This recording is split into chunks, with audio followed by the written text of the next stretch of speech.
And we are live. Welcome to another edition of the Oxide Station podcast where I'm joined with two starter panelists. All right, let's go ahead and get into it.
All right, okay. What's going on, YouTube, social media world? It's your boy Anonymous Based, and I'm biggity back with another edition of the Oxide Station podcast where I am joined with two starter panelists. All right, let's get into it. So quick announcements before we get into the show. If you are new to the channel and or the live stream, make sure you give a stream a like, share with a couple of your friends. Make sure you follow everybody on all their social media sites. And make sure you give your thoughts and opinions in the chat. So without further ado, we're going to go ahead and get into the panel introductions. We're going to chop it up for a little bit. And then I have an icebreaker video that I want you guys to react to. So without further ado, Mr. Mark Fowler, go ahead and introduce yourself to the people, brother. Yes, bro. Thank you once again, Mr. AB, Mr. Anonymous Based. Thank you for having me here on the Oxide Station podcast. If you've already switched shit like that, now, you already know who I am. I'm Mark Fowler, the resident Englishman who likes to come into these podcasts and sort of throw in my 2 pennies worth. I like to learn and I like to get to meet people, network, and go from there. So I'm looking forward to tonight's Potluck show. Let's go. All right, Mr. Jaime, go ahead and introduce yourself to the people, brother. Absolutely. My name is Jaime Arturo. I am Mark's guest. I'm very humbled and privileged to be on the Oxide show. I mean, I've heard just a tiny bit, but when I saw that intro, I was like, wow, he has it going on. So absolutely humbled and a pleasure to be here. Yeah, big shout out to you, man. I told you, man. I told you, but I think there's more to you than that. I think really you should introduce yourself as with the skills and quality for who you really are. You know, you're that musician, you're that creator, you know. Tell them. Oh, really? Yeah, tell them. Really man. now. Jamie, right? You might call him Hammy, whatever. All right, no, Jaime. Jaime, right? For me, he's still my James, right? Porno You're James. still my Jamie, okay? You're still my Jamie, right? I'm just saying Jamie, bro. Well, because when you told me he was from Puerto Rico, I automatically knew how to pronounce it. That's fine.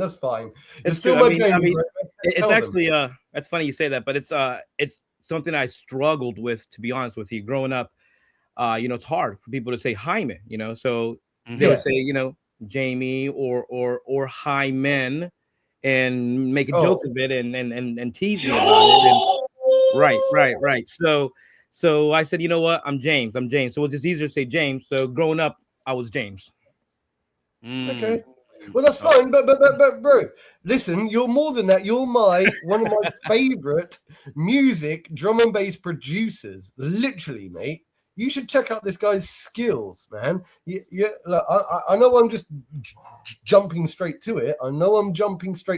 But this is the time to introduce it right now. I think. All right, so beatslavemusic.com. We have everything. We do everything. We do rap. We do it all. We do country. We can create music for people. We use hybrid, AI or none. We can use human, everything human, all music done by humans.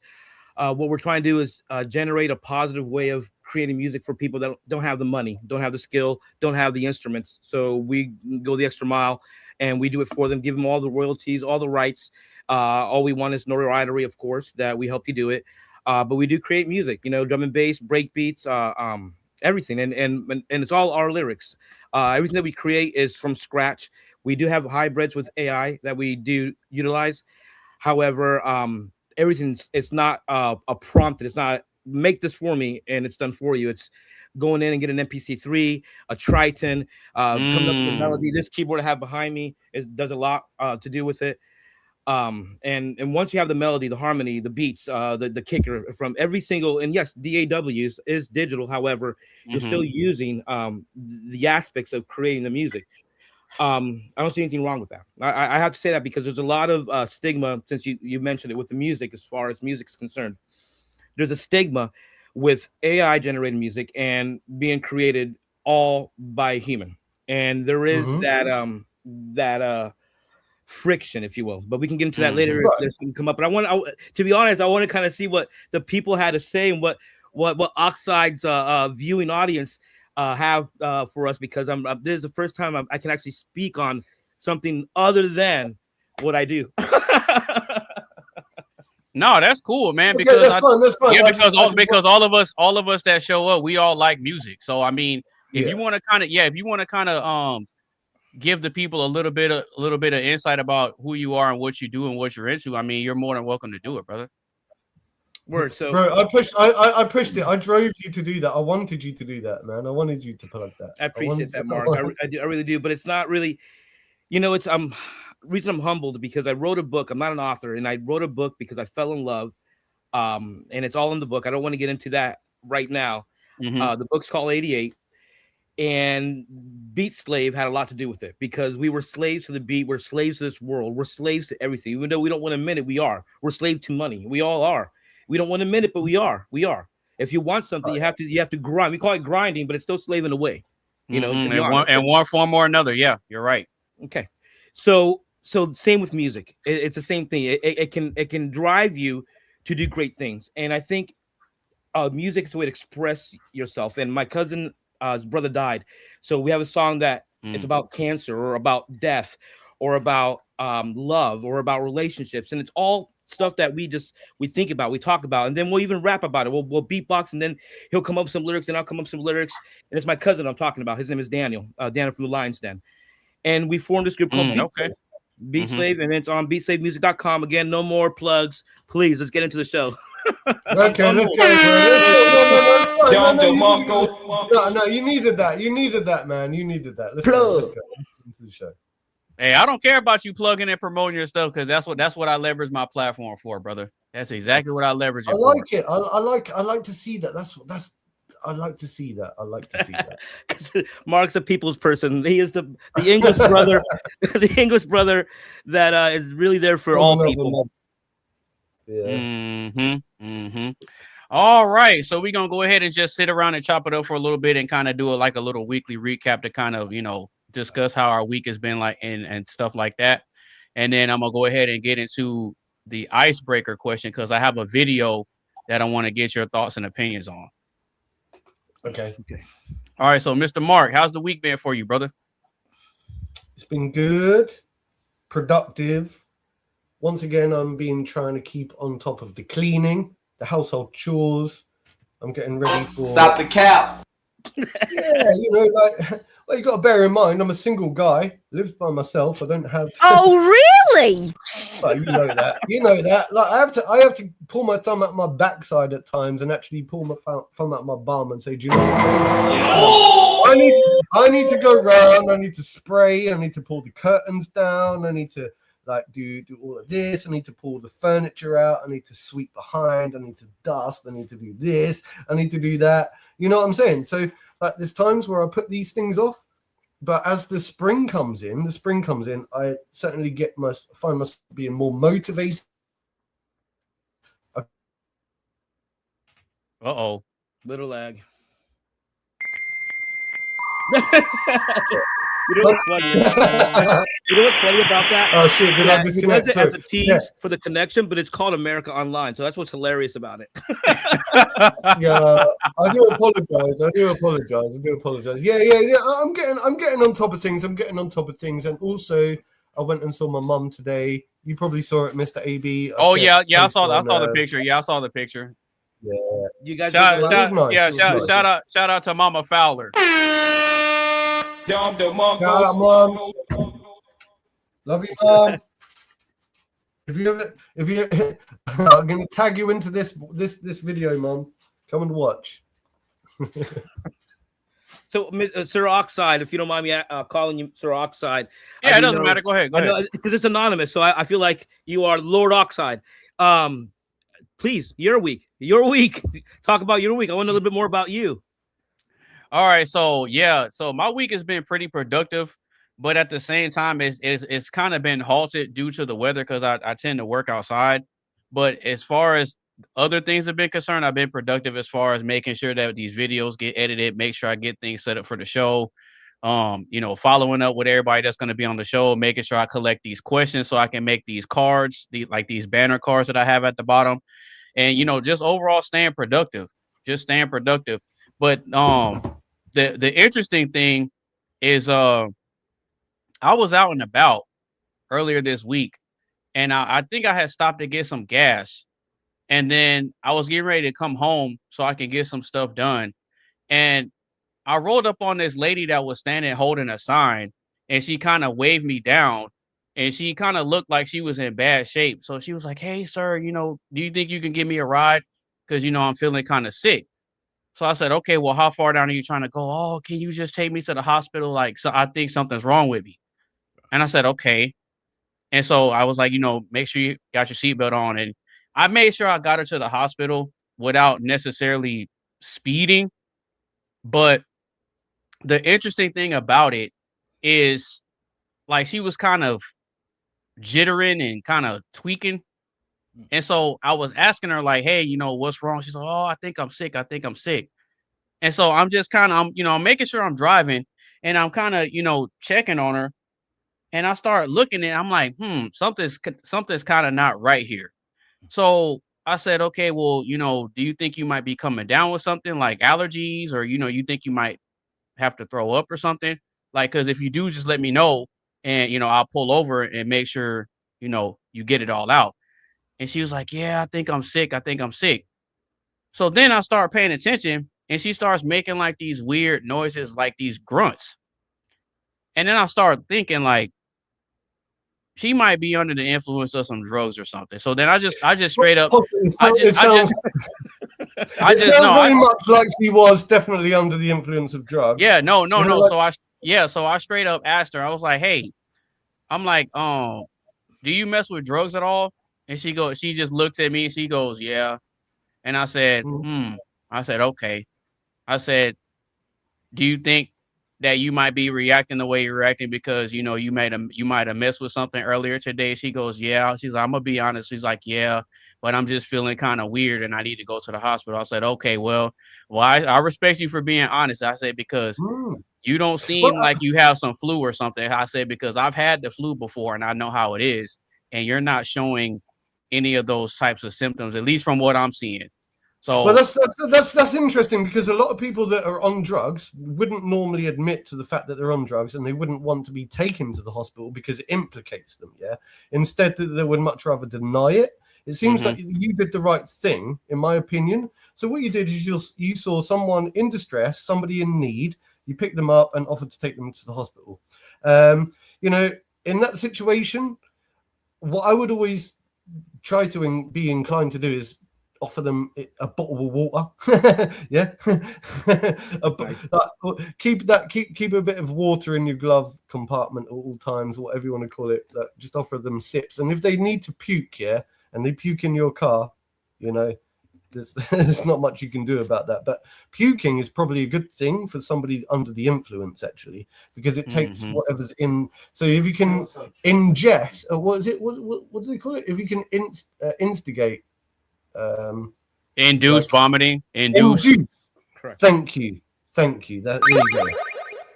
Bro, you always do this. I love it. I love it how you. I love it how you do that. It shows that you understand what I'm trying to say. Well, I'm able to come up with the right vocabulary word to fit the scenario. My friend does that all the time, man. He does it to me all the time. Like, he sees me get stuck on a word, and it's like, some people just know what I'm trying to find. Can I interject real quick here? Yeah, go ahead. Okay. One, that is very commendable of you. I commend you on that, especially here nowadays, the way, things are. Literally, two things happened when you were saying your story. One, the comedic level of me said a couple of things. When you said she was grunting or whatever, the comedic side said, all right, kick him out the door. Well, that was right. And then the other one was, you mean like this?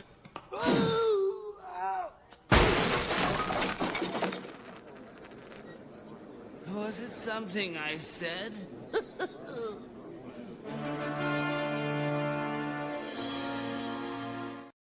Awesome. That was so dope. That was dope. Yeah, just like that, because you didn't know. I mean, I don't know, because when you didn't finish. I'm still waiting for what happened. So you're still going on the ride. She's doing this. You're doing the nice thing. She admitted she had drugs, whatever. But did you ever get her to the hospital? What happened? Yeah, I did. I ended up getting over there. What was the outcome, actually? What happened? Was she okay? Did she go in? Did she just get dropped off? It was weird, because it's like she was making these weird noises, and then, like, based on how I was watching her moving, I'm like, okay, yeah, she's definitely under the influence of something. I'm like, yeah, she's definitely under the influence of something. I didn't know what it was, but she was honest and was like, yeah, I was messing with some drugs earlier. I said, okay, well, you know what? Let me make sure I get you to the hospital so I can try to, help you get some help, because, like, I don't know what you did. I don't know what you're on, but as long as I can at least get you to the hospital, hey, I'll let the professionals deal with it. So I was able to get her to the hospital, and it was kind of crazy, because it's like, on my way over there, it wasn't all that far, but it seemed like every traffic light I was going through just so happened to turn green. So it's not like I had to stop and deal with traffic. I was able to just take her straight over there. So you had a good ride. Everything. It's a universal. A smooth ride. What you did was, there was a path that was open to you to do a good deed, and a lot of people, like myself, I would have gave her money or whatever, but I would not have, it depends. Like, if I felt like you did, where she was really needing to go to the hospital, I might have done it. But I would think about all kinds of things. I would think about she's sick. Maybe she has something that's contagious. Maybe But hang on, mate. I think. Hold on, Mark. Because it's important. This is very important. But I feel like sometimes. Muy importante. Yeah. Sí, exactamente. Oh, yo hablo español perfecto, pero. Un poquito. In English. It's very important not to let one's own fears that stop them from aiding somebody be the reason that you didn't help that person. Right. And that's why I commend you, because, again, would I have done it? I don't know. Maybe not. But you did. And that says a lot about you and your character. That's all I had to say. Well, actually, I commend it as well. I commend those actions as well, because I think that too many people, like you just said a minute ago, Jamie, I think are too fearful of... I don't know. It's easy to fear, ramifications and consequence, and I understand why people need to be protective. I mean, it could have turned out to be a scammer. It could have turned out to be, I mean, she could have been faking all. Yeah, right. Pew, right? You see, I mean, there is that risk. But I think for the most part, I think AB was able to judge, I would imagine, and monitor the situation and see what was what. And I think I would have probably done the same thing. I've put myself in harm's way sometimes for doing the right thing, and it could have possibly got me in a lot of trouble. And I think we have to pick and choose our battles wisely. That's what I think it comes down to. And I think he did the right thing. Well, see, I decided to act on it because, for one, it was kind of out of the ordinary because I'm leaving kind of the gas station parking lot, and she was kind of standing on the side with a sign, like with a sign that would have some stuff drawn on it. But then when she seen me pull up, the car in front of me, she looked like she was going to try to wave them down, but they didn't stop. So then she looked over and I was right behind, and she saw I had my window down. She was like, "Hey, sir, could you help me? Could you help me out with a ride?" And I said, "Yeah, where are you trying to go?" She's like, "I just need to go to the hospital. I'm not feeling good." I wish I had one of those buttons, one of those sound effect buttons, but I'd give you one of those. You mean like this? Yeah. Yeah. I wish I had one of them right now because I'd give you one of them. You talking about this? Yeah, that's it. You know the one. Nice. No, but I mean, I was able to take her to the hospital, and then I just pulled up, threw my caution lights on, and helped her out. And then she was able to just walk right inside with all her stuff. And then there just so happened to be another lady that was kind of standing outside that kind of saw what happened, and she didn't look at me any kind of way like, "Oh, what's going on here?" She just saw that the lady needed help, and then I just let her go on about her way. All right. If I were you, I'd keep those eyes closed, because I'm going to play Monster Reborn. You what? Now I'll bring back a monster. It's the same one I just sent to your graveyard. My blue eyes! Yeah, man, I knew you could do it. Now that was impressive. Yo, what up? You already know I got the food. What's going on? What's going on, Tizzle? Welcome to the panel. How's it going? How's it going, gentlemen? How's it going, gentlemen, ladies? Oh, it's going great, man. We just kind of going over our week and kind of just chopping it up for a little bit. I know you heard what was going on in the background. Yes, sir. Yes, sir. I was in the background. I was making me some food. And then a few random instances happened earlier this week too. I don't know if there's some sort of like significance to it, but it was weird. So in order for me to leave my neighborhood, I have to take a couple turns and get on this main road, right? Mm-hmm. That'll take me to another main road to go where I need to go. Okay. So for some odd reason, earlier this week, I had 3 instances where I was on this main road, lagged a little bit, and then at different parts of the main road, it was on 3 different days where I'm driving. No, you good. I'm driving. I heard that. Did you lag a little bit? No, I don't know. You might be dealing with some bad internet too. Hold on, let me, because sometimes when I be connecting my Wi-Fi to the phone, you know, like when you connect to the Wi-Fi, it be fucking up like what you be trying to do. Yeah, that makes sense. So yeah. I'm not running off of Wi-Fi. I got the Ethernet plug in. It works. Oh better. yeah, sure. No, it is. I use Wi-Fi on everything else, but with this computer that I do the live streams on and all my internet stuff and my video editing, I have the wired connection. It just works way better.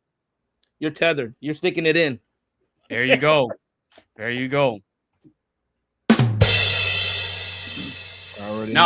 anyway, so I'm driving down the main road, one of the main roads to get to the main road. And there was 3 different locations of this main road where this random instance happened where I'm driving and I'm minding my business and a dog just runs out and I almost hit the dog. But it was different dogs every time. No, it was weird. No, it was weird, bro. Because I'm driving and I'm minding my business and I could see the dog coming out of the distance and it's running across the street. And right as I'm getting ready to hit it, I'm able to put on the brakes enough to where I can come to a complete stop and the dog can cross the street. But there just so happened to be no cars behind me. And there was maybe 1 car coming the opposite way, but it was far enough to where it wasn't an issue. And that happened 3 times this week. So you know what? One was coming from the left. And then the other 2 times it happened, it was coming from the right. And I'm like, what is up with this? Hey, so look, there's probably a family living in the, like a wild family of dogs living in that area that are crossing. And Tizzle, go ahead. Tizzle, I don't know, bro. I don't know, but go ahead, Tizzle. No, I was gonna say I don't think I told nobody this, but this is James. When I was dating my ex 2 years ago. and I felt bad as shit. As soon as it happened, I was like, damn. Like, I think what the fuck I was doing. I think I was finna go to the gym or something. Before I went to the gym, I went to go see her where she worked at. But I was going down the road where she stayed at and coming back to the road where I'm at. And it was this random cat. I don't know how I didn't spot it. And I knew I hit that motherfucker because like soon as I drove, I heard a thud and I was like, I was shocked as fuck. I was like, oh shit, like for real, like I had to tell her as I'm like, damn, I'm like, I feel bad as shit. I'm like, I think I just ran over a cat. I'm like, I might as well even try. Yo, like, Tizzle, I'm just gonna say, you didn't do it on purpose, yeah. It wasn't deliberate, right? No, it wasn't intentional. These things happen, yeah. It's sad. Bro, fucking hell with the stupid music, yeah. Yo, hold on. Oh, I just want to know who let the dogs out, though. I mean, yeah, for real. Funny as that. They let the dogs out. Nah, but go ahead. No, go ahead, Mark. I know you're trying to be serious. Well, I was trying to say nicely, like it wasn't his fault, you know. Like these things happen. Like I think it's different with your like deliberately aiming for the cat. But these things happen when an animal runs out. Oh, fuck off. I'm gonna shut up. See you later. Tell me about the kitty. Tell me about the kitty. Come on, Mark. You're playing around this fun. Mark said he about to take his ball and go home.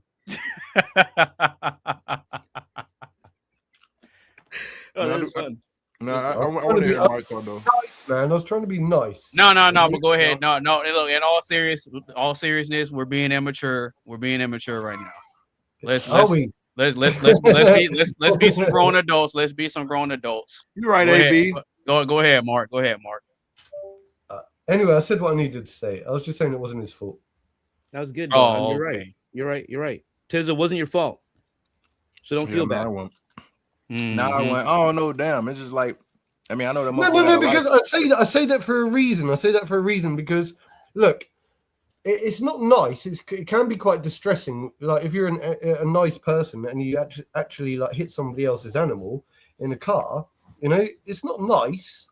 It's not nice. It's not a nice feeling. And like, you know, Tizzle quite clearly just stated that he didn't feel good about that. And I'm saying like it wasn't his fault, so he shouldn't feel bad about it. That's all I'm saying. That's all I'm saying. You're right. No, it's all good. It could have been a cat that like was on its last life and was saying, "Please, can somebody just please come and run me over now, please?" And bam, awesome. He came and cool, did it. There is that, yeah. There is that. You blessed him. Yeah. Put it out of his misery, yeah. No, I ain't gonna lie. It probably do be some animals thinking like that. I wouldn't be surprised. I think squirrels do it. All right, well, Mr. Tizzle, now that you're here, you can go ahead and introduce yourself to the people, brother. As usual, what up? It is your boy Aluntay, aka Tizzle Mode. I make beats on YouTube. I do reaction videos. I do gameplay videos, and etc. Also, I got an announcement to make. I'm officially the first producer to swap a beat of mine to 4-2, and also having what's the name? I think to 3. It's out on my YouTube channel now. You talking about like what you showed me with the Michael Jackson song? Yeah, so that one initially somebody already swapped it, but when they swapped it though, I was fucking with it. But this time though, I did my own swap since you know I'm seeing other YouTubers do their own shit, like getting music and they swapping the beats or they reversing it. Like I don't know, like it's kind of weird in a way. Not weird doing it, but it's kind of weird in a way to be Tizzle. like, "What's up?" That's interesting. Can I ask you? So you say you do reaction videos, yeah? Yes, sir. I really want you to react to some of my stuff. Like, you know, I send you loads of shit, yeah, and I spam you. Oh yeah. Oh, bro. No, he definitely do. This is no lie. This is no lie. This is true. Right. So what sort of thing, right, would you want to react to? Do you want to react to comedy, or do you want to react to music, or do you want to react to what? Do you know what I'm saying? So then I can pinpoint something, and I'll send you some links to things that I find interesting, and I'll say like, how about you react to this? You know what I'm saying? I bet if I mean, it really don't matter to me what it is. Maybe it's stuff for like politics shit, I'm not really into that. No, you ain't doing politics. Yeah, I'm not really in. That's the type of shit. If a motherfucker do a conversation talk about politics, I would respectfully move myself out the room. It's just like no disrespect. It's not that I don't want to talk about it. I avoid confrontation as possible. I'm not finna argue with no motherfuckers. There's no dumbass shit. You catch me with that. You got what I'm saying? So, no, see, look, Tizzle ain't with the arguing. This is what Tizzle's want. Yeah. I wouldn't even say that. I'm gonna just say the hands. You feel me? But I don't feel like fighting though either, unless I got to. You know what I'm saying? But you're talking. I got you. Tiger uppercut. But see, I don't mean to. No, I'm not gonna say nothing. I'll shut up now. No, go ahead. No, go ahead. Go ahead. You already started it.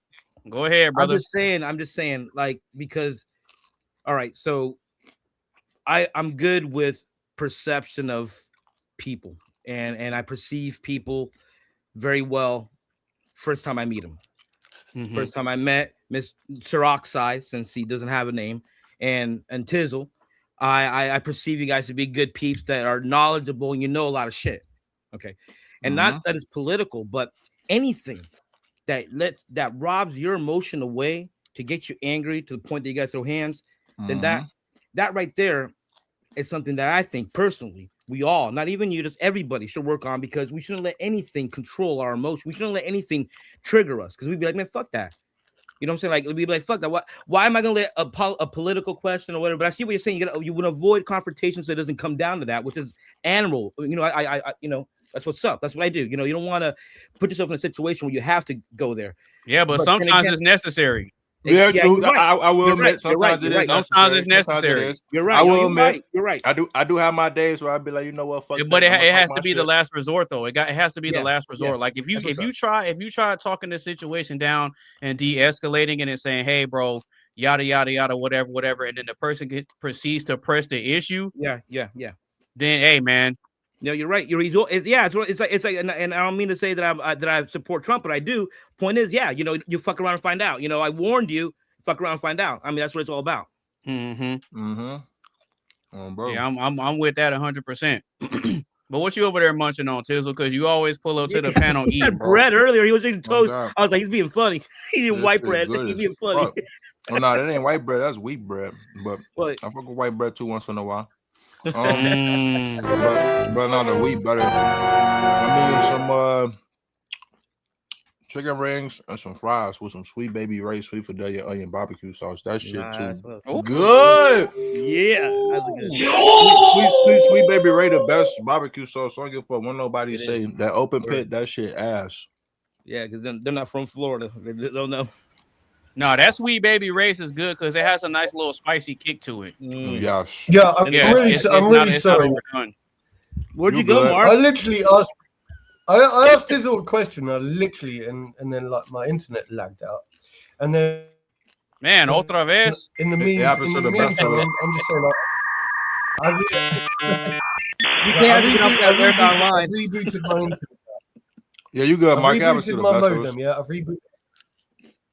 Anyway, I've rebooted my modem. So what were you saying? Music or what? Music or game? Music. Something. How do I explain it? Because I don't know. I guess I kind of go by how my mood is since I got the ADHD. I guess something that's like hype, exciting. You keep saying that. I've seen you say that on Facebook, bro. I've seen you say that on Facebook. Yeah. Have you actually been diagnosed with ADHD, or do you self-diagnose yourself? No, I actually have. It's no bullshit.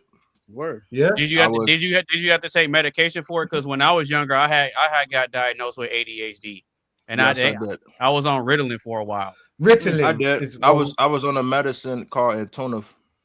I never heard of that one. Yeah. It was mainly. I think it was supposed to help me focus more while I was in school. Kind of have my appetite go up and down. I should sleep more, a lot and shit.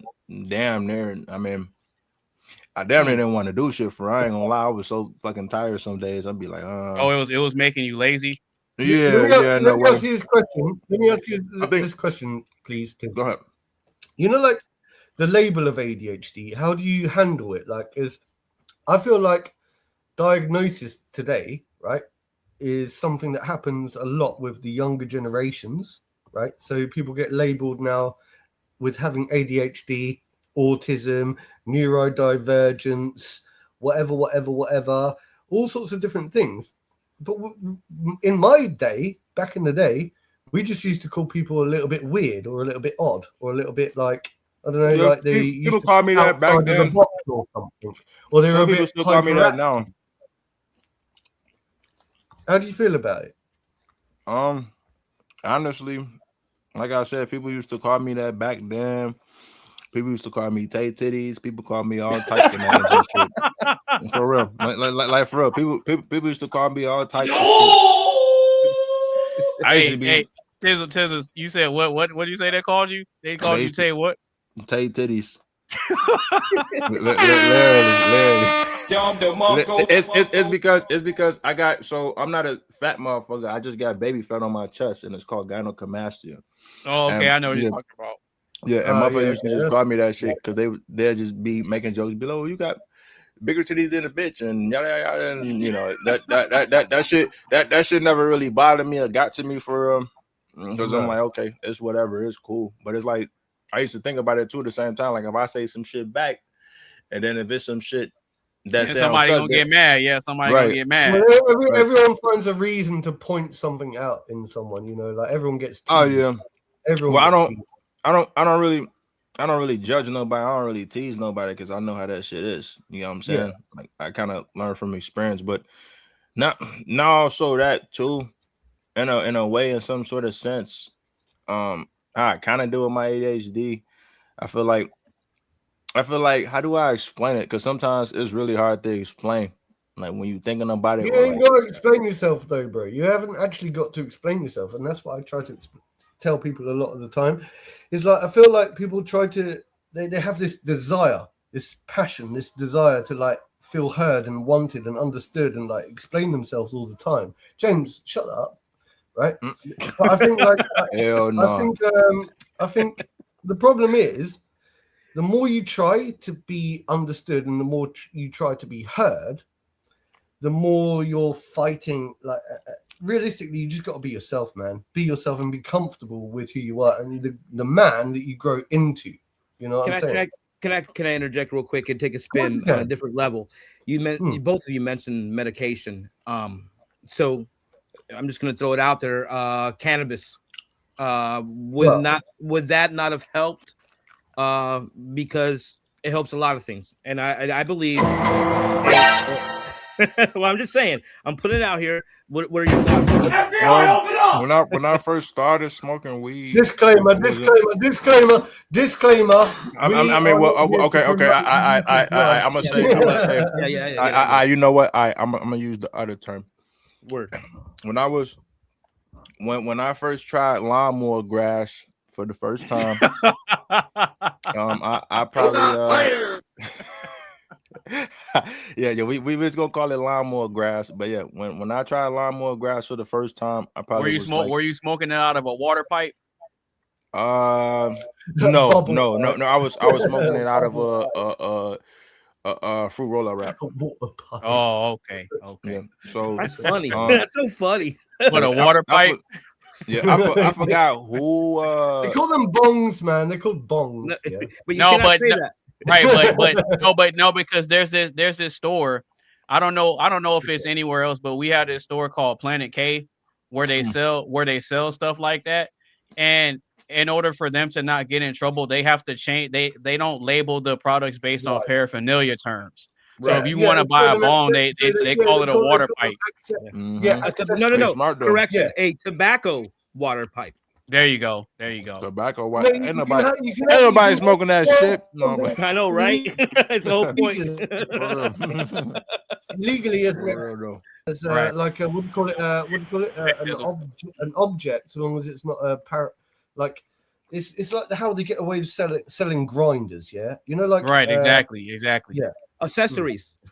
Yeah, accessories. But go ahead, Tizzle. Go ahead. What was I saying? How you love to smoke herb? Oh yeah. So I was. So, yeah, my bad. You forgot, man. You forgot. No, my bro. This is ADHD. Stupid. Walk up to it, like, bro. Okay. Listen. As a person with ADHD, you can't expect a person to remember something. We went to the one topic and then we switched to the other. Our minds work like, oh, okay, we went to this one topic. That's cool. But as soon as we go to the other, we kind of get hyper fixated on that other topic. We kind of lose track on that first topic, if that makes sense. Like, if you know, you know. But yeah, I started smoking it when I was like maybe like 14 or 15. I forgot. You still smoke weed right today? Yeah, of course. Yeah. I don't do no other drugs other than that. Hey, he's lit up on the panel before. Oh yeah, right. I do it probably a couple times. No lie. I know. I seen it. I thought that's what we were all doing. Oh, my bad.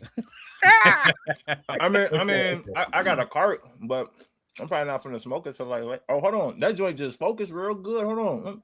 That's little though. You have a little bit left. No, I know. The struggle real though. You get what I'm saying? Oh, trust me, I know. No. See, I'm down bad. Stupid. Down bad. Trust me, I know. But that's why I'm a green thumb, man. That's why I know how. I'm in Florida. I grow. But yeah, the lawnmower grass, it's got its pros and it got its cons. I ain't gonna lie to you. Yeah. Like for me, I guess it really depends on what I'm doing or what my mind wandering off at. But usually, like if I do smoke and like I'm just, oh my bad. What you gonna say? Do you think we're being a bad influence to anyone out there who's watching this this thing right now? We're talking about? I mean, I wouldn't say. I mean, because people were already doing it before I ever started this show. Yeah, I was gonna say, as my dad would say to me when I was young, you know, kids or teens, they gonna wind up doing that shit when they get older anyway. So it doesn't matter. Like, you know, you could tell them what not to. Hold on, I want to throw. Come on, I have to interject here because of people that have kids like myself, and mine's older. Mine's done college and the whole 9 yards. But I have a nephew, and he's autistic, and he's 14, going to 15. Now, yeah, you're right. Your dad's right, and I mean, you know, because if they're gonna do it, they're gonna do it regardless. However, I don't think at a really young age you should introduce those options. I feel like the brainwash that we had, because we were all brainwashed, the brainwash we all had growing up with these quote unquote TV programs giving us this wholesome outlook on life should still like Sesame Street, for instance, and shit like that. It should still continue because you want to give those options later when their mind has matured. But if you're already at the age of like 1 or 2, hey, smoking weed is great. Let's all do it. Hey, you know what? That's one of the reasons why though. When I was young as fuck, my parents didn't want me watching no gangster movies or no drug movies. They thought that they thought that me watching that shit, I was gonna get influenced into the Snow White and all that shit, and motherfuckers gang banging. But me, in my opinion, I mean, motherfuckers call me a hater all they want. I think that shit lame as fuck. You know what I'm saying? Maybe that's just me though. You get what I'm saying? I kind of think about it. It's the power of influence, right? So, for example, as a smoker, let me find out you a GD, Tizzle. No, I'm not none of that. I'm just messing. I am TM. That's me all day. What Jamie's saying though, like resonates with me because it's like almost like you lead by example. Yeah, you lead by example. So, for example, I don't have kids, and I wouldn't ever imagine myself wanting to smoke around children. I don't like smoking around children. You know. It's not something I like to do. It's not the cap. No, I think it's an important comparison. James, can you stop rustling, man? You're annoying me. Anyway, every time he says James, I'm sorry. I have to interject. Every time he hold on, real quick. Every time that he says James and he says something, I'm thinking, look, I'll show you. Look, come on, because his roommate's James. But I'm like, why does he tell me to shut up? I'm not even talking. Come in. He finna show you James in the camera. Hey, you're talking about James and the Giant Peach. What up, James? Shout out to James, bro. Yes, sir. Word. Yes, sir. Shout out to James in the background. I was gonna say you might be right on that, Mark, or you might be wrong. I don't know. Now you cannot smoke in front of children. That's cool, but we kind of live in a world today that you don't ever got to do that shit. The kids be seeing it on the internet now these days, so they gonna easily pick up on that shit. And when they do, sure, that's when they're gonna start questioning the mommy and daddy. They're gonna be like, "Mommy, what they doing? Yeah. What's this?" But we got an obligation. We got a duty of care, right, to try to mitigate or like limit the exposure to the younger generations. To mitigate, not discriminate. Yeah, mitigate. All I'm saying is mitigation, not discrimination. Right? You're right. Mitigation, not discrimination. Right. And all I'm saying is that we look at it like what I don't puff and blow smoke in somebody else's face, yeah, because and I don't certainly Not the cap. Like, you know what I mean? When there's a young baby brought into the family, right? I will go outside and I'll come back in and I'll wash my hands, get rid of all the tobacco smell off me, and you know. I'm gonna say a funny but probably real quote. Smelling all that. I'm gonna say a funny but real quote though. Go for it. If they walking around and they shit don't stink, they don't need a tissue. What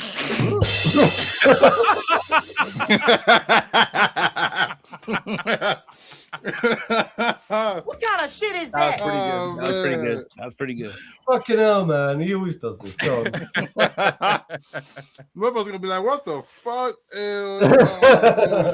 Hey, but real quick, Tizzle, how's the week been for you, brother? It's been good. I'm not gonna lie. This week actually been good. It's been a week where I kind of was proud of myself. I'm not gonna lie to you in a way. Oh, really? Yeah, I know it's some little shit. I don't know, but to me, I think it's like a big achievement. I'm usually, I think that, like Mark said, I don't have a problem with explaining or expressing myself with some people, but sometimes I do have a tendency of not explaining myself to people, not because I don't want to, but sometimes, how do I explain it? Sometimes, no, for real. It's like sometimes when it comes to a scenario or a situation and it's something that like kind of gets under your skin and like, you know, they purposely might not be doing it, or they might purposely be doing it. Who fucking knows? But you know, sometimes, you know, you be want to let that shit out, you be want to talk your shit, but you be like frustrated as shit at the same time because like they pissing you off, but it's like at the same time you refuse to not really, you know, you refuse to not really throw all that anger and all that bullshit at them, so you'll just rather not say shit at all, and you'll just rather just stick with that shit with yourself. Phlegmatic. You phlegmatic. Yeah. So word. I think that I did good in telling that person that you know, I kind of apologize for how shit went between me and them, but also not only that, how do I explain it without getting into full detail for it? Because I don't want to really put their business out like that.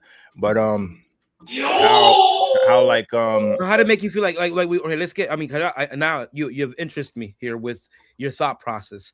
So no, for real though, because you're talking about the confrontation that you have of dealing with confrontation, but at the same time something good happened here, obviously, because of what you did or what you said. Oh yeah, it's one of them things like you don't say it to a person right away because you don't know how they feel, how they react. So I feel like sometimes you got to figure out the right time to tell them without, how do I explain it, without making it feel like that the person you telling it to, because you don't want a person to feel like it's like a cry me type of fucking story. Like you don't want to approach them like that. I kind of take it as like fairness, you know. I got you, Tizzle. That's perfect. No, but please. For real though. Because now it gets good. Please tell me now. But yeah, I told him. How did it make you feel?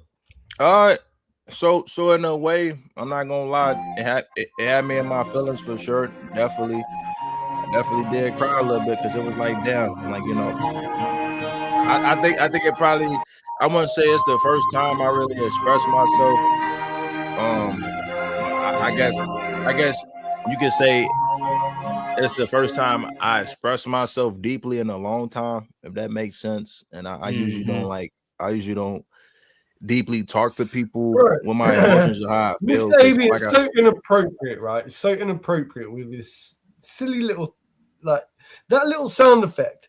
It's like I'm not. No, bullshit. I can't say that. But listen, no, Mark, no, you're wrong. That's English. No, that's English stuff. For me, when he put his face on there, and it was just his face, and that music was playing, I almost teared up. I swear, that is awesome, bro. That is cool stuff. I love it. He definitely know what No, because you're opening up. It's like, damn, and I was like, yeah, it's like, and that's cool. But it's like that shows you're real. That shows that you're hard, you're gangster. You'll shoot a motherfucker if you have to, but you got heart. Oh no! Are you talking about AB or you talking about me? My bad. I'm talking about you, bro. I'm talking about you. Wait, you have heart, Tizzle. You have heart, big dog. You have heart. That's all. I don't even know. Yeah, no, I got heart. Hey, Tizzle, you got Tizzle. Like these people, Tizzle, you hey Tizzle, you got heart, cuz. Go ahead and tell us.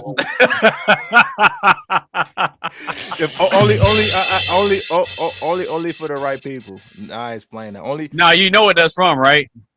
From where? That's from Baby Boy. Wait, hold on. Did Jody say that shit? Yeah.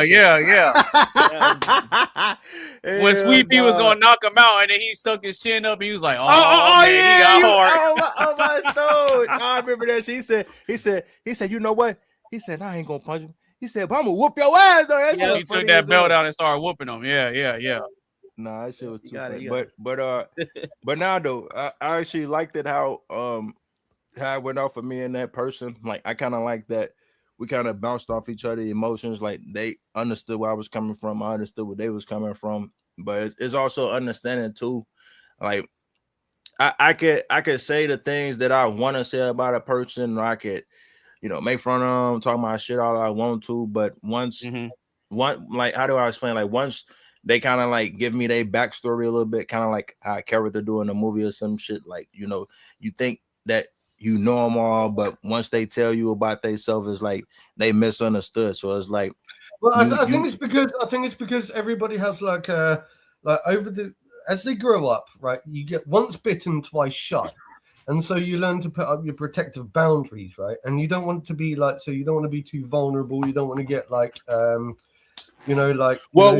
too. I'm not gonna lie, that part too, though. Yeah, that's definitely true. That kind of stuff. And as you grow older, but then like at a certain point, like I said before, at a certain point, you realize you're becoming too hard, like calcified.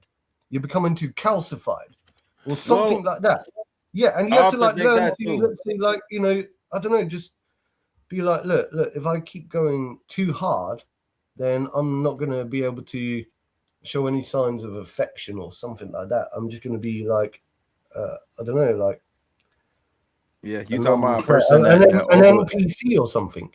Yeah, you talking about a person that kind of overthink a lot and they had a lot. So I definitely get it.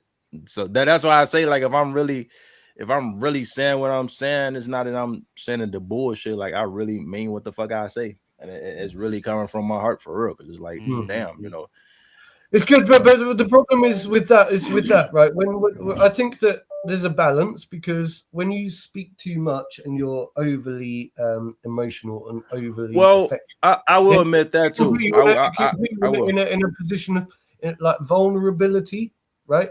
And I know it's a strength, right? Being open, right, is actually a strength in my opinion. But also there are people out there, right, that will actually prey on your openness and your whatever, and they will see that as a vulnerability and prey on that weak. It's like there are narcissists out there. That is all I'm trying to say. Well, yeah, I don't really. Kindness is a weakness, is what he's getting at. Yeah, I don't really fuck with kindness is a strength. Actually, no, that's not what I'm saying. Kindness is a strength, right? But it's something people that view it as a weakness, as a way take advantage of you. Take your kindness into your shit, and then you're done.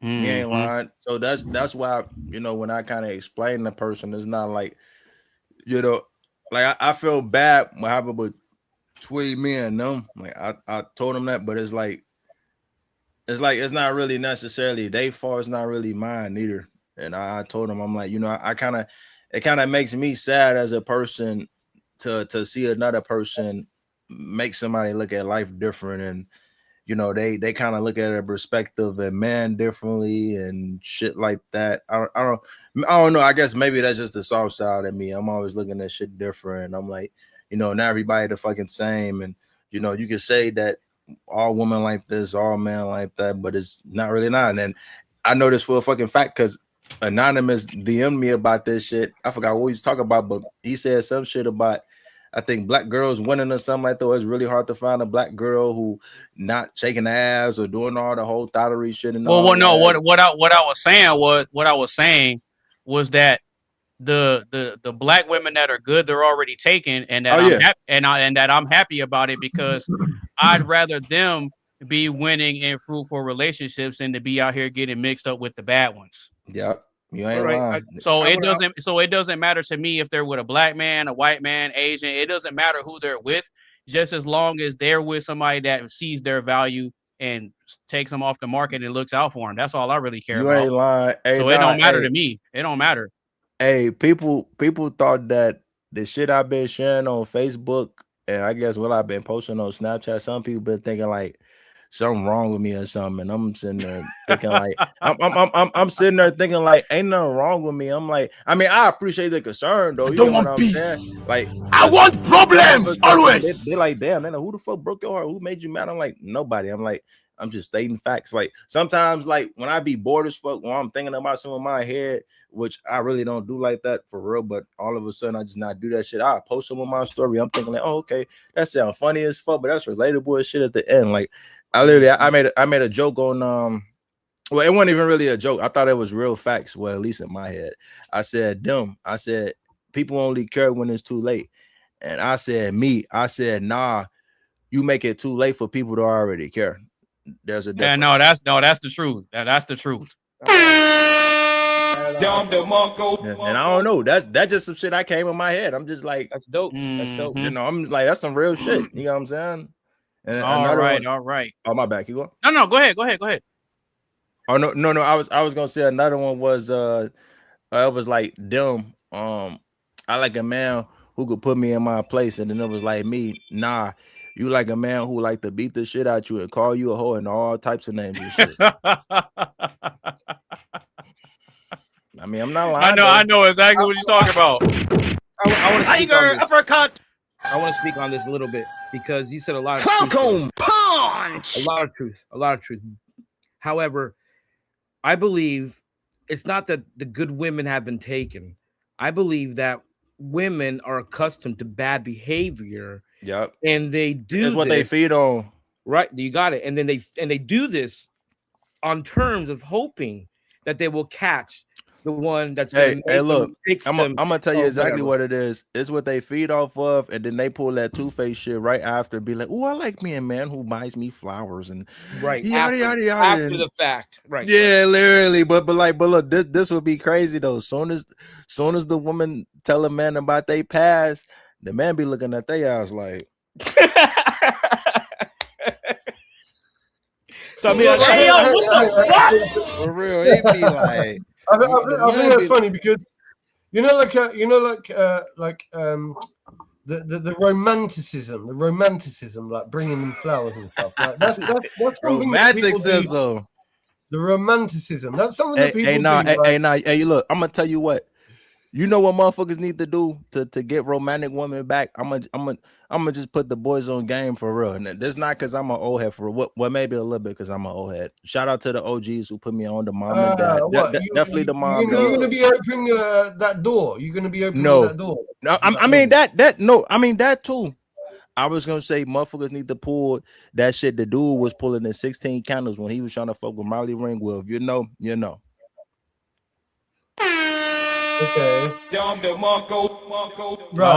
Okay. So, like, is chivalry dead in your generation? Like, would you hold that door open for a woman? Yeah. Mark, talk about English. Hold the door open for you. Talk about English romanticism, because when you said this to Tizzle, I was really interested to hear what an English person still thinks romanticism is all about.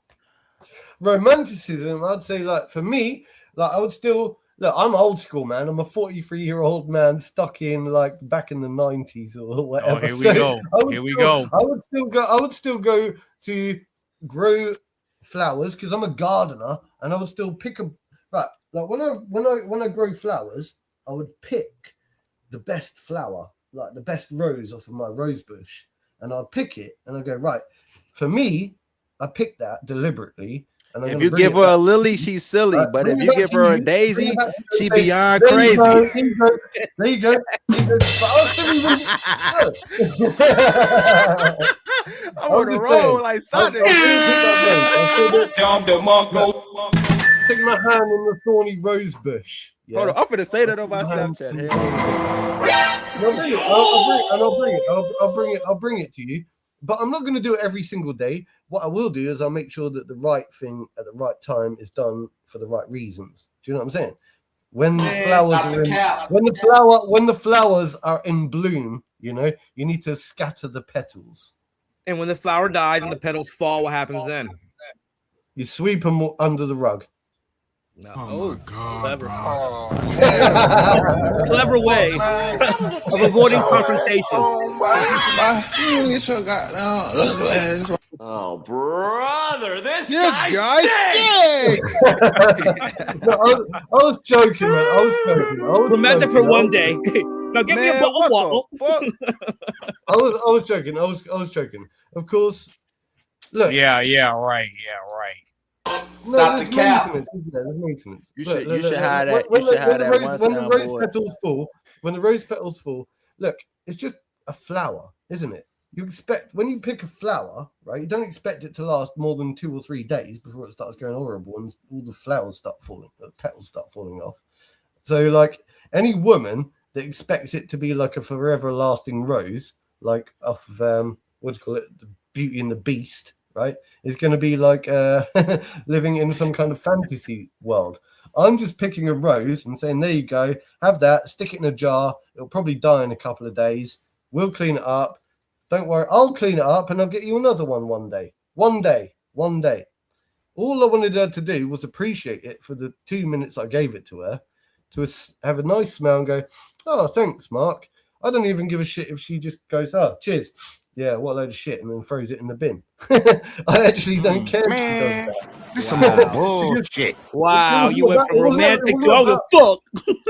It was about the fact that I did what I wanted to do when I wanted to do it. Yeah, I did what I wanted to do when I wanted to do it. If I want to bring you a flower, bro, I will bring you a flower. Next time I come onto this podcast, I'm going to bring you a flower, all of you.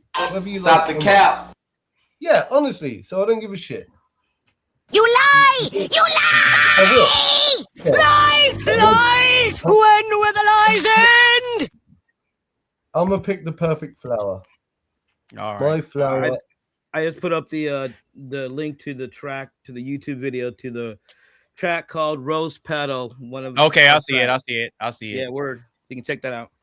All right, cool. So we're gonna go ahead and get into this video that I want you guys to react to. So if you're just now tuning in, or if you've been rocking with us the whole time, make sure you get a stream a like, share with a couple of your friends, make sure you follow everybody on all their social media sites, and continue to sound off in the chat. So I got a video that I'm gonna play for you guys, and then I got an icebreaker question. So I want to get y'all's thoughts on this.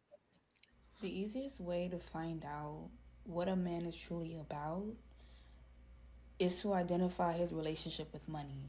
If he's constantly chasing after money, constantly chasing after being a player and stuff like that, he is not after a high value woman.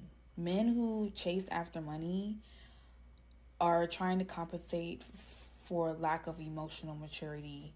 They're trying to attract men or ego.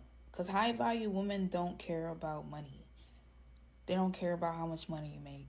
They don't care about your chains. They don't care about your watch. They don't care about that stuff. High value women care about how open you are, how deep you are, how deep is your love, fuck nigga. That's what high value women care about. So I be confused on.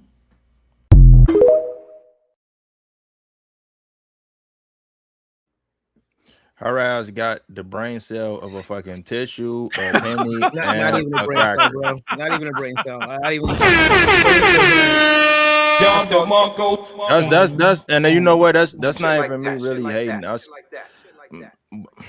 This is why I hate the world. This is why I hate living in this double standard ass fucking world.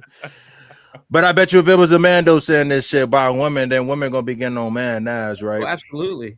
All right, so here's the icebreaker question: are men that prioritize money secretly DL or lack emotional maturity? I'll say it one more time: are men that prioritize money secretly down low or lack emotional maturity? What y'all think? Okay, can I don't mean to just jump on it, but I want to jump on it real quick because this is very important. Unfortunately, because we're in the construct, like my good friend Tizzle just said, of this society where money means you can buy things, acquire things. That means you can acquire a house, pay for a home, not have any debt because you paid for your home, and now you don't have any issues with having to work a slave job, and you can provide a family, a home, and you can provide a wife, not only everything that you can provide for yourself. I think that's very mature of a male to do, because you're not putting money or power over women. You're putting money to acquire the things that you need to provide a family for a woman, if the woman wants a family. But you know what's crazy though? Go ahead. No matter how much you say or you do, motherfuckers still gonna have something to say, whether it's negative. Bro, they literally be on the weird shit all the time. You could be doing something positive, they'll still be on that shit like, this motherfucker gay. He doing that. Nah, motherfuckers. I don't want peace. Yeah, I want problems always. But the haters are the better one, bro. The haters, if on social media, that's the best thing. You know, you want haters. Oh, yeah. The more haters you get, the better it makes you, because they go, really, I am like that? Well, that's great. I mean, let me be more like that. I told myself this quote. I think I might have said some real shit. I said, if the pain don't break you, then it ain't gonna change you. Word. Word. That's it. That's it. Fire. Hey, if you're not learning, you're burning. Hey, for real. Hey, Anonymous, told you I be saying some real shit in my head when I be alone. Yeah, you ain't lying. So I'll go ahead and give my perspective on this. Yeah, chick is tripping. It's really that simple. She's tripping. I think what it is, she's just trying to project, because the men that make the money that meet her standards aren't picking her. Yeah. That's the problem though. But don't she's nobody mad want that her she's ass, getting though. Yeah, she's mad because she's getting skipped over and overlooked. So to cope and save face and say, you know what, maybe it's something I need to work on within myself, they rather just say, oh no, these dudes are gay. That's all it is. They're just gay. Hey, tell me why. It's this one girl I used to go to school with, right? Now I'm just being on some friendly shit. I'm not trying to flirt with her, none of that shit. I really forgot what I did, right? I think I might have probably liked a couple of her posts. I ain't even heart this shit, none of it. Even if I did, I don't care. It's virtual.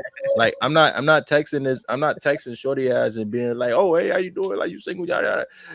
Her nigga literally come on one of my posts talking about some, if you like, what about show this shit one more time? That's a problem. I looked at that shit.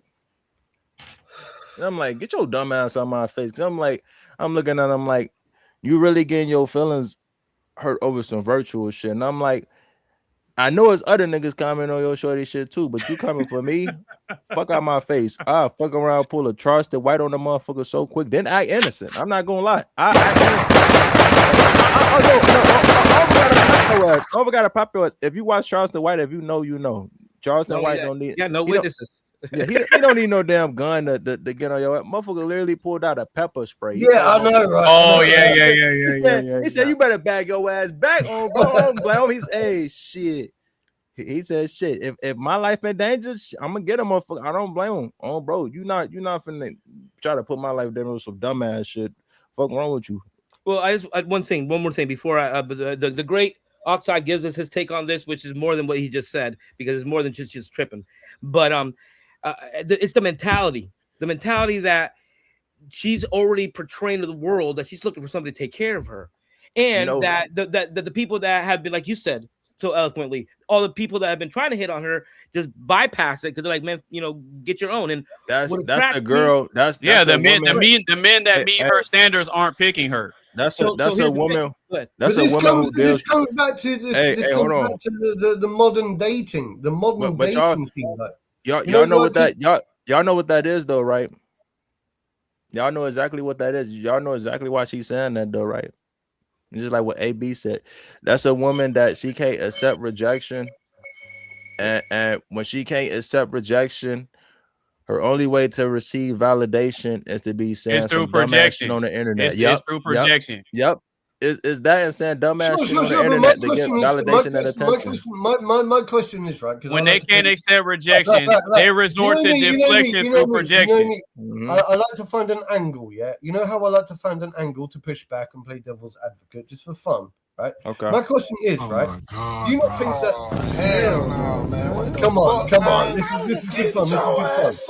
Do you not think that? Bro, do you not think that? Do you not think that? Yeah, right. Men are also very insecure, and they project their insecurities as well. I want to answer your question, Mark. I want to answer this because I was going to say a comment. The reason men work so damn hard, like this one woman said, for money and power is because we want to get the woman that's attractive to us, which is a powerful woman, a strong woman that's already got her shit together, that, you know, it's already doing whatever it is. And in order for me to even be attractive, that's just you, isn't it? Even though, okay, let's listen, hold on. If I want to attract a woman like that, I have to be attractive. And a woman like that's not going to be attractive to somebody that has nothing. You see what I'm saying? So if you want a good quality woman, you have to make yourself a quality person to attract them. Otherwise, you're in this whole fairy tale. That's not always true, though. Jaime. No, you're gonna say the fairy tale one. No, it don't matter how you look or what you have. Love will always take you there. If you love someone, it doesn't matter what they have or how they bullshit, man. Bullshit. Because I've lived. I'm 50 years old. Hey, let's keep it real and 100, and let's keep all this pyramid scheme bullshit to the side.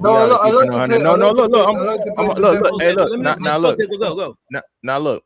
My dad, which I wouldn't say that I have a love-hate relationship with him, because I don't. I love some of the shit he tell me, even though it sometimes agitates me, and it's not because he ain't wrong. It's just because he be so fucking.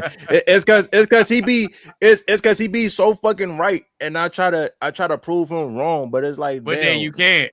Yeah, it's like you fucking can't, because it's like when you I've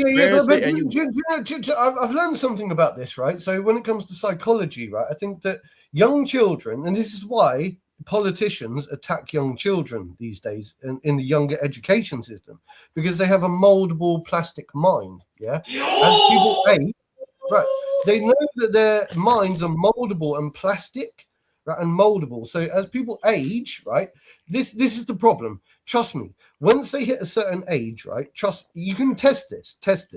Go out there and test people of different ages and see how able they are to shift their viewpoint in the world, their mindset in the world. The older people become, the more rigid and solidified they become in their way of thinking. That face AB base should have been the main. You can't penetrate, you can't get through to them, you just can't explain it. And you're like, wow. And I don't want to become that person when I get older. I want to be able to, be able to at least, say, fucking hell, man, maybe I'm wrong. Maybe I've been wrong all these years, and not be like rigid. I want to comment on that. I want to ride those coattails real quick, because I'll make it real interesting real quick. What you're basically goddamn. What you're basically saying, Mark, is this: that there's a duality in everything. How you act, how you perceive, and how you act, right?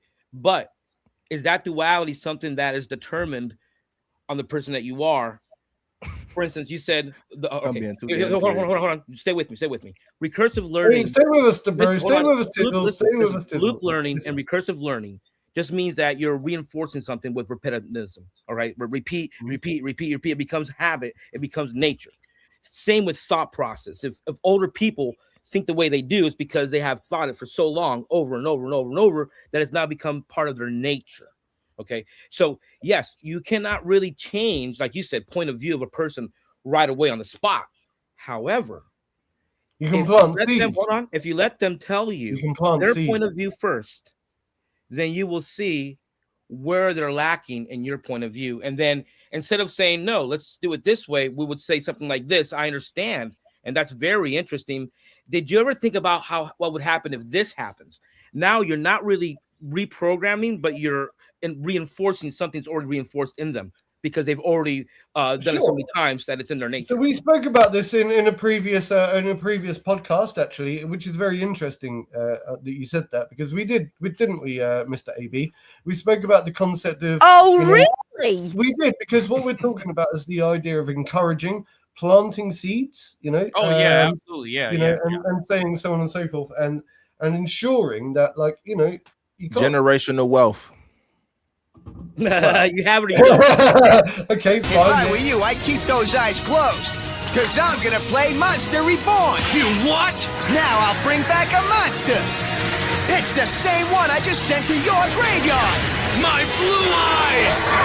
Yeah, man, I knew you could do it. Now that was impressive. Shout out to Triz. We got Triz in the building.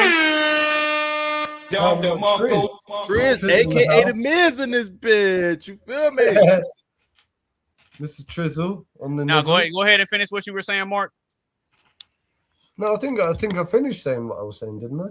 Okay. Hey, Tizzle. He got scared. He got scared with Tiz movie. He's like, I'm gonna shut up now. No, hey, Tizzle. I think I said what I needed to say, man. Okay, so Tizzle. I'm intimidated by Mr. Hoodrat down there. Wait, what's up, baby? Tizzle, what did you notice earlier? You said what you peep what I said? Yeah, I was like, damn, I don't know if I'm being too nosy or not, but I looked as they was talking. I was like, wait, what the fuck? I'm like, Anonymous got a skateboard in the background. I'm like, let me find out your ass just a skateboard like me. I'm like, that shit crazy. Yeah, I did. Yeah, damn. See, I wish I could have kept my shit. I swear to God, I can't find that bitch though. That was a Rod Derrick skateboard. That was probably one of my favorite ones for real. I mainly used to skate Plan Bs. Wait, say that again? I said I mainly used to skate Plan Bs. What you mean by that? There's a skateboard brand called Plan B. Oh, what? Damn, I didn't know that. Roches are the ones. I used to skate Plan Bs. I skated a few Dark Stars. I skated a couple World Industry boards. I skated Enjoy, but I would say like my favorite ones were probably like the strongest ones I've skated were Black Labels. Those were the strongest decks I had. But my favorite and the lightest ones I've had were the Plan Bs. The Eric Costin Plan B. I had to check them out. Oh no, I was a skate or die kid, bro. I was a skate or die kid. Did you do inline skating? No, I wasn't a fruit booter. I'm not a fruit booter. Hey, I rollerbladed for a minute. No, I'm not a fruit booter. Are you for real? Are you for real? Bro, that's a bit like, no, listen to me, Mark. I'm pretty sure this is probably like an American thing, but the skateboarders did not like the rollerbladers. Yeah, I know. That's true. Shit, who you telling? They ass now with the skateboarders had way more respect for the BMX people. They was like, I don't like you two wheel motherfuckers. Y'all be terrorizing my block. Y'all know that shit. It's harder to do tricks on a bike than it is on a skateboard. That's why we respected the BMX riders more, because it's harder to do a trick on a bike. So if you're going up a half pipe and you mess up, would you rather have a bike fall on you or a skateboard fall on you? Neither. Sure, but it was different here because I ain't gonna lie. I'd rather have that skateboard than that. Anyone came to the skate park, yeah? Whether you're a BMX, both of them hurt. You're a BMX, inliner, roller skater, like whatever, skateboarder. Like everyone had respect for each other in the same playground, so there wasn't that. Nah. We ain't. No, we hated it. No, listen. When we're at the skate park, we hated it when the rollerbladers showed up, bro. We hated it, bro. You know what the problem with the rollerbladers was? I know what you mean. I get what you mean. There was. You know what the problem with the rollerbladers was? We hated when they showed up. With the rollerbladers, it was a high concentration of Karens. You got to remember, there was like a lot of female rollerbladers, damn near soccer moms with the rollerblades behind their strollers. They was straight Karens. Don't nobody respect no rollerbladers. Now they had now I'm not gonna lie, they had a very, very small niche group of rollerbladers. They call them skitchers, where they would just hop on the back of a car, grab onto the back of a car, and was rollerblading. He ain't lying. We do that shit. My friend, right? One of my best friends, right? he's a fucking legend. He was a legend right on the half pipe. Yeah, he could do triple. Well, not triple, but like a backflip. Yeah, he could do backflip, like backflips and stuff on the half pipe on his blades and stuff, and all sorts of weird, crazy skills and stuff, which I couldn't possibly do. He owns his own boxing gym now. He literally owns his own boxing gym. He's like, he was the most athletic person that I know, like in Basingstoke. Seriously, man. 83% of rollerbladers have fanny packs. You mean bum bags? Bum bags. We call them bum bags, man. Bum bags. Bum bags. Bum bags. Look it up. Google bum bag. Yeah, I don't think Triz is lying about that. I don't really think Triz is lying about that, because the thing with skateboarding, it was a lot harder. Because, well, no, it was a lot harder because when you're skating, your body is turned your body is turned sideways, but you're looking to the side, depending on what your stance is. Wait, now you know who was crazy? You remember them motherfuckers? I don't even see these guys. They probably all dead. Remember when those guys was doing that? It was like damn near like a bobsled, like a luge. It was like a street luge where they was laying on their back. It looked like a skateboard, but they laid on their back in this thing that had wheels on it. Yeah. And it was going like 100-some miles an hour going down. It was street losing. You're right. Yeah, I think it's an Olympic event. I think it's an Olympic event, isn't it? No, not with the skateboards, but with the sleds. But for the Summer Olympics, or for I'm pretty sure it is. I'm pretty sure it is. It might be. I have to look it up. If you fall, Triz, are you ready for the world? Are you ready for the? I think a lot of them are dead by now, because I don't see them anymore. Triz, I want to ask you this question: who are you gonna support in the World Cup, the football world, the soccer World Cup? You're hosting United it in your States, country. 100%. Word. United States, 100%. Yeah. That's it. Just for that, I'm gonna spend my Memorial Day. Bro, he got his ass cooked. He got cooked. Adrian, you didn't go down like that, huh? He got cooked. I'm glad you said that, man. I'm glad you said that, because I've asked Americans before and they go, I don't know, man. I don't know. But you know what? Guess where the World Cup gonna be at? Guess where the World Cup gonna be at? Tell them, Triz. In your country, bro. No. Where's the World Cup gonna be at? It's gonna be across three different. It's gonna be across Canada, America, and Mexico. What cities? Well, I don't know exactly what every city. You need to do your research, player. It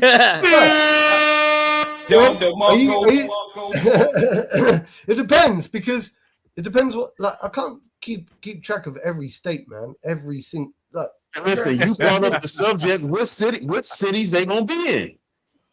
James, do you know? I think I know a couple. New Jersey, go on. Washington, California, probably. That's right, Washington. California is not a city. Washington, Seattle, Washington, my city. Seattle. Oh, that's where you're at. Oh, that's where I'm at. It's gonna be a Freattle. No, Seattle's cool. Oh, Freattle, I get it. Yeah, true. Hey, listen, hey. I'm getting this apartment ready. I'm in the middle of renovations right now. I'm about to go look at a washer and dryer and a dishwasher. It's gonna be done. I think I'm probably gonna try to charge some crazy amount. We'll see what the numbers is. Do a quick Airbnb arbitrage just for the World Cup, and then I'll rent it out. Yeah, do that. Do like a vacation shit, man. I got a boy that does that all day long in Florida. He's making money. He goes all over. And you know what the crazy part? The crazy part is the bus that I'm by. I'm by both of the bus routes that go straight to downtown, go straight to the hospital. So we straight. Look, if they rent at my place, they don't even need a car. They don't need no rental car. That's a good. I'm in the city. You right there on the bus line. I'm in the city, man. You don't even need a car here. That's dope. That's good. That's good. Hey, so Triz, real quick, I know you just pulled up. What are your thoughts? Listening. Yeah, what are your thoughts on the video? and what old girl was saying. What you think? Man, she out her damn mind. Number one. Number two. Here's the thing. This is the paradox that plagues the quote unquote dating relationship mating dynamic YouTubers podcasts, and I don't think it's ever adequately addressed. Okay, go ahead. This idea that a man that's ambitious, because in order to make the type of incomes that I hear a lot of women are communicating that they want from a man, the man has to be highly driven, has to be highly ambitious, right? That's a fact. Facts. And we know this because we can look at data and statistics regarding household and per capita income, right? Mm-hmm. A lot of these incomes women are want from one man exceed household incomes for 90% of Americans, and they want it from one person, right? Yeah, that's true. And so if somebody is that ambitious, right, why would their ambition be limited to one aspect of their life? Facts. If somebody is ambitious as far as wanting the finer things that money can buy, wouldn't you think that they will be ambitious as far as dating and mating is concerned?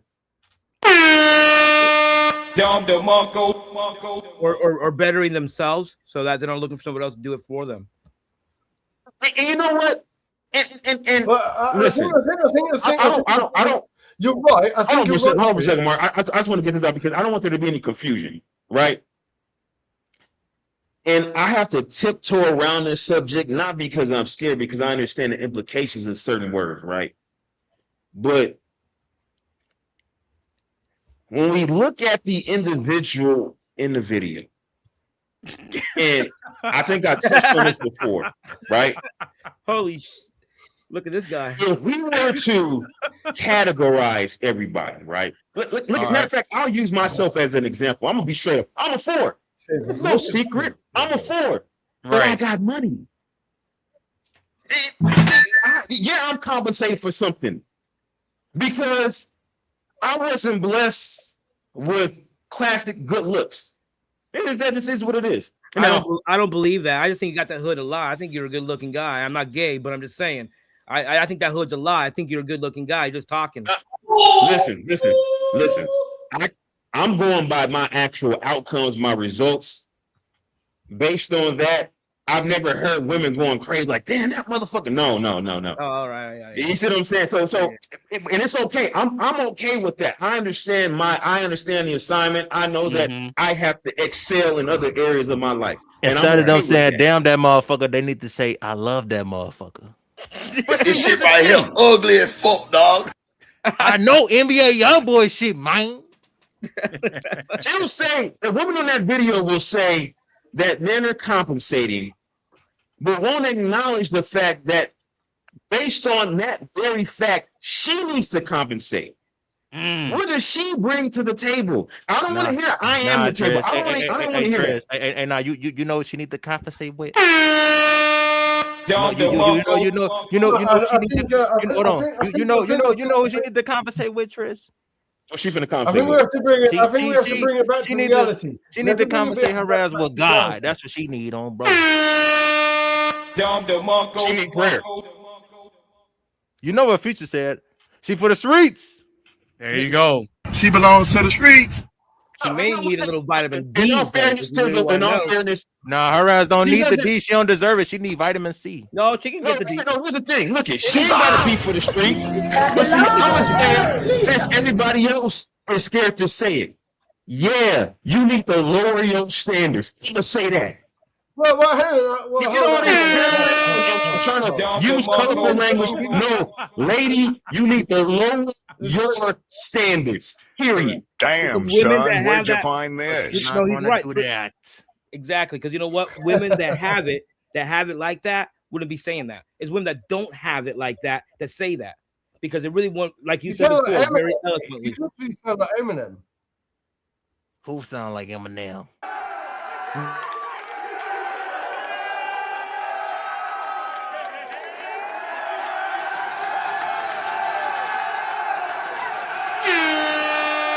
Down the Marco.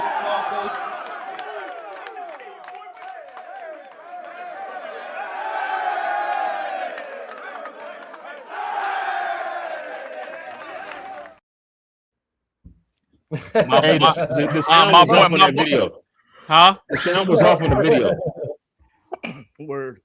Yeah, my guys on the panel, y'all are cooking. Y'all are on fire tonight. Shout out to y'all, man. Down the Marco. We big cooking. Yeah, we're big always shout out cooking, to y'all. bro. We're always cooking. We're always I know, y'all. That's why y'all are my guys. But But Mark was about to call me Cap. What was you gonna say, Mark? You were trying to call me Cap. Uh-oh. No. I actually was calling my brother down on the left-hand side, Mr. Jamie Arturo. I was saying he sounded like Emmett. He reminded me of Eminem just a second ago. That's what I said. Jaime Arturo. In a good way. In a good way. Okay, it was a compliment. Mark. I know you're from England. But can you say right now? You guys want me to beatbox so you guys can? No. What I wanted to say to Triz, I wanted to like. Mark, I know you're from England, but can you say Jaime Arturo? You can't say that? Yeah, Jaime Arturo. Yeah, there it is. It sounded gay, but yeah. Down the Marco. Sí, yo comprendo un poquito español, pero yo necesito más lecciones y yo estoy bien pato. de puta madre, ¿sí? Porque tú eres tu amigo, tu hermano. Mi amigo.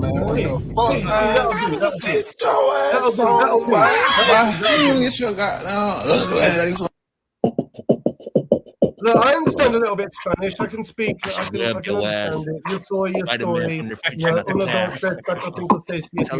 Wonderful glass. We're not going ahead and knock down the flash. All that kind of shit. I get all that. But I don't want to be. But does anybody else have any final thoughts on that before we get into the first question of the show? Man, I'm gonna say, fuck that bitch, OG. Fuck wrong with her. Oh God. I should whip her goofy ass on cheap. Down the Marco. I should whip her ass. Say, get over here, bitch. No.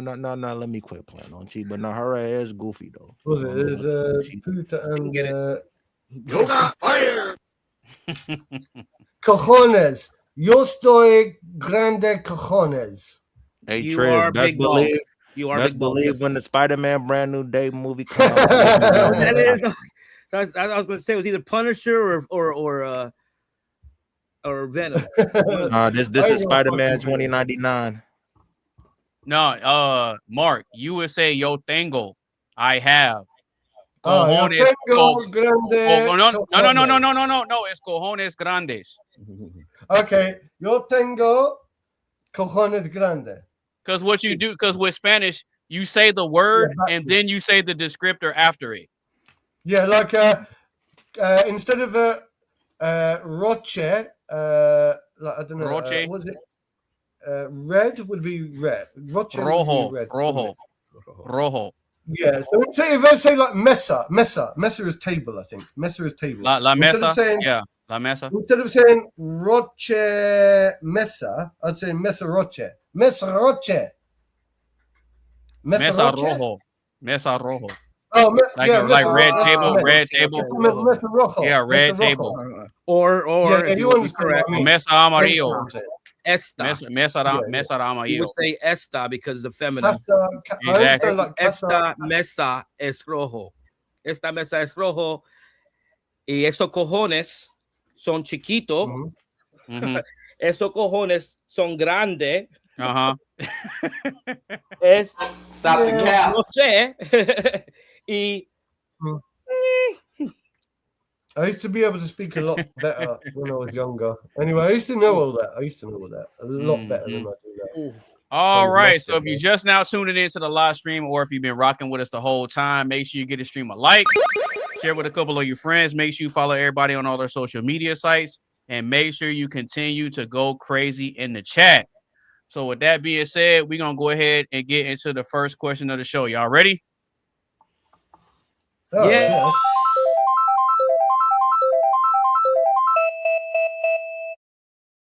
mystery.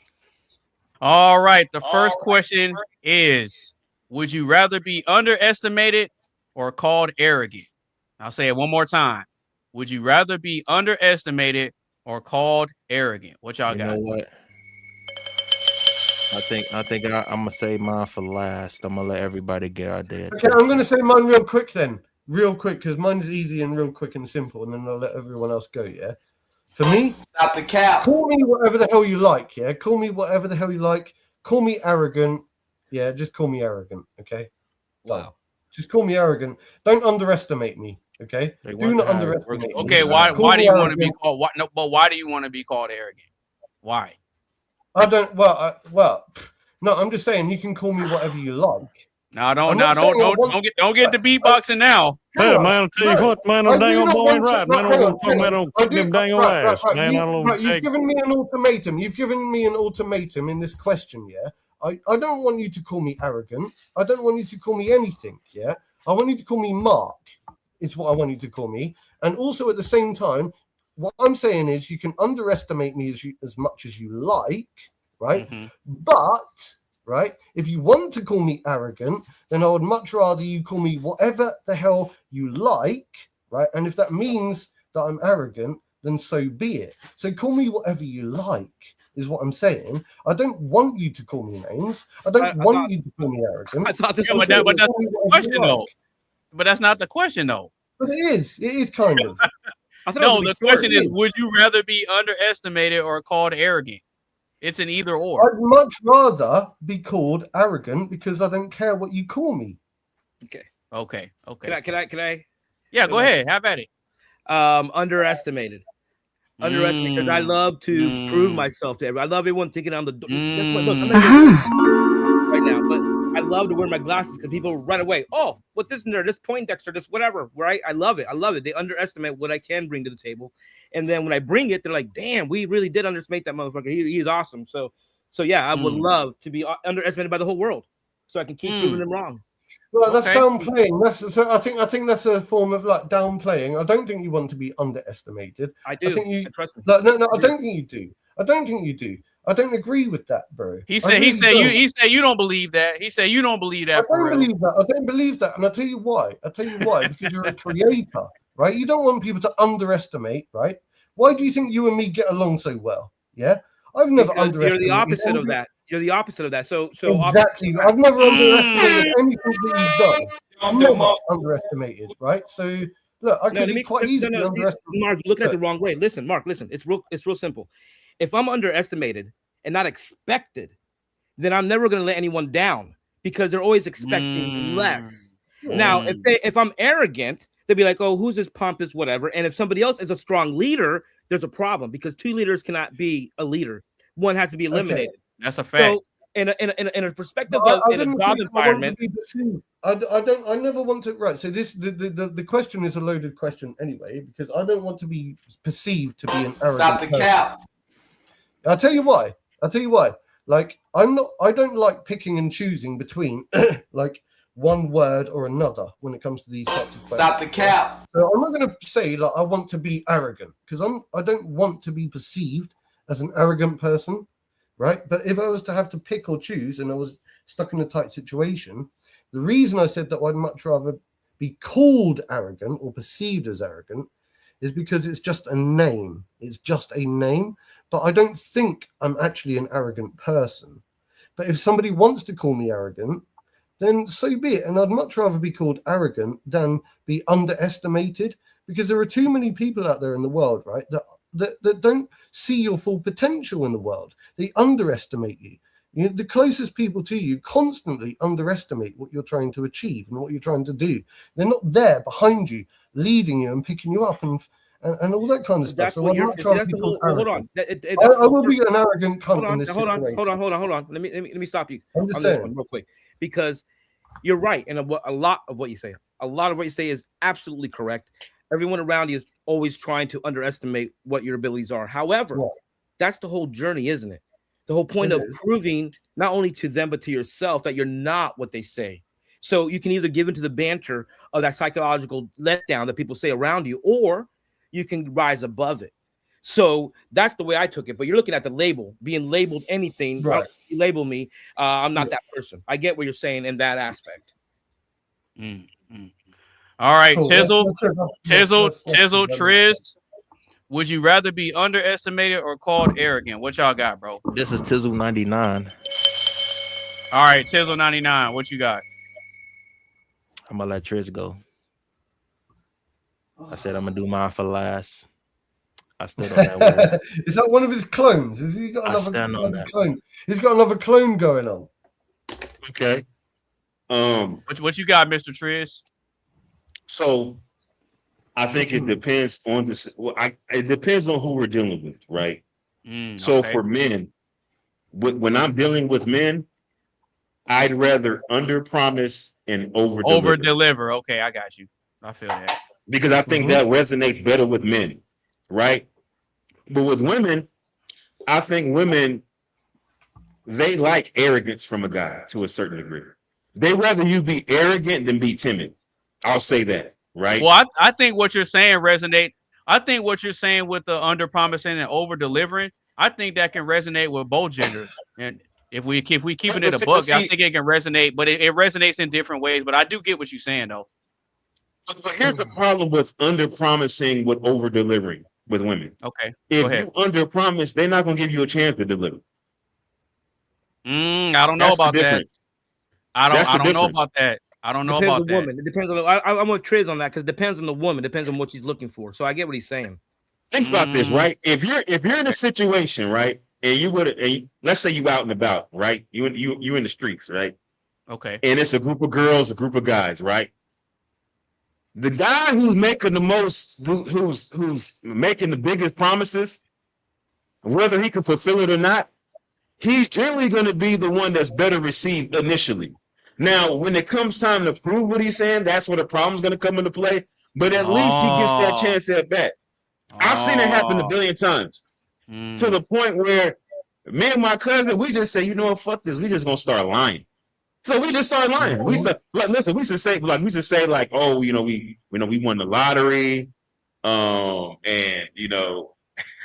we make up all kind of lies. Like, listen, I went through a phase where I had every fake watch you can imagine. Like watches people wouldn't even think that you can even fake. And we're talking about back in the day when people that wasn't used to seeing fake watches, they was only used to seeing fake Rolexes. Right. So yeah, I call it peacocking. Where you can hear the Rolex ticking. Bro, I literally call it peacocking when you've literally you're just putting on your fake Rolexes and your bling and you're like waving your feathers like a bird of paradise, like peacocking out there. And then you take them home, right? And then they take them home, right? And they're like, shit. When you strip them down and really see what's shit, here we go again. When you really see what's beneath the surface, but women do that as well, right? Men and women do it both. Men and women. FBI, open up! Men and women do it both, but women do it more, I think, with all their makeup. Yeah, look, Mark started getting weird and Jaime got off camera.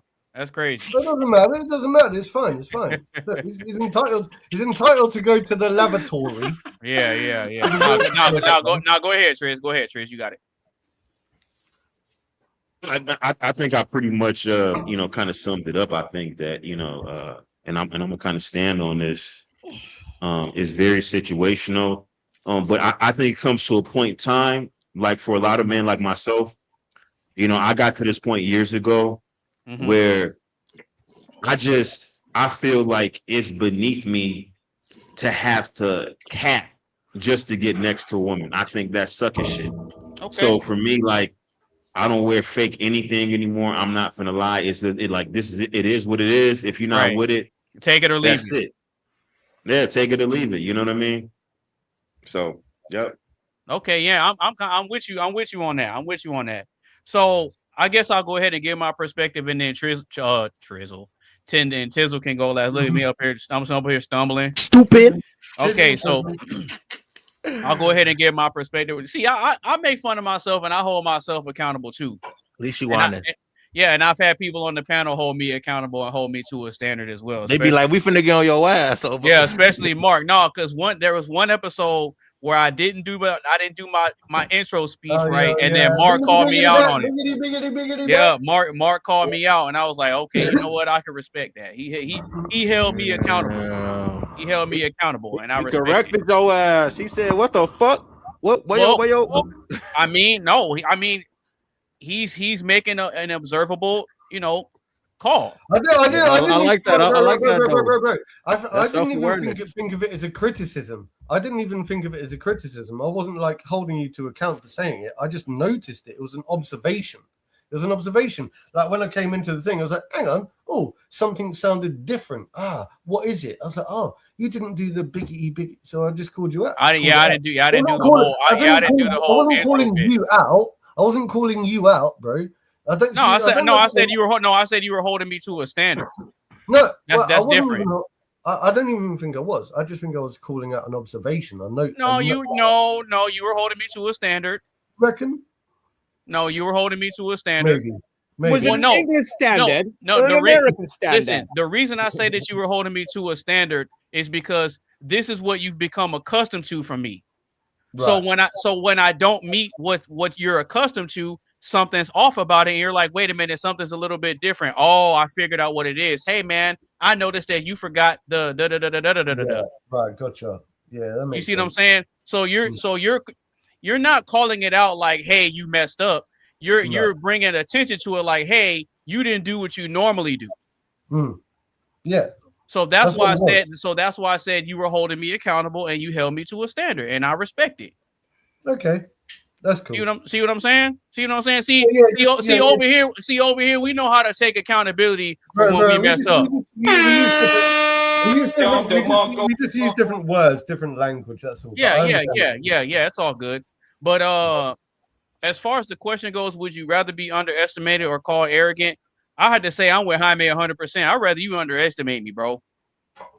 I would much rather. Really? Would you really? Yes. 1,000,000%. Really? 1,000,000%. Because think about this, Mark. We've all been in situations or instances where we either watched a movie or we watched a sporting event, and we didn't want to go for the person who everybody was cheering for. We wanted to see the underdog win. Hold on. Just hear me out though. Okay. When we take the position of the underdog and we rally behind the underdog, we are inadvertently supporting the person or team that is being underestimated by the general consensus. That's the difference. So when they rise above and they overcome, they get celebrated that much more because people weren't expecting that much of them. That's the beauty. Actually, that's the beauty in being underestimated versus being arrogant, and then you can't deliver, and then when you fail, people make fun of you, and then you try to make excuses for it. Within the sporting realms, right? You've got the glory hunter, right, which will only support the big dogs. Yeah, the glory hunter will only support the best of the best all the time. They will switch places just because they're hunting glory, right? When you're supporting the underdog, you're not underestimating the underdog, right? No, everybody else is. Everybody else is, not you. I'm not underestimating the underdog. I'm supporting the underdog because I overestimate the underdog. No, it's because you understand what it means to be underestimated. That's why you're supporting the underdog. Right. You know that the underdog has all the odds stacked against them. So that game or that moment that they have to prove themselves, it means a lot more than the person who's defending the title. Sure. But I think it would be very unfair to underestimate that character and that sports. It's not. But that's life, though. I don't want to find a reason myself to underestimate. Mark is not that philosophical. It kind of is, bro. What are you talking about? Well, I don't know. You rage baiting. Can I real quick? I just want to say one thing. Triz was on my side anyway. I thought Triz agreed with me anyway. Triz, do you agree with me or not? Hold on, Mark. Hold on. I know you guys both spoke about arrogance. Triz said it in a way of posture for women, and also for men. in a way, but not so much because he said he wanted to be underestimated there, and I understand that because another man doesn't want to be challenged. So if a man underestimates you, but you're better than them, and you can prove that, that's more of a fulfillment for the person that's doing that, which would be the self, right? Versus the other way where they think you're a chump, and then you prove to be a chump, right? So the reason that you don't get it, Mark, is because Britain and England have always been these pompous, arrogant bastards. I'm just playing. Bro, don't do that to me, man. I'm just Don't do kidding. that It's a joke, bro. It's a joke. It's a joke. I love Mark. I love Mark. Is awesome. I love Mark. But anyway, go ahead. I just wanted to now you're all ganging up on me now. Like, no, I'm playing around. I love you, bro. You're comfortable with your region, bro. Now you're comfortable with your region. Yeah. I like you. Cap. We're not though. I love you, Mark. Mark's awesome. Go ahead, man. Make your point, or let's go. Oh no, wait, Tizzle, come on.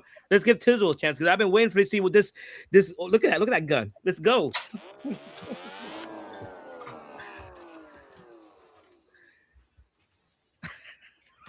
This shit right here ugly as fuck, dog.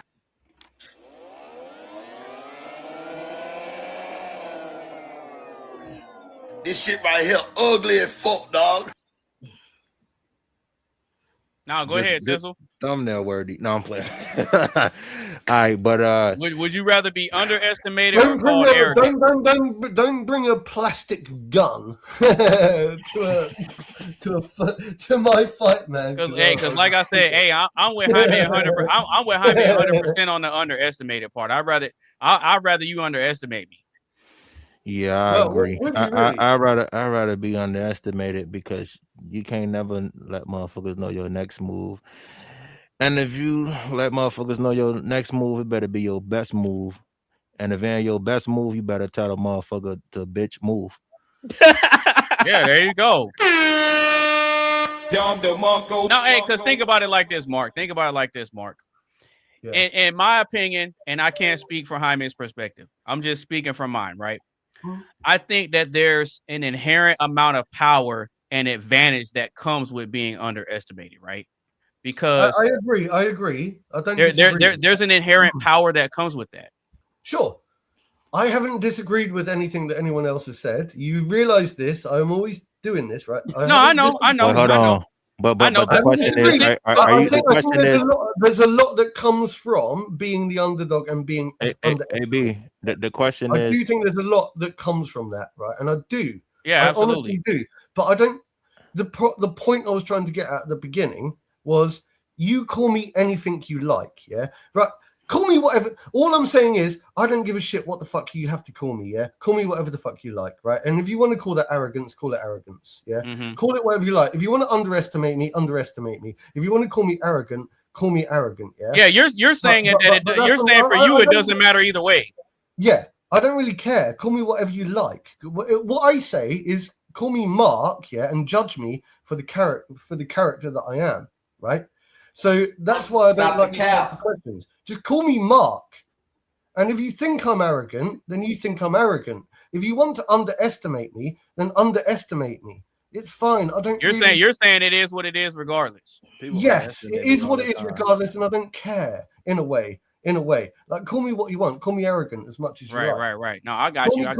Call me whatever. That's all I'm saying. No, I got you. Because basically what I was saying is that in a weird way, there's an inherent amount of power that comes with being underestimated, and I think that it gives you a significant advantage because when you step into an arena or you find yourself in a situation where the odds are stacked against you, but you have enough belief in yourself to where you're like, you know what, there's a possibility that I might not succeed, but you know what, I'm gonna try it anyway.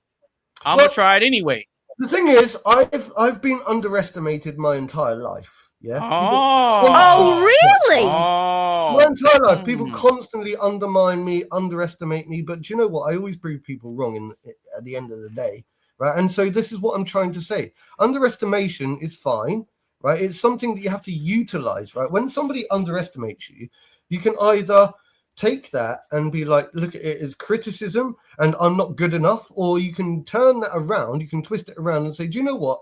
I don't like being underestimated. Like I just said a minute ago, I do not like being underestimated. So when people underestimate me, it kind of I love it. Yeah, me, I love it. I love it because I kind of do and I don't. I don't like it being underestimated, but what it does is it switches something in my mind to make me go, do you know what? I want to prove you wrong. Yeah, I kind of want to prove you wrong. So it does act as an empowering driving factor when you underestimate. Can I say something because I'm noticing don't underestimate me. Right. Go ahead, Jaime. Go ahead. You're not mixing confidence with arrogance, right? Because there's a difference between being a confident person and confidence in yourself and portraying yourself to be that way versus arrogance. Arrogance, remember, is fuck you, I'm better than you. Versus right. Versus hey, I got some, look, I'm carrying myself this way because I got money, I got accomplishments, I've done stuff. I carry myself this way because I'm a very confident person versus I'm better than you. You know, that's the difference between the both. So I think what you're saying is that you want people to know, because all your life you've been underestimated, that you're not to be underestimated anymore because you've accomplished things, you've done things. So that means you want the confidence to stay in people's minds. That's why you say arrogance, but it's not arrogance that you want, because you're not saying fuck you to people. I'm better than you. You're saying I've done things. Well, I mean, if it's necessary, he will. If it's necessary to tell people to piss off, he'll do it. Yeah, of course. I mean, there are people like that. I have to, but I don't want to. I'll give you a solid example of underestimated versus arrogant. Vegeta is arrogant.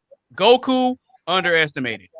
You're talking like Dragon Ball Z type stuff. Yes. Vegeta is arrogant and Goku is underestimated. Yeah, let's get some ice.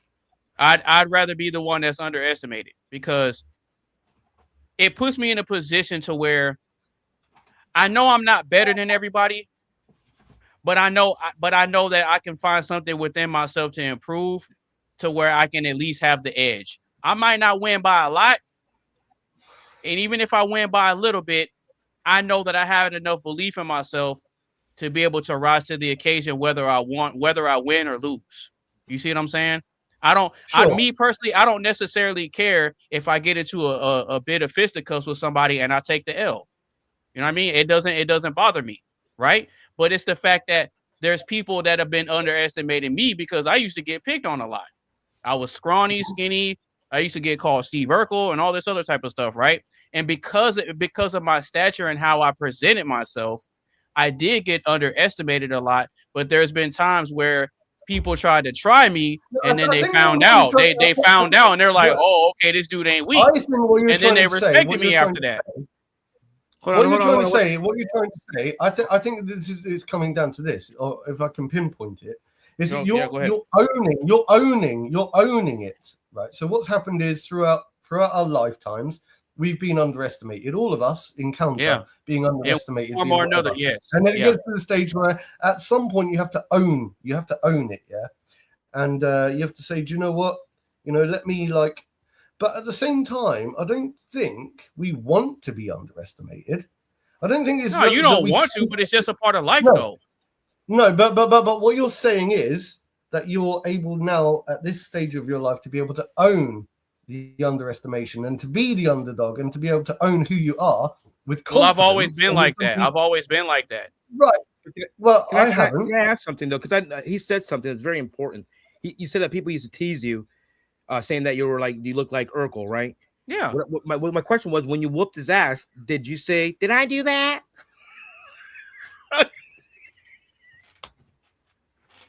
No, I didn't even understand that joke. Nah, if you know, you know. If you know, you know. It's over your head, Mark. It's an American thing, bro. It's an American joke. It's a show. It was a show. Yeah, it's from a show. Okay. But see, you went from Steve Urkel to Stefan Urkel now. Yeah, so there you go. Yeah. No, but see, there's been instances like there's been times where I got into fights with people. I didn't win every single time, right? There's been times where I'm defending myself against somebody, and then people came in to break it up, right? Right. It's not like a situation where I just go around whooping on people. That's not true. Sure. But it's just the fact that people think that they can bully me around because they think I can't do anything, and then they find out. do you think the best sports people in the world want to be seen, right, as people underestimate them, right? Do you think that Chris That depends Eubank on the person. It depends do on you the think person and that the type all of the best legacy you want to sports leave behind. people and all the best, like people out there, do you think that they really wanted to be seen as people that were underestimated? Or do you think that they much rather just be called arrogant and just get on with it and just brush it off their shoulder and just go, whatever, call me whatever you like? You know what? Watch this. No, watch this, Mark. I think it's a little bit of both. Mm-hmm. And I can give you 2 solid examples to prove that it's a little bit of both. Michael Jordan and Kobe Bryant. Okay. They were okay. They were okay with being underestimated when people tried to lock them up. But they had the arrogance to be able to display their skills on the court to say, nah, it don't matter what you think you're coming with. You're not going to lock me up. Come on. Show me then. You think you want to underestimate me and you think you can lock me up? Okay, cool. I'm going to show you. Come on, let's go. That's why Michael Jordan had a high level of respect for Kobe and not LeBron James. Right. There's a difference. I could make the case and say that LeBron James is arrogant because he wants to be seen as the face of the NBA. But when you look at his track record, he doesn't have a track record of loyalty. He doesn't stay when the times get tough. He's there. I want to get my ring so I can shine on y'all, and then I just move on. But Kobe Bryant and Michael Jordan weren't like that at all. I'm going to say my last bit on this then, and then I'll let other people have their answer to the question. I'm still going to stick with my original answer. I'm going to say, no, that's cool. That's cool. Something along the lines of, it's up to something along the lines of, I am not going to pick or choose whether you want to call me arrogant or whether you want to underestimate me. That's not my choice. That's not my position. Yeah. So in a way, that's for you, and you to decide, and it's got nothing to do with me. So I'm not going to pick either one. If you want to underestimate me, that's completely up to you. If you want to call me arrogant, that's completely up to you. So I will still stick with that. So call me whatever you like. Okay, right? Mark, I got a question for that then. No, I'm with you. I'm with you. Yeah. I respect that. I respect that answer. But I got a question for that. Do you think that being underestimated or being called arrogant is a sign of disrespect? I think that any type of name calling and labeling is something that people do naturally. And to be honest, I've got a thick skin. I don't give a shit what people call me. I'm so used to it. People have called me. Oh, no. Take it away from you. Do you think that being underestimated or being called arrogant is a sign of disrespect? It's not. I'm not asking about you. No, I don't think it is. I don't think it's a sign of disrespect. Like sometimes we'll have to look at someone out there and say, look, I think that person is slightly arrogant, and I think that person, maybe I underestimate that person. I don't think it's a sign of disrespect. I think you can underestimate somebody. So then would it be a compliment? So then would it be a compliment? No. It would just be so would underestimating somebody or calling them arrogant be a form of a compliment? Because you said you don't think it's disrespect. So then would it be a sign of would it be a form of a compliment then? I don't think it's either. How can come on, you can't do that, bro. No, bro. No. It's neither. What it is it's like I'll throw you a lifeline. I'll throw you a lifeline, Mark. I see what he's trying to say basically is which one is better? It's the same question. He's going about a different way of asking it, and it's basically you can't get me to pick one over the other, and I'm struggling. Which one's more positive or negative for you? Which one's positive or negative? Let's put it that way. Which one's positive or negative? Arrogance or underestimation? I think they're both negative. I don't like either of those words. I don't like the word arrogance, and I don't like the word underestimation. I like the words confidence, and I like the words overestimation. So I look for more positive linguistic terminology simply in my language. So I don't look to, So let's say, for example, I was to pick and choose. Could you pick one of these two different options? I would say, do you think you're a badass, or do you think you're a fucking godly motherfucker? I wouldn't say, do you think you're an arrogant cunt, or do you think you're undermined? I just can't pick. I don't use that kind of negative terminology in my life, so I don't pick either of those two, and I don't apply them to myself, and I don't apply them to you either. I don't think any of you are arrogant. Yeah. But think about this, Mark. I don't underestimate any of you either. I don't underestimate any of you. I don't apply or simply apply any of that. No, I get that. No, I get that 100%. No, I get what you're saying 100%. But what I'm saying is just because you don't use the terms and you don't apply them to yourself or others doesn't mean that they're not being used and applied in a multitude of ways. The problem is that most people have too much. Let me jump in for a second. I want to jump in for a second. Let me jump in real quick, Mark. Go on. Now, okay. Go ahead. The reason why there's a distinct difference between being called arrogant and being underestimated is the perception of somebody who's arrogant is that they're capable. Okay. You like when you envision somebody that's arrogant, you don't envision somebody that's weak. Yeah, that's a fact. No, that's a fact. Yeah, that's a fact. You envision somebody who is assertive, who takes charge, maybe to a fault. Yeah. But at least they have the confidence and the wherewithal.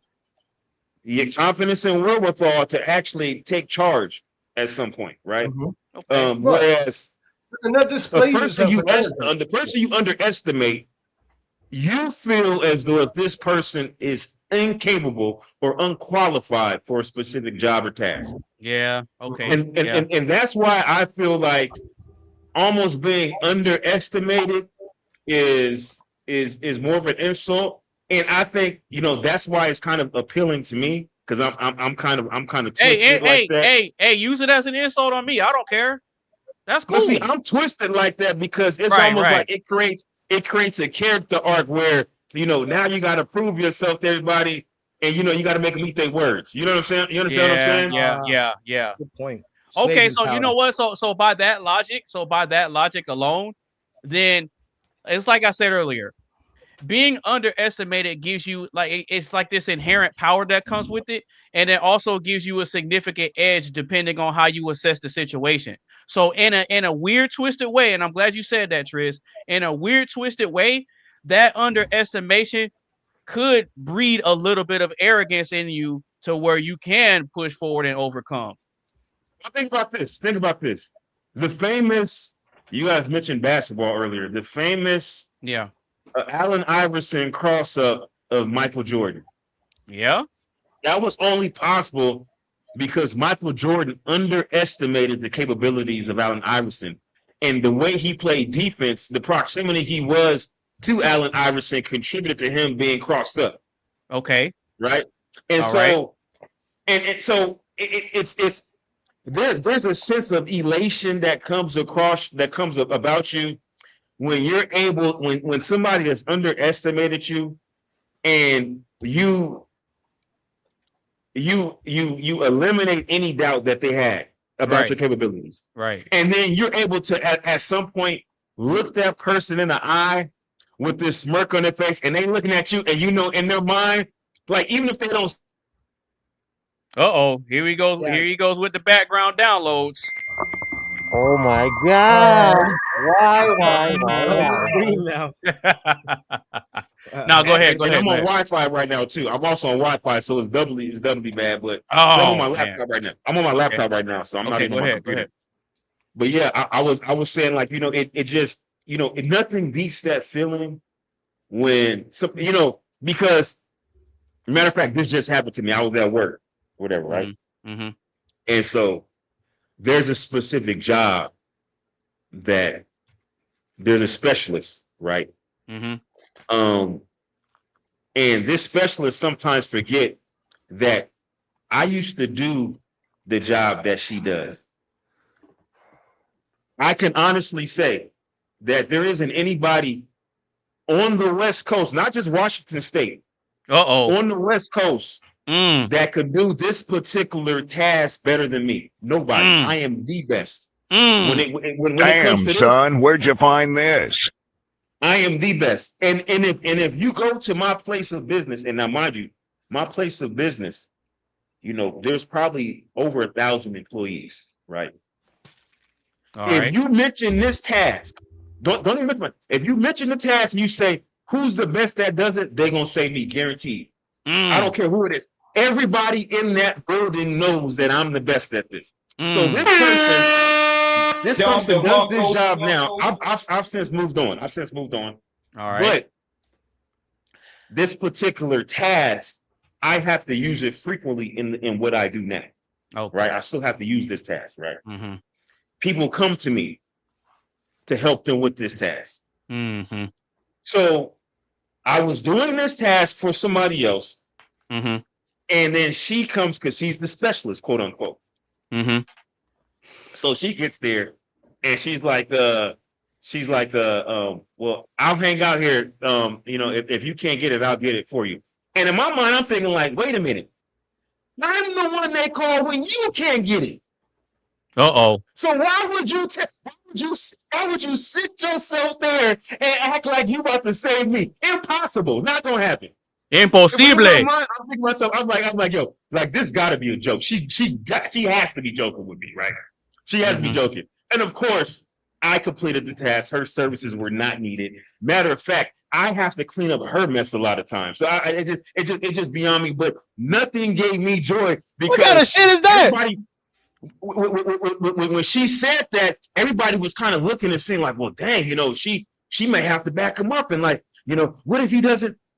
And after I got it done, everybody was looking like, oh yeah, we know he do it. Mm-hmm. And so it's just, it's like, and so that's what, there's a certain thing where even though I've got to the point now where nobody doubts me.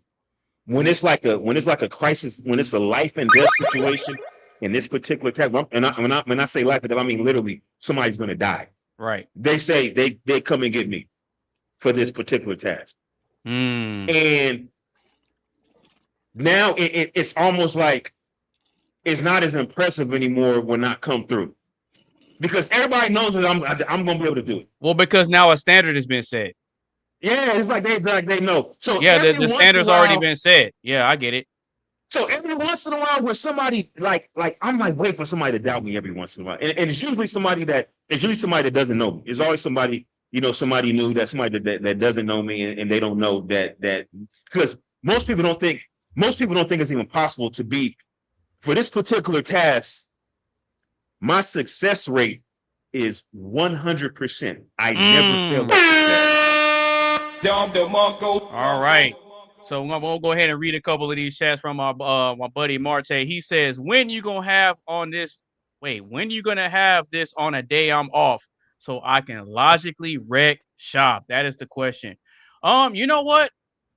In the near future, I am gonna start to incorporate more streams throughout the week.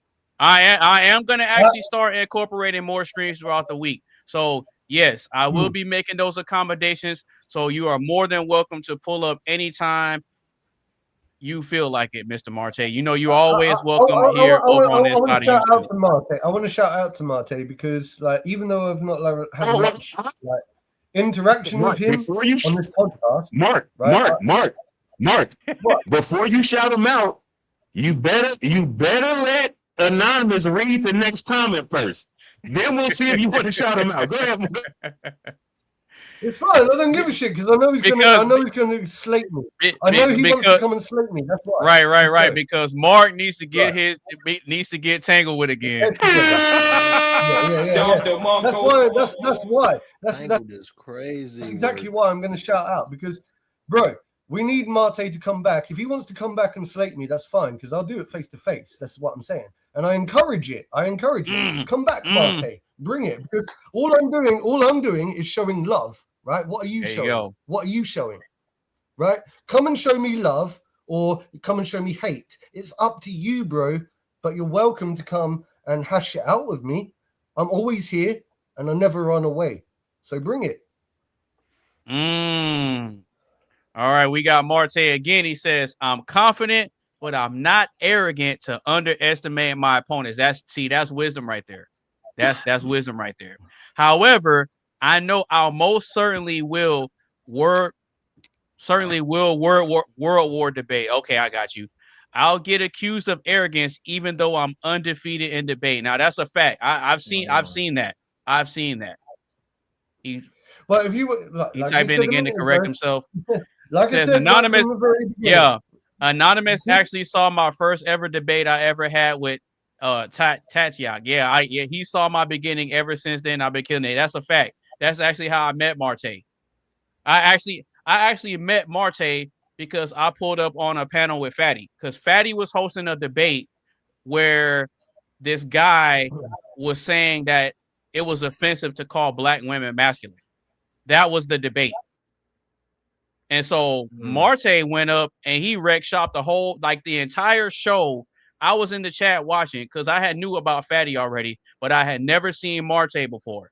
So ever since I watched that debate and I saw the position that Marte was taking, I was already thinking in my head, like, okay, I've never seen Marte before, but I already see that we think similar because Marte is black. He's part black. I don't know all of what he's mixed with.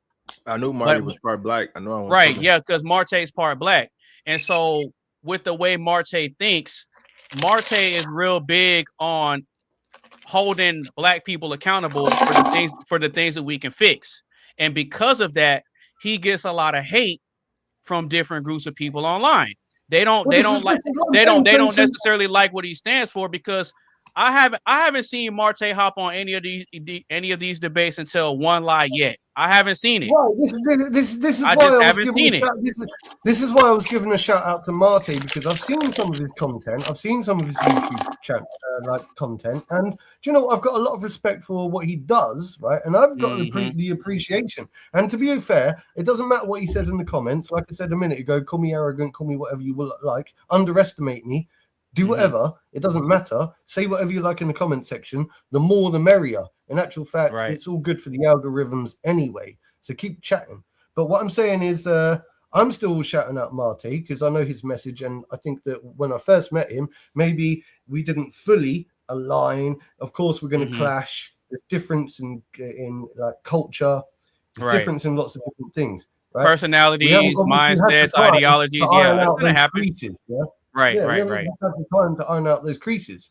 That's right. And see, I guarantee if he got to know me properly, I guarantee we'll get on quite well. I'm pretty sure of it. I think you guys will too. And this goes back to something that you asked me in the very beginning, Mark, when you were saying what's the point of doing all this, right? You asked me that several times in the past, and my answer has been the same the entire time. What I like about doing these panels and hosting these shows is I'm always open, willing, and welcome to have on different people that come from different parts of the world, different religions, different political spectrums, different overall life ideologies. It doesn't matter to me who you are, what you're about, or whatever. I like to lend my platform to give people a voice and give people the opportunity and the chance to voice what they think, speak on how they feel, and we just have healthy conversation. Look, I'm on episode 30 of this, right? I did my very first live stream back in September of 2025, and Mark was there. And I want to say Tizzle was there too. And Coley. They were there. These guys were there from day one, right? Day one. And so they've actually been around to see the platform grow, and Mark and Tizzle have gotten a lot more comfortable with being able to present themselves online and just be who they are. I don't expect Mark to change who he is. I don't expect Tizzle to change who he is. I don't expect Marte to change who he is. I don't expect Mr. Jaime to change who he is. I don't expect Triz to change who he is. What I like about hosting these shows and using my platform is I like to invite people to be authentically themselves, whether I agree with your perspective or not. One thing I do respect is that you're coming up here and you're just being yourself and you're not faking for the internet. That's what I like about it. That's what I like about it. And there's been a couple of instances where Marte pushed back on something that I said. But am I going to get all bent out of shape because he may have a difference of perspective, or he might see something that I say from a different angle? Absolutely not. the purpose of it is No, for but us to have healthy dialogue. I actually think we need people to come like into these types of groups and push back confidently sometimes. You know what I mean? Absolutely, like, so absolutely. Marte is, I think, one of those guys that will find, a reason to push back on something any which way, shape, or form. But I do think so am I in a way. So right. But I think it's healthy. I think it's healthy though, because what it highlights, in my opinion, is that Marte is the type of guy, just like Mark and everybody else on the panel. We're all the type of guys where we're seeking truth and we're seeking understanding, right? And so that's going to come from a myriad of different angles, perspectives, and conversations, which is why these conversations that we're having are very fruitful. Yeah, we're not going to always agree. We're going to butt heads. We're going to have debates. We're going to crack jokes. We're going to roast each other. But the purpose of it all is that we're all coming together and we're throwing ideas out, and we're just trying to figure this thing out, one conversation and one day at a time. We're gonna brag and boast. We're gonna sit down and celebrate and pop a toast. Yeah, there you go. So to answer Marte's question, I'm gonna start doing more streams throughout the week because I got to get some things ironed out first. And the platform is always gonna be open for whenever you want to pull up. So that's it. Big shout out to Marte, man. He's doing his thing over there, killing people with these debates. I love what he got going on. So real quick, does anybody else have anything else on that first question? Or y'all ready to move on? I'm ready. Let's go. Everybody talked out, bro. Okay, cool. Shout out to y'all. Okay, so if you just now tuning in to the live stream, or if you've been watching us the whole time, make sure you give the stream a like. Share with a couple of your friends. Make sure you follow everybody on all their social media sites. And if you want to get in on the live action, be sure to continue to sound off in the chat. So with that being said, we're going to go ahead and move on to the next question.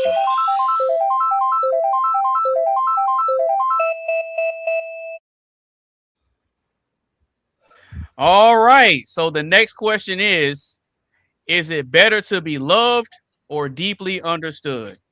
I'll say it one more time.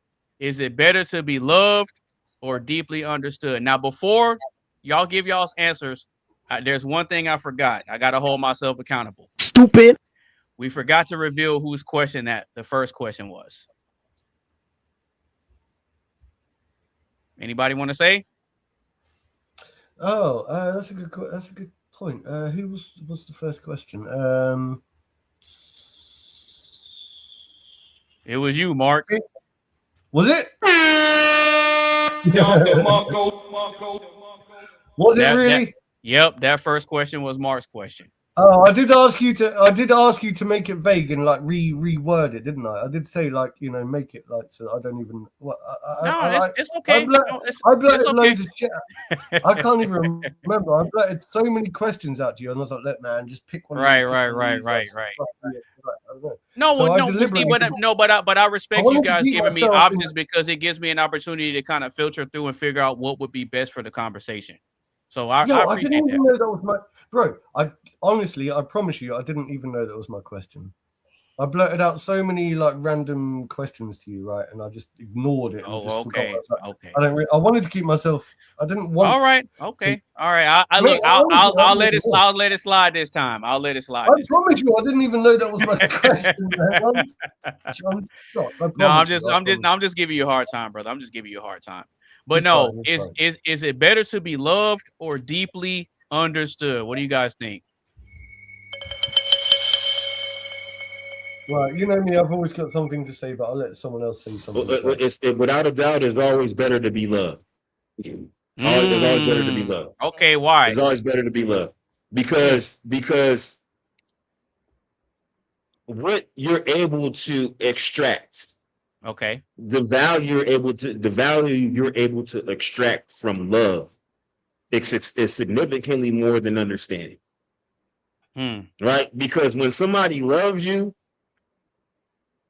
they're willing to do things for you despite your differences, despite whatever bullshit, despite whether or not they're able to extract value from the service they provide to you. Okay. So I'm able to better I think I'm able to more efficiently leverage someone's love for me than their understanding for me. Right. So give me an example of what that would look like. So like, for instance, like if you're with a woman and you need her to do something for you, I don't need you to understand, just do it. That's it. Like if I need something done, I want it done. I don't need you to try to figure out, to try to understand the who, what, when, where, why, and how, unless I need you to do something, unless I need you to make decisions independent of me. But if I'm in the picture, all you need to do is just follow my lead. That's it. Well, in the famous words of Tina Turner, what's love got to do with it? What's love but a second-hand Uh-oh. So what I'm saying is, like, get in there, Mark. Get in there. Get in there, Mark. You know what I'm saying? Tina Turner, she's I think she's one of the best singers ever, actually. But like, what has love got to do with it? And what is love but a second-hand emotion? Like, what is love? And can you describe what love really is anyway? Because that is one of the things that I've always struggled to fully understand. Like, what is your definition of love? Because to understand your answer depends on what your definition of love is. Can I say something real quick? So yeah, go ahead. It's a combination of both, and I'll say why. Because if you don't understand, oh really? Yeah, because if you don't understand somebody that you love, then you don't love them, period. And if somebody doesn't understand who you are, they can't love you, period. Because there's been love that's been toxic, where they love you so much that they'll kill for you, literally kill you. Yeah, that's a fact. To have you and things of that nature. There is sick love out there, or let's call it I don't know, obsession or whatever the case might be. Point is that if you don't understand the person that you're with, you can't really love them. And the one key that you have to take into account is this: if you don't understand yourself and you don't love yourself, you're incapable of loving anyone else, and vice versa. If that person does not love themselves, understand themselves enough to love themselves, they will never love you ever. It's bullshit love. It's conditional. It's like, I love you because you put a house over my head, or I love you because you buy me these things, or I love you because you look so good and you look good on my arm, or whatever. That's isn't that like materialistic? No. Because also I love you because of how you make me feel. You understand? It's not about them. Real love is I love you for who you are. But he said, I see who you are. I love you for who you are, regardless of whatever. I love you for who you are. And that's the understanding that you understand who they are. And when you understand who they are, then you can truly, really love them. And I'm with Triz. Yeah, you want love. You want love. But also love brings pain. Because if you lose somebody, or if you're going to go away and die, then you're going to create that pain in them. So love is a double-edged sword, where it can be double-edged sword. Love and pain. Bang. Two sides of the same coin. Without love, you're not going to experience the pain, and without the pain, you're not going to experience the love. I suppose it's the yin and yang concept, right? Sorry, yeah, get me thinking. That's all. All right. So, what do you think, Mark? Tizzle said he had to step away for a minute. He'll be right back. What was the question again? Hold on. I got you. Stupid. All right. So the question is it better to be loved or deeply understood? What you got? And you got Triz dying of laughter in the background, bro. I don't know, man, because I don't think I've never felt truly loved. Yeah, truly loved. Truly, like, you know what I mean? I've always really? That's why now we get. Well, so I don't know, man. I don't know, man. I hate these questions. I fucking hate these questions. Why do you? I really struggle with these questions because I don't want either. I'm going to go back to my answer from the first question. You either love me or hate me. Yeah. No.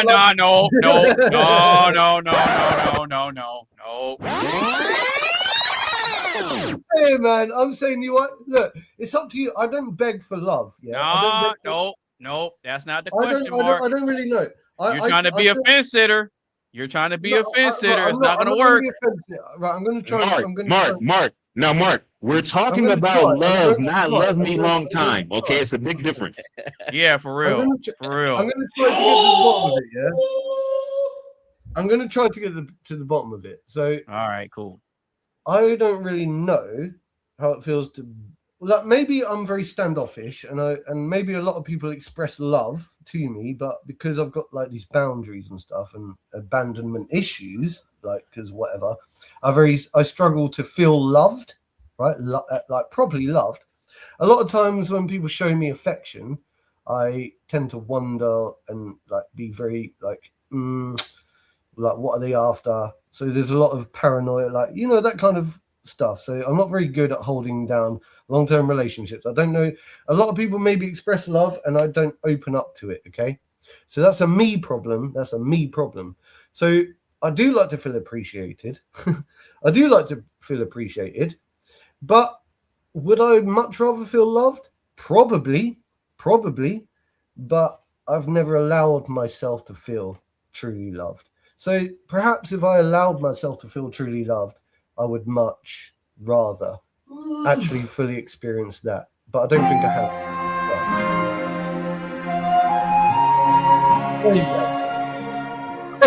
That's the answer. I'd much rather experience true love. Yeah, I think I'd much rather experience true love. Mark, you need to go to the Philippines, get you one of the Filipino girls. That's what he needs.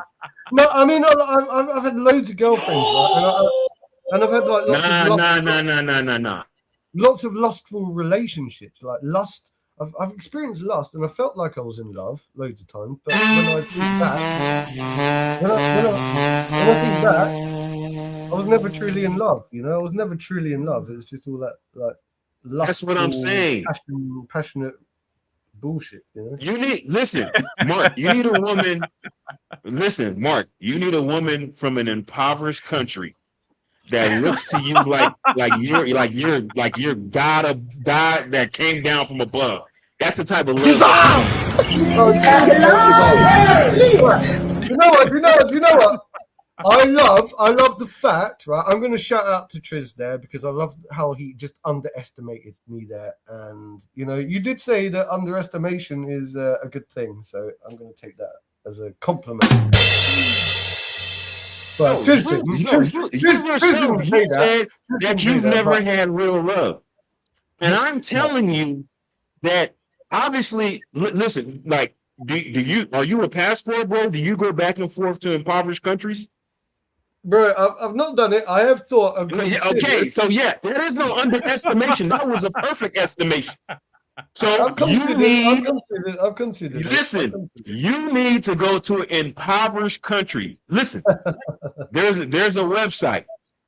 It's called Are you for real? Right, listen, just listen. No, listen. I'm giving you sound advice right now. There's a website called Numbeo. This particular website calculates cost of living index. Not just a specific metric, but an actual index that actually takes into account various expenditures that you'll make. Right, Triz, can I intervene? Can I intervene? I've got. No, hold on for a second. I need you to hear me out. On this website, you're able to rank countries based on cost of living index. This tells you where the most desperate and impoverished women reside. The type of love that you can get based on these performance metrics is unfathomable. I think it's called trust me. Bro.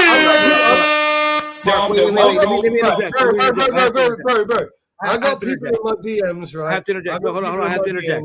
I got people in my DMs. I don't need to start impovering my. I don't need to start reaching out to impoverished nations. Not the cap. Earlier, when the question was asked, you reframed it and said, whenever Triz gave his answer, you said, what kind of love? What kind of love are we talking about here? And when you guys talk about this, I don't see that kind of love. See, you guys are talking about that war, in an impoverished country, you got a woman that sees you as a god, like you said, right? And yeah, they're going to say they love you, but that's really more like a gold digging type of love, looking for what you can provide for them versus they love you again because they understand who you are. He was trolling, bro. Jamie, Or okay, my bad. Hamia, whatever you want to call me. Right? We said Hey Hamia. man, I'm trying to troll and you messing it up. He said, "Look, he said it like his name was Hebrew or something." All right. I just call him Jamie, bro. He was Trizzle's trolling me, man. Trizzle's trolling. I know what he was doing. He was trying to basically like, yeah, don't worry, it's fine. It's fine. Let's just move on. Okay, so I'll go ahead and give my perspective on it before Triz comes back. I'll have to take a different stance on this. I think I'd rather be deeply understood. And the reason why I'd rather be deeply understood is it kind of goes back to what Jaime said earlier. You can love me and still do me wrong. Right? But then if you understand me as a person and what I'm about and what I represent, you're going to realize that the loyalty a lot of times is going to outweigh the love you have for me. Yeah, you're going to love me and you might even be in love with me. But because you understand me, you're not going to allow your love to drive you to the point of doing something that would hurt me. Does that make sense? Because you can love somebody and hurt them still. You can love somebody and betray them, right? But if you understand me, then you'll know what my boundaries are. You know what I'll accept. You know what I won't accept. And you'll understand that if you violate in a certain way, you're out the door. You're out. This isn't good for your back. I brought this on myself.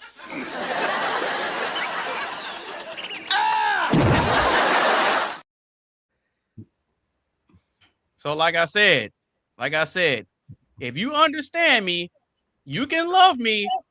But if you understand the type of man I am and what I'm about, you'll know in the back of your mind, like, you know what, this ain't the type of dude I could play these games with. I might have been able to get over on Mark because he might be a simp, and I can get him to pay my bills and all that, and I can act like I love him just to get him to do stuff for me. You see what I'm saying? But then if you get with somebody that ain't putting up with no nonsense, it's either you get right or you get left. Well, you have to have that balance. That's just the way it goes. Right, you have to have the clout. You have to. So I'm gonna no. When you come in, I'm gonna make sure you understand. You need to understand me first, and you can love me later. You need to understand first. It's just like at a job. You need to understand the job and the duties of that job to be able to perform the job at the highest level, and then you can grow to love the job. I think there's an issue with the concept of understanding, and I think it's when go ahead. Chase something called constant seeking of understanding. Yeah, so it's like, you know, you're constantly seeking a form of understanding, and I think that's where it can become a toxic problem.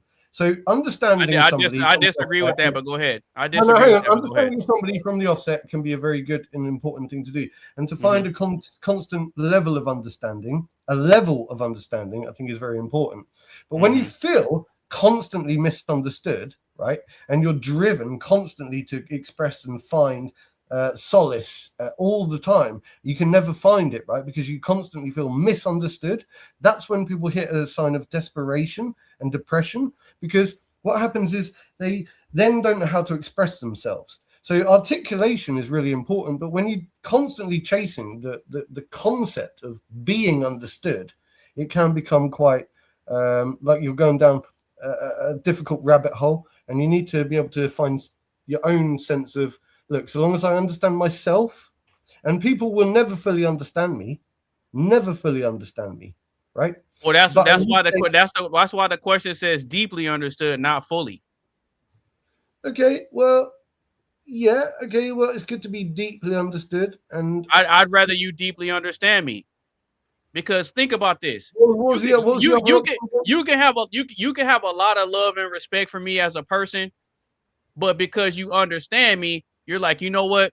He's a solid dude. I'm gonna make sure I always have his back. Well, I gotta do some pushback. Go ahead. I gotta do some pushback to you, Anonymous, because do all the pushing you need to do, bro. Go ahead. See how you frame it. You frame it with a resolute definition for deep understanding, yet the love is kind of ambiguous. It's almost as though if the love has the potential to not be sincere, although the deep understanding is definitive.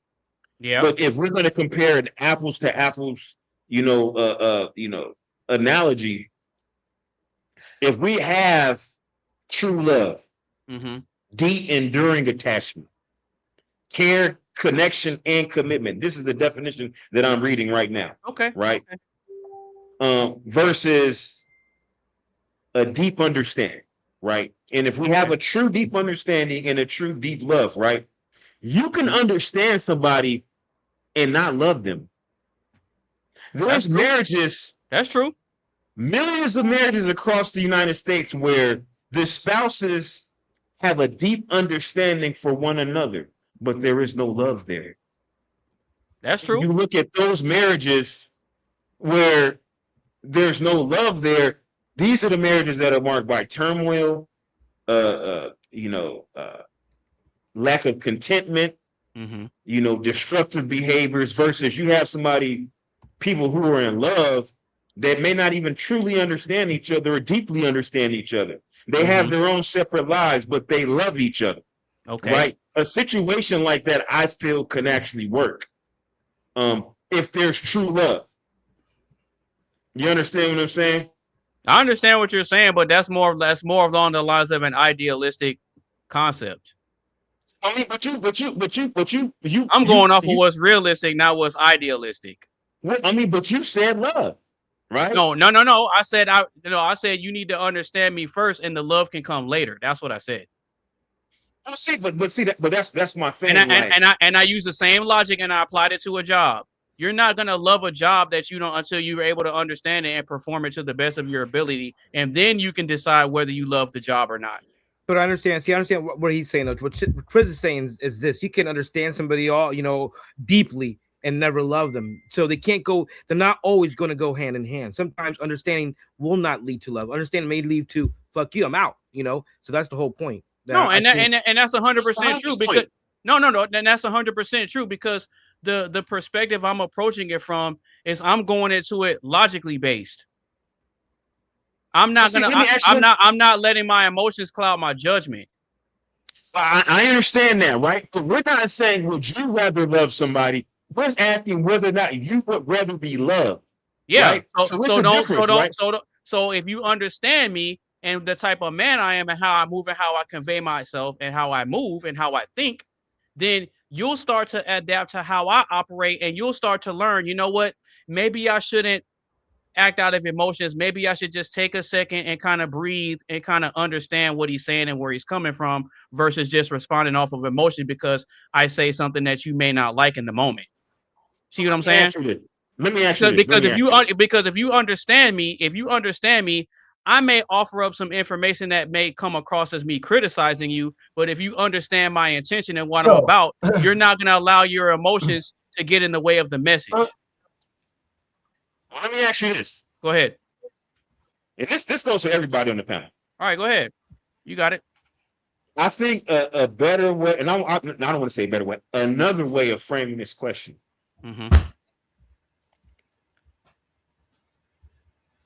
Going through your entire life from birth until death, and you only have the choice of one. Would you rather have been understood or loved? Understood. So you would be okay with never having been loved by anybody, but understood. Yeah, that's cool. I'd rather been loved than understood. You ain't gotta understand me.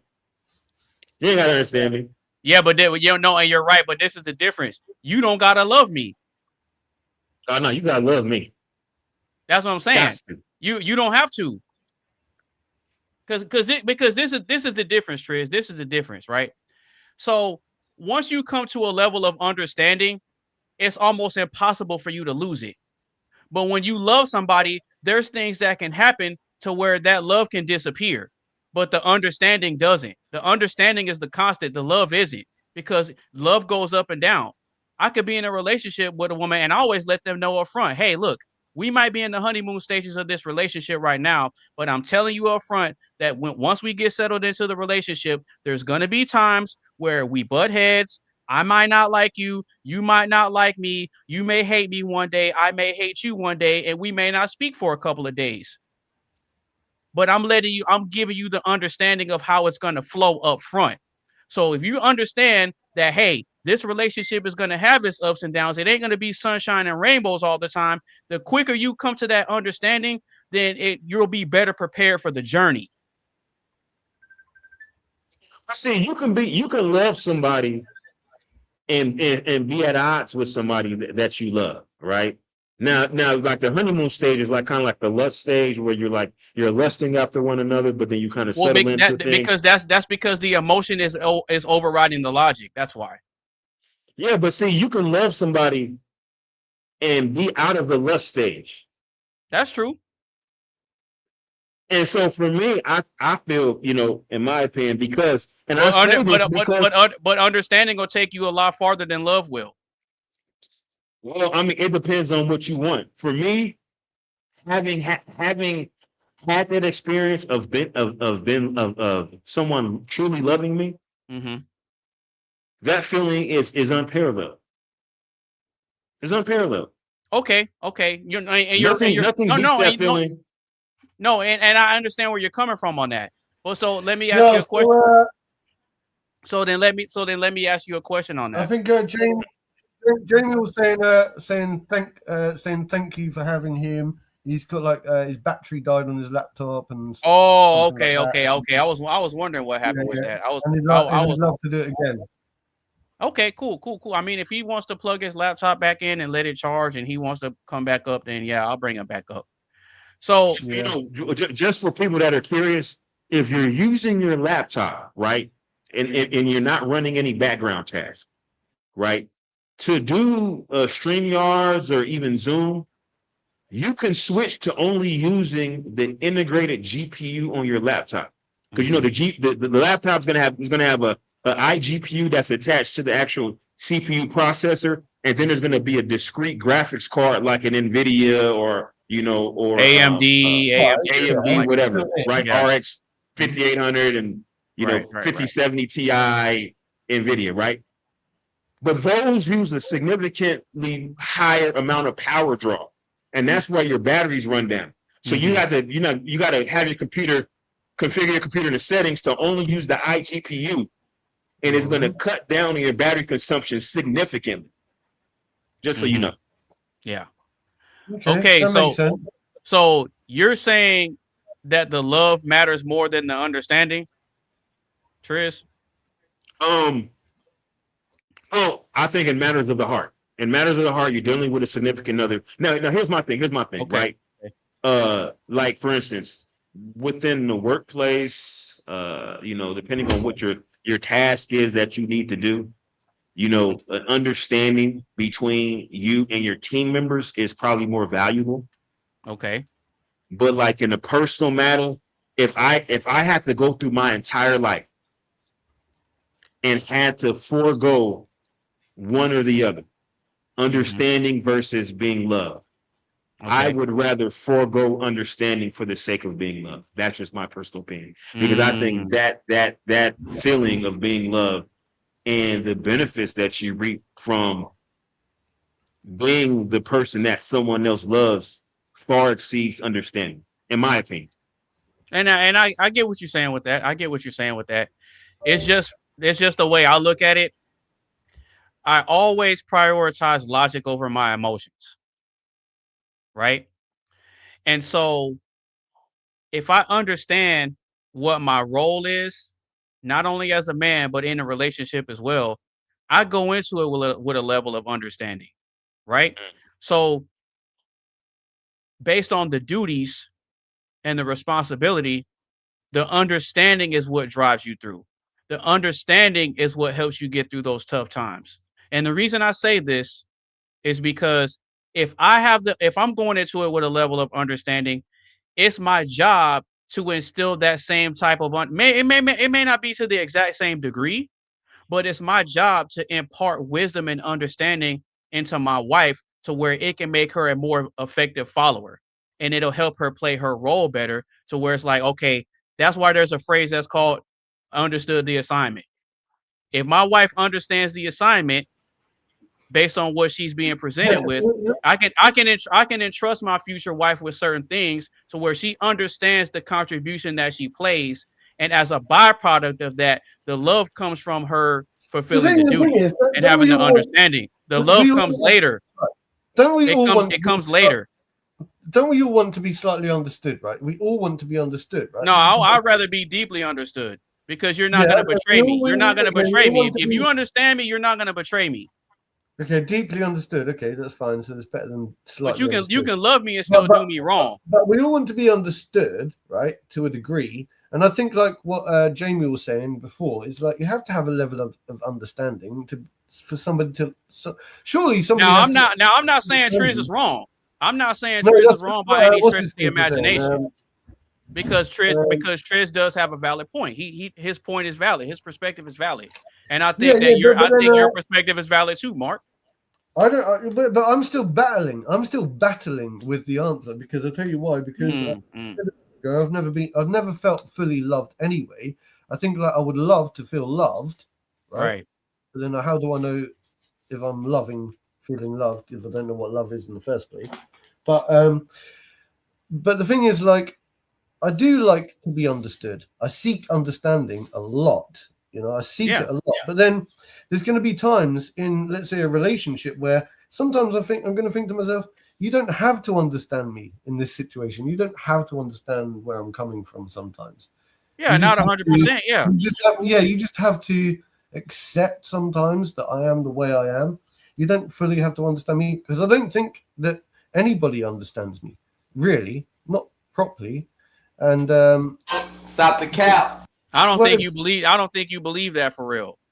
No, I don't think people fully understand me. I think I don't think you believe that for real. Why? I don't think you genuinely believe that. No, I don't think people fully understand me. I don't think you believe that. Really? I don't think I genuinely don't think you believe that for real. Mark, what you gonna do? I don't believe that. I don't think you believe that, Mark. No, I've always felt very, misunderstood. No, that's fine. No, that's fine. It's fine to feel something, but is that the reality? Hey. Well, I don't know how. There it is. I don't know how well understood I am. I've always felt very misunderstood. It's natural to feel things, right? It's natural to feel like somebody it's natural to feel like somebody doesn't understand where you're coming from. I get that. That's natural. I'll tell you why, because like when you have a conversation, let's say like I can do this all day long, all night long, right? But there's always going to be something in the back of my mind, like after this podcast, right, that will pop in the back of my head and be like, do you know what? That part of whatever the conversation was the other day, I didn't fully explain. So there was always a little bit of missing context. So I wasn't fully understood in that moment.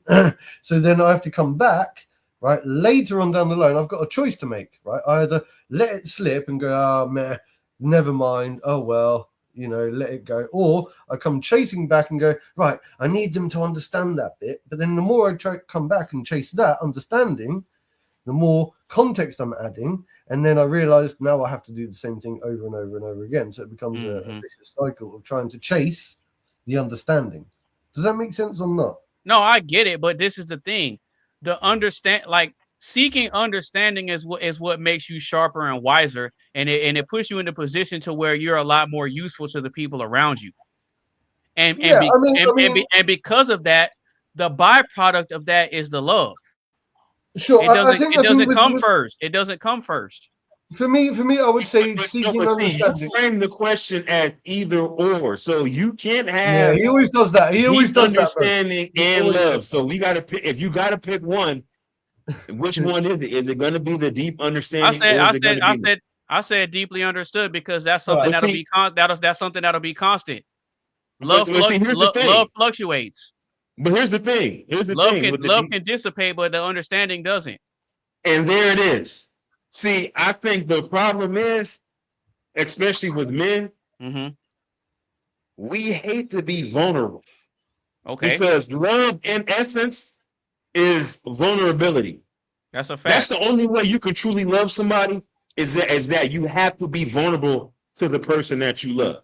And vice versa, if they love you. I said that last week. I said that last week. I don't think so. Last week.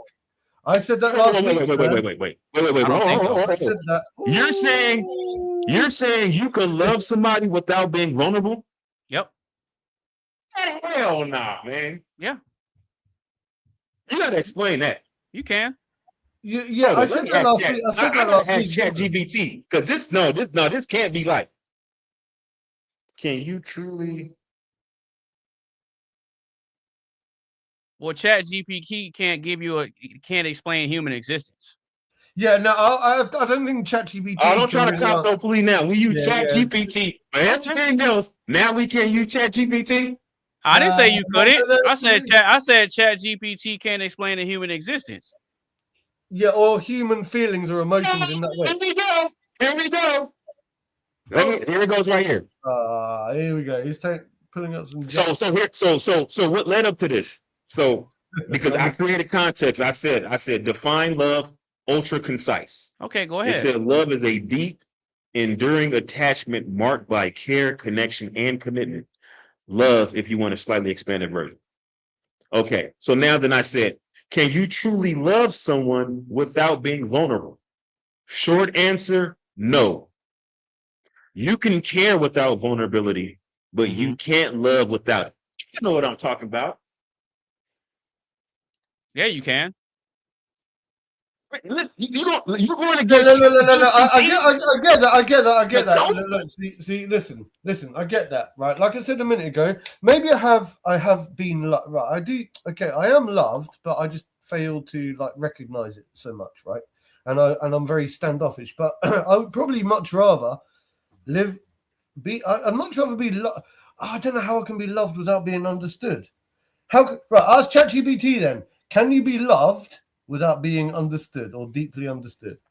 Right. Okay, that's a good question. And I'm gonna just say that I don't think you can be loved without somebody understand you. Now, the depth of the understanding, that's open to debate. But let me ask ChatGPT. There you go. Say no, it didn't. I mean, hey, I'm still standing on what I said. I'm still standing on what I said. Because you can understand the duties of your job and not love it. But you know that, but you understand that you got to do what you got to do. Same thing in a relationship. Wait a minute. It says, can you be loved without being deeply understood? Yes.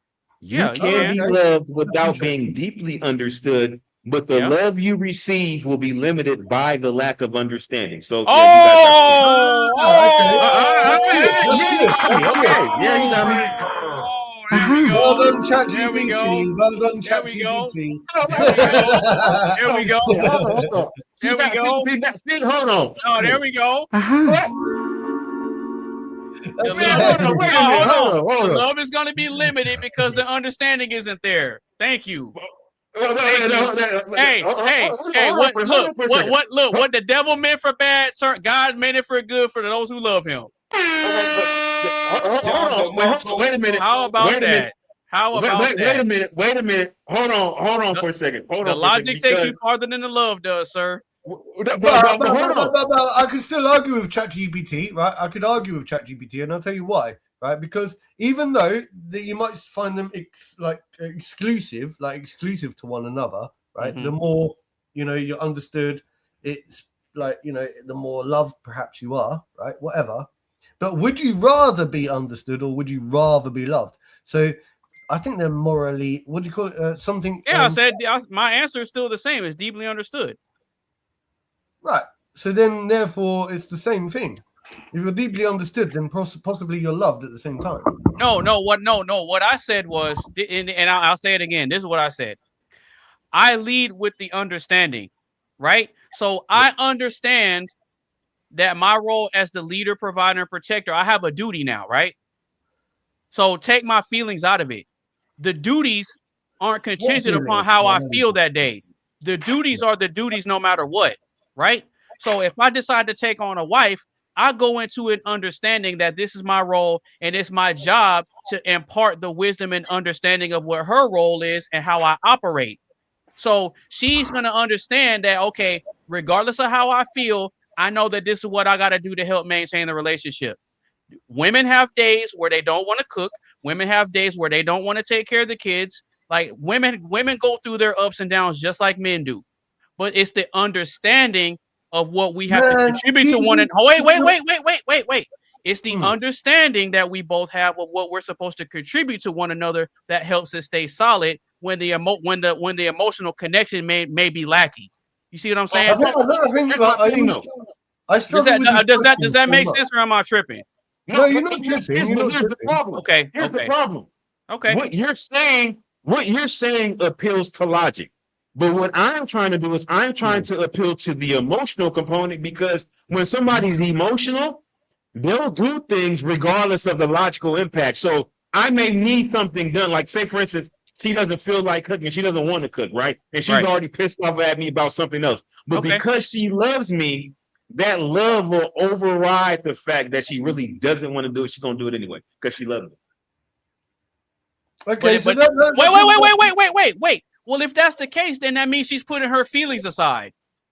So the decision isn't based on emotion. It's not because she It's not because she loves you. Because it's because her feelings for you. No, she loves you so much. No, but she's doing it despite how she feels in the moment. So that means the duty matters in the emotion. She feels. It's because of how she feels about you. No, but she's putting all that aside. No, she's putting her feelings for you to the forefront. The fact that she loves you overrides her own personal well-being. It's almost like think about this, right? Let me ask you this, Anonymous. Let me ask you this, Anonymous. Let me ask you this, Anonymous. Hold on for a second. Go ahead. Right? You come home from work. Right? No matter of fact, you run out in the middle of the night to go get a freaking, I don't know, you needed like a pipe fitting. So you run to like a 24-hour store to get a pipe fitting because you got a leak. Okay. You got the water turned off and you run to the store. You come back, the house is on fire. Right? Okay. Like literally on fire, engulfed in flames. Right? Okay. You see your wife out on the lawn coughing with one of your kids. And you're like, where's I don't know, where's McKay? She's still in the house, go get her. The house is on fire because you love your daughter so much. You're going to run into that burning building, disregard the risk to your own life. You're acting out of emotion. That's not logic. That's the most logical. That's the most logical response. No, it's not. That's the most logical action. Actually, let me tell you why. No, go ahead. I'm saying that the house is engulfed in flames. Okay. Right.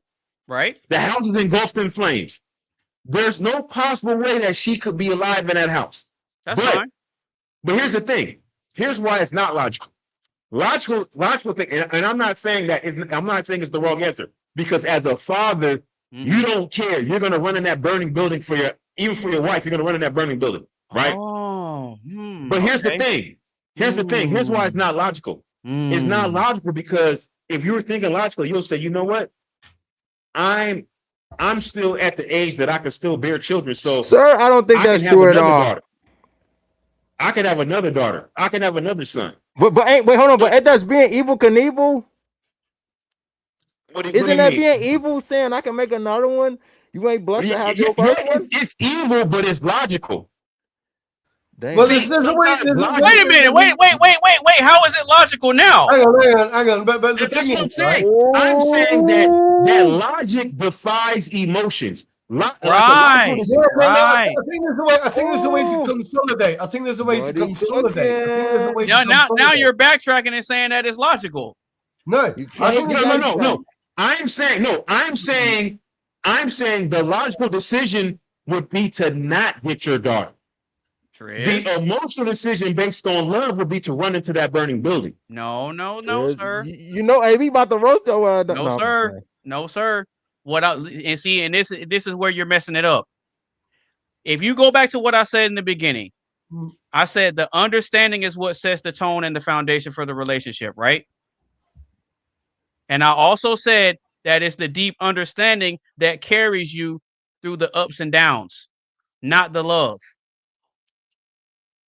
Right? Because when the tough situations happen, sometimes you got to put how you feel aside and focus on, okay, I got a job to do. Right? So when the tough situations happen, like a leak being in the house, somebody breaking the window, I got to put my feelings aside and rise to the occasion because I understand what my job is. I'm not going to lie. I understand what my job is. My job is to secure the perimeter and make sure that any and all threats get eliminated. That has nothing to do with emotions, bro. That is 100% logical. Look, as much as lovely as y'all. That is 100. That is 1,000,000% logical. So if my future child is in danger, I don't care about nothing.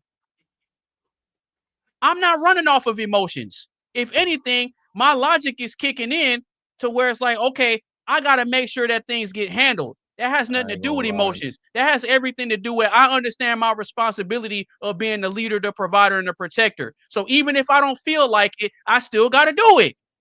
Period. I still got to do it. It don't matter. It don't matter if I worked a 12-hour shift the day before. If my family needs me, it's because my responsibility calls me to do it. That has nothing to do with emotions, brother. It's me having that deep understanding, and she has the deep understanding of this is my leader, this is my protector, this is my provider. I trust this man. I respect this man. And because I have this deep level of respect, now you can say I'm in love with him. You don't fall in love first. You fall in love later. You ain't lying, though. You can't love somebody. A woman can't love a man that she don't got no respect for, bro. You can't. She can't. That's why I said the understanding is the foundation. This is how I operate. This is how I think. This is how I convey myself. This is how I move. Either you get right or you get left. I'm not negotiating with you. I don't have to negotiate emotions with women.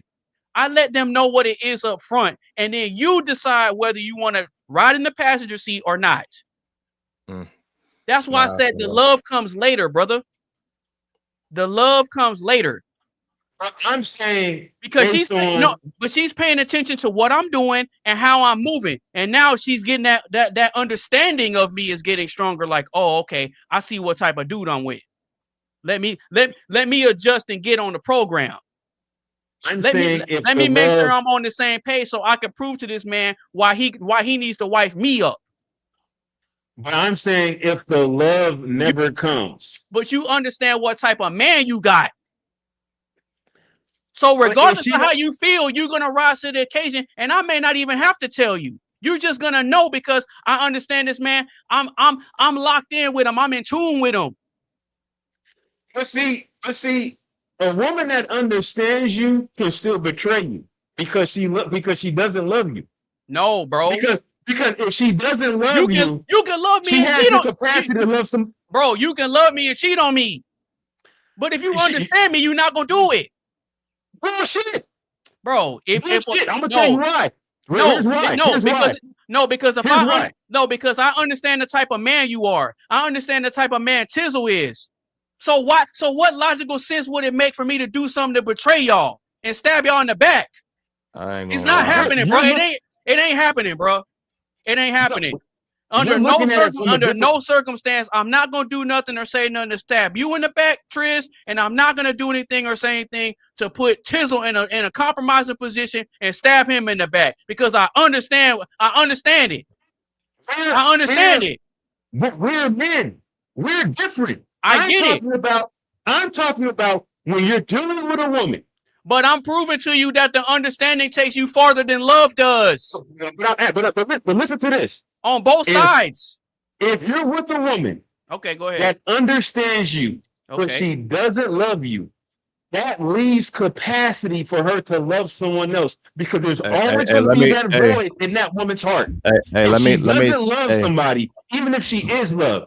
So a woman could be loved, by somebody that she doesn't love and will so still Triz, fill that void.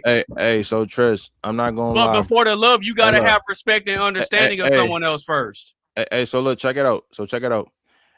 I honestly agree with both of y'all. I get what Anonymous saying is that if a motherfucker don't like me for who I am, and if I'm telling them right for the jump when I'm gonna give them and what they're gonna receive, they could get the fuck on. But I also get the point though, where it come to Triz, and I'm not saying it just to be saying it. Like that's why I say I agree on both of y'all. Not, I mean, I haven't went through it, but I see as like the fuck is that noise? I don't know what. There's somebody vacuuming or something in their house or something. I don't know how the fuck I heard it. But anyway, my bad, Mark. I just now noticed that you were waiting to get pulled back up, bro. I was me and you saw me and Triz going back and forth. Yeah. I'm saying, bro. I've never seen you that passionate before, man. I probably just seen a version of AB that could be me sometimes. I ain't gonna lie, but I mean, I get it. Like I said, I get it from both sides though, because like I mean, I don't personally know her like that, but I know and to take it a step further, I'm sorry, Tizzle. I'm not gonna say anything or do anything to Mark to put him in a compromising position or stab him in the back. I'm not gonna do it, bro. I can't do it. Yeah, I can't do it. Do you know something? I can't do it, bro. Mr. AB. Absolutely can't do it, bro. I don't think that any one of us. Somebody got to take me out before I do that. Listen, bro. I don't think any one of us assumed that you would do that in the first place. You know, if we thought negatively of you in the first place, so wait a minute. Okay, so why don't you think I would do that? Listen, you're just trying to prove a point, but hold on. Why don't you think that I would do that to you? If I'm being honest, it ain't because you love me. No, it's because you understand me. I was gonna get to that. Go ahead, Tizzle, and then I know Triz wants to give his piece. Yeah, no. Let Tizzle go, and I know Mark wanted to say something back. Okay. He was waiting in the background. Okay, y'all go ahead. Y'all go ahead. Y'all got it. Yeah, you good. Like I was saying though, I mean, I get it from both perspectives because you know, like I said, I always think about shit all about fairness. I'm all about fairness. I get it from Anonymous point because I've been through them times. I've been through situations where I'm never gonna really diss a motherfucker, stab him in the back. I'd rather for a motherfucker to talk shit in my face and then defend my name while I'm not around them. That's just how it is. Simple as that. That's how you know you got real friends, you got real brothers, relatives, family. Cut and dry to the point. But I do understand though where Triz coming from, because you know you do got some evil motherfuckers out here. Not saying that's a lot, but yeah, I understand where Triz is coming from 100%. That's why I didn't say he was wrong. Yeah, I think the Joker said the fucking quote off anime or comic. He said, people will show you their true colors at the very end. Like when shit go bad and they go ugly, like you were saying, for example, AB, like, you know, you need a motherfucker to stay with you through the good times. Yeah, most of the time a person won't be honest until they're mad or they're tired of you. Oh yeah, people in some of these days, they don't like to go with a person through the good, the bad, and ugly. And I only know this for a fact though, because but they expect the loyalty of a person who went through the good, bad, and ugly. But that's not how it works though. Exactly, it don't work like that. Because they didn't stick with that first motherfucker in the first place. Let me throw a curveball in. Yeah, that's why us men don't forgive. Hold on, Mark.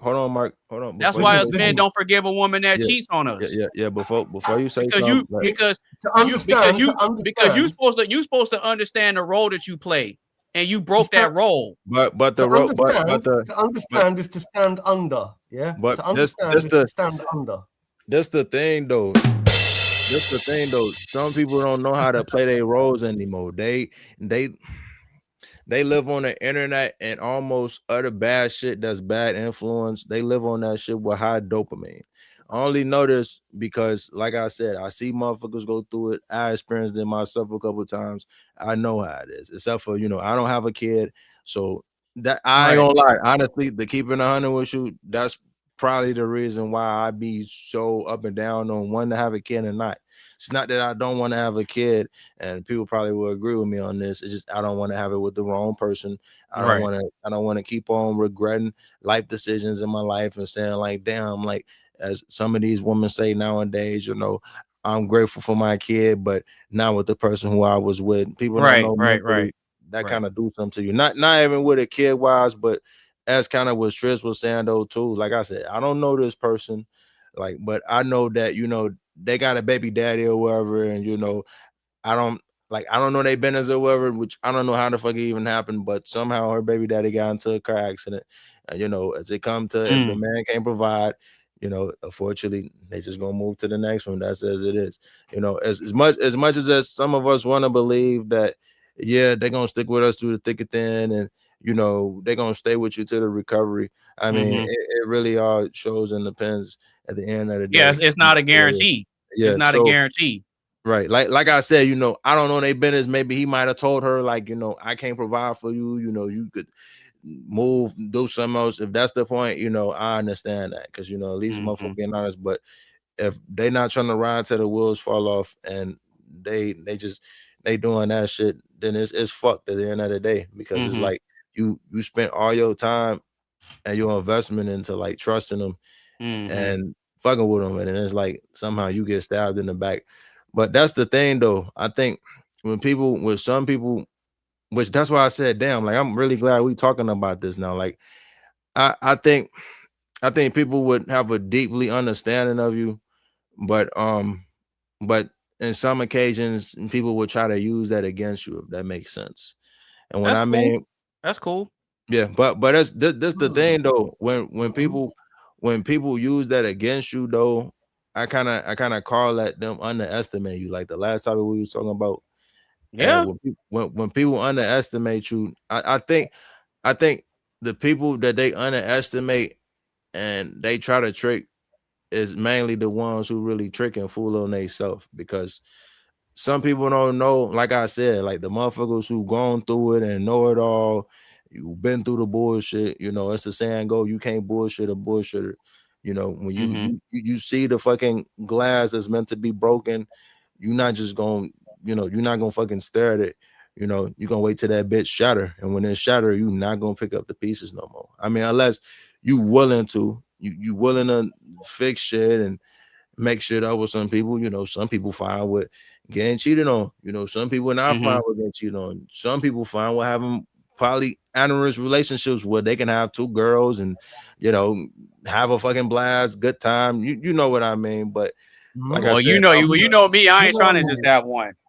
No, I already know. That make life easier for me. Yeah, right. Nah, for sure. But the thing is though, as like I said before, I'm honest with women up front. So the way I frame it, I don't tell them, oh yeah, I'm gonna have more than one girl. You ain't lying. You ain't lying. The way I frame it is, I'm free to explore my other options the same way you are. I think well, that goes back to last week, because last week we were saying like about playing the field, and us men are allowed to play the field, right? But we're allowed to do it like depending on the situation. And I was trying to explain. I know Carmen went through all of us like in a row. Oh, you and you and you and you, and it's like, okay, but I don't think she fully understood that it depends on the situation. If you're a single man, you're allowed to play the field in the dating scene, but when you're committed to one single person. But anyway, going back to the original thing, I say even in a relationship, you're still allowed. First of all, as long as you let it be known up front. But that comes down just to don't lie about it. That comes down to being misunderstood, right? So first of all, right, I want to say, when I was backstage, I've never seen you so passionate before, Mr. AB. Right? I've never seen you like that before, right? And I was sat there backstage, kind of with a big grin on my face, going, "Wow, a lot of people don't. You go, bro." but I could tell you wanted to get that off your shoulder. Do you know why? Because you want to feel understood. You want to be understood. Oh yeah, I said. I'm glad you said that, because that literally proves the point of my position. You know me. Yeah, that's crazy. I'm glad you pointed that out. You know me. I'm able to do something called like finding like the middle ground, right? And I think that there is like what Triz was saying a minute ago, he was talking about the emotional side. No, I get it. I get it. Like I said, Triz is not wrong. A logic standpoint, but I think that there's a little bit of both. Like we said, like, you don't want to be misunderstood. You don't want to be misunderstood. And so, like, that's all it is. And that's why we get people that express themselves so passionately. So let's go. That's all I want to say. See, because I like right. Hold on. I wasn't going to boost you all of a sudden, Mark all of a sudden talking about a man should be able to have multiple women. All of a sudden, just because he got a little diamond stud in his ear, he think he the man now. Look at him. Yes, sir. Triz said I caught on with your pyramid scheme, motherfucker. Oh, that's great. Hey, Tizzle, you notice how Mark keep turning his head to the side so you can see his little diamond. Yeah, for real. Bro, like I want y'all to check out the hey, that remind me of that one video. It was one commentator I was listening to because he be doing like videos and reviews. I don't sit this way, man. It's not my natural position. He was like this one dude from the movie remind me of that one nigga. He be trying to show the logo on his shoes at the bottom of his feet in the music video. It's like, bro, we see them bitches. We know what you got. I talking about that thing with the red bottoms. Yeah, I saw that shit too. Yeah. Too much. He wanted motherfuckers to see them on. Yeah. Mr. AB, he raised this shit too high. Yeah. Like, damn, nigga, we get it. Can I ask quick here? Because I think I might be able to stay for one more question. Okay. But, like, I don't want to stay up too late tonight because I've got a night. Mark, it's nothing over there. Quit looking over there. We see your diamond stud. There's nothing over there. That is my clock. I'm looking at my clock. It literally says like one.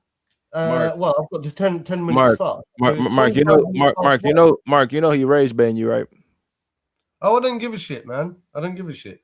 He can call me. Only know this. Because I got some real. I understand him, right, bro. Do you know the thing is, he's not really that misunderstood, right? It doesn't go over the top of my head. Yeah, I just choose to ignore it. Yeah, I choose to ignore it. Stop the cap. I just choose to not bite. Yeah, I just choose not to bite. So you carry on, bro. Man.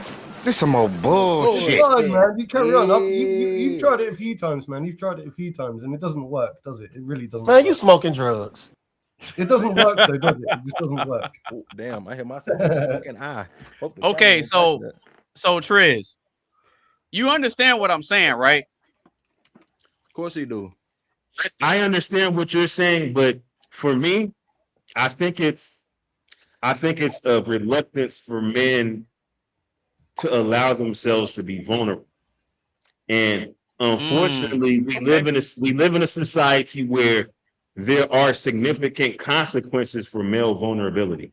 Both in the court and outside of the court, right? Oh, really? Right, and so, but I think because of that, because of our reluctance to allow personal vulnerability, we miss out on so much of what life has to offer as far as love is concerned. You ain't lying. I don't know about that, man. I don't know about that. I think sometimes to understand. Sorry, it's just the other thing that's on the tip of my tongue that I didn't say a minute ago was like there was this thing that I heard before that where they say to understand is to stand under someone's authority as well. Like, you know, when a police officer comes along and says, "Look, do you understand?" According to Black's Law Dictionary, FBI, open up! It means to stand under. You know what that is, Mark? It means to stand under their authority. Yeah. No, I'm gonna tell you what that's from. And Tizzle know what I'm talking about. What? That's the talk of, in America, we have a movement called sovereign citizens. And they say this, they always say, well, I overstand, instead of saying I understand. And yeah, I know what you're talking about. Listen, it's videos. You can go on YouTube and you could just look up sovereign citizen. You'll see them in court getting their ass handed to them by the judges when they try to pull that bullshit. You ain't lying. I've seen them try to do that as traffic stops and they get arrested. Man, they get tore out the frame. They get tore out the frame in these videos. If I were you, I'd keep those eyes closed. Cause I'm gonna play Monster Reborn. You what? Now I'll bring back a monster. It's the same one I just sent to your graveyard. My blue eyes! Yeah, man, I knew you could do it. Now that was impressive. What's good? Who showed up to the party? What's going on, Coley? I'm great, bro. Hey, you know what? Timeless. I just figured out what that intro was from. You know, what are you talking about? I know that the AI, like Google and stuff, they be kind of listening in on your stuff, and so I got a recommendation for a video. Uh-oh, here we go.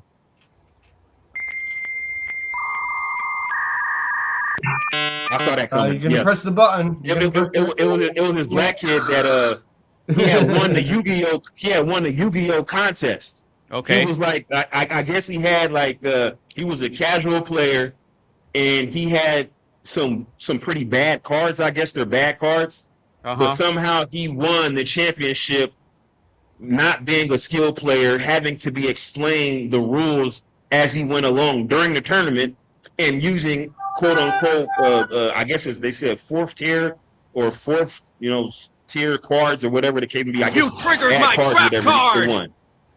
Yeah, he still won the Yu-Gi-Oh! Tournament. You triggered my trap card. Okay, I got you. And stuff like trap card and graveyard and I guess there's like a power drain or some type of stuff. And so you're saying you recognize the video? Yeah, because just today, earlier this morning, I had a YouTube suggestion for a video, and it was about this guy that won. It was an underdog that won the Yu-Gi-Oh! Contest, Yu-Gi-Oh! Card contest. Okay, he was like the champion for that year. Okay, I got you. Well, shout out to him.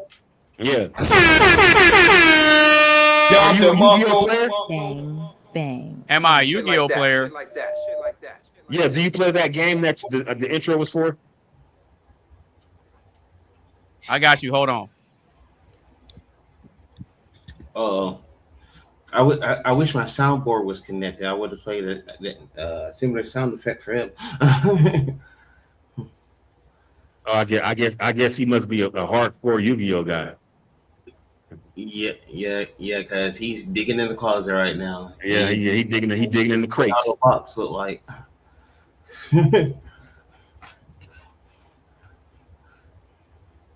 I heard of Yu-Gi-Oh, but I didn't realize it was a card game. I thought it was just like an anime cartoon. I didn't know anything about it. No, it's a card game. Someone asked me about a month ago about this card game called Buddy Fight. And I'm like, no, I heard of an anime called Buddy Fight, but I didn't know it was a card game. He was like, yeah. I'm like, oh shit. Yes, you got him in the pine box. Damn. Hey, your microphone on mute, Anonymous. Tar pine at that. I know I wasn't saying anything. Oh, okay. Yeah, I said you got him in a pine box. Yep. So you go to these tournaments with a key. Damn. Oh shit. Well, you know what? In the YouTube video, they said some of these cards they cost like $400 for one card. I wouldn't doubt it, man. I wouldn't. Yeah, they said to get a set. If you expect to be a competitive player, you're gonna spend at least $3,000. We must be talking about Why though? Why? I don't understand it. It's like Pokemon stuff. Like, what is the So there's no value in them. I haven't played in a long time, but I still have the deck that I do it with. Oh man! Show me like one of those. Do you got that card with the guy that has he has like a staff with a skeleton on it? You know what I'm talking about? A staff with a skeleton. Yeah, there's like I guess it's like one of the most coveted cards. It's like this guy. He has a staff with a skeleton on it. You might be thinking of Dark Sage. I used to, if that's the card you're talking about, I used to have that card a long time ago. Hold on, let me see if I can find it. I know it when I see it. I've got a load of the Magic the Gathering. Have you heard of Magic the Gathering? Yeah, I had a big collection of those too, but those got stolen. It wasn't even me. Somebody like accidentally posted like a load through my door. I think they sent it to the wrong address, so I couldn't find and hunt down the other person. I ended up, but see the deck that I do it I with. ended up with all of these cards, like loads of them, thousands of them. I don't even know what they're worth, how much they're worth. I don't even play that stuff, and I'm like, what? So right. worth money, So but I wouldn't even know. So with the deck that I dueled with, my deck consists of 60 cards. It's 60 monster cards, 6 or not. It's 20 magic cards, 20 trap, and 20 monsters. Now, every single one of my monster cards is an effect, except one. So out of 20 monster cards, 19 of them are effect monsters, except this one right here. Trihorn Dragon. This is a secret rare card out of the Legend of Blue Eyes pack. So this card is more rare than the Blue Eyes White Dragon that comes in the Legend of Blue Eyes booster pack. And probably because if you look a lot of money. Yeah, because if you look at the number, it's hard for you to see it. But it's Legend of Blue Eyes number 000. So then is that the equivalent to like a comic book's first edition? No, first edition is completely different. Because because with a first edition card, if you look at so with a first edition card, like with this Sakuretsu armor card, you see that little shiny square at the bottom? Mm-hmm. If it's a first edition card, it'll be gold. And it'll say first edition. It's hard for you to see it, but it says first edition right there. But with first edition cards, this little square at the bottom will be gold. Otherwise, it's silver. So regular edition cards have a silver square. Now, bro, can I ask you a favor? Yeah. Please? Yeah. I still got my Cosmo Queen, which is a rare card. And then one of the rarest cards I have is still in good condition is this right here. Blue Eyes Ultimate Dragon. Oh, shit. And I keep it in a case. Bro. Mr. AB, do me a favor, please. Right? Like it's in pretty solid mint condition, almost perfect condition. And then right behind it, I still have my female version of the Dark Magician, which is a Magician's Valkyria. Now, this one is a limited edition card, just like my Blue Eyes Ultimate Dragon. All right, go ahead, Mark. Well, the thing is, right, it's kind of a bit bittersweet for me because, like my whole empire was built around a card battle game, yeah? Like, for example, my Nova Bear website, yeah? I was building a card battle game based around 5 different different bears. There was Nova Bear, right? Then the next character, which hasn't been released yet, is Meta Bear. You haven't even met Meta Bear yet, and you haven't met Exo Bear yet, and you haven't met Bio Bear yet, and you haven't met like all the other characters that are.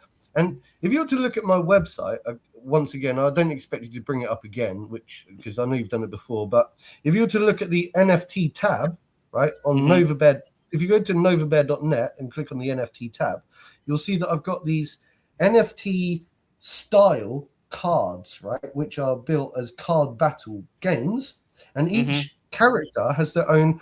And I did all this kind of crazy AI stuff to make sure that they were working in equilibrium so that they could fight against like different types of thing. And they've got their own different attacks. They've got their own different defenses. They've got their own buffers. Some of them can so if you play it out, I just haven't got to the stage where I've actually got around to printing them off in physical form and actually played it in physical form yet. But I'm actually working on something very similar to that in a way, like one of these card battle games. You should check it out. Trust me, I promise you. Go to novabear.net, yeah, novabear.net, click on the NFT section, click on whatever, and you'll see straight up. I've been working on building my own card battle game, and it'll be awesome if I actually manage to get it to come to fruition. Because if you like that kind of thing, that's what I'm saying. If you like that kind of thing, then you'll like what I've been trying to achieve. Yeah, we definitely have to check that out. Just do it. I've got to go anyway, man. I don't think I can stay for another question. It's getting late. But yeah, no, do it. Check it out. Go to novabear.net and have a look at that tab. Okay, well now that all of y'all are here, before you go, Mark, I got something that I got to show y'all. Mm-hmm. So, okay, Mark was here last week. I think Tizzle was here last week. Coley, you weren't here last week. Okay, so last week, remember when I showed y'all that I was working on a music video for somebody? Yeah. Remember when I brought up my screen and I showed y'all that I had the Adobe Premiere open and I showed y'all like a little bit of what I was doing? Y'all remember that? I do. Yes, I remember. Yeah. Okay, so I got the music video completed and I posted a snippet of it and I tagged y'all in it, right? Mm-hmm. Okay, so I actually wanted to take today's show and use that as an opportunity to premiere the final product. Like I already sent it to the guy. He already got it. He already got it and he put it out. So what I wanted to do is I wanted to do a formal premiere and show you guys the final product. Y'all cool with that? Oh, yeah, man. Oh, all right. I finally get to say this on the show. Right. And now the world premiere. Yep. All right. So the artist name is Dave I. And the name of the track is called Who's Really Real. All right, y'all ready? Let's do it. All right, cool. Being real. Y'all let me know what y'all think. Man. Tell me who really real. Being real just get you fucked over and crossed out. Shit being real got one of my niggas laid out. Being real get you hated on, it's sad to say it. But being real is the reason why I elevated. When you be real, you start to see these niggas out for self. But being real will bring you pain, will make you hate yourself. See, being real will make your own family turn on you. They get together and talk about you cause you firm on it. But being real, you see the truth will get you isolated. That be the main reason why they pussy niggas hating. But being real, it get you used if you only knew. Got a good heart, they call you lame. Watch they fuck over you. A lot of people use that word but don't know what it means. Sorta like loyalty, nigga, it's all just a dream. You see your homie doing wrong, then correct the nigga. He might not like it in the moment, but respect that nigga. But if he didn't give a fuck, you let you crash out. You go to jail, he laugh at you till he pass out. Why don't nobody keep it real no more? Rather be talking to myself before I gossip like hoes, you know. Why niggas don't keep it real no more? I don't know, I don't understand that shit, man, you know.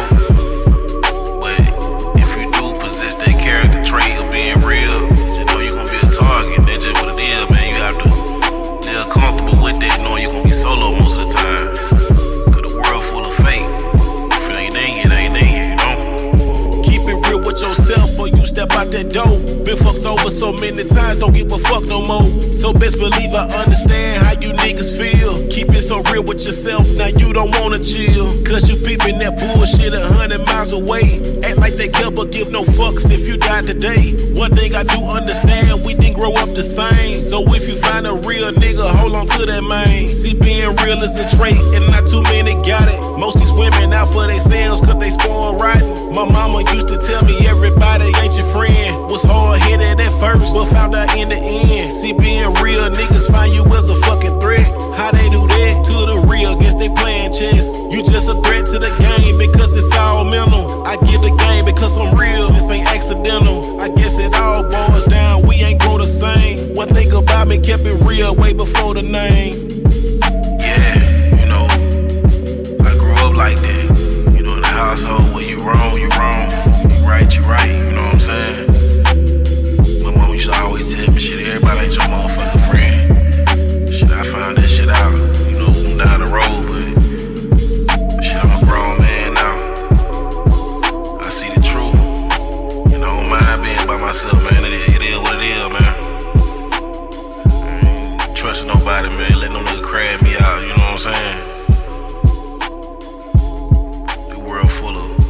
fake ass people, you know what I'm saying? Caught in their egos. I ain't with that shit, man.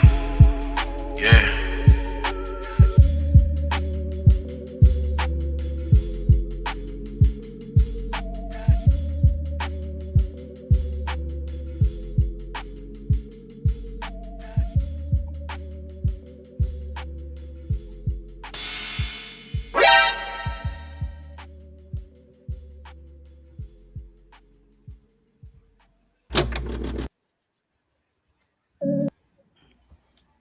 Yo, what? All right. So what y'all think, man? Yo. I know it. I know what like the playback. It seemed like it was kind of glitchy. But the problem with the No, playback it's fun, was it's fun. I couldn't hear the music. Let me just say it's like, almost like he was acapella.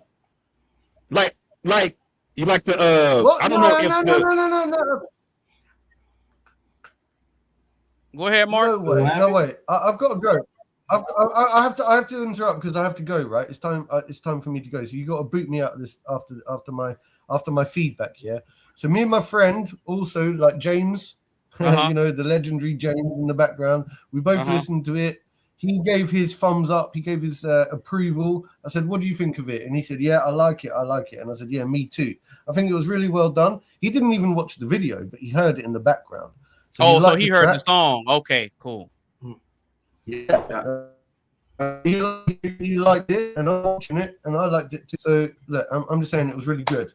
And on that note, thank you for having me. I've got to go. So okay, cool. Guys. I appreciate that, brother. You said also, what? I won't be here next week. I won't be here next weekend. I won't be here next week. Okay, that's cool. That's cool. Yeah.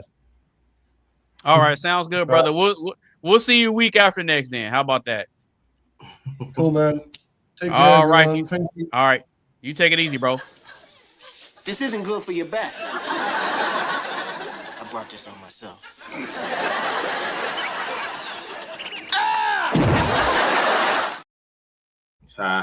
All right. So with the remaining guys on the panel, what are y'all's thoughts on the video? What are y'all's thoughts on the track?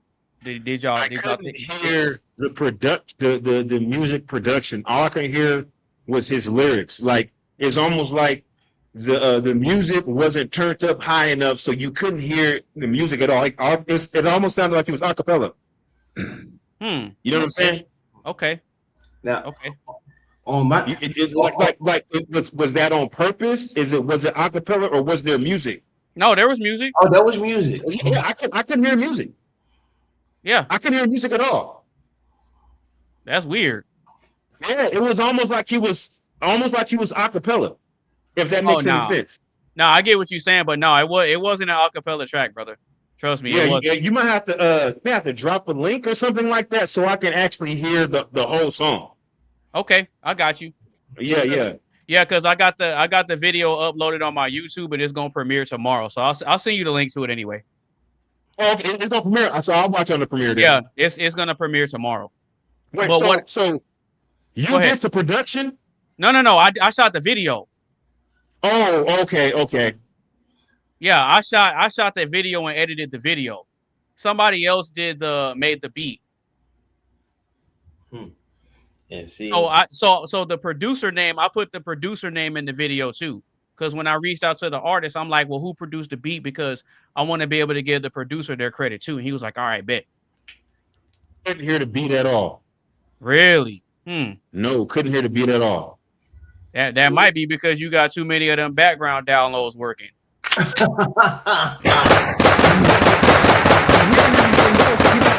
For a moment there, I was like, okay, he's coming in rapping off top, and then the beat is gonna come in like afterwards. Nah. And I was like, wait a minute, the beat never came in.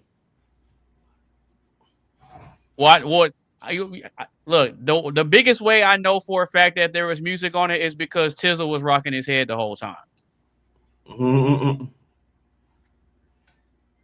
Hey, I can't even hear Tizzle. Hey, we can't hear you, bro.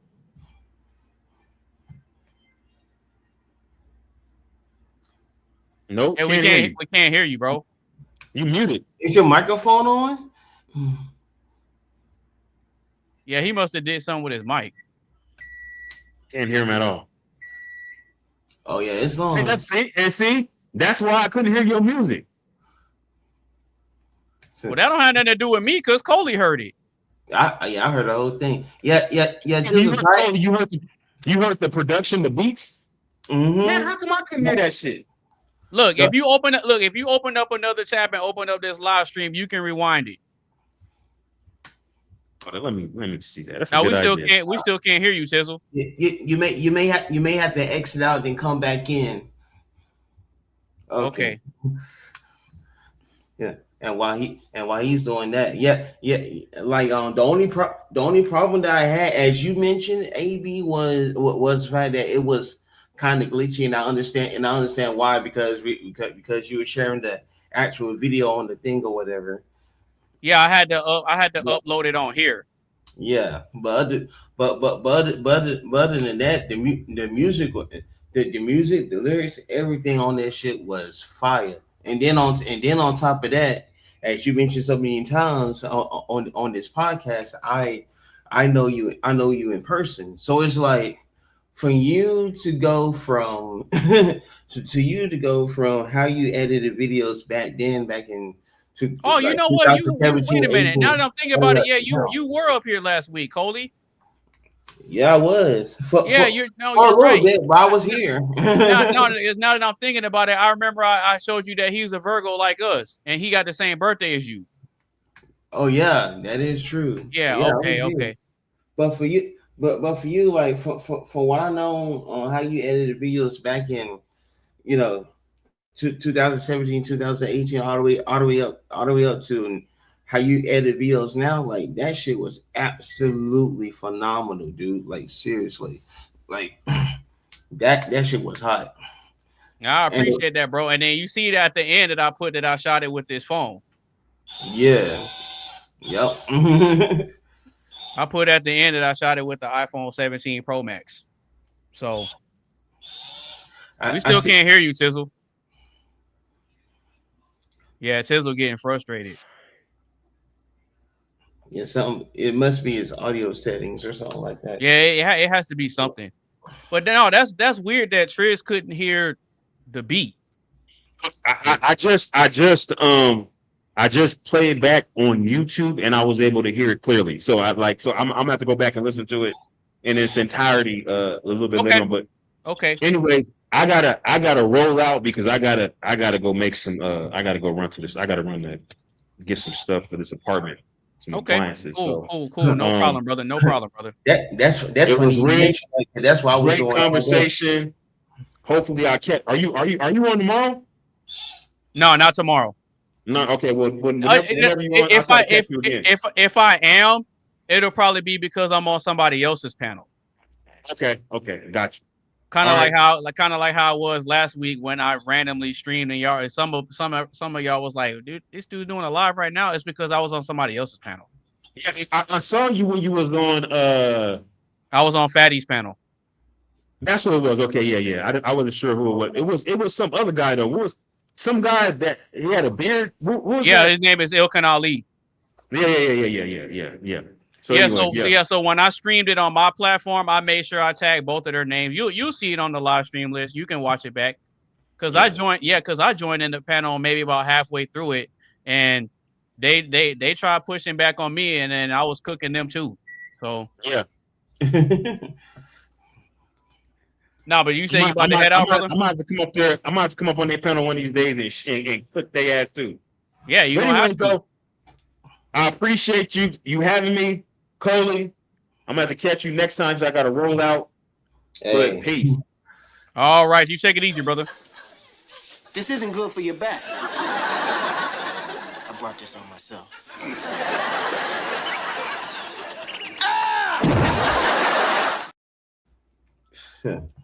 Okay, so while we wait for Tizzle to come back, I want to go ahead and get your perspective on this question. Is it better to be loved or deeply understood? What you got? Oh Lord. Hey, play that sound effect real quick. I was just getting over here to it, brother. I'm already ahead of you. Shit. Better to be loved or deeply understood. Ooh. I don't know. Because you came in. I think you came in after me and Triz were going back and forth for a while about this. Wow. Me and Triz are going back and forth for a while about this. Shit. Because he says it's better to be loved, but I said it was better to be deeply understood. Ain't gonna lie, my brain is going back and forth on this one. Like, cause like, it's a good thing to be loved and everything. Like it makes you feel, because it makes you feel like you're important and everything and stuff like that. But at the same time, I would rather be deeply understood, because just being loved is just like, you're just trying. Oh, thank God. Okay, yeah, we can hear you now. All right, so I fucking found out on my computer I had the mute button on, and I ain't even peeped that shit until I got left, and I looked. I'm like, wow. Here's another. Here's another thing. Wait, nah, brother, that's how I definitely felt. Stupid. You know that light that is now on, but it wasn't on the past. Yeah, it wasn't on earlier. The light at the bottom of the mic wasn't on earlier. Yeah, so that was like, oh shit. Nah, but go ahead, Coley. Go ahead. But now, like, to be deeply understood includes being loved, but at the same time, being deeply understood is like it's like completely understanding everything about the person. You know what I'm saying? Like what to say, what not to say, actually sitting down and listening to the person, actually caring about the person. Or you like the whole 9 yards, not just sitting there and just like you like you love the person, but then you treat the person like as if they're part of the New York Friars roast or some shit. You know what I'm saying? Like but for me being deeply understood is way more important, because it includes being loved, but at the same time you have to understand the person as well. Just like how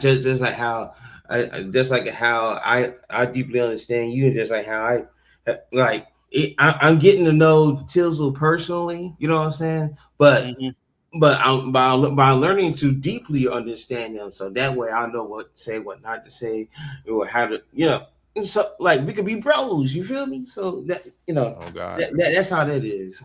Yeah, exactly. That's true. Exactly. I respect that. If I were you, I'd keep those eyes closed, because I'm gonna play Monster Reborn. You what? Now I'll bring back a monster. It's the same one I just sent to your graveyard. My blue eyes! Yeah, man, I knew you could do it. Now that was impressive. My bro Tyree, yo. Uh-oh. My brother. Dr. Mondo. What's going on, brother? What's going on, bro? You ain't been up here in a good little minute, man. Hey, I've been working. Would you see? Hey, I'm here in the flesh, bro. Hey. I know. I see you. It's good to have you on the panel, brother. How you been, man? Pretty good. Good to be back, man. What's good? How y'all doing, man? Yes, sir. Hey, we doing great, brother. We having a great time, man. We having a great time. Hey, I feel on the working though, because I was doing some work myself today. Yeah. So man, you bro, you just missed it. I just premiered a music video that I had shot for somebody. Hold on. You know what? So it's crazy. Hold on. So it's crazy that my bro just joined, and I was gonna mention my brother. What a coincidence. So I was finna say that. Wait. Did everybody get a perspective? No, I'm dead ass. I was gonna say something about it. Did everybody give out their opinion? Coley just got done giving his, or did you still have more to it, Coley? I pretty much. Okay, finished. well then, Tyree can give his perspective, and then we'll go ahead and knock out the last two questions. What the word is? All right. So, is it better to be loved or deeply understood? What you got? Man. Ooh, that's a good one. Shit, he got your ass done, didn't he, bro? All right. I really want to know who. I would say it's better to be loved, because at the end of the day, everybody wants love. Don't nobody want to die alone. Don't nobody want to have have to go through life without their significant other, or be loved, or have the emotional attachment or feeling of love, or understand, or be able to even understand what love is. I'd rather be able to know what love is than to be understood by people, because it go on to this day. I'm not understood by most people to this day, and I'm perfectly fine with it. I don't know why I think about dad when you said that shit, but you ain't lying though. We don't want to die alone, but I ain't gonna I get what you saying, but he ain't lying though when he say though you can't tell a motherfucker to put me in the grave with you, unfortunately. He ain't lying, like damn, like hey nah, he ain't lying though. So I guess the thing to that, I don't want a motherfucker to tell me, obviously, like, to bring them down with me. I'd rather get laid next to a motherfucker who I care about or who I love from a personal perspective. So okay, cool. I mean, if nobody else has any more perspective on it, then we're gonna go ahead and move on. Y'all ready? Oh wait, hold on. What about the video? Everybody gave out their opinion. Well, your brother pulled up after the fact. Oh yeah. Damn, wait. So Coley gave his perspective. We just need yours. Oh, okay, but yeah. So I was gonna say, the music video fire. I heard the audio and all that. It kind of was choppy, but like I said, I seen it on Facebook. I'm gonna look at it again. I had to look at my notifications. The snippet. Yeah, because I didn't post the whole video on there. I just posted a snippet. So I posted a snippet on Facebook. I posted a snippet on my Instagram, and I got the entire video uploaded on my YouTube channel, and it's gonna premiere tomorrow. All right, best say less. Yeah, the music video fire. I like how you did the color grading on that. I like how you did the splice edit, like how you split it. I sometimes do that with my videos. Sometimes that's creative as fuck. I think, which I mean, you probably was looking at some other transitions. I think in the future, the more you starting to get creative, like how you doing now, I think you're gonna get way more better. You're gonna span way up to like where you at now. Like that's just actually, like, I think from my opinion, I think you're gonna get better with the angles. Sooner or later, you're gonna get better at the visuals. Like it's all gonna come to play slowly but surely. See, but here's and you're right, but here's the kicker. So I let the artist know up front that based on the type of song it was, I didn't want to go too crazy with all the visuals and like all the super effects, because it takes away from people paying attention to the song. Nah, you ain't lying. That's facts. That's fact. That's why I said, like, in the future wise, like, say if you know what, you smart as hell for that. I feel it's because of the song. No, I'm saying it's a song it's a song where you have to actually listen to it, and he's telling a story and he's giving a message.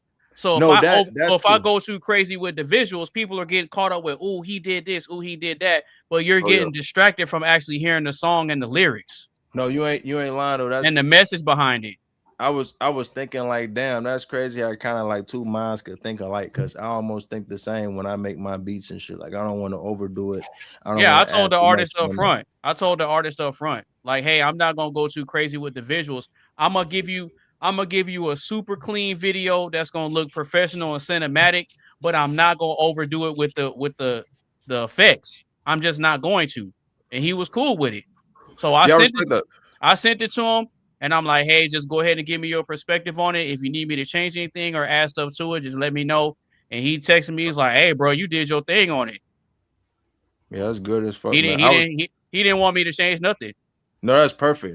That's hella good. I was gonna say that's how it's gotta be. I was gonna say the shit he was saying. It reminded me of oh yeah, what up? Is that him? 88? Yeah. Okay, yeah. Shout out there. Jaime that was up here earlier. Yeah, he up in here now. The shit that you spitting, I don't know if it's me. Like I kind of like, I don't be trying to compare people all the time, but for some reason he definitely remind me of my brother Tyree when he be rapping. I think if him and IamFearless would do like a collab or something, or do some shit, I think they can make some shit work for sure. Well, I mean, if you want to reach out to him, you can go on my friends list on Facebook. His name is Prince Dave I.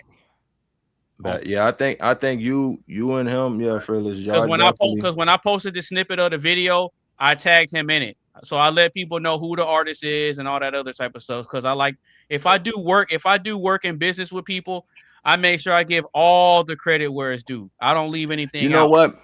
I need to find that video that you did years ago. You probably know what I'm talking about. I forgot the fucking song, but this was a video I did. No, my brother Tyree did. Oh, okay. It's I was about to say, let me find out you going back in the catalog. Oh no! Oh no! I'm gonna get back in there soon. I'm gonna get back in video photography. I was about to I was saying, let me find out you scrolling back through my catalog. Oh no! So some people don't know. I actually did a music video myself. My brother Tyree probably know about it too. I did a music video for our dad at the time, and I think the song was called "Life's Change." But I think I shot this off an iPhone too. I think it was the 12 Pro Max, if I'm sure, or maybe it was the X. I don't remember at the time. But damn, you took it back. You said the 12. No, for real. I had the XR for a minute. But yeah, man, I was just shooting that shit on my gimbal, used the editing app. Honestly, I forgot how the fuck I did it. I think what I did was to make me kind of like figure out how to do the editing and shit and make sure I wasn't fucking up. I think that I had a backup phone with me, and then I had the speaker with me. And then like I just record on the other phone, so that way, like, okay, I know I gotta, like edit this part. Like they damn near could lip sync it, or they could like say the lyrics at the same time. So that way, like kind of like when I'm muting the original audio and I'm kind of like dubbing the actual audio, it kind of like syncs. But it's like before I mute it, I kind of like make sure it line up. Damn, I feel like I'm kind of giving out a little bit too much sauce. Let me stop. But No, that's exactly what you're supposed to do. Yeah, that's true. Yeah, that's exactly what you're supposed to do. So I mean, don't feel bad about that. Yeah, no, absolutely. It was a video though that it was black and white. It was black and white. Looked like your ass was in the mansion. You had on a hat. You had on a fucking shirt. I think maybe. Matter of fact, Dreammaker. Is that what it's called? It's Dreammaker. Okay, yeah. When you get a chance, Anonymous Bass, check that music video out for my bro. Actually, matter of fact, yeah. Matter of fact, Fearless, later on, if you could find it, DM him, send it to him. That was one of the first videos. What's the name of it? Dreammaker. That was one of the first videos we shot. That's back when I was recording my stuff on fucking Audacity, dog. I was Audacity. Bro, Audacity. It's back when I had the audacity to try to make a track on that shit, bro. It was but look, so some people don't know though either. I think, which you probably don't know this probably gonna be your first time figuring out this. Probably one of the big reasons why I wanted to get in videography too. You and Tyrone definitely was one of the influences why I wanted to get in photography. I remember. I mean, not photography, but videography. It was that, and also seeing other shit too. Some people don't know. Like, damn, I still kind of get a little agitated to this day to delete that shit. I'm saying who inspired you? Oh, so my brother Tyree and Tyrone. They okay, gotcha. I remember I was like, I forgot how the fuck old I was. Little brother. I'm always there to be a good influence to you, man. No doubt. Always, bro. You already know shit.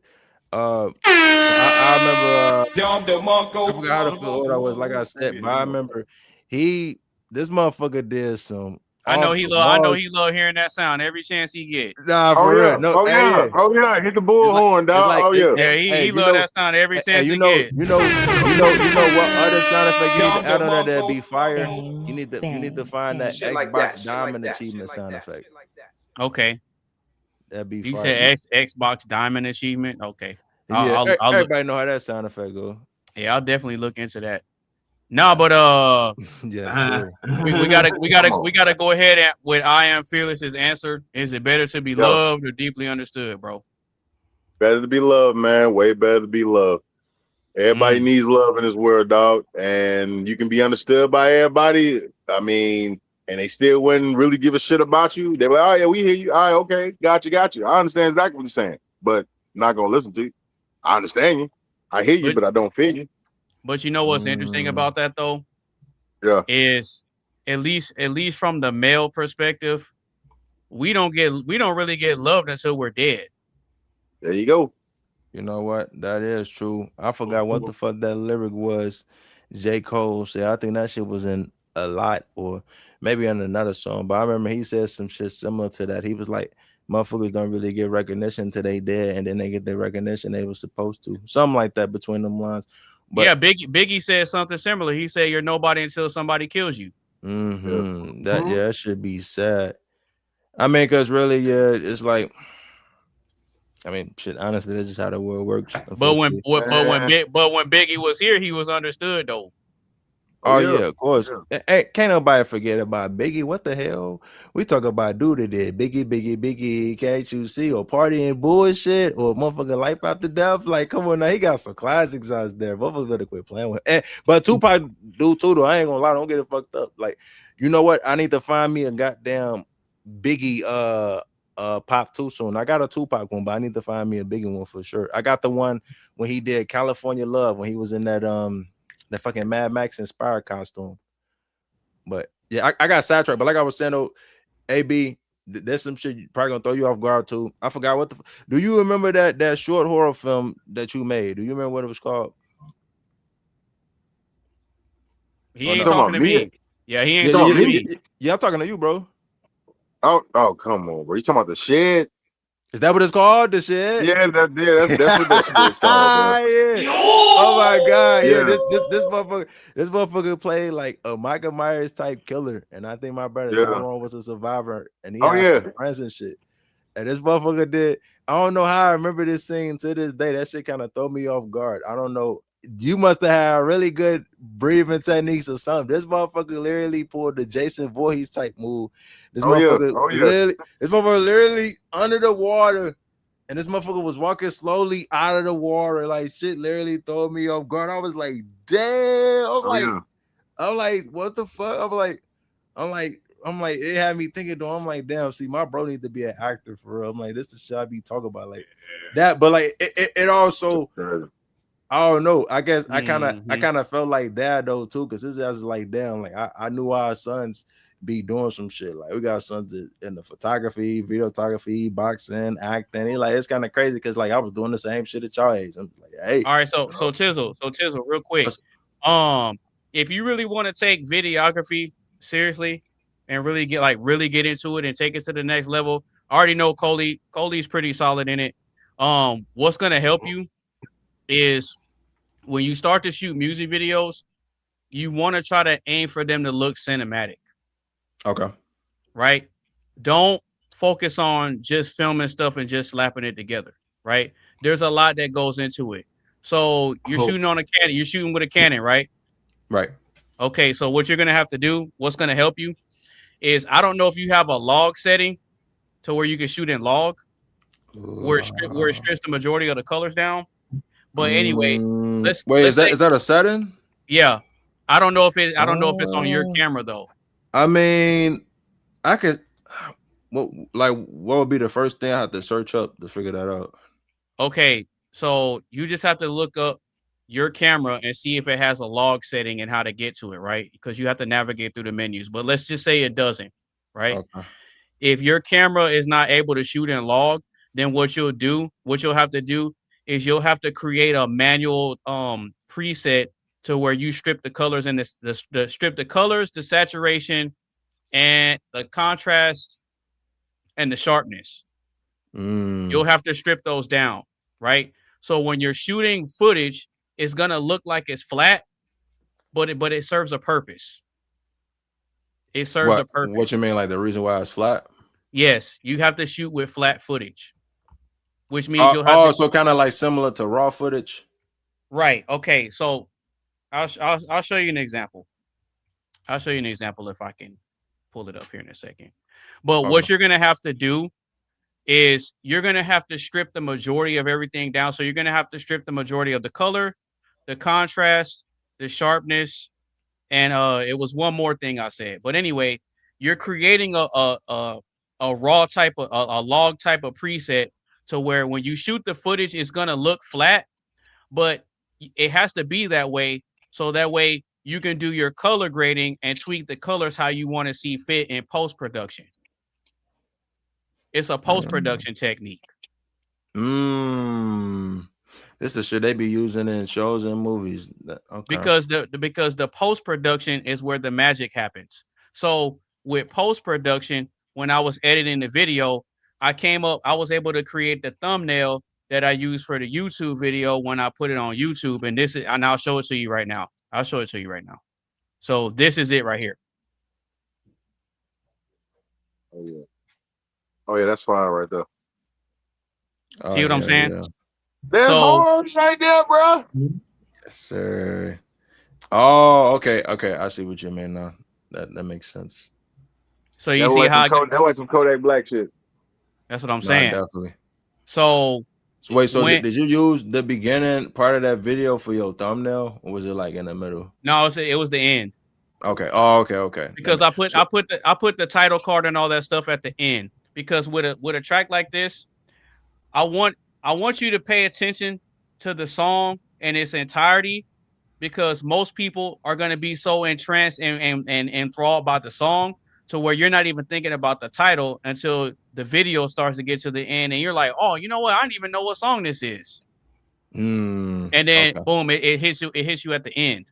So I put all the credits and everything at the end, and I let the video be the main focus. And if you go back and watch the full video, if you pay attention to how I was doing the camera angles and stuff like that, you'll see that I was doing certain panning techniques for a reason. Okay. Because I'm planning on making another version of that video where I add a little more to it to try to make it pop more. Okay. But you'll see why. You'll see why. No, that's smart as shit. That's smart. That's right. So when it comes to, let's see if I can pull something up here. Yeah, I thought I said I had Adobe too, right? I think. Yeah, that's what I use, and I think Coley does too. If I'm not Adobe Creative Cloud, right? If I'm not mistaken, Coley still does too. Okay. Yeah, I use After Effects. I use After Effects mostly for like for graphics that I can't create with Wondershare or whatnot.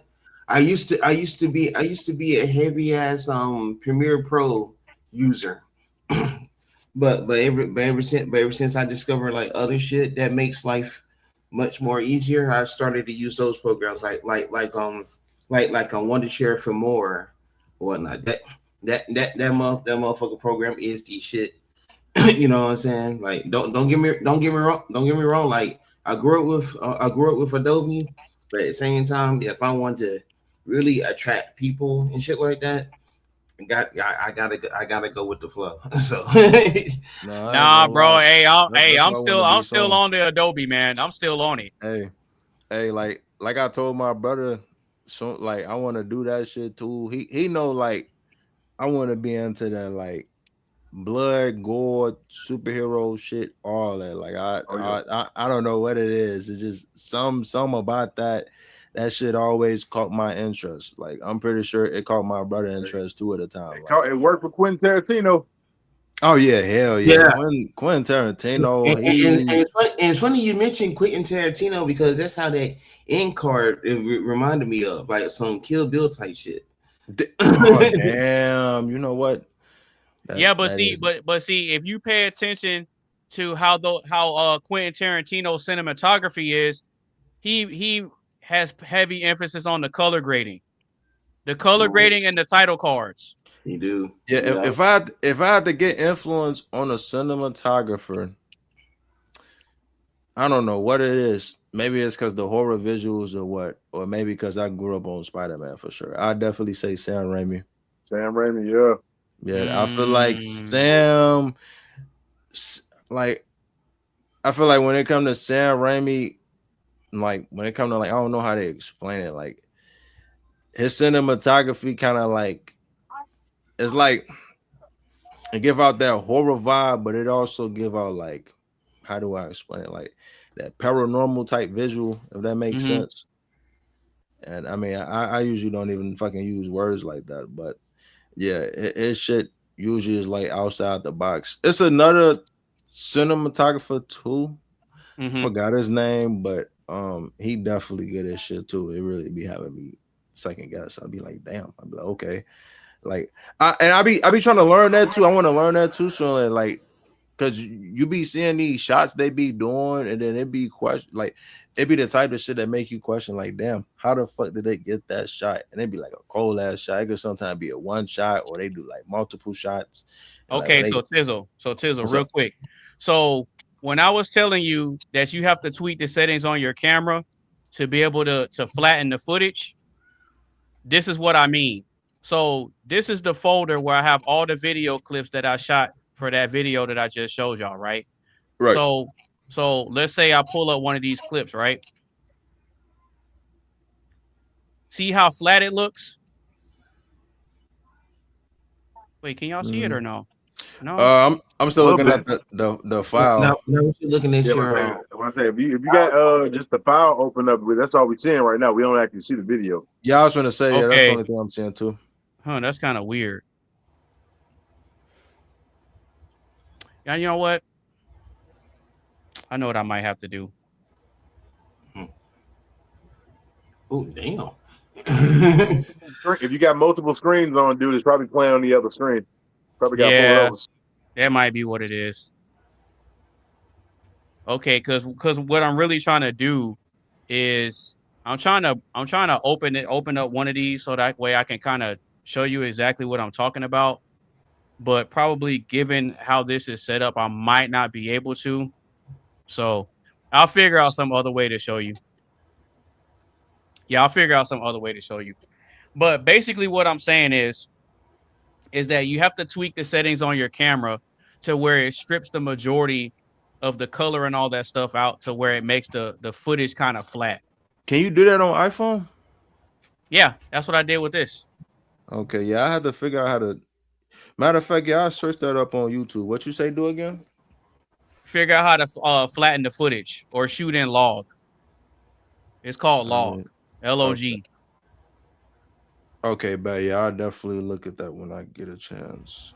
Now with the iPhone, I can give y'all the game real quick. It ain't gonna take long. So if you want to shoot videos with your iPhone, what you're gonna do is, okay, I could just show y'all real quick. So with the phone, let's say you want to shoot it with the iPhone, right? Right. So what you're gonna do is you're gonna go to your settings. Okay. Then you're gonna go to your camera. Okay. And so when wait, why the fuck my camera not showing up? Oh, you'll go to record cinematic. So when you open up your cinematic settings, I shot the video at 4K 24 frames per second, right? You know what? That makes sense. Okay, because that's the way to do it. Right. So then when you scroll down some more, and I'm trying to see. Do you leave the auto FPS at 30? No. You just leave it off? Because I set it up different. That's why. Oh, okay.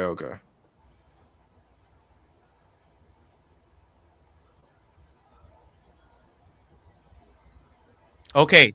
So once you go to record cinematic and make sure that the setting is at the default setting is at 4K 24 frames, because that's the typical frame rate for movies, right? Then what you're gonna do, you're gonna scroll down and you're gonna go to formats, right? So once you go to formats, all this other stuff is gonna pop up, and then you're gonna scroll down, and for video capture, it's Apple ProRes. Apple ProRes. Turn that on. Okay. So when you turn on Apple ProRes, then what you do is, well, I got a 17 Pro Max, so my camera button's on the side. So when you click that camera button, it opens the camera up. and then when you switch it to video, I have my default at 4K 60 frames, right? So what you're gonna do is you're gonna tap the top, and then you see how that menu pops up. Oh yeah.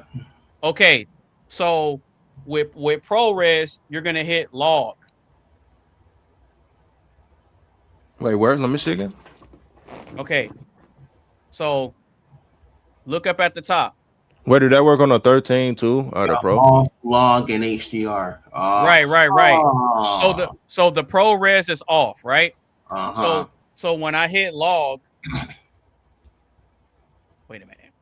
Damn, your shit saying that too. Your shit saying it's full. Nah, mine's saying my iPhone got one. It's really not though. It's really not though. Because I have a 256 gigabyte phone. Yeah, I need it. Yeah, I ain't gonna lie, bro. I'm finna buy one off Marketplace, like you said. It should be bugging me sometimes. Well, I got mine at the AT&T store. Yeah, I don't blame you. I got mine for Spectrum.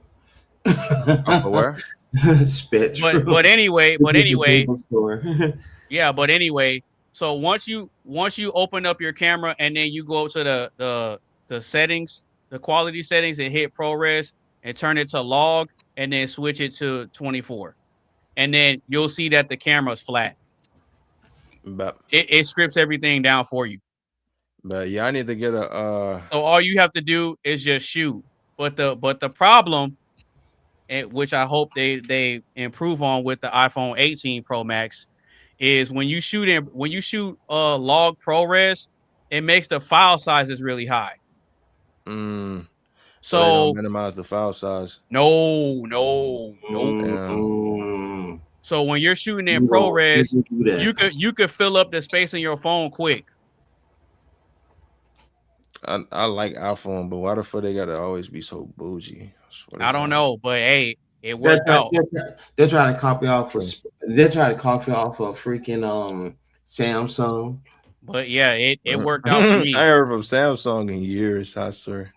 Well, they still make phones. Those who've been having beef forever, dude. Apple and Samsung. Yeah. Oh yeah. It's been like that for a while. So quick story. I used to be a security guard for USA Associates. And one of the flight security of the world, Craig. Yeah, not just the city, the world, Craig. and one of the sites was a Samsung website. I mean, not a website, but a Samsung headquarters site. I think what was it, Irene, Texas, or something like that. But yeah, so like I noticed that there will be a bushel, and there'll be like a small bushel basket of apples or whatever in like certain areas and shit like that. And I see here and I asked somebody, I'm like, hey, I think it's pretty cool. You have like apples all over the place or whatever. Is there a reason why? Because I'm thinking it's a health reason. It's every time it's like to every time you think about your competition or whatever, you just take a bite out of apple or whatnot. I'm like, oh shit. Now I got it. So to get an apple, and every time they get mad at Apple because they try to bite off of them and shit like that, you bite them right back with the apple. I like shit. So yeah, they've been having beef like crazy, bro. Seriously, for years, and it ain't gonna stop. Yeah, it is what it is. Nah, but yeah, we're gonna go ahead and get on to the next question. So if you're just now tuning in, or if you've been rocking with us the whole time, make sure you get a stream a like, share with a couple of your friends. Make sure you follow everybody on all their social media sites, and make sure you continue to sound off in the chat. So with that being said, we're gonna go ahead and get to the third question. Oh, and just so y'all know, who asked that question? It was my question. Oh, you yes, sir. That was my question. Yep, that was my question. So we're gonna go ahead and keep it pushing.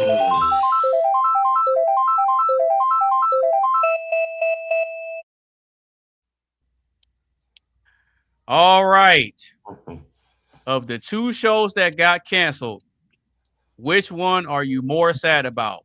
Sherry Shepherd or Stephen Colbert? I'll say it one more time. Oh my God. Of the two shows that got canceled, which one are you more sad about? Sherry Shepherd or Stephen Colbert?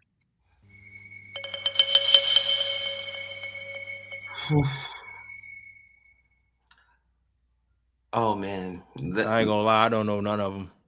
That's what I'm trying to say. I'm like, I can't even be in this one. I ain't watching neither one. So damn, I thought I was the only one. Damn. Y'all can educate us, please, because I don't know. What is them shows? I know both of them, but I never really watched Sherry Shepherd to have an opinion on it. Sherry Shepherd was the one. Sherry Shepherd was the one that replaced. Excuse me. Sherry Shepherd was the one that replaced Wendy Williams overnight because she was out for majority of her final season. So like they had a. You talking about this Sherry Shepherd? Okay, I know. Yeah, that Sherry Shepherd. Yep. yeah. Like Wendy Williams had a rotating panel of guest hosts, but majority of the time it was Sherry, and Denbar Mercury was like, oh shit, she's actually pretty good. Why don't we give her a show? You know, and she was on for 4 seasons, freaking. But yeah, I'm gonna give my answer and shit. I'm equally sad that they both gone. But if I have to absolutely pick one, oh shit, that's tough. I ain't gonna lie, I'm probably gonna say Stefan, even though I didn't really watch his shit. I think I might have watched. I think I might have watched bits and pieces of his shit on YouTube. Probably. If I have to pick one, it would be Stephen Colbert, and the reason why it was because the way the way he was canceled, like he basically got royally fucked. Okay, I even got canceled. All right, so what had happened? I want to say. What had happened was you know the story fucked up when they said what happened was on, bro. And what had happened was sometime I think in October. The way my contract was set up, he makes political jokes for those who haven't seen Comedy Central's The Colbert Report, but like he makes political jokes, and he just so happened to make one about Donald Trump. And being that unfortunately CBS is now under a company called Skydance, which somehow is linked to Trump. He ended up swiftly getting canceled. This was during the same time that Jimmy Kimmel ended up getting taken off the air for like a couple of weeks. Oh wow! but they're saying that that was lying and said that CBS owed a lot of money or whatever, and it's mainly due to late night television, which is a big ass lie. Because if that was the case, they would have ended the Late Show when David Letterman went off the air. Hello. So, and that was back in 2015, because that's when Stephen Colbert took over for David Letterman that following season and shit. So, all right. So Tizzle, real quick. Okay, I figured it out. So, you see that? Yeah. That's an example of what Apple ProRes footage looks like. Okay. See how flat it is? Yeah, I was finna say it kind of look raw almost. That's Maybe what I'm saying. Just me. I don't know. Right. So when you shoot in Apple ProRes, it strips the majority of the colors down to where it's almost like a blank canvas. Okay. See how it looks kind of flat? It's still crisp and everything, but the footage is flat. Right. You see what I'm saying? So when I do my color grading, when I did my color grading and all that stuff later, this is what you get. In living color. That's the difference. See? Yes, sir. That's the difference. So when you do that, you like you said, you do the after production, like you do the post production after, right? post production. Yes, Post-production, yes. Okay. That mean like editing, right? Pretty much, or no? Well, yeah, that's technically what it is. Anything that you do outside of shooting and filming is post production. That's when you're sitting down and putting everything together. So when people talk about doing stuff specifically in post, what you're doing is you're taking away a lot of the stuff that's done on the forefront and you're doing it on the back end. Okay. Basically like this, and basically like this. Someone hands you, say, like 3 or 4 hours worth of film, but you're trying to make a doc that's like an hour and a half or whatever. You have to sit there in front of the computer, and that shit is rigorous. But it's time consuming. Trust me, it's time consuming. It definitely do. It'd be worth it sometimes though. Oh yeah, absolutely. Like you sit there in front of the computer, you edit the fuck out that shit, and then you double and triple, even quadruple check to make sure that shit come out right. You even phone a friend. Hello. But see, to get what they think or whatever, then shit goes good. Shit. No, but see, Coley and Tizzle, I'm about to put y'all on some game right now. That'll really help y'all out. I could really look. I can really put y'all on game about a lot of the stuff I have that helps me with my video editing. Bro, I got so much stuff that I've invested money in to have at my disposal. I got a lot of stuff. Man, I wish I would have did that instead of fucking investing on some Fortnite skins. Do I need to fly to San Antonio to rob you? Say nah. Funny as hell. It be your own people, dog. I swear. No, I'm playing. Yeah, for real. Hey, you know what? Hey, what's crazy? A motherfucker told me that it was some boys I was hanging out with. It was like, damn boy, you got all that jewelry on. He's like, motherfucker, fuck around, rob your ass. I said, you funny as hell. I said, this shit ain't for real. I said, so if motherfuckers even do it, I wouldn't even care, really. Honestly, shit. Like, go and go by that show, bro. I get some more. Okay, so check it out. So when I scroll through, and let's see, where do I go? Okay, random clips and effects. So I got tons and tons of folders of stuff, right? Mm-hmm. Then look at this. Does this look familiar, Coley? Yes, it does. That look familiar. I still got that. Coley D Studio. Hold up, y'all. Let me come right back to the group chat. I'll be right back. All right, cool. So I'll go in here.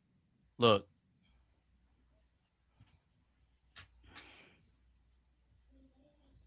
Oh, it's not even telling me. I ain't gonna lie. I'm kind of craving for some ice cream. I think I might get my ice cream. Come on, bro. So I have a bunch. I have a bunch of different effects and stuff, right? Jesus. So, bro, I have all kinds of stuff to help with the video editing. So the trick to the color grading, right, is you're gonna use something called LUTs. Okay. I don't know if you guys know what that is.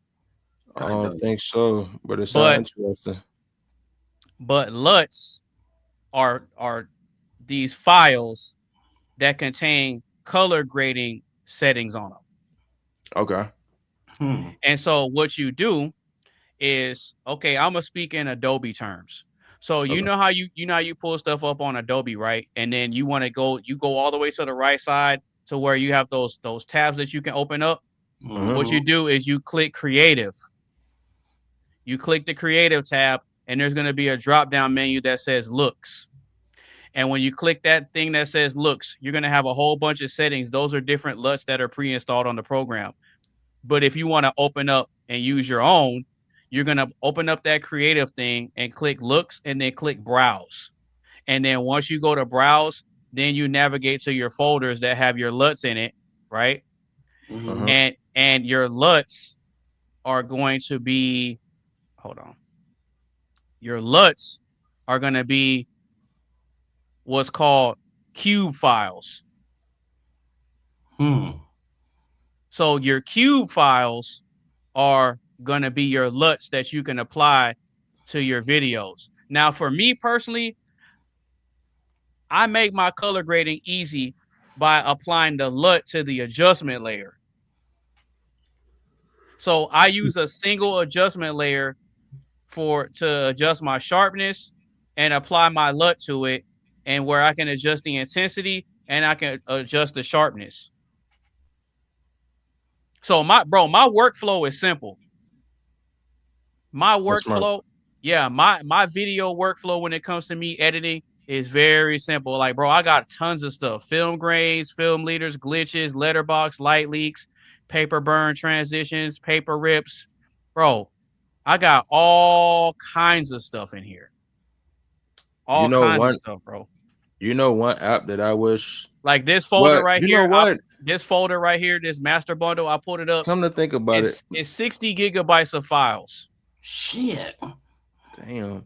Hey, you can go on the App Store, right? Yeah. See if you could find that app real quick while you're on there called Vlogstar. I'm curious now to see if you could get it. I'm pretty sure you can, but if you can, then damn, yeah, I probably should get it. And bro, and that was just one folder with 60 gigabytes of info, 60 gigabytes of files and stuff. That was just one folder. Damn. And I have a lot of folders.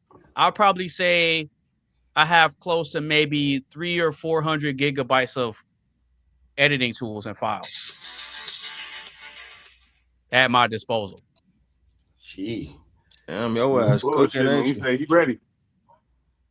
Is it this one? Yep. That's it. Vlogstar. I know you can get on the phone, but I'm wondering, can you get on the computer? You might be able to. Okay.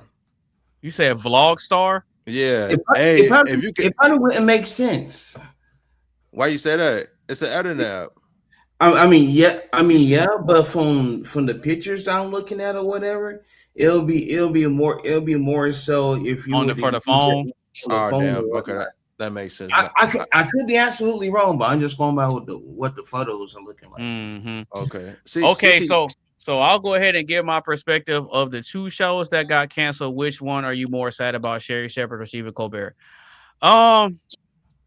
I used to watch the Colbert Report a lot back in the day, along with Keith Olbermann and Rachel Maddow. I used to watch all that, and because I used to watch stuff that was on both sides, and I don't know. I don't really feel it because, to be honest with you, I didn't even know his show got canceled. I didn't know Sherry Shepherd got canceled either. I didn't know that. I thought his was still relevant. But if I had to pick one, I'd probably have to go with Stephen Colbert, because even though, and the reason I say this is because just because I might disagree with somebody's politics, I don't think that they should have their show canceled. I think they still deserve to be able to have a platform to practice their political beliefs and practice their free speech. That's what I believe. Yeah, exactly. And you bring comedy to to whatever you're talking about. You know what I'm saying? Like, political jokes have been around for a long time. I remember looking at the news. Yeah. You see political cartoons in the newspaper. Mm-hmm. That's exactly what I was about to get ready to say. It's like they did that shit. They did this shit damn near every day with political. People be little sensitive fuck these days. Like, you can't never say shit. Well, I can appreciate and respect the jokes from both sides. I can respect the Democrat jokes with the cartoons, and I can respect the Republican jokes in the cartoons. I like it all.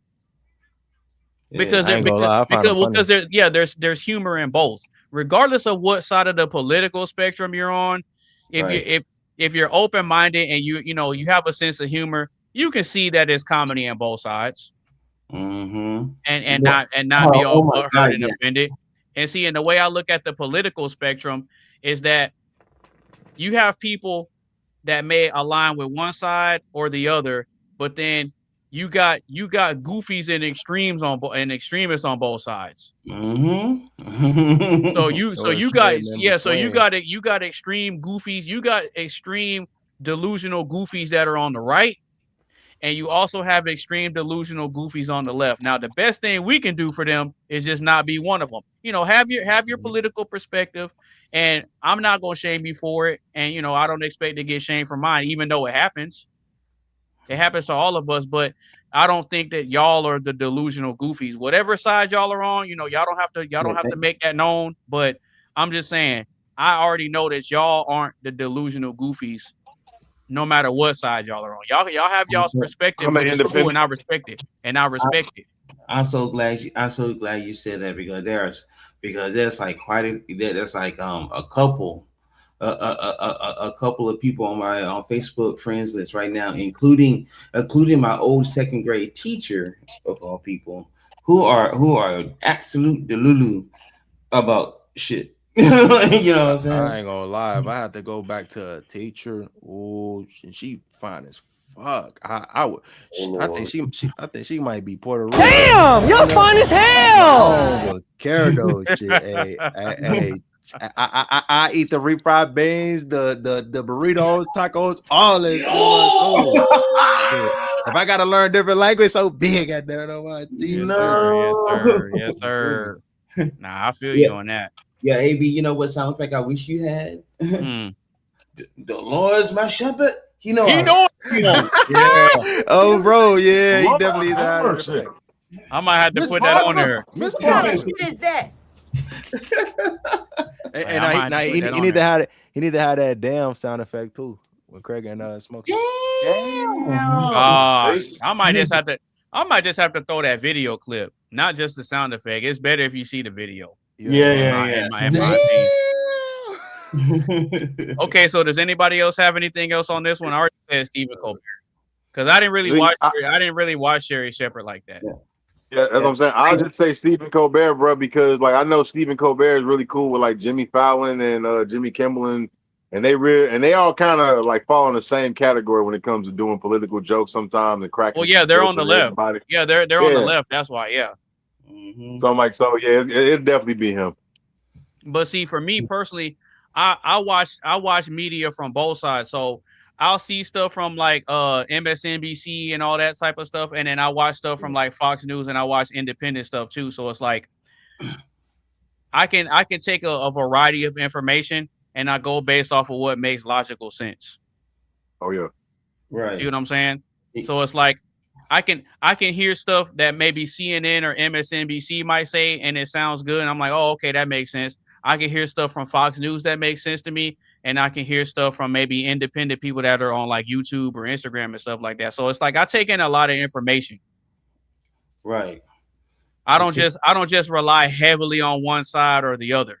Now, when I was younger, I used to, but then as I started to mature and kind of open my mind up more to try to take in more information and seek understanding, it requires you to kind of take a little bit from all perspectives. Yeah, and you be thinking like, so yeah, that's how that goes. Like, yeah, but like, right, yeah, because for me personally, I don't think all liberals are bad. Just like I don't think all conservatives are bad. I don't think all Democrats are bad. I don't think all Republicans are bad, and I don't think all independents are bad. No. Because it can't be a 100% all the way around. It just can't. True. Yep. In the end, we all screwed in the head. One form or another. One form or another. All little way, we definitely. At the end of the day, we're, as it says, one nation under God, indivisible. Y'all funny as hell. Y'all ain't really just never pulled the school flag. We used to be in goddamn classroom doing our hands. Hey, look. With liberty and justice for all. Oh God! I pledge allegiance to the flag. I got kicked out of class so many times, bro, because I didn't do that. with liberty and justice for all. You said you got kicked out of class. I got kicked out of class so many times for not doing that, bro. It made no sense, bro. I'm like, I understand that I love my country. My family fought for this country, but I don't understand why we gotta stand up every day and salute a piece of fabric. I mean, I just can't keep doing this. Like, look, low key, I got to the point where I stopped doing it too.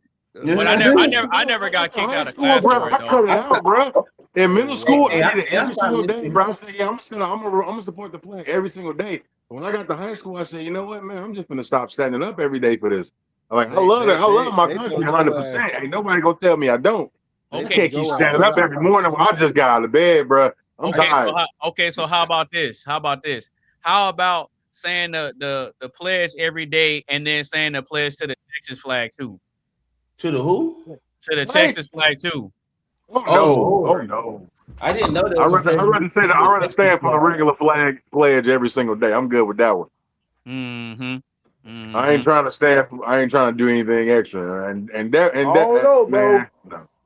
And I see Tizzle's up here trying to do two different angles. So if nobody else has anything else on that, we're gonna go ahead and get to the last question. Y'all ready? Yep. All right, cool. So if you just now tuning in, or if you've been rocking with us since the beginning, make sure you get a stream a like. Share with a couple of your friends. Make sure you follow everybody on all their social media sites, and make sure you stick around for the last question. Final thoughts, final shout outs, and then we're gonna close it out. All right.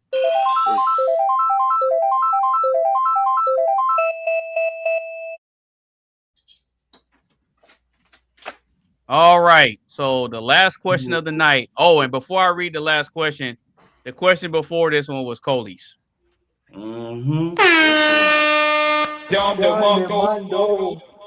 Shout out to Sherry. She made you had a good time in the morning. But at the same time, that ain't the last we're gonna see her, Sherry.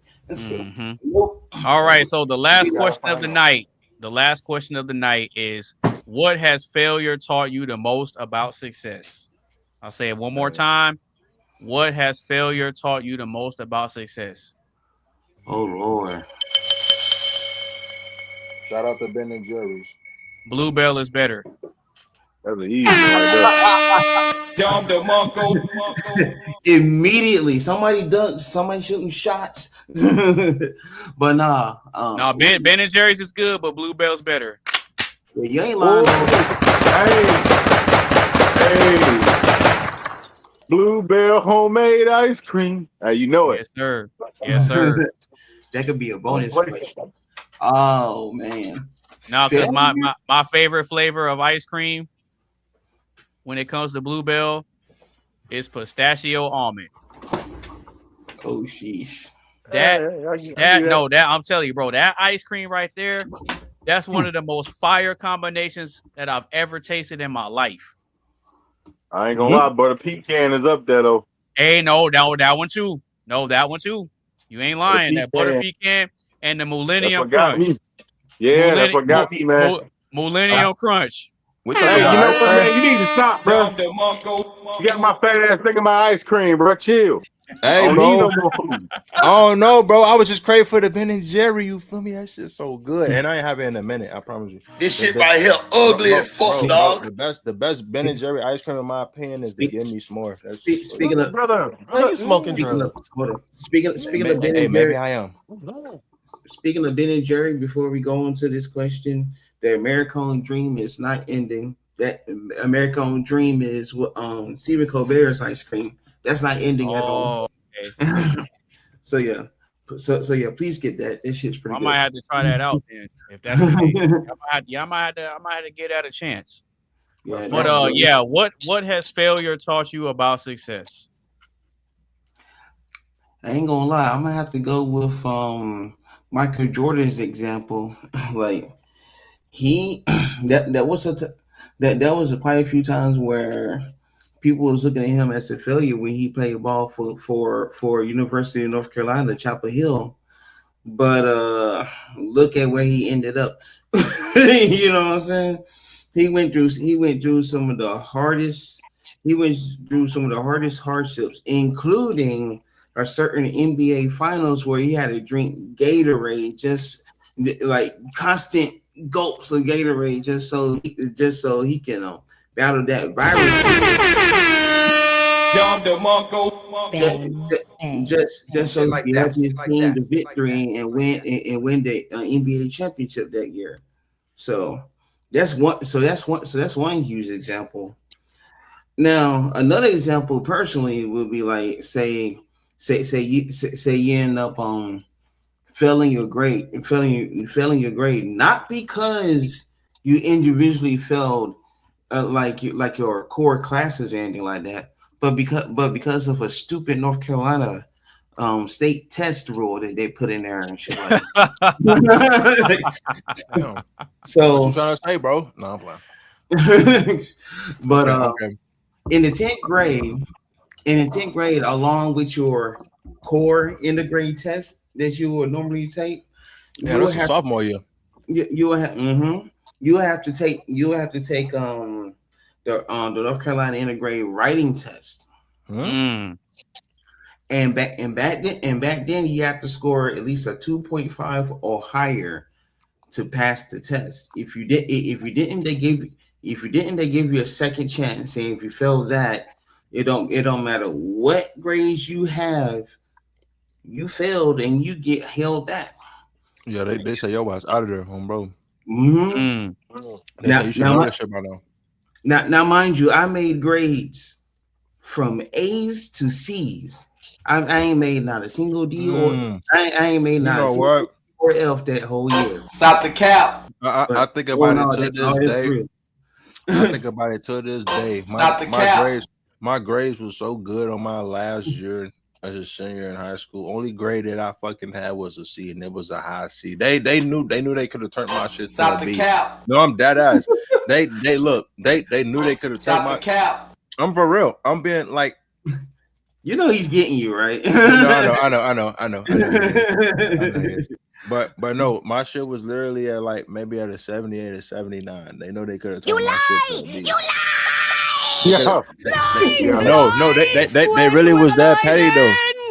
Because usually when I get a grade like that, they turn my shit to a better grade. But for some reason, they didn't turn that subject into a B. I was like, wow. I'm like, all my shit was cut that out, you little bastards. Yeah, I was like, wow. I'm like, okay, but I didn't do bad though. I really did good. I think I was on the honor roll too, if I'm correct at the time. Yeah. So. My first 10th grade. Stop the cap. My first 10th grade year. Man, let me get my diploma on your ass. I'm gonna get that bitch. Hold on. I'm gonna get it right now. I'm gonna go. Hold on. My first 10th grade year had put a permanent PTSD on me. It was like, you know what? I'm gonna go ahead and see double, triple check my work and see everything made sense, because I'm not by grade to fail no essay ever again. Oh, look at him. Look at you. Open that sucker. There you go. There you go. Oh my God, bro. Oh, hell no, man. What the fuck, man? Get your ass on, buddy. I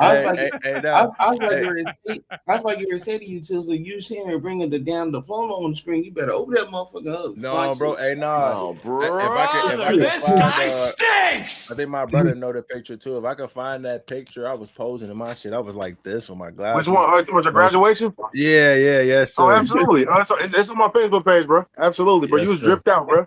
Oh, bro. 100%, man.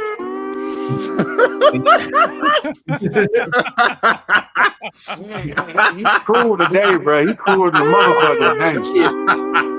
He said, Hey, bro, he got me down laughing at this bit. Hell no. Hey, that's the thing though. I won't get like, I know what motherfuckers be playing. I find it funny. I ain't gonna lie. I be laughing my ass. like I don't know, smoking drugs. This the type of shit that the audience really need though. To like make it entertaining and funny. Like Plug.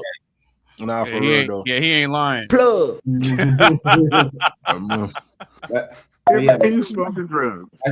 My second 10th grade. Man, you smoking drugs. I made a 3.0 and everything else again. A's through C's and shit. So hey, I was good. Hey, that's Man, good. I don't know what nobody say. A's is good, but no, I do be able to be quicker though. For real. Hey, nah, you need to hide the one. Hey, nah, he need to hide the one. He need to hide the one when he like, nigga, did I just catch you having fun? Oh yeah. No, I remember that. Oh, my baby. Yeah. No, that was funny, bro. That shit was crazy as hell. I was like, damn. No way, that's funny as shit. and the girl was crying the exact same way every time. Swear to God. Oh no! Oh Lord, my baby. Man, I ain't gonna lie. I wish the Boondocks could come back. Hey, speaking of Boondocks, I don't know who this nigga is. I seen a skit. It was like an animated video. Y'all probably know what I'm talking about.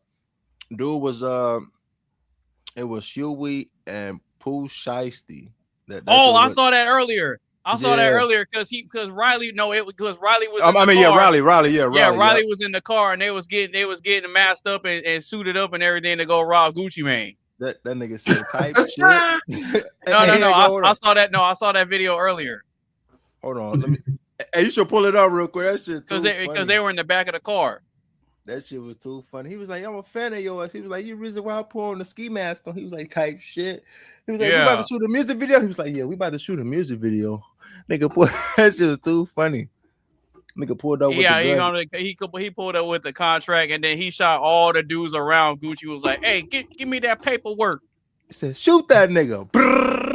And he shot everybody around him and then they just dragged him out. Wow, shit crazy. No, that video was funny though. I saw that, earlier today. It really. Oh damn, we literally saw the same shit, then, bro. I saw it earlier today. It literally would be some shit the Boondocks would do. Like, look how much controversial shit they put on there. It happened to this day or happened back then. That shit's still funny. Man, you smoking drugs? Yeah, you ain't lying, bro. Who remember LaMelton Tashawn? Who remember what now? LaMelton Tashawn. Oh yeah, that's a dude. That's a dude that stole on his grandma's car or some shit, right? Oh, that was the hood rat dude that wanted to do hood rat things with his hood rat friends. Yeah, and smokes with cigarettes. Yeah. That nigga really said it just like that though too. I swear to God. I like to do bad things. Smokes with my hood rat friends. Hey. I don't know what it is though. Maybe it's me. It's one camera angle in that part. That nigga was talking to Huey. That nigga looked like Biggie for a minute. I don't know if that was purposely the director did that. The nigga was like, I said, let's go. Like, I had to find that bit. That bit main wordy on G. I was like, damn. I'm like, nigga turned from LaMilton to Biggie Smalls. What the hell? Hey, if I'm not mistaken, wasn't that the same episode where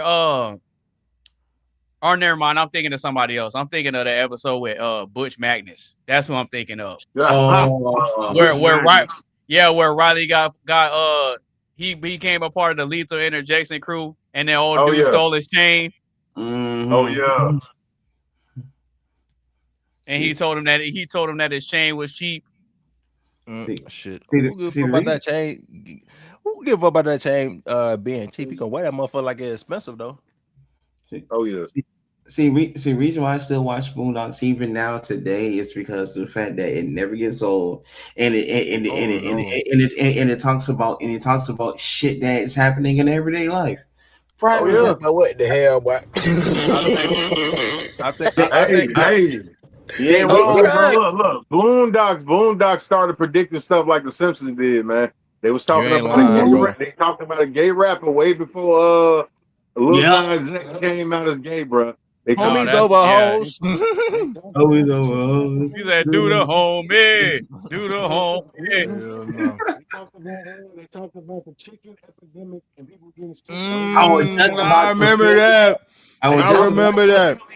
Hey, which happened, bro. Hey, them niggas was really going crazy though with some fucking chicken. That's hey, shout out to IamFearless with the crappy audio. But ooh, wait, hold on, bro. Wait, you ain't lying though. Why your audio a little bit low? You went from loud a little bit low. Fuck if I know. Oh, there it is. Good now. There I can do hood rat shit with my hood rat friends and smoke with cigarettes. Oh man, I gotta find that video. All right, so what has failure taught y'all the most about success? The failure is just a process to success. It is temporary. No matter what obstacle you may have in front of you, eventually it will pass. Nah, he ain't lying. If I have to say, I forgot what was everything he said, but Denzel said some real shit. Y'all probably know what I'm talking about. He said when everything go good, he said that's when the devil try to come for you and he try to tear shit down as coming good to you. But he said in a way though, you gotta learn how to not let that get to you. But he said, I think in other words, even if it do, you gotta learn how to bounce back from that shit. Cause sometimes failing is really the stepping stone. Like my bro said, the success is really kind of in a way, kind of like in a movie. It's kind of in a way foreshadowing what's going to happen in the future. And sometimes we don't know it. So sometimes when you're in a moment of like this happened, you know, and you and your feelings, sometimes it happens for a reason. You might not know it then, but then you'll realize it later, if that makes sense. Like, I don't know. I kind of think about the same to myself. Like I think about like, damn, like everything that I kind of go through happens for a reason. It's not happening just to be happening. Like even if it takes fucking, I don't know, 5-10 years. I mean, everything happens for a reason. Yeah, God Man, you smoking drugs. God would sit here and put you through a test when you're at your lowest. But oh yeah. But you ain't lying about that. You ain't lying about that. But he'll do that to see if you're gonna sit here and try to figure something out to get yourself out of that tough barrier, and not only meet him halfway, but meet him more than halfway. That is when you get your ultimate blessing. But only you will know when you actually pass that test.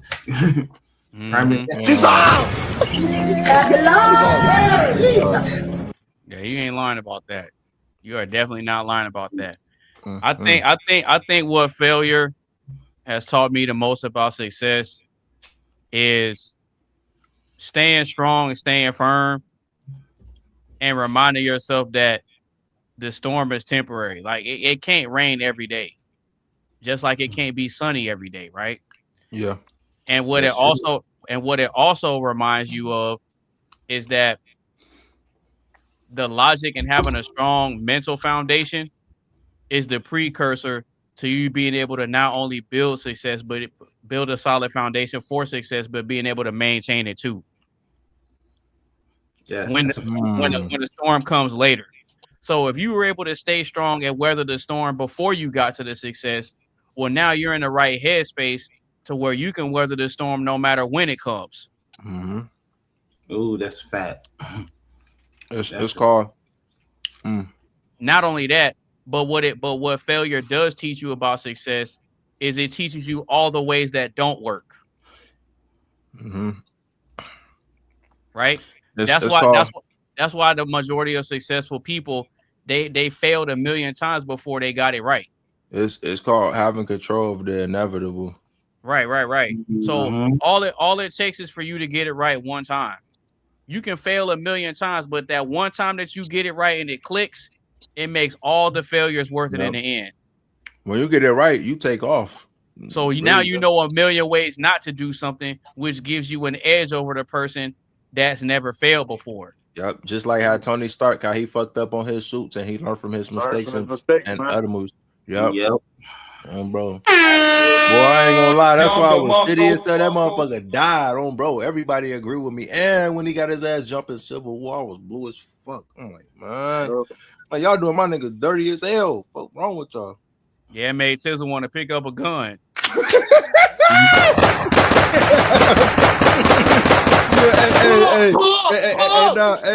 He did like 50 Cent said, get the strap.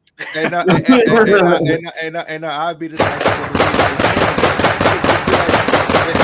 I'll be like, damn, that nigga getting his ass. I need to jump in that bitch and fight with his ass. Fuck. Like Medea said like Medea said one of her plays, let there be peace. Yeah, what? That's true. No, but see, a lot of what failure teaches you about success is that it teaches you to be able to stand strong when things are happening around you that you can't control. Right?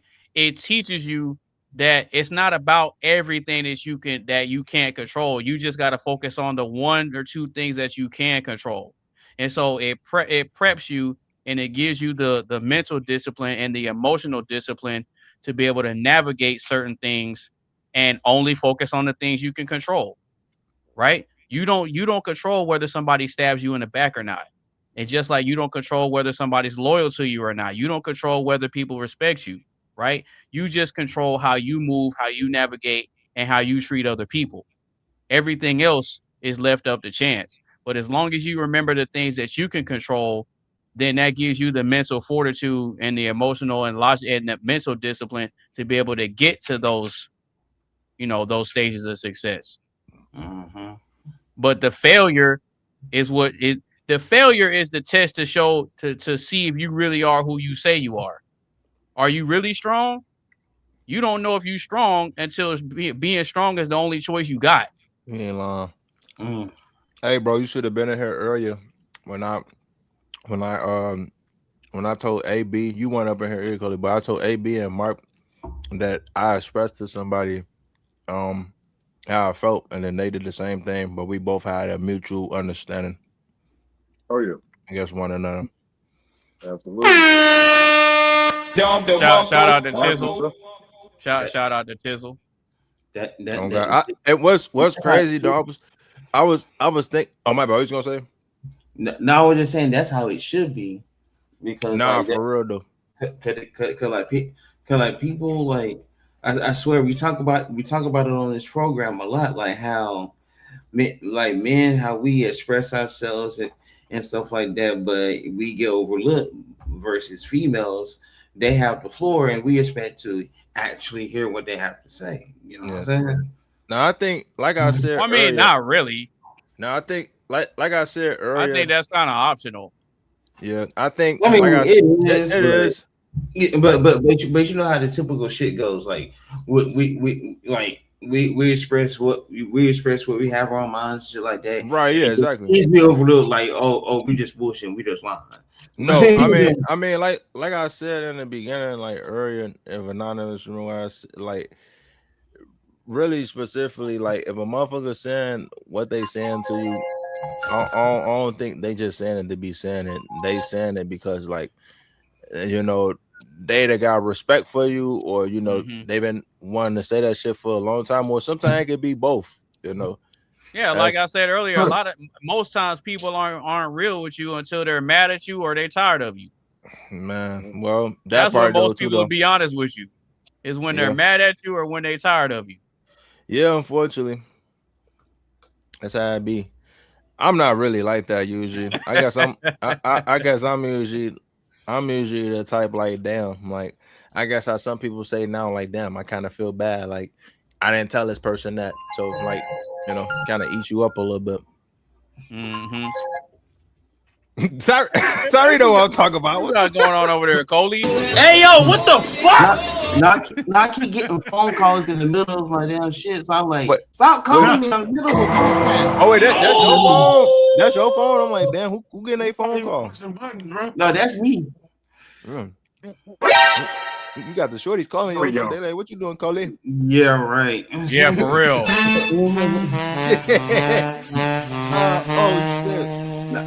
Oh shit.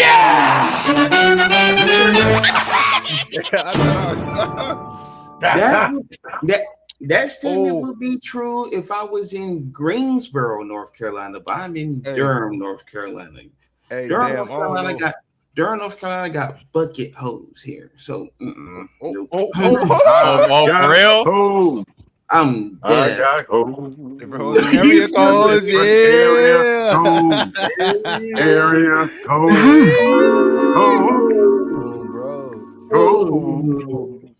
Different area code. But not Greensboro, Raleigh, maybe. No. Be careful about Fayetteville. They're kind of gone wild. I used to shout out Fayetteville a lot, but now.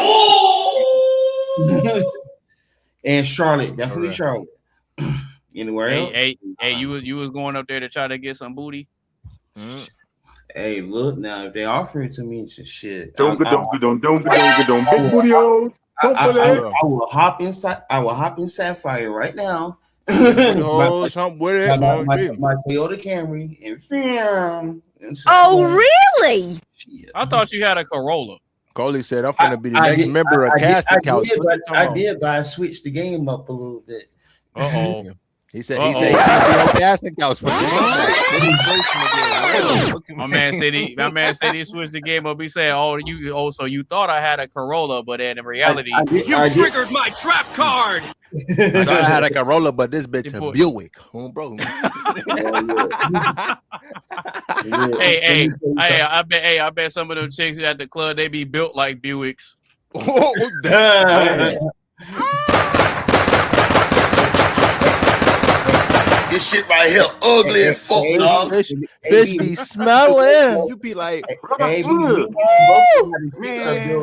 some more bullshit.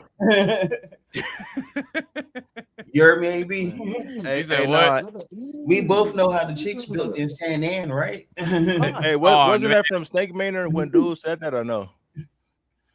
Say it again, Tiz. I said, we talking about this? Yeah, that's some more bullshit. Nah, it was for something else. Damn, I thought it was Snake Maynard. I remember it was one. Actually, no, it was Snake Maynard that said that. It's when he was going blind. He was actually sitting there looking I knew it. Before he went blind, he was staring at the sunset, and Riley was narrating and said he was even so numb to emotion. He thought things like sunsets were ridiculous, and he said, "Man, that's some old bullshit." Man, and the doctor said, "I'm sorry, Mr. Snake Maynard, but it seems that you've gone blind." And he said, "Yeah, oh yeah, oh god, yeah." But it was Snake Maynard.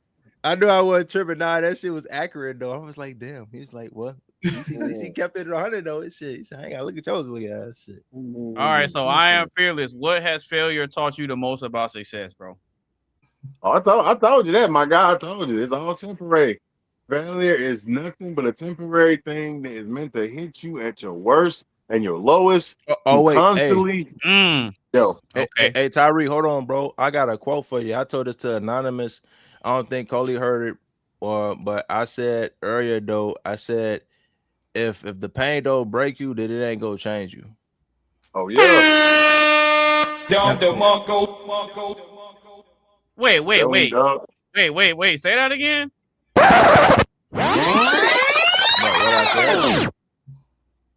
What?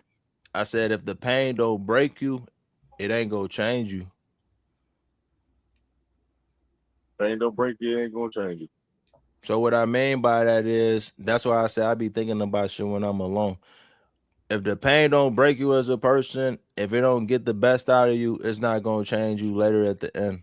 Because if you holding what's bothering you, what's on your mind, then it's not gonna bring the best version of yourself later on. When you having doubts and shit, and you keep on thinking a lot, and you keep on thinking the negative all the time, it's not gonna do nothing but keep on bringing you down worse and worse. But if you like, how do I explain it? If you can figure out a way how to like get yourself out of that situation, then it changes you as a person, because you learn from that, going through the pain and the heartache and all the bullshit that you went through earlier, if that makes sense. Okay.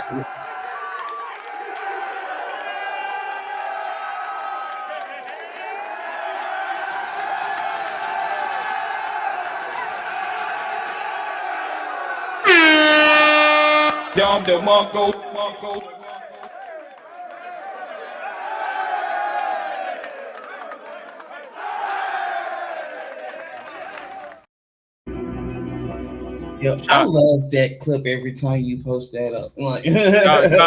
Shout out to Tizzle for coming through with the words of wisdom. I know sometimes what I say might not make sense all the time. I think it's because I be thinking about it a lot. So that's why it kind of take me time to figure out what I'm saying and make it make sense. That was way better than drugs. That was way better than no pain, no gain for workouts. Man, I mean, shout out and RIP to Betty Wright. Betty, who was Betty Wright again? Betty Wright, she's a black singer. Yeah, she's the one that she sang that "No Pain, No Gain" song. Yep, and she also sings "Tonight Is the Night." No pain, no pain, no gain. Yeah. I'm saying. No, that song is hard. Yeah, it's by Betty Wright. And it's funny because for the longest time, I didn't know who sang that song, so I just assumed it was an Aretha Franklin song. Oh yeah, Betty Wright. You know what? I understand why, because the voice almost sounded exactly. But I grew up and I found out later that it was Betty Wright. Mm-hmm. That makes sense though. No. I completely understand why on that shit. Hey, wait, hold on. What you got playing in the background? Oh, you can hear that? Yeah. I don't think I told my bro, I'm the first producer to ever swap my beat to 2 and 4 and do the offset with 3. This the first beat that I just did. So this is actually a beat that I already did. It was called Bringing a Fire to the Public 2.0, but like I said, I swapped it, and it made the beat kind of sound different and cold as hell. I was like, hey, okay. So like, I'm gonna start doing that. It sounds tough. It really sounds tough though. No, I hear that. So like same beat, just different style. Like, No, that sounds good. Right. Yes, sir. Now I wait to hear the other part. I was like, damn, okay. I think I'm gonna do this. Because that melody in the background, you know what it reminds me of? What? It reminds me of that track "Still Feel Me" by Jadakiss. I'm gonna have to figure that out. So look it up right now. Put it on. All right, I think Tyree might know what I'm talking about. Still Feel Me? That track "Still Feel Me" by Jadakiss. Yeah. Produced by the Alchemist. That beat, bro. I gotta hear it. That beat sounds about this bro. One? Yeah, bro, that beat is so hard, bro. Okay, I got you. Fair use. Hold on, he just put me on. Yeah. Fair use.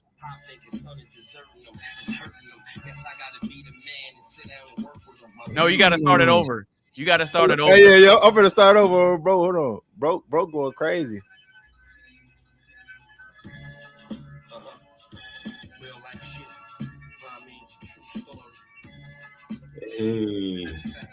Hey, yeah, this sounds like some. That kind of sounded like what you were just playing. So you know what's crazy though? I appreciate you for saying that sound like that. So you know what's crazy though? I don't know if Coley know the producer, but his name is Teddy Jam 12.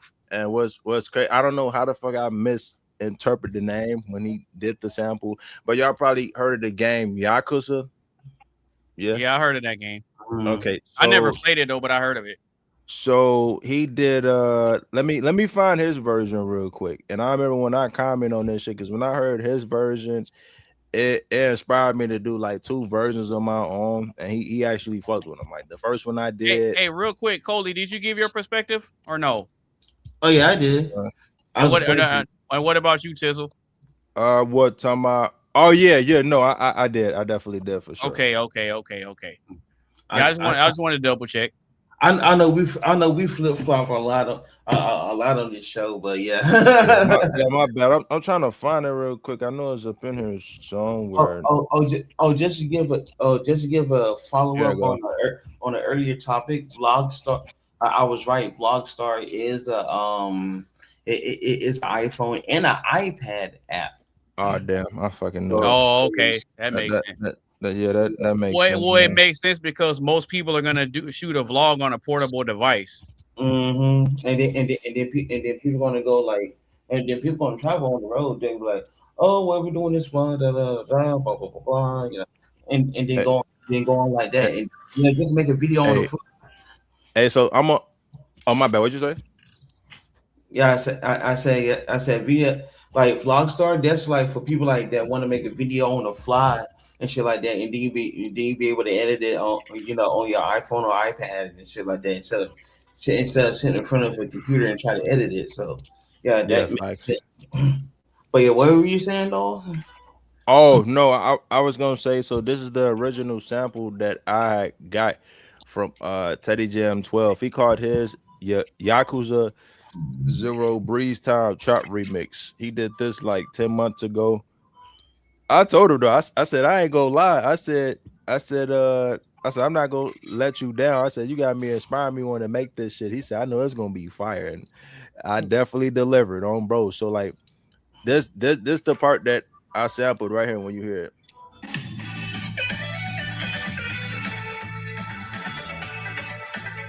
Yeah, what the hell is that? Yeah, this sample itself was tough. I like this too. I definitely like this on bro. See, that's exactly what I'm saying. It sounds like that still feel me. Yeah.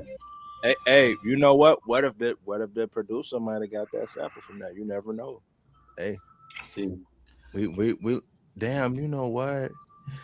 I don't know why I'm thinking of that song in my head now. I'm kind of thinking of the T.I. song though too. It kind of remind me of that too. Crying for Help. If y'all know, y'all know. I don't know. Maybe it's just me. I mean, no, I think it's called Praying for Help. But yeah, when he did that one though, I did mine 9 months ago. This is the first one I did.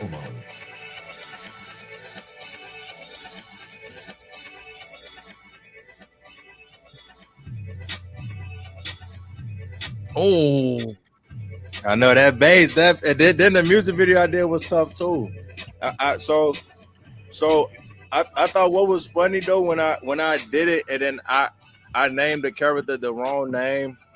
Instead of calling him Yakuza, I called him Yazuka for some reason. Yeah, I don't know why I came with the name Yazuka, but I'm like, what's the Ice Cube photo was ridiculous, bro. Hey, fuck. Oh shit!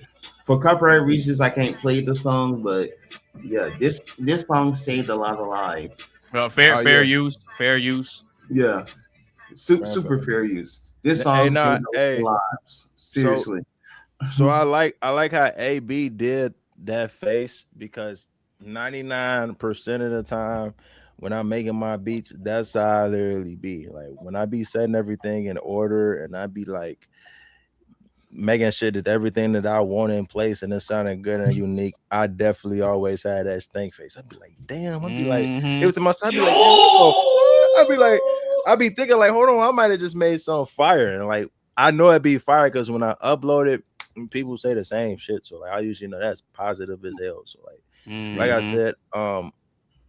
said, I think I'm really out of honesty. I'm one of the first producers to swap my beats, turn that bin to 2 to 4, and then changing the thing to 3. I think sooner or later I'm gonna fuck around and reverse my beats every 2 seconds, maybe every 3 seconds, just to see how it is to fuck with it. Because I ain't gonna lie, I've been doing that with some songs just for the fun. Like I don't know what it was for some reason in my head. Like my brother IamFearless probably would tell you, like, you know, like when you just be bored as hell and you just be thinking of some random shit, you be like, damn, how the fuck I even think about that? Like, I know you remember that one song. And I'm gonna blow everybody's mind with this song though too. When I tell them, y'all probably gonna be like, how the fuck I didn't even know about this song?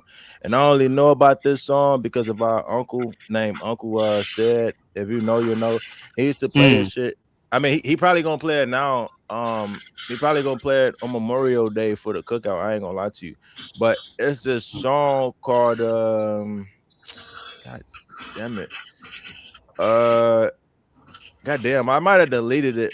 Oh no, nope. So her name Crystal Waters, Gypsy Woman. If you know that. Oh, Gypsy Woman. Yeah. T.I. sampled that. Yep. See, now I knew I wasn't tripping. I know he did.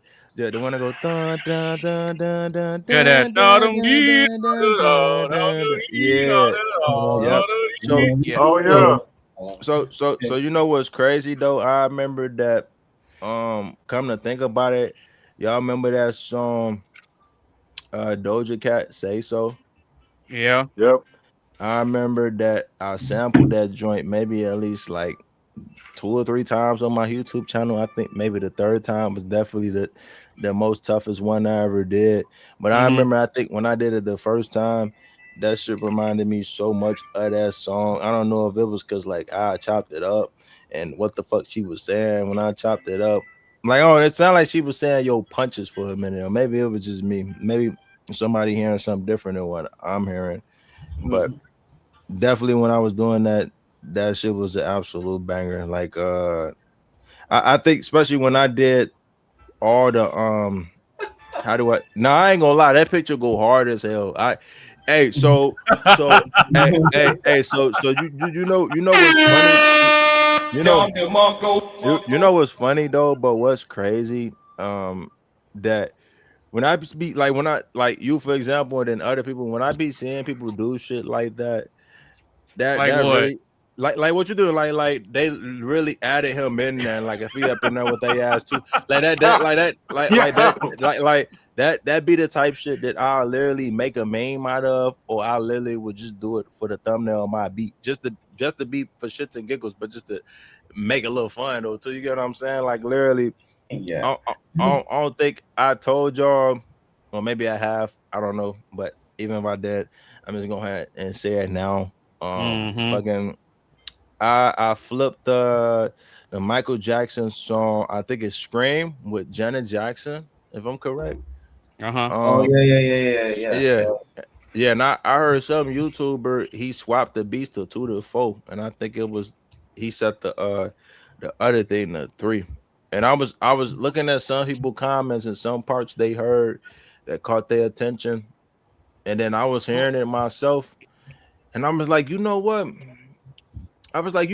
One person said that it sounded like he said aggression, and then the other one was like, it sounded like he's saying discretion. And then like it really took me a minute to figure out like which one was right. And as I was chopping it up, I kind of noticed myself fucking just hearing it over and over again. I'm like, you know what? It definitely sounded like he's saying discretion. And as I was just like chopping it up, like when y'all hear it, when I upload it and I do the pictures and all that, y'all gonna be like, this shit sound fire. But definitely when I heard it, it definitely sounded like he was saying some fire shit. I think in the middle of the part that I was chopping it up, I think it sounded like he was saying you better than me or something like that. You just have to hear it closely. But hearing that and then doing the Billie Jean too, which this is why I like making beats. I don't know about you, AB. I remember you played that Billie Jean thing last week.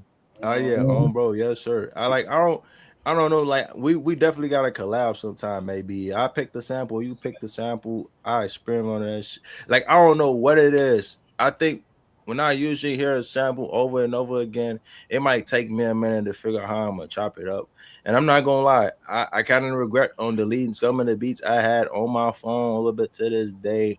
I kind of kick myself in the ass for that. Like I still got some beats I got on my phone now, like for the backup, but I regret the ones that I didn't upload. Like them, like they might have been throwaways, but they was good throwaway beats though, if that makes sense. But it makes perfect sense. Yeah. But let me tell you something you probably already know, Tizzle. What's up, Coley? As far as samples is concerned, anything from the following categories are easy and fun to make a beat out of. Right. Any song from the 50s all the way up until about the 90s. Freaking soap opera theme songs. Hello. No more pain. Remember that one? Mary J. Blige. Yo, that they used the Young and the Restless theme song in that one. Freaking some the like rappers that like to use references to game shows. I think way back when they loved to use Vanna White because she was sexy back then. Oh yeah, you ain't lying. Damn, you're fine as hell. Yeah. Hey, nah, I ain't gonna lie though. In cartoon shows. Hey, if I had to go back at a time where our dad was born at, me and my bro dad, what the fuck is her name? Y'all probably remember the movie Enter the Dragon, right? With Show Enough. Oh no. It's that one shorty. It's not Enter the Dragon, it's the Last Dragon. I just seen that earlier. Oh, Bruce Leroy. Yeah. What's the girl name though? Was her name Vanity? I think. Yep. Yeah, bro. Yeah, she for her time. You know what? What's crazy? I never seen her in Action Jackson, but sooner or later I'm gonna get curious as fuck, and I'm gonna watch that bitch. I know she probably did her shit, and I ain't gonna lie to you. Yeah, am I wrong or nah? Oh no, you ain't wrong at all. By the way, Katrina rest in heaven to Vanity or whatnot. She was absolutely hot. For her time, for her time. Hey, I forgot who said it. I think it was a YouTuber. They was like, would you rather pick her or the shorty from Purple Rain, Prince's girlfriend? I was like, damn. No. You know what? Hey, you know what? I knew exactly who it was. It was Prim Hood Cinema. It's the dude who I was telling you about on YouTube. Yeah, I remember you told me about him. Bro. Yeah. I forgot which video it was, but he definitely said it on one of his videos. He was like, I was thinking, I'm like, damn. Nah, I'm like, you know what, though? I gotta go for Vanity ass. Shorty and Purple Rain was fine though too, but definitely Vanity though. Oh, Apollonia. Yeah, that's her name. Apollonia. Yep. Yeah. And no, Apollonia was fine though. Man. Hell yeah. Yeah. Vanity hands down for me though. Shit. Hey, so Tizzle. Are you better at making beats with samples or doing original? Usually with both. If I had to be honest with you, I ain't did original in a long time. Honestly, probably the original that I've done in a long time, which I ain't fucking used that app for years. It was called Music Maker Jam. I think honestly, I heard of that. I think out of all honesty, that probably was the first time that I got into beat making and shit. But once I got older, I kind of caught myself getting the drum pad 24, and the inspiration from that is a producer named Kristen Kushua.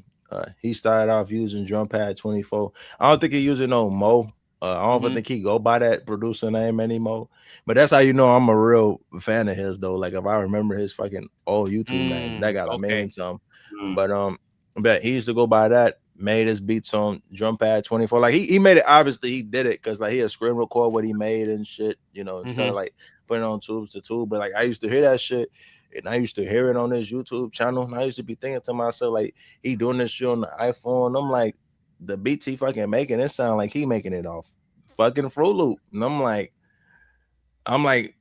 how the fuck is that even possible? And then like once I start getting into it myself, now I know it's funny as fuck. It's funny as fuck how I'm saying I'm explaining, but it's true though. Like once I figured out how to like do what he was doing, and you know, I kind of like got grasp of it and how he was getting the hats and how he was getting the claps and the fucking snares and the chants and all that. Like I started taking off. Like that's why I usually like when you hear like when I do like when you hear my samples and I'm like I'm having the bass match with the sample, if that makes sense, whether it's a high bass or a low bass. I think out of all honesty, I go by.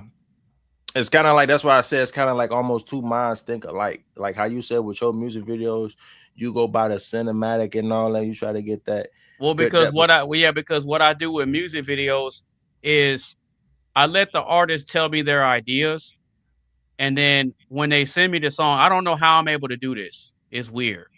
But it's like I have this weird ability to where if a person tells me an idea for something, and they send me the song, I listen to the song, and then I'm taking the ideas that they gave me, and then what I do is I try to put myself in the mind of the person.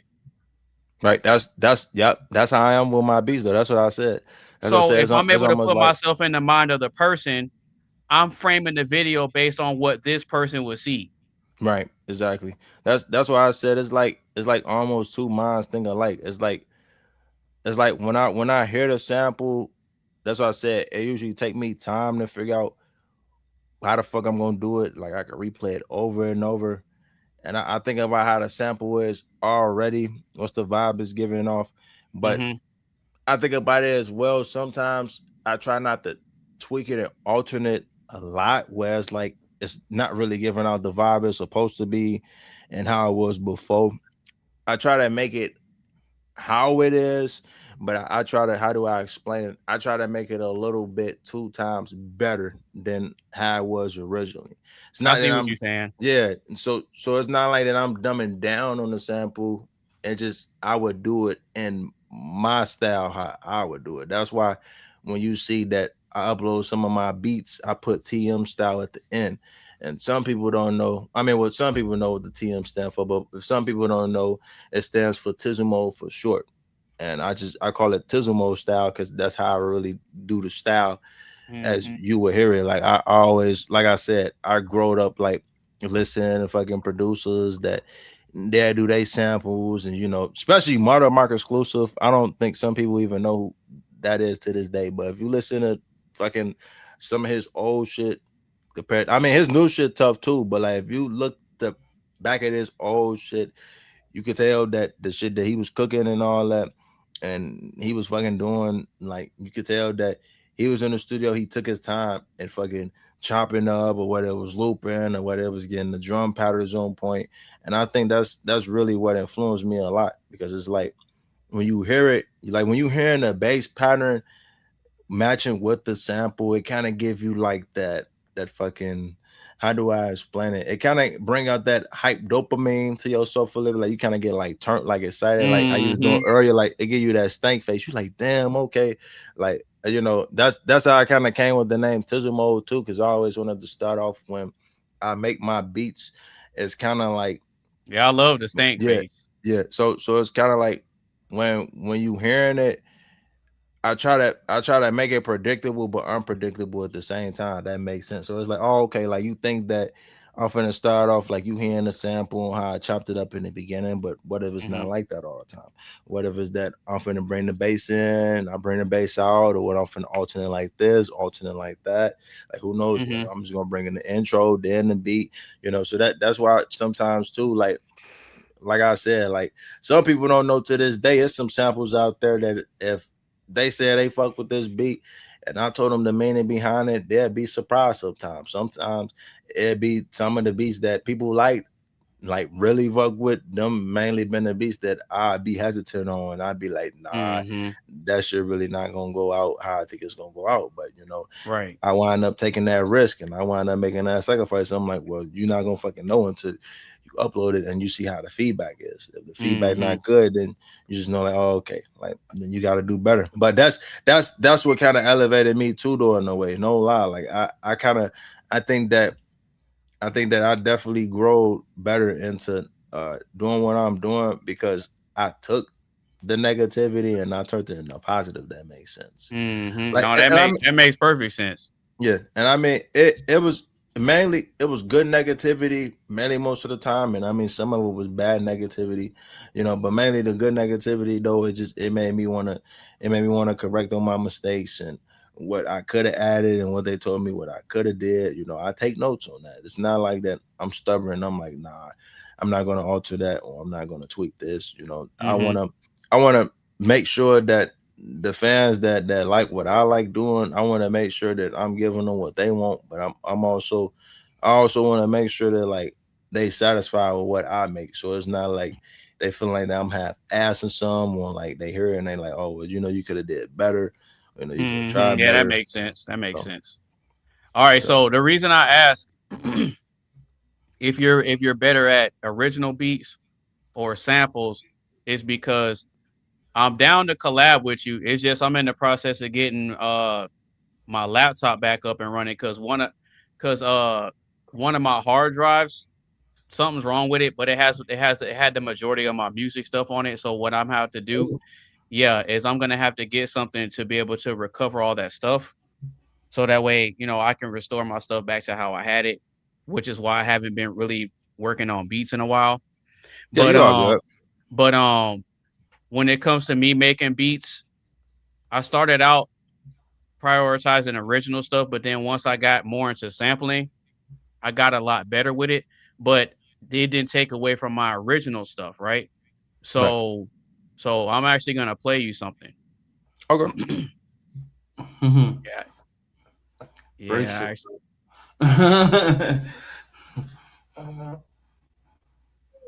Yeah, because I want to be able to get your perspective. All right, bet. If I this is you said this is original? Yeah.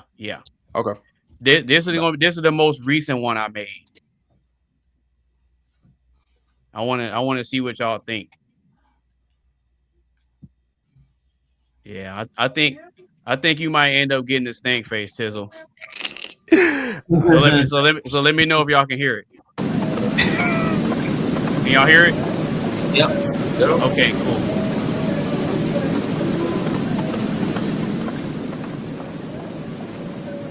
Anonymous.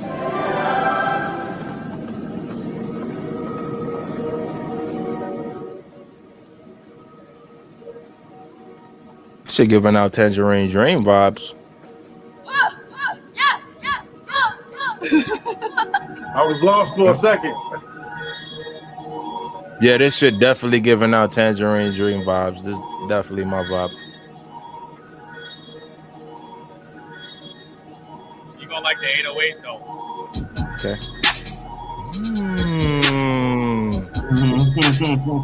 Hold on. Okay, I see what he did there. Hold on. You know what's crazy? I used this 808 a couple times. You know what you're doing. That's what I'm saying.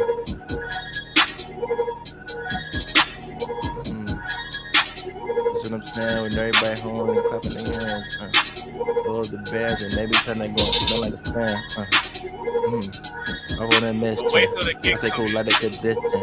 I tell them I say persistent. When I come up to the stitching, they tryna go on Hesse right through my vision. I tell them they need to go listen. I don't mean they keep my distance. They not paying attention. This shit is never scripted. I don't do no pretending. Look around and have it the ending. If you think that the bomb is ascending, sorry if I found you offending. I really don't find you appealing. Hey, What?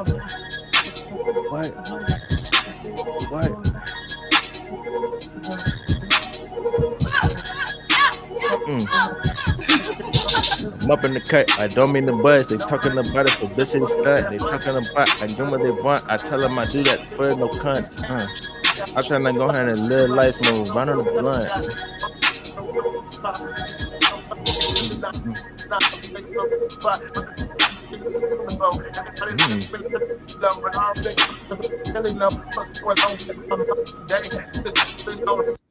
Yeah, I don't do this shit like every way.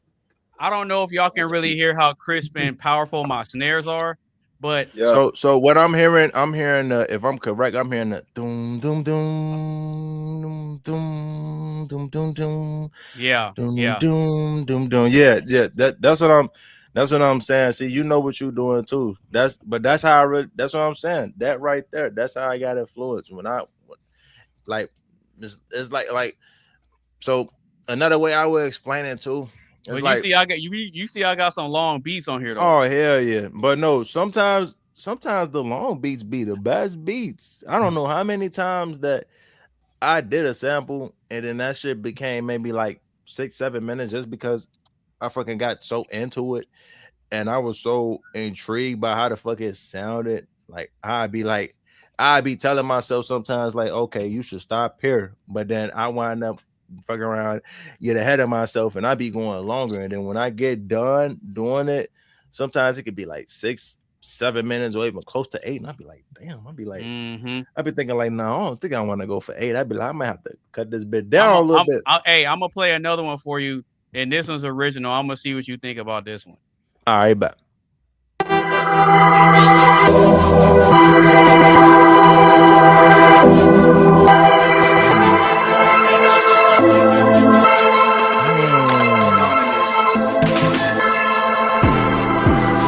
Hey.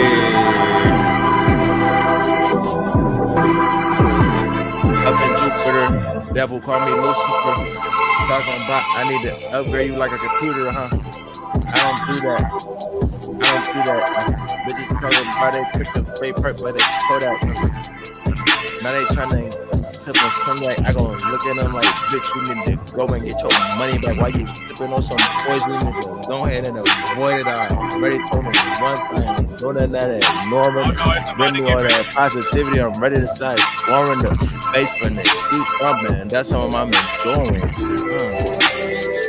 I enjoy the melody. They tryna go and say that I met a shorty named Melanie. I told her she need to go ahead and she got nothing left of me. Now they wanna go and see I'm burning life through. I need to breathe. I go and stay flame up, no need for freeze. They talking about I got what they need. I tell them, bitch, you can't leave. Now they tryna go and just to see, cause they already know what I do when they come up to this money.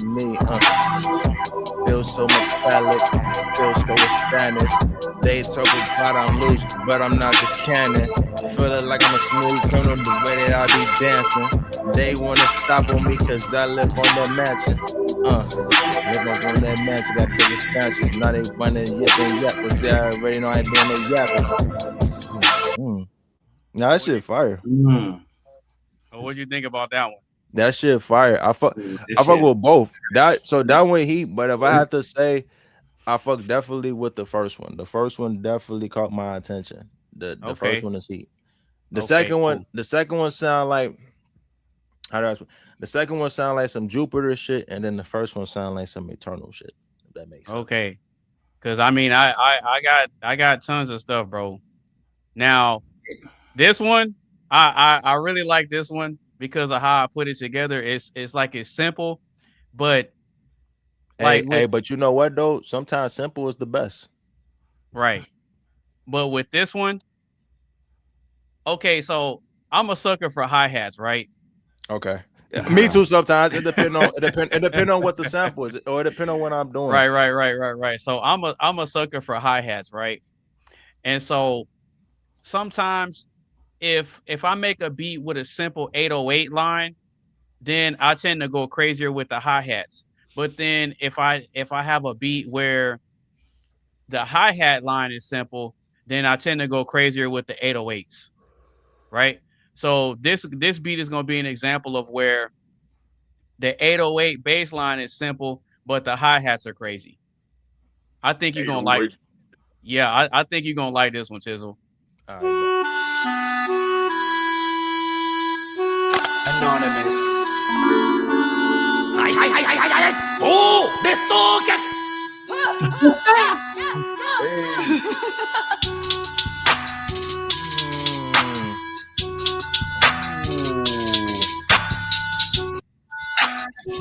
Bitches playing the flute. That's what they go play when they just had me on that snooze. But I tell them I'm okay. I don't lose my cool. They already know I rap the drip when they know I'm old school. Bitches trying to play me, break me like I'm a losing tool. I just tell them I got time for no duck, no goose. Duck, no goose. They got bad aim like truth. They trying to sneeze, know how to chew, trying to give me a blessing. But I tell them it's not my lesson. I tell them I know the essence. They trying to go wrap shit up and give it to me like the president. But they not really thankful. They trying to go ahead and handful all the bullshit to the people that really go a handful. But they time how they ask for, they didn't go ahead and really pull. But they cannot really go through. They try to go ahead and really lose.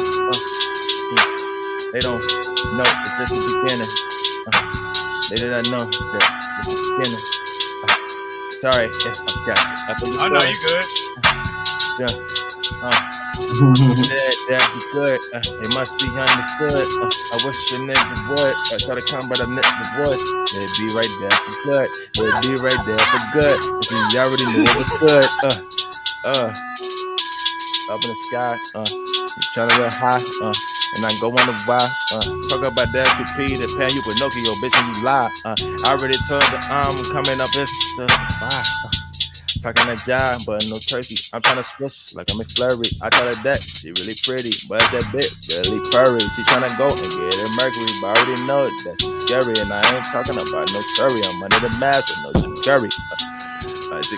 Hey, hold on. Hey, man, we kind of get a little groove. You feel me? Hey, I told you. But you heard how simple the 808 pattern was. Oh yeah. But then the hi-hats are crazy. Yeah, that's what I'm saying though. Sometimes the you know what? I don't think you ever heard it. Hey, look. Yeah, you know what?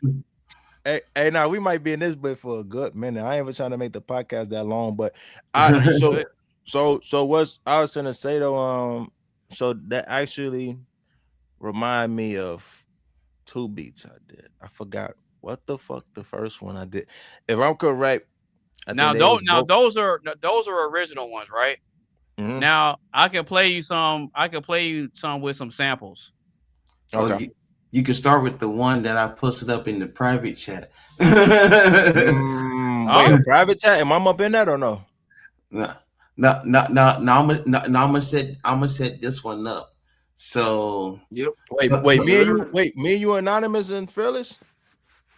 Yeah. Let me set it up real quick. So all right, but so this particular song that he's about to get ready to pull up, I did a show. I did a show back then called the Coley D Report. You know, okay. and he he's seen some of my shows prior to that, and they had like a different theme song. I use like a news theme song. He listened to that. He was like, why don't I make something out of that or whatever? No, I know exactly which beat you're talking about. Okay, cool. He's talking about this one. He's talking about this one.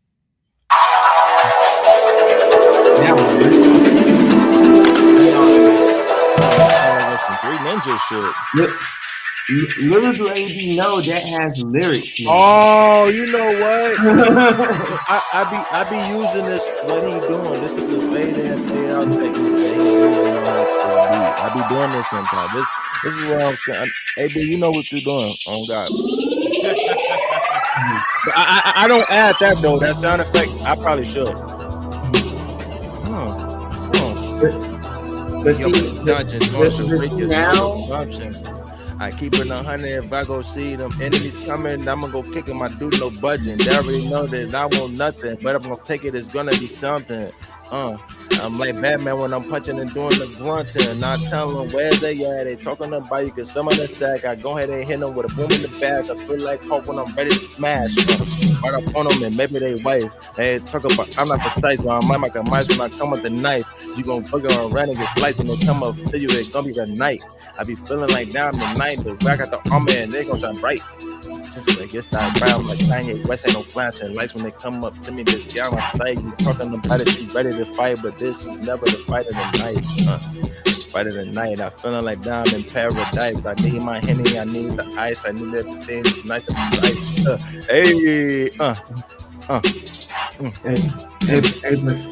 Tizzle, thanks to a rapper named Banker the Legend, that song now has lyrics. And it's he heard this. He heard this. He was like, "Who this in the studio, bro?" I was like, "Who?" Oh no, it's about to get better.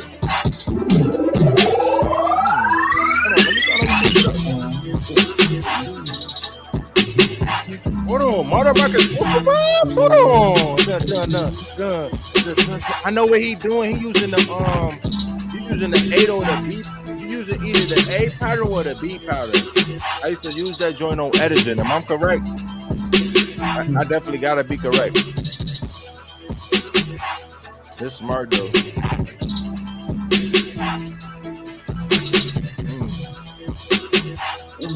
This is smart though, like a kangaroo can't outbeat Anna for the condo. Now they talking about what's my motto. I ain't talking about popping bottles. I'm talking about like I'm celebrating like I just won the lotto. You said you got this, I got a lot of those.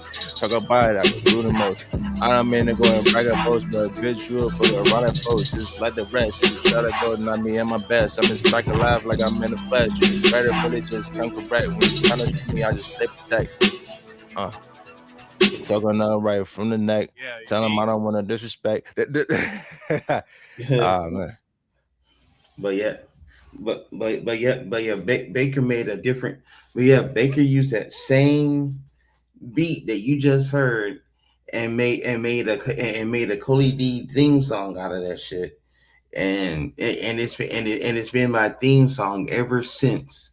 I don't blame you. I think one beat that I probably caught anonymous attention on from, maybe I could be wrong, it was that Imogen Heap sample that I played. That Imogen Heap? Yeah, Imogen Heap. Nah, you know what? So I did that actually 2 or 3 times. Did I play my last version or no? I don't think so. But I'm gonna play you a beat where I got some samples in it. But say less. Because the overwhelming majority of the beats I made are original. Like I be doing orchestra type stuff and everything, bro. I ain't gonna lie, some of that orchestra shit hit hard. Like I don't know if it's just me or what. That shit go crazy. You know what you doing on that for real.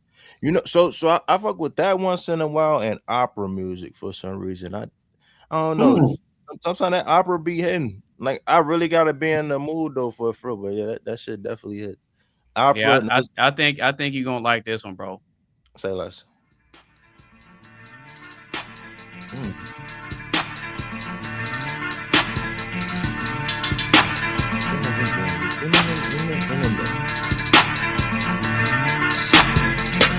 Yeah, this one has a sample. Right to the death. Right to the death. He come with a right hand. Get me left.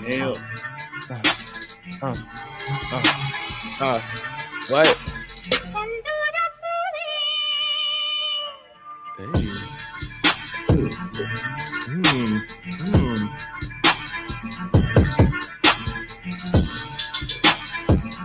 Gonna take out the exorcist, and then some my intelligence. You prefer I get half a cent. I'm a better man. They better go understand. I got a better hand. Talking about, I need to go ahead and get up in the van. This time I'm taking a chance. Every time me coming up on my shit, I'm not gonna take the chance. I'm not gonna take the chance. I'm gonna go blippity blam. I'm gonna go whippity whip. Now, with that beat, I sampled an Indian song for that. Oh, damn! You know what? You kind of experimental for that. I ain't really never thought about doing the indie beat. No, bro. No, listen, bro. That's thinking outside the box. I'm heavy into the Indian music, bro. Like I'm real heavy into it. Hey, now some Batika Gucci Highway. Batika Look Gucci. that up. What? Who? Hold on, bro. Let me find out you be listening to this shit. And I ain't know. Oh, 100%, bro. I bro.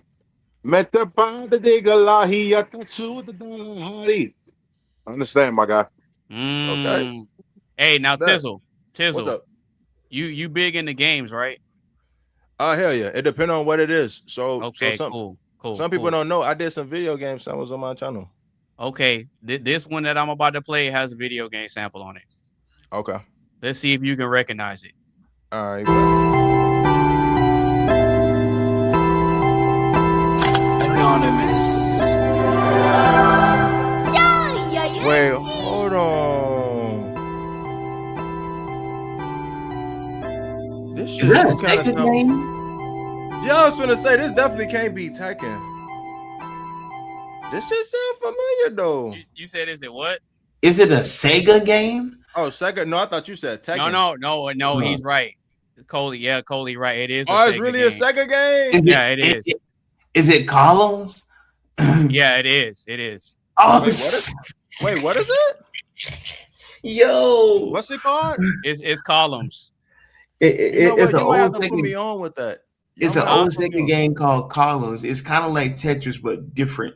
Like, but it's with these colored jewels. Oh, kind of similar to the one jewel game too. Because they come down in threes. Okay, instead of like fours. But yeah, I'm gonna play the beat. But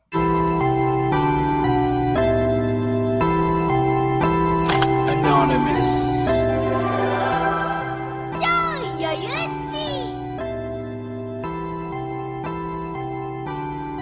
Now you're not gonna know what that vocal sample is from. Nah, I would have guessed Kirby, no lie. Nah, it's not. Y'all ain't gonna guess that one. My video game sample bag is too deep for y'all to figure that out.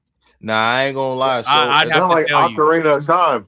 Yeah, I was gonna say nope, absolutely not. Oh, you know what? Damn, absolutely not. Oh, so you know what?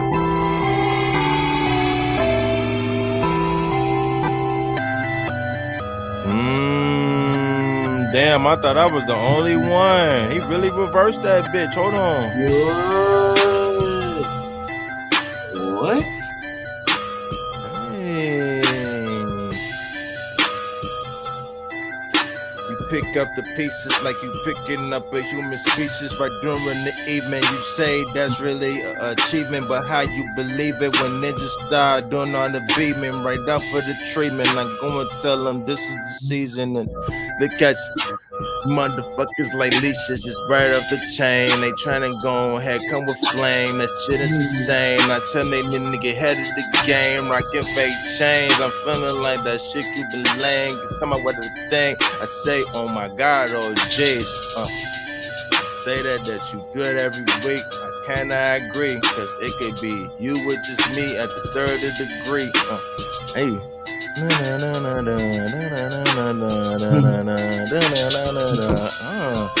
It Tizzle, look. What? That's what that's from? Yeah, that's the game. What? Yeah, y'all gotta put me on with that. I would have never. No. Look. Play the sound from it. That shit go hard. Look.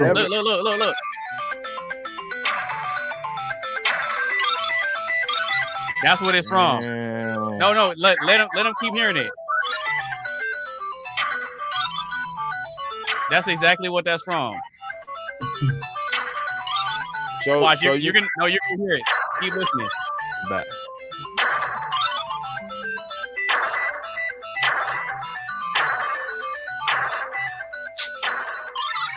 Ooh, that was close.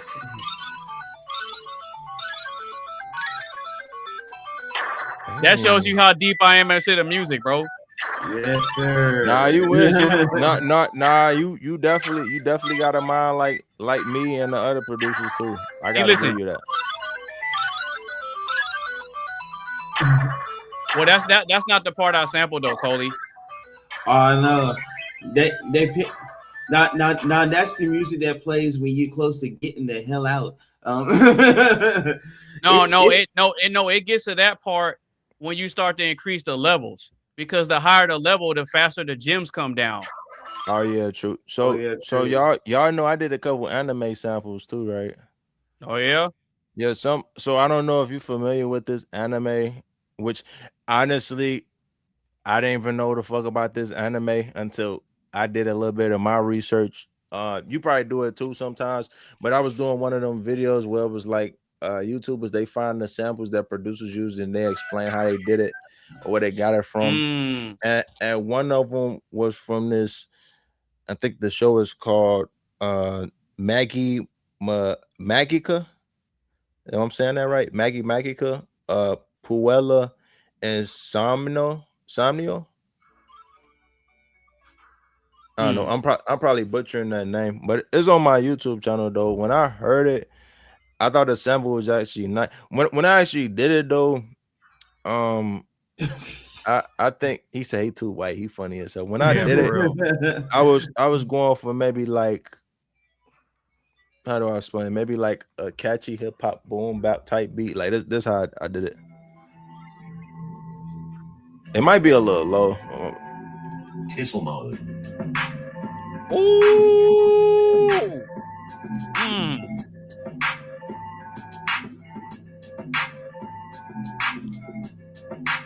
That sounds like it has the Crash Bandicoot 2 sample on it. Kind of do. When you play those sewer levels. Mm-hmm.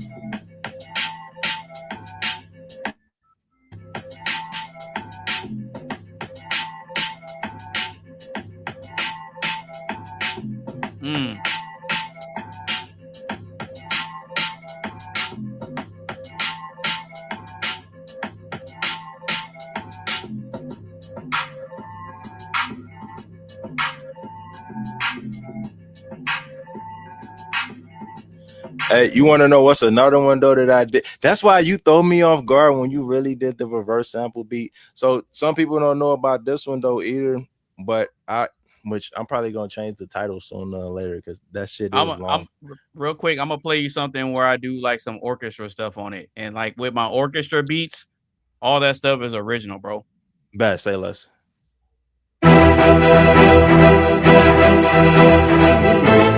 Anonymous.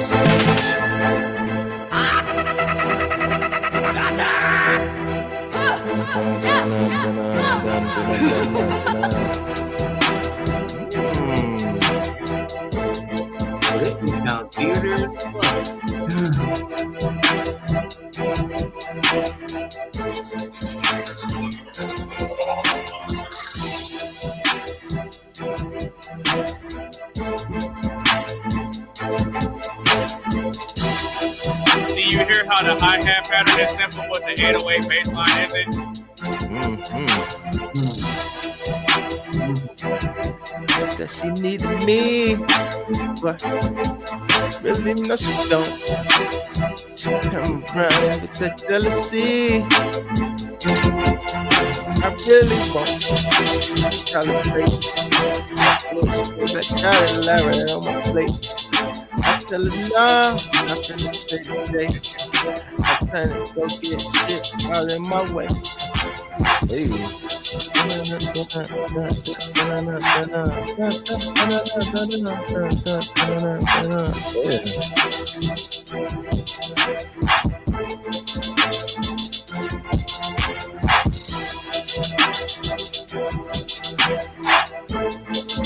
Hey, you know what? Hey, you know what? I'm saying, though? You see what I'm saying? Yeah, you know what though? So I don't know if people know this sample. So I don't think I told people. All right, so fun fact. Well, did I tell you I used to work at Walmart or no? No. Okay, so all right, so I used to work at Walmart. This was probably maybe really? Yeah, so maybe this was probably like 2-3 years ago. I did meat and produce, right? And you know, like when you be working and you be hearing the music, whether that should be on speaker, you hear it over and over. Sometimes it throw you off guard. You be like, okay, I could do something with this shit. So it was this one Mexican song. I really don't know the name. I found the shit on Spotify, but when I heard it and then I downloaded, if I could remember, I think she said some shit like "Camino a Mexicana." Dun, dun, dun, dun, dun, dun, dun, dun, dun, dun, dun. Like I don't know. I just know when I heard that shit, I was like, damn, this shit kind of tough. Because I was hearing like had sound. I was like, you know what, that shit tough. But when I did the sample though, I'm not gonna lie. This is what I mean when I say like when I try to be unpredictable but predictable at the same time. You don't know if you're gonna hear that just the sample is alone or you're gonna hear the bass come in. When I heard this, I automatically went right with the bass because how I was fucking with the vibe and how I sampled it. All you heard was dun dun dun dun dun dun dun dun dun dun dun dun. Like you'll definitely hear it. You'll be like, damn. Oh, that's it? Yep. Dun dun dun dun dun dun dun dun dun dun. I think I called it Talia's Mexican Love. TM style without tag. This shit was so fun chopping up. I swear to God.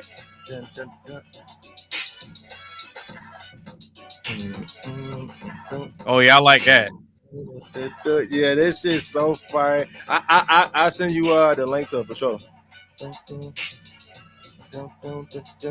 Watch how I switch it up though. This shit's so clean.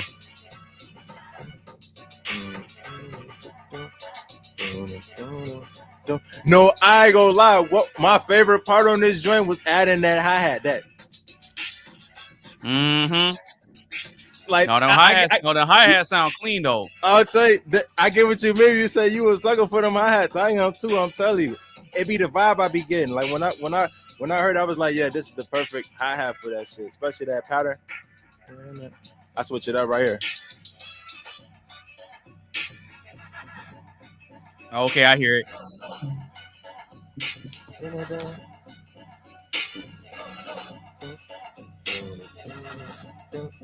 I ain't gonna lie. Fun fact: I be working out to my own beat sometimes. I be doing the same thing, bro. Hey, you already know. It ain't nothing like music, your own shit. You know what I'm saying? For real, you ain't lying. This was my favorite part doing this part. I was about to say I like that part. Me too, bro.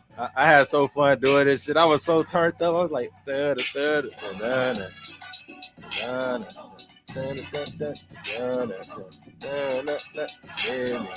talk about that you made me, but I found out that you was me.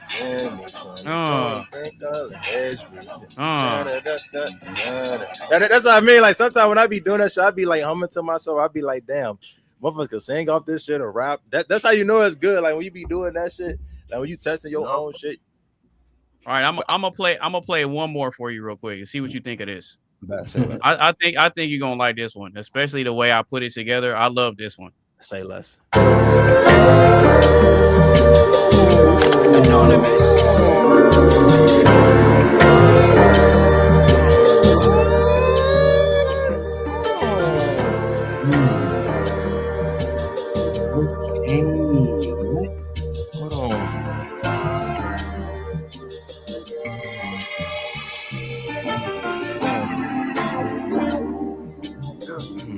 That shit dope right there.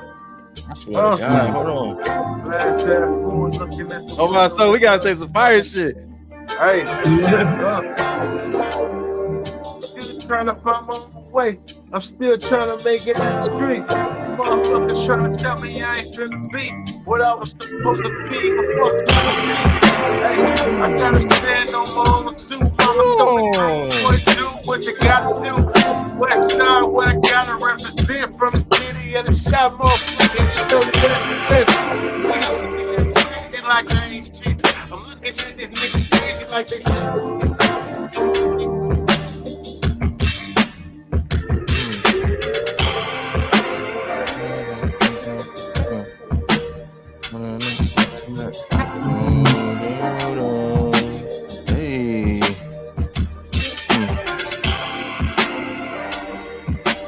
Yeah. Spoke about that's all she wrote. Ever since then, Wayne never spoke. Trying to keep my lifestyle right up afloat, but every time I go approach, I feel like I'm the hangman. Wanna hang myself right up against the rope. Cause ever since then, in life been a fucking joke. Niggas tryna aim my head like they aiming with the scope.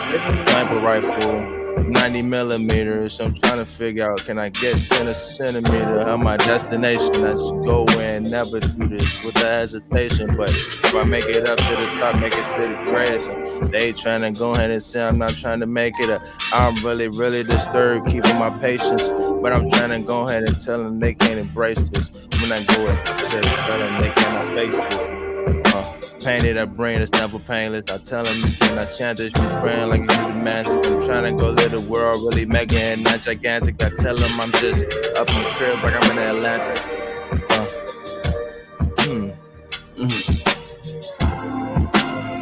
You hear the ladies singing, that mean that the ears ringing. Got no time for the pyramid scheming. Trying to celebrate during the evening. During the evening, I just want to go ahead and do something. That's an achievement. They'll leave you speechless. Hey, what y'all think of that one? That shit fire. That shit absolute fire. You did some goddamn boom bap, but like that old school R&B love with that shit. I wasn't expecting that. I love that shit. You know, hey, so I know it might sound funny. Sooner or later, I'm definitely gonna find my way getting in the boom bap beats. Trust on that. But I'm not gonna lie though. No, the boom bap isn't as tricky as you think it is. No, it's not. But that's just such a vibe though too. I'm not gonna lie. Maybe just for the fun of it, I was just thinking about it in the top of my head. I don't know why. If it sound good out of curiosity, I'm gonna swap the beats to that one song called "Can We Get Closer." Okay. If y'all know that song, damn, that shit remind me of her ass. I'm fucking reminiscing on T. Okay, Tizzle. So Tizzle, real quick. This one I'm gonna play. This one has some video game stuff in it too. Now, Coley might figure it out. But wait, hold on. Yeah, I think Coley might figure it out. Hold on, before you do that, just wait real quick. I'm gonna go put this in the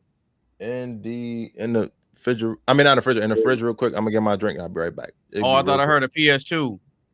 Oh no, you probably he said PS2. No, I only got the PS5. So no, you probably heard fucking the notification sound from Messenger on my Facebook. But it be quick. I'm finna put this in the freezer and then Yeah. Go ahead. Yeah. Y'all can chop it up real quick while I go do that. Oh yeah. For those of you that are tuning in, this is not the new Name That Tune. This is simply having a good time on Saturday night. You know what I'm saying? Right. So Coley, based on the beats that I played so far, what are your thoughts, man? Oh my God, that was quite a few of them. You had me reminiscing about some shit. Like, what? Yes, especially that last one you played. You was like, that. I was like, that. Damn, bro, what the fuck? Had me thinking about a moment that I cannot talk about on here because it's explicit.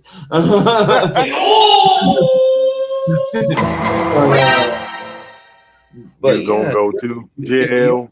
It's phenomenal, and it's like with each one that you play, right? If it's original or you use or you use like a sample or something like that, like that, damn, like you just slice it every fucking time.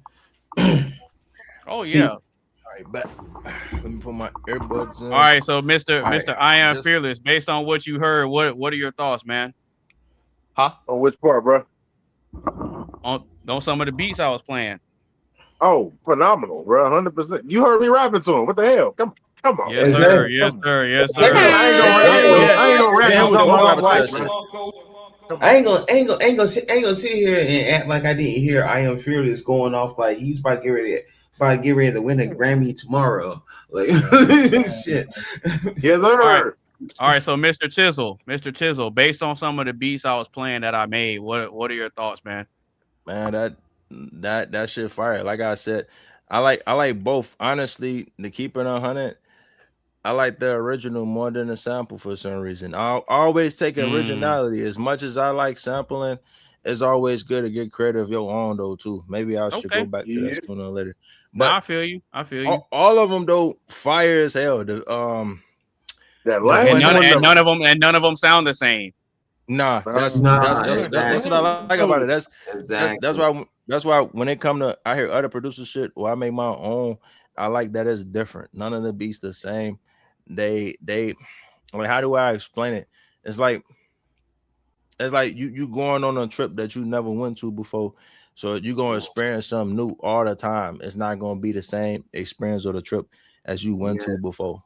You know, I mean, it could be good, it could be bad, it could be mid, you know, either or. But like eating food you never tasted before, dog. It's clearing up your music palate.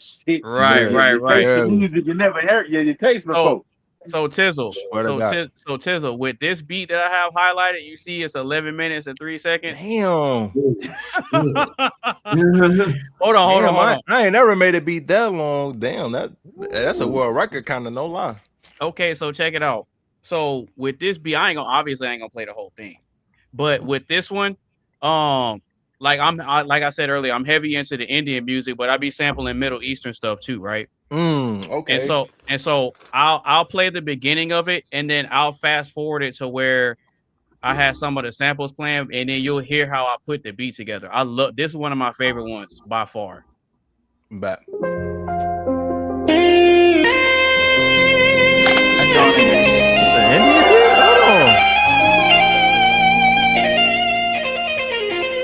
sound like some Purple Rain Press shit. This don't sound like no indie beat. Hold on. No. It's Middle Eastern, bro. It's like some. I Middle Eastern. Okay. Yeah, I sampled some stuff from Pakistan for this one.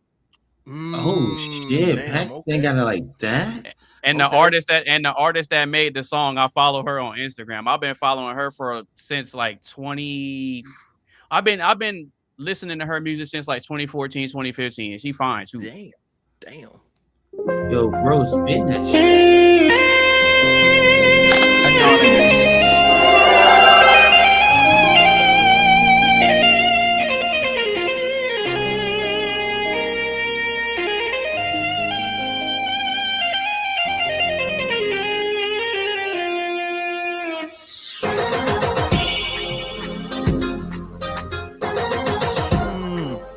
Oh my god.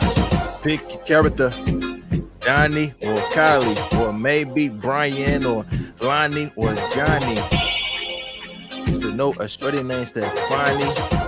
Then I found out she was dating a chick named Connie. Hold on. Look like that shit be Johnny. This is going in from next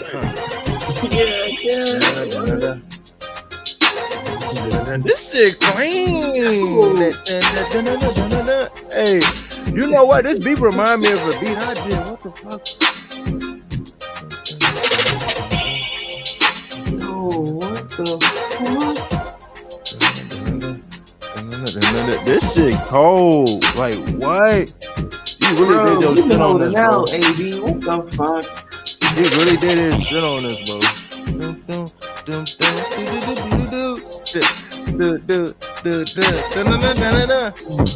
That lump, I don't do none of that fake shit. They talk and buy, but that's really big shit. I'm not it. Shit like the Matrix. That lump, got a face, this is your make it. I tell them that I'm on my greatest. They talk goodbye, you ain't gonna make it. Hey, there you go.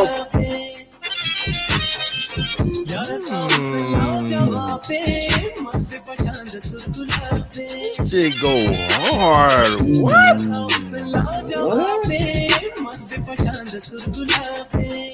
I'm like, Dad, she at games. Who was this in the studio? Like, what?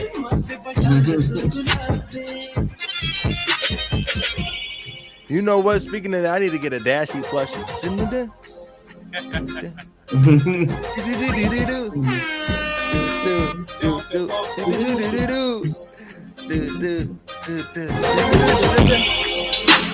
I got tie nut that fried rice for your mama. Hold on, this for Wakanda. Okay. So I'm a fast forward a little bit to this one part that I really like. Bet. Let me see. Hey, so people think I'm wearing this green screen glove thing for a reason, but some people don't know. And the green screen mask, I'm gonna show if it's on my camera if it could pop up. This is how this photo right here was made, and the little toy Nerf gun that I was using earlier. Is that popping up? Can you see that? Yeah, we can see it. Yeah. So I ain't gonna lie, if I can find another app to do it, I'm probably am. But yeah, so as you can see, yeah, so it's way better right there. So I ain't gonna lie. Oh, that's nice. Yeah, so that's what I say. I be really want to be in that videography shit. Like I be having the vision. Like, so it's kind of funny because it kind of reminded me what you said earlier when you did the video. You don't know what it is about it, but like when it click in your head, it just click in your head. Like that's how I usually am when I'm doing my photos or anything in general. Like when I think of the idea, I usually try to do it quick as hell before it run out of my head.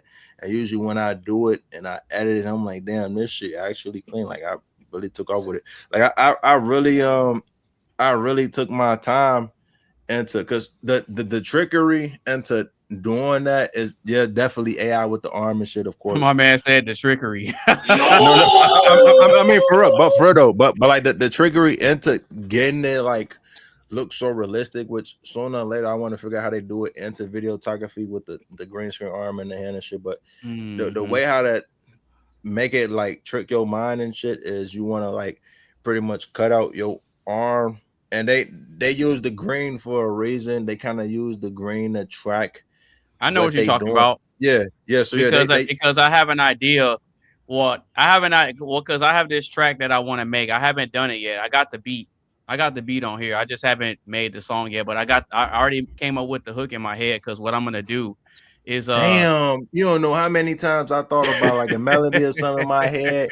No, never do that shit. I'd be like, damn, that shit sounded fire. I swear to God, like. Well, yeah, I still got the hook memorized in my head. Because with a lot of my tracks, I don't write them down. So what I'll do is I'll come up with verses in my head and then I just lay them down.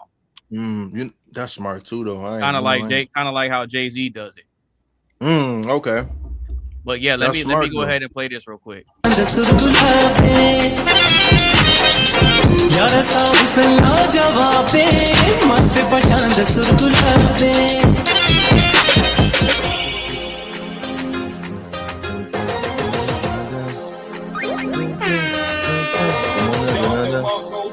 You already know it's the beginning, but it can be just the ending.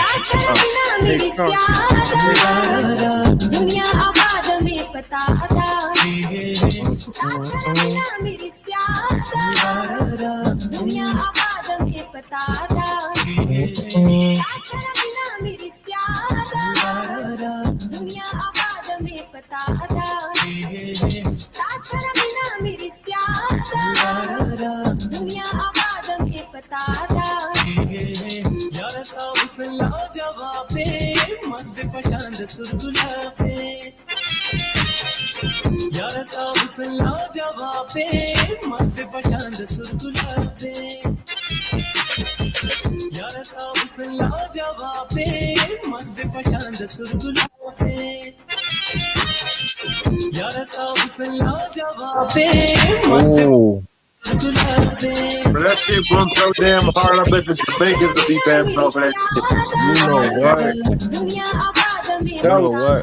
Hold on. I just thought about something real quick.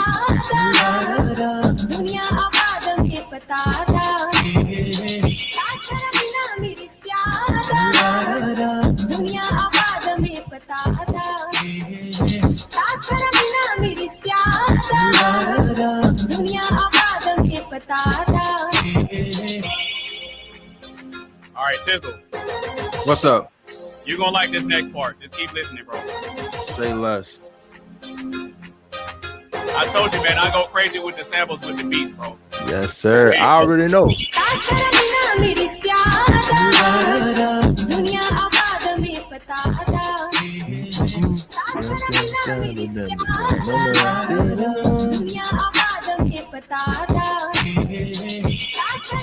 All right, you about to get to my favorite part of the beat.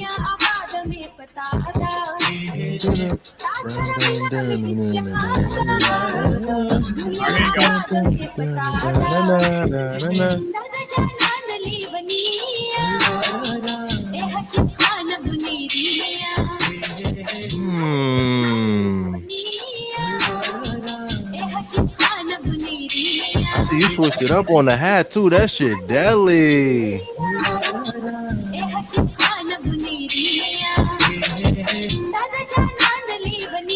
Oh yeah.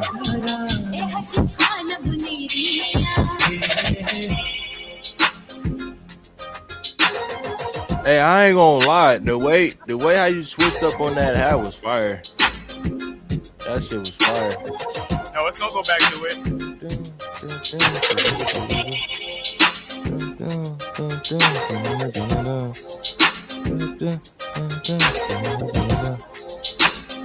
Oh, you know what? Okay, I know what this kind of remind me of. This remind me of that beat that Joan wanted me to sample. I know it sounded familiar.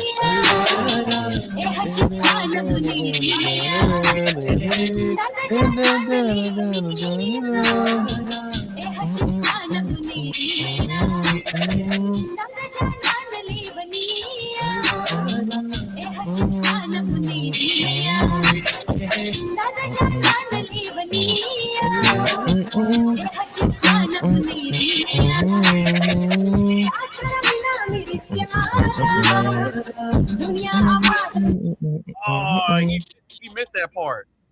Damn. So what? Nah, you missed my favorite part. Yeah, take it back. Take it back. I think he went to the bathroom. I'm about to do it right now. Yeah,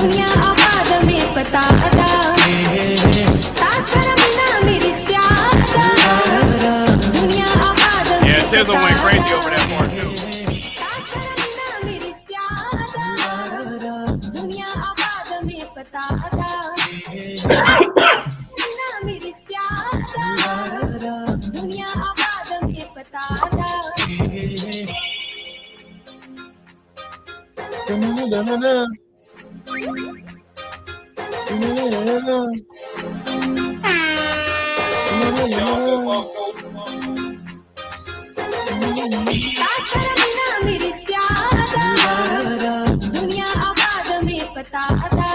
Oh yeah.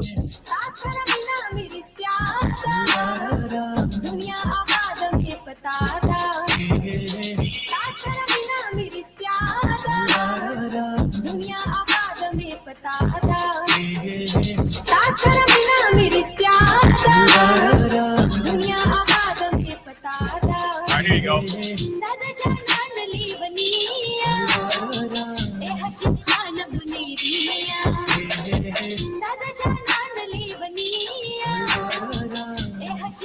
Oh wait, hold on. You know what? I got something for you, AB. You gonna love this beat that I got in store for you. Watch, bro. And my bro gonna like it too, cause I know you a fan of it too. I think Coley a fan of it too, bro. Okay, I got you. I just gotta hear it go back to my favorite part again. Nah, this shit fire. This shit so fire, bro. It's like I could tell when you close, you definitely was giving out that arcade video game type vibes when you was doing it. I could tell. Oh, I threw a Sonic the Hedgehog sound in there.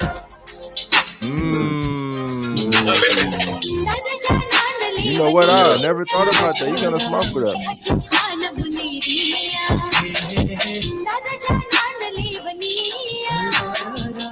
Yeah, right here. Okay, all right. I know what that's from too. Hold on, I know exactly what that's from. You know what? He's smart for that too, because I ain't used a Sonic sound effect in a minute.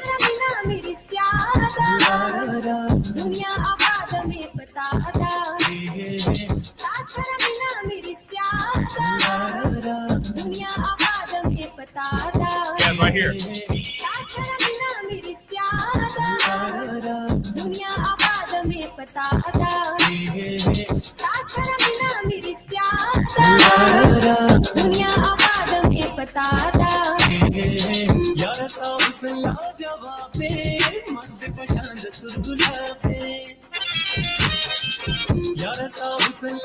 But yeah.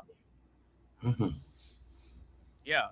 I don't know. I threw a video game sample in there, a video game sound in that beat. I don't know if y'all heard it or was able to recognize. Oh yeah. Are you talking about I from probably Sonic? couldn't recognize him. Wait, what? Talking about from Sonic, right? Yes, sir. Yes, sir. Yeah. You talking about the one that was like that part? No. Okay, I'm about to say because I thought that was the part from the song that goes dun dun dun dun dun dun dun dun dun dun dun dun. I thought it was from that. No. Okay, it's at the beginning of the beat. I'll play it so you can see if you can hear it. Oh wait, hold on.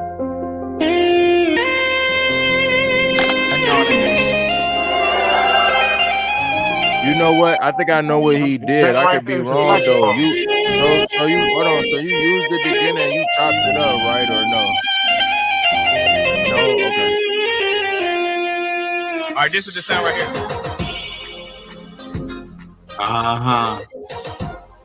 That was the sound from Sonic. Yeah, that's the joint when you pass the goal. There you go.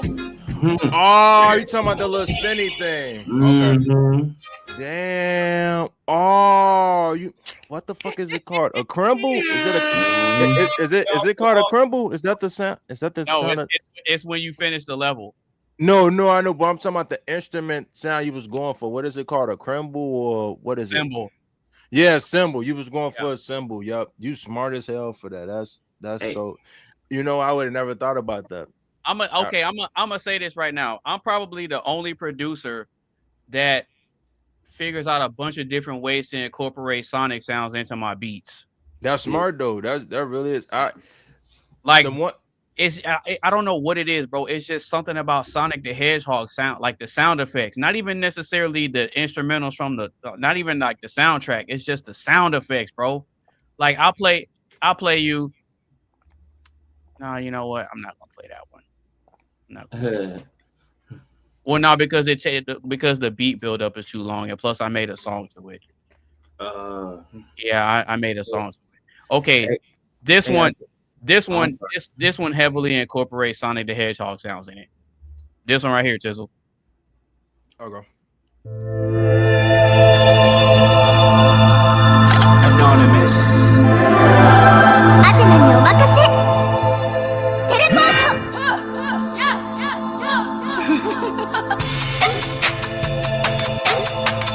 All right, that intro was fire. I give you that. Motherfucker. What you talking about this? I give you that. I give you that, you sneaky motherfucker. That intro was fire, bro. Hey, when I tell her,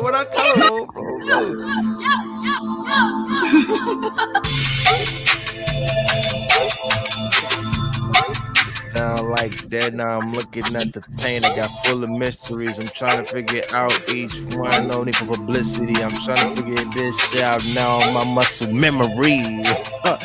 Hey, what? Hold on. Yeah, this beat has Sonic the Hedgehog sounds in it.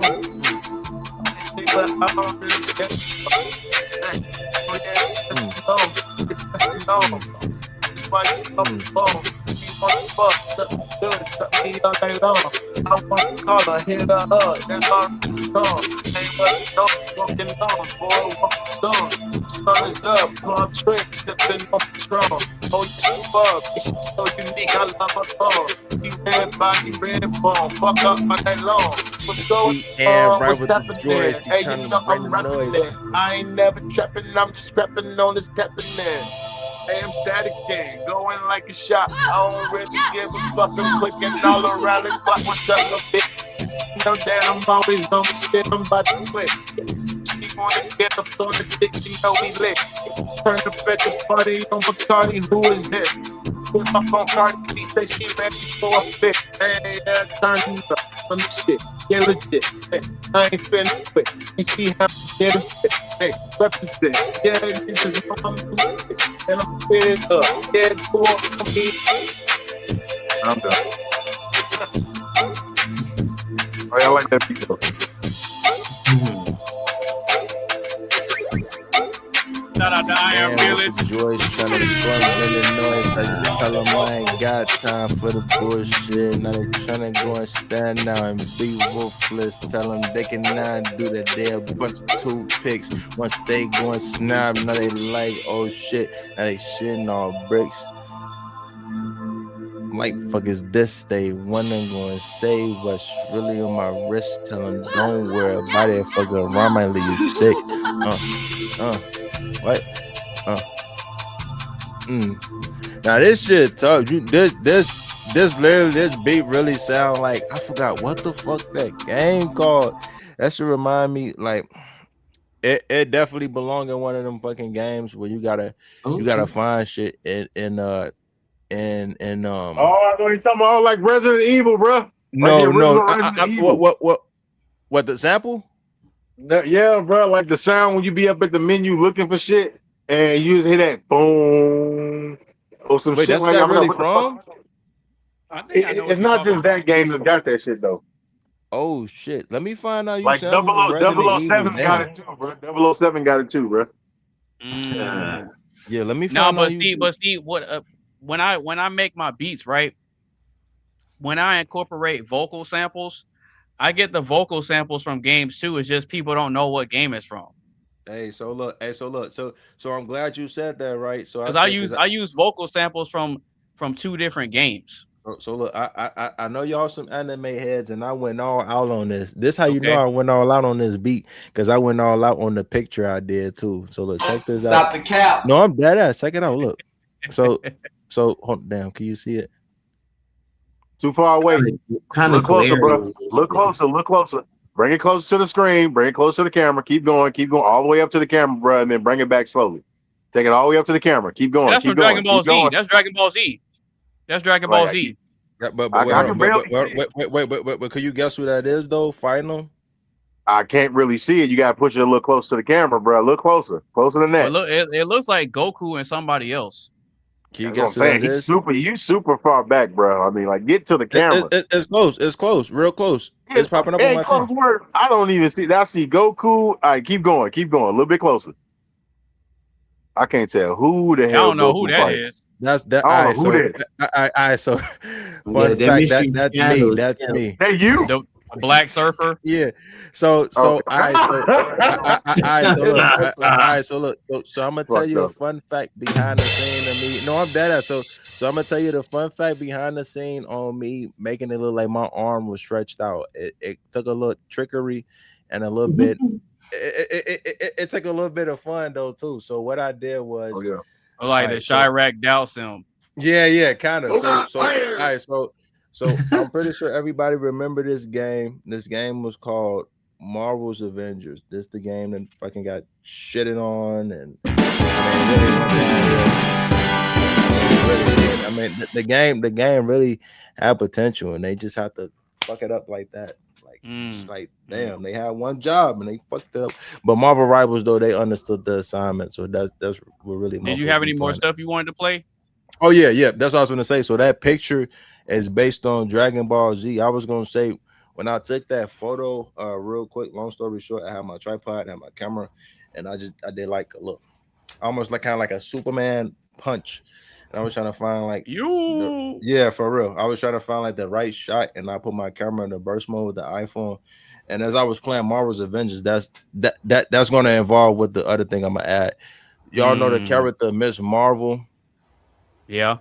Okay, so what I did was just to kind of be creative and think outside the box. What I did was I played Miss Marvel in a little practice mode or whatever the fuck that shit called, and I was just fucking with her a little bit because she got some punching mechanics that when she punch, her arms become long and extend as fuck.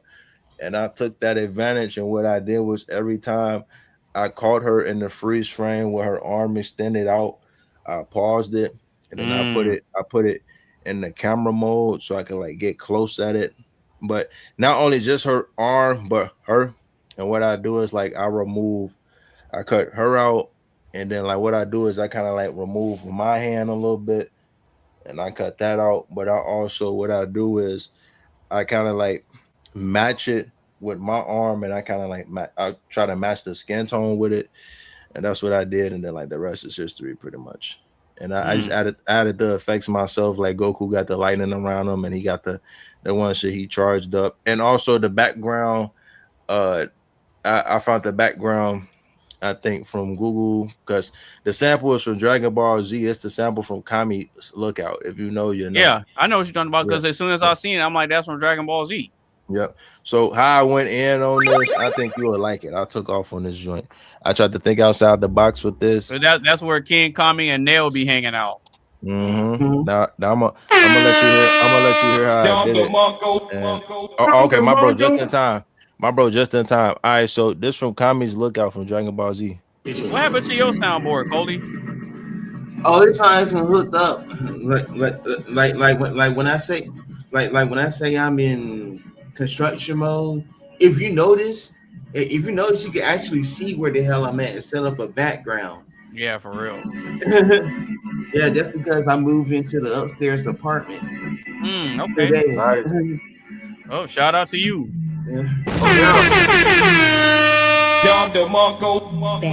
Wait, y'all heard that, right? Like that, shit like that. Y'all heard how I did that bass? Hold on. Yeah, rewind it back real quick.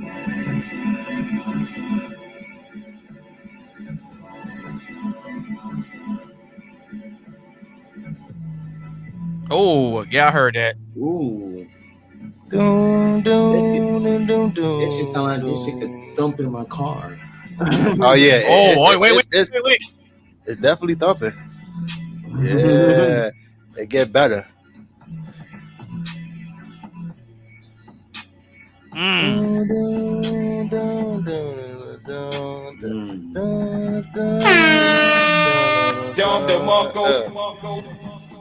But wait, there's more. Stop the cap. Oh nah. Ain't no cap in that shit. You gonna like it. Motherfucking Tizzle love that shit. Hey, bruh, Tizzle love that shit. Oh yeah, I was in love making this shit. I was like, this shit beautiful. This shit Oh yeah, so that beautiful. sound like some old school early 2000 R&B type shit. I'm saying. Oh yeah. Hold on. Then you finna hit that kick, and then you finna hot. I added a sound up in there from the beginning that you gonna hear. You gonna be like, damn, okay. That's when I play.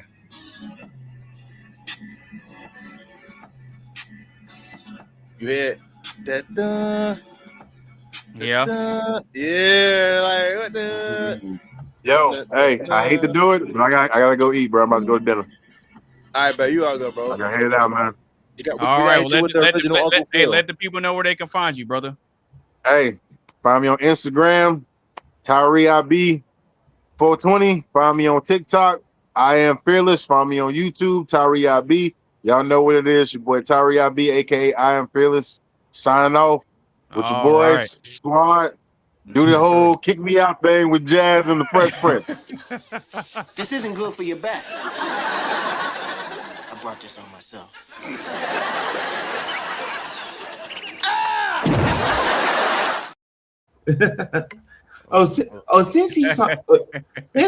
Since he brought up food before he got kicked out, we kind of I guess I kind of know why Carmen's not here tonight. She's at an Asian festival, y'all. Look at this. Yeah, she said she has something to do. Oh yeah, this was it. And look, and what goes well with Asian food? Chopsticks. No, cars. Oh, see the Nissan 350. Okay, straight smoking, straight eating on, bro. Yeah. Hey, so yeah, I knew y'all was living it up. Living it up. Yeah, she pulling Shouts the out Tizzle. Carmen if you watching. Bro. So yeah, when I did that beat, I definitely. So that's one thing. I don't know if you know about me, AB. Sometimes if the beat real good, and I could potentially add. I don't even know what the word I call it. I wouldn't even call it really a sound effect to add in there. I guess maybe a filler.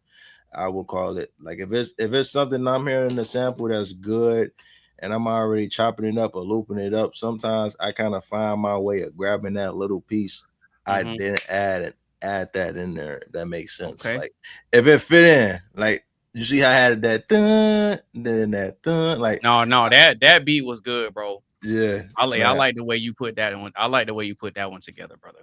I appreciate you. I'll show you that one too for sure. That one, hey, I ain't gonna lie. Wait, so y'all know the movie Training Day, right? Or nah? Yeah, absolutely. Yeah. So I remember I forgot his fucking name. I think that's his name that's like the only movie where Denzel Washington played a bad guy. You ain't lying. Yeah. You ain't lying though. That is true. I remember I heard this dude named Victory on the beat. He did his sample, and when I heard it, for some reason, I could be wrong what the vibe he was going for when he looped it.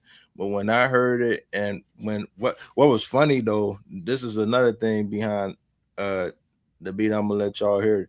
My attention was not to make it hot. So like you would probably agree with me. Like both of y'all probably agree on me with this. Like y'all ever find y'all self like you making the beat and like you'll probably catch yourself looping it or whatever. Or sometimes like you would chop it up, but like the first thing you was gonna do was loop it, but then chopping it up kind of sound way better than when you was gonna loop it. Well, that really was my thing. Like I initially was gonna loop it. The vibe I was gonna. Honestly, when I think about it now, I think it probably was the better thing to do it how I did it instead of looping it. Because when I was doing it at first, it was giving me like a West Coast like Ice Cube type vibes a little bit. But then as I was which I'm probably gonna chop this shit up too. I'm not gonna lie, I'm gonna keep it 100. That shit sound clean. I'm definitely gonna upload that. Motherfuckers gonna be surprised. I'm not gonna lie. Like there's some shit I never really thought to myself doing. Like I really could initially say with pride, like no bullshit, no weird shit. Like I'm really the first producers to chop up my beats and do it a photo too. Like that. That's like I don't know what made me really think of that. Like just to chop that shit up. I was like, I'm like, well, I'm like, fuck it. I'm like, shit, you only live once. I'm like, might as well do it. But man, when I did it though, this shit was so clean. Like I'm gonna let y'all hear it. And so also though, when I did it though too, that sounds like something off of Donkey Kong. So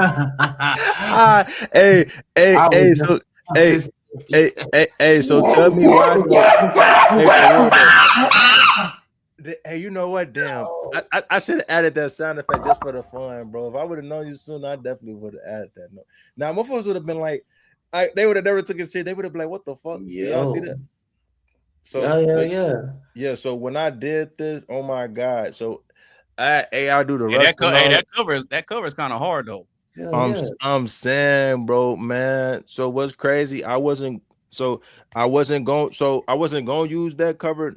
Fun thing behind this though too, behind the scenes. So when I initially did this, I wasn't going to have them on the subway. I think I was going to maybe have them like outside at at like some midnight shit or whatever, like a club. But when I seen this one though, I don't know if it was just me. It kind of gave out like that. Is that a YouTube thumbnail?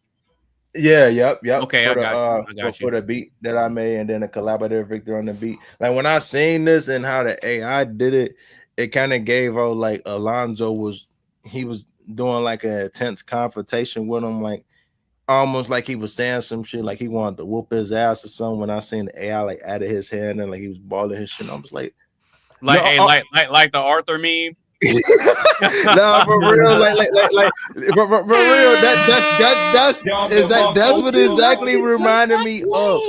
That's what it exactly reminded me of. It was like I don't know what it was. It just like as you know in the movie, Alonzo don't really fuck with him like that, bro. It's been so many scenes like.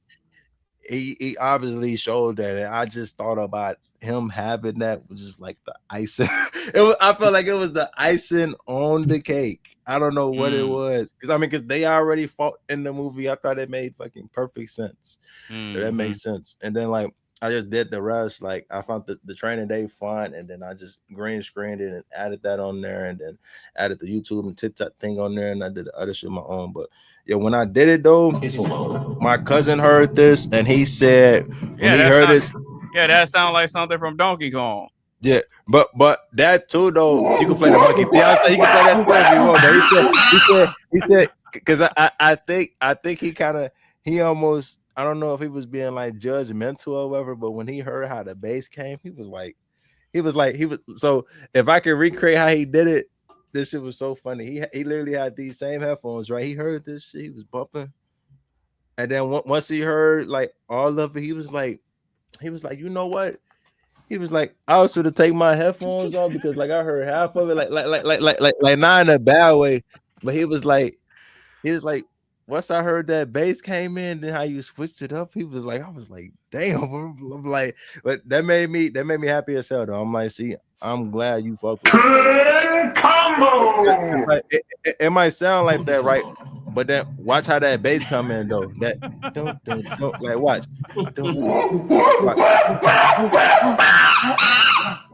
You can hear that? Hell yeah.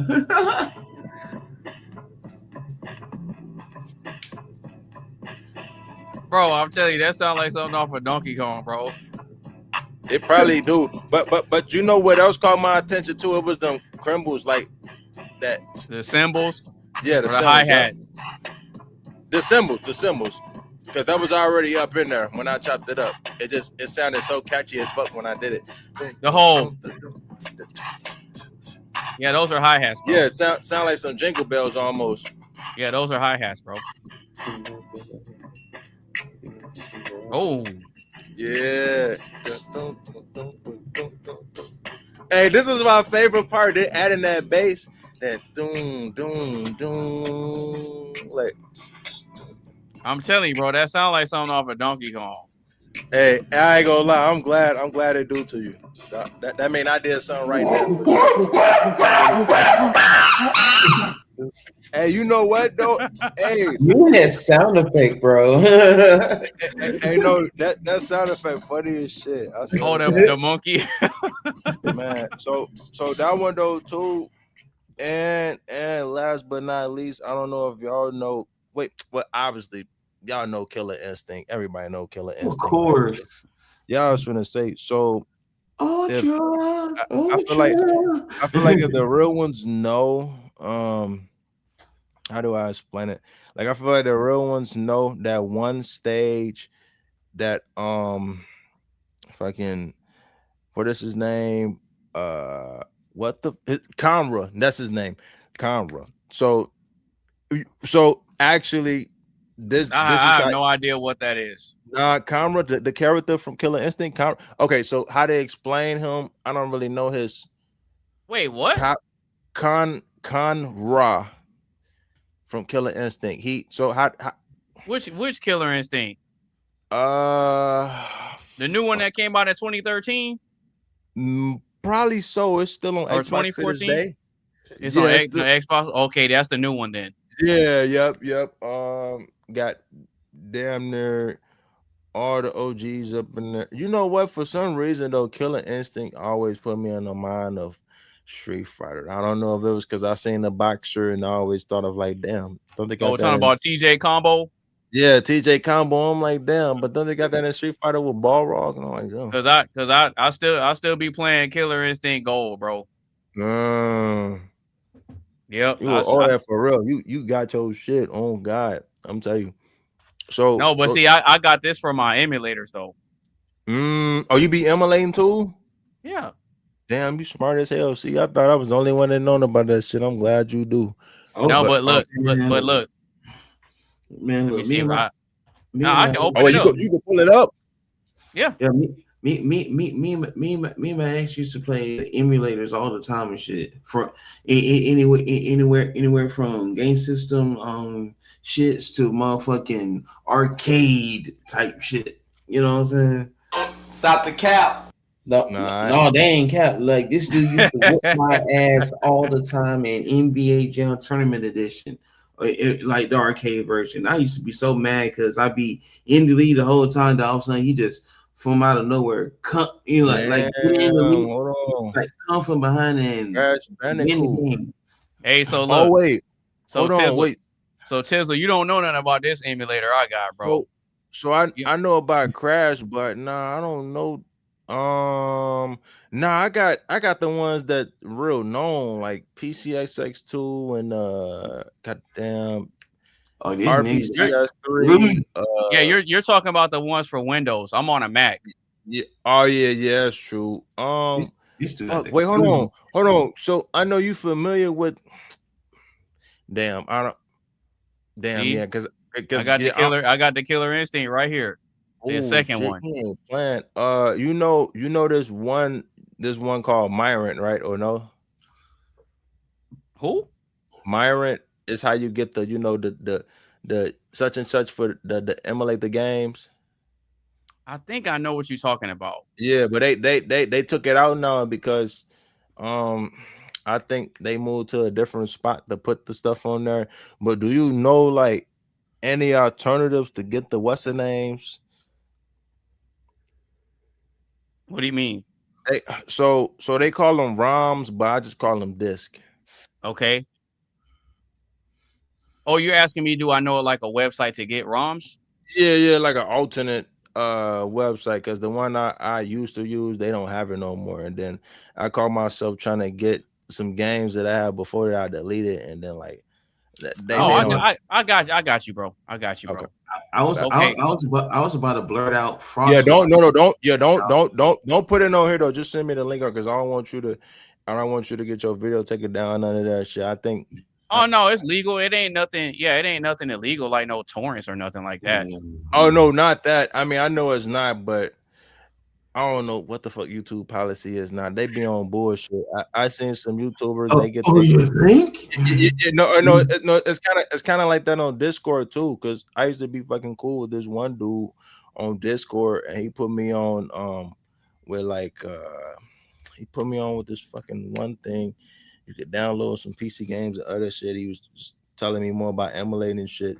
And I think what happened was when he was showing people like on Discord and he was screen sharing, I don't know if somebody reported his ass or they like screen monitored his shit and they was like, we don't fuck with that or whatever. I'm just looking out for you as all. I don't want. I know you good. Yeah, I'm about to hook this up real quick. Say less. This gonna be my first. Yeah, this gonna be my first time doing this. Oh, hey, now we should do that sometime. No lie, just do a podcast where we all gaming or some shit for real. I want like a separate podcast or some shit, and we all just chilling and gaming and shit. You know what? What's crazy? I've been trying to figure out how to do that for mine too. But I don't know if I'm doing it wrong or what. Maybe I'm just slow. Maybe I don't know. We gonna see. I was at one point streaming on freaking Twitch, but no one. You know what? I used to do that too on my Xbox a lot.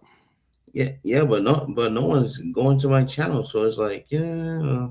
We about to see. Oh, wait, is it working? Yeah, I paused it. I see rare. Can y'all hear it or no? Yes, sir. Oh yeah. Oh, y'all can hear it? Killer instinct. Yes, sir. I can hear it. Hold on, I might have to configure these controls real quick. Yeah, I might have to configure these controls real quick because the two people that I use the most are Maya and Saberwolf. Maya. You got. You know what? Saberwolf the wolf, right? Yes, sir. Yeah. Okay. I forgot how Maya ass look, but yeah, that wolf. No, I'm gonna show you. Let me just make sure I configure this controller real quick. You all good. Hey, I should probably play Def Jam up in here. On God. Hey, we gonna have a lit podcast on God. Shit. Oh, wait, hold on. Please tell me you got. Damn, I wonder what that word. That'd be kind of like what, cross-platform? Yeah, that's possible, right? I feel like that would be possible. Man, you could play a game together if you got goddamn Parsec, if you know what that is. Oh, I don't think I heard of that.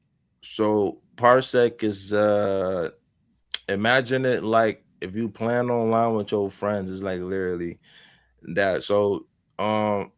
So either you can host. It's kind of like almost similar to a podcast in a way, but instead of you like talking, there we go. What happens is that you join they shit or you host. What happens is that they could look at your screen, and when they look at your screen, you can either give them the permission to like use your mouse and browse around your shit, or you could give them the option to use their controller. And when that happens is like, say me and you playing right now, like I'd be playing from your screen, but I'll still be playing with you from like the configurations with my controller. If that makes sense.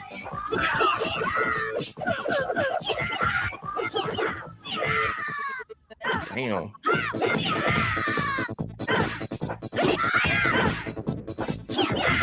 I thought I got her.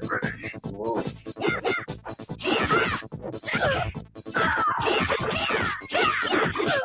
Oh, you know what? I think I remember now.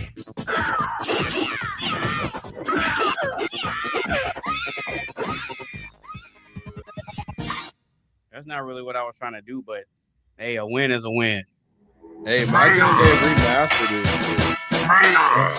If they remaster the one that's on Nintendo 64, that's gonna be good. Oh yeah. Hey, speaking of that, Boone said, I think he gave his audience on Twitter, he said, Mortal Kombat, people want to see get remastered.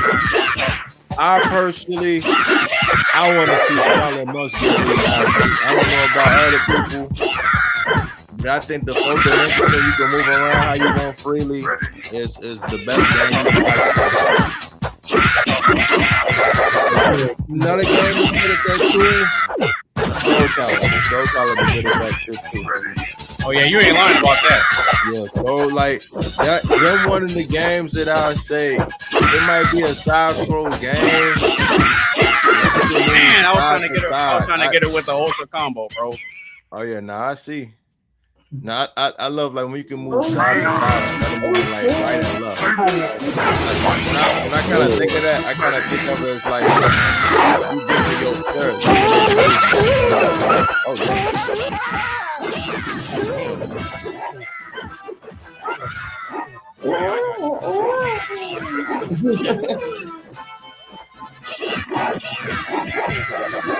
Oh damn, he almost gonna get your ass. Okay. Oh shit. There you go. I forgot her ass got like 2 knives. That shit crazy. She got like snake knives. Oh yeah. You come prepared. Damn. Oh. Her ass got up. Damn. Yo. Motherfucker throw the airhead combo. He's spamming. That shit worse than my cousin spamming fucking Liu Kang bicycle kick for Shaolin Monks. Oh man, I couldn't do it. Nah, that shit used to blow me. This motherfucker used to be spamming the bicycle kicks all the time. I'd be like, nigga. I'd be like, use another move. Okay, this is why I know for a fact I'm gonna lose. I hate fighting him, bro. You know who Jago remind me of? Not even trying to be funny. Jago remind me of Storm Shadow from G.I. Joe. Like, I don't know what it is, even though he don't got that color scheme, but he always remind me of Storm Shadow.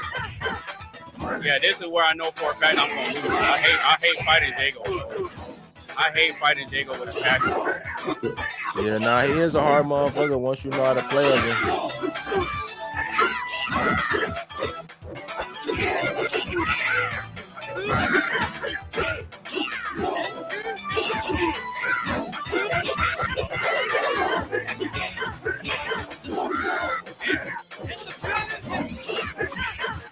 See, I told you. I knew once I got to Jago, I was gonna lose, bro. Continue. Hell, you almost won. My man Tizzle said he forgot what Maya looked like. No, I really did. It's been a minute since I played Killer Instinct. I know what I'm gonna do. See, I'll show you the mode I really like to play. Hey, hold on. Hey, after that, I'm gonna show y'all. I'm gonna show y'all what's one of my favorite games I'll be playing. Let me see if it'll pop up real quick. Well, you know what? I want to do a spin out Bloody Roar. If I got Bloody Roar. Oh, shit, another update? There we go.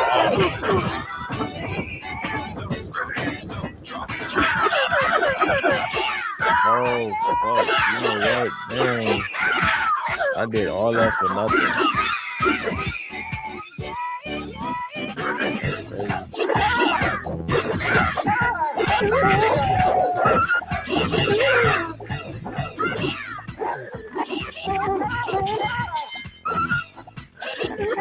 There we go. Oh, snap.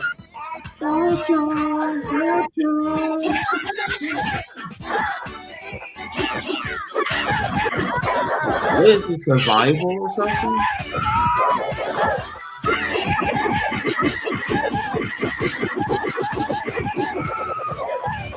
Damn. ultras in a row.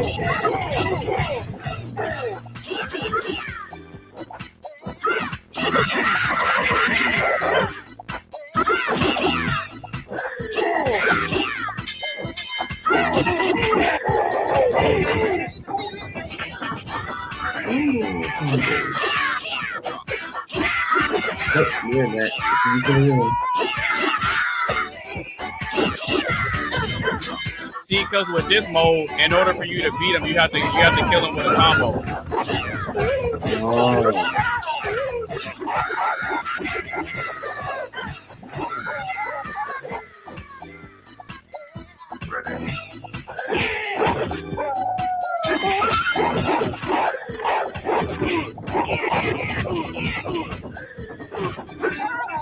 Okay, I got you. You said what, AB? I was trying to get him. Oh, no, he got me.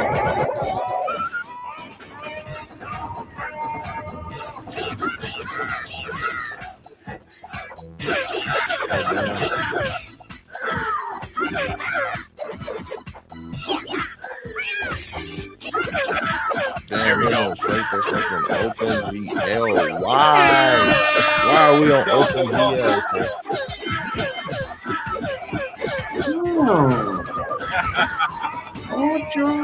Yes, sir.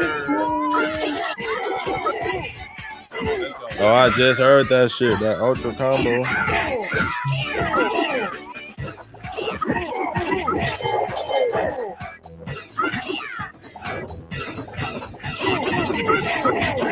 By the way, we beat 3 of them. There we go.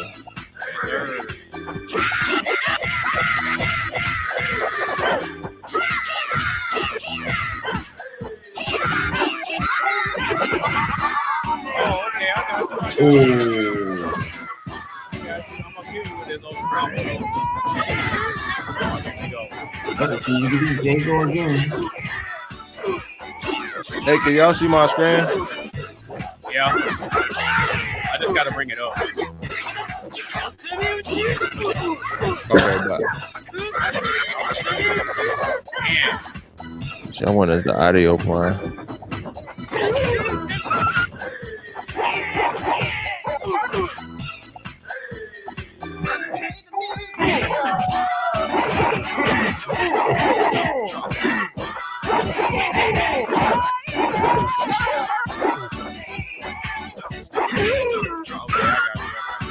So when do you win or lose?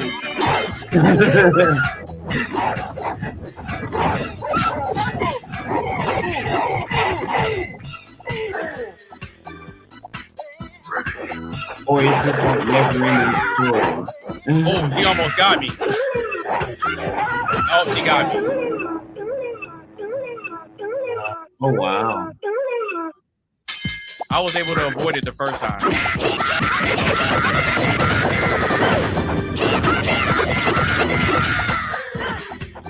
Yeah. Yeah, I'm the one with the finger. Oh, she got me with this one too? What the where the fuck that elephant come from?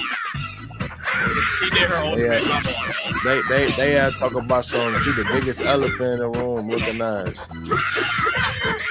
Yeah, for real.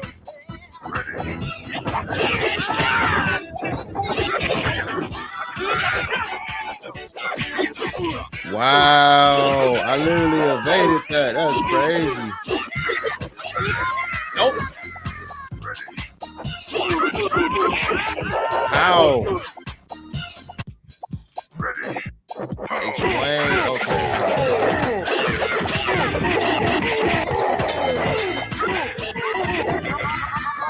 Oh.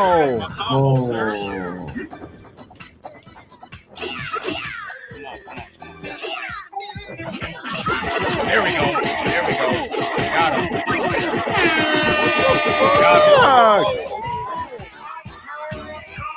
Oh my God. They better go on somewhere.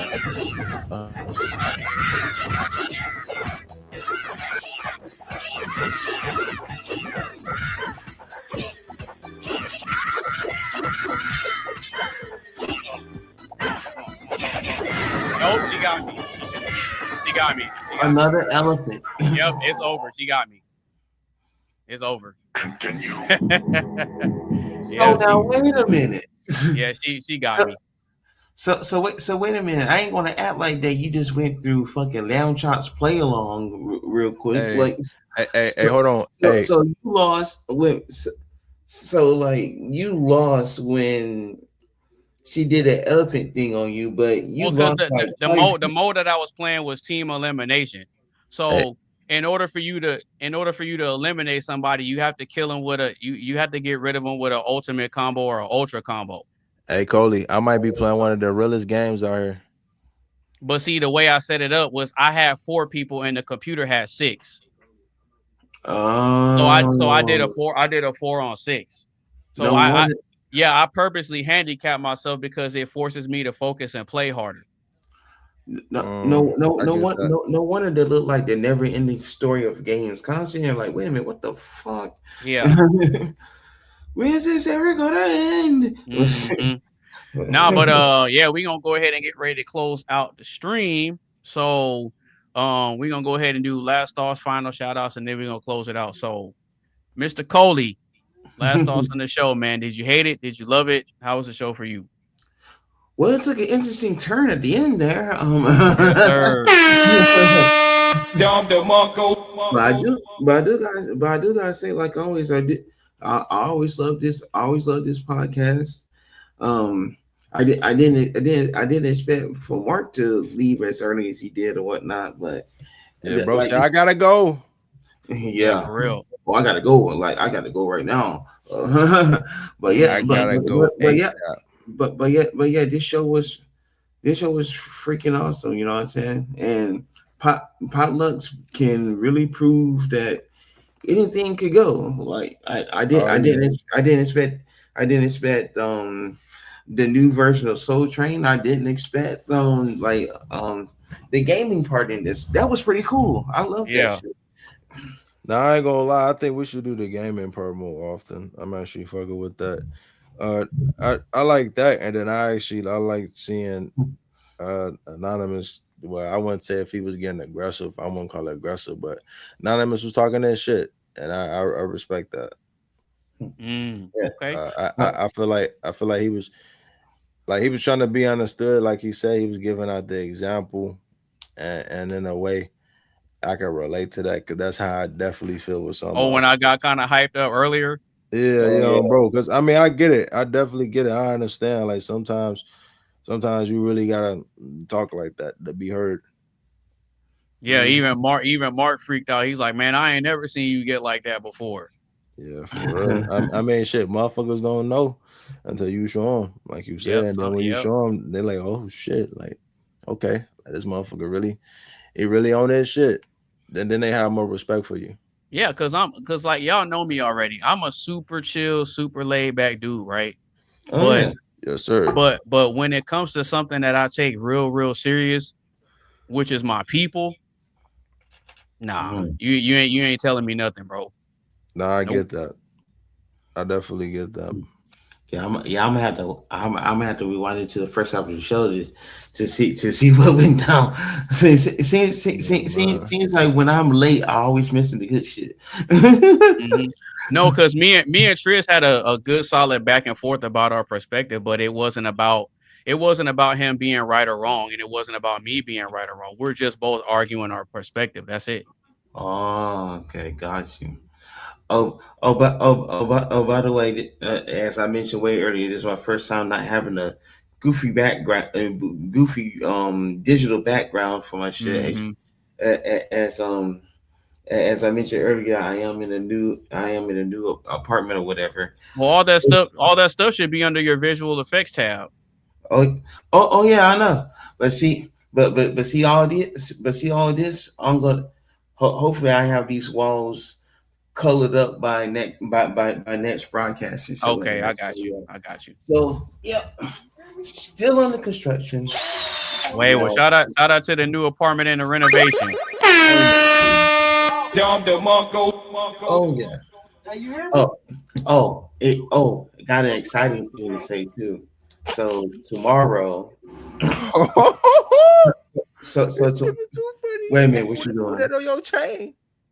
Oh Lord. Tell you what. I'm dear brother food. Go meet him. Oh shit.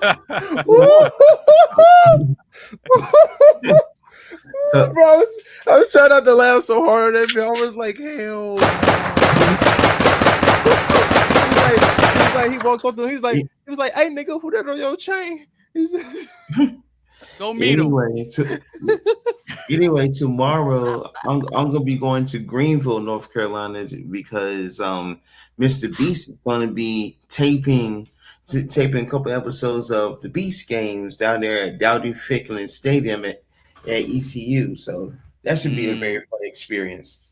It's kind of funny because this man has all these subscribers, and I still haven't seen a Mr. Beast video. You haven't? No, I haven't. Oh my goodness, what in the world? Hey, What's up? Have you ever seen a Mr. Beast video? Yes. Wait, why you say that? You think I should do a Mr. Beast type video? No. I'm asking because he has all those subscribers, and I've never seen one of his videos. Well, out of all honesty, I probably seen only one. That was about it. I'm not gonna lie to you. Yeah. It was. I've seen quite a few of his videos. I've seen Kai Cenat and I Show Speed more than I've seen Mr. Beast. Yeah, I ain't gonna lie. I watched Kai Cenat more than I Show Speed. Keeping 100 with you. He does a show. Well, he does a show on I believe on Amazon Prime called Beast Games, and I think that's what I watched. Yeah, I heard of it. I just never seen it, and I never seen any of his YouTube videos. Oh well, whenever you get a chance, check him out. Like he like they got like he does some crazy shit, but at the same time he gives people opportunity to win money and shit like that. Like that's how much money that's how much money he has and all that shit. So he's doing it. So he's doing a taping of Beast Games in Greenville at East Carolina University's campus at Dowdy Ficklin Stadium. So and he's given a chance for one lucky audience member to win $10,000. $1 million. I wish it was $1 million. But yeah, tomorrow's gonna be a fun experience. I actually get to see a celebrity in person. So that shit's gonna be that shit's gonna be tight. If I could leave there with 10 grand, that'd be cool too. But hey, yes, sir. But yeah, all right. That's pretty much all I got. Okay, so Mr. Tizzle, last thoughts on the show, man. Did you hate it? Did you love it? How was the show for you, bro?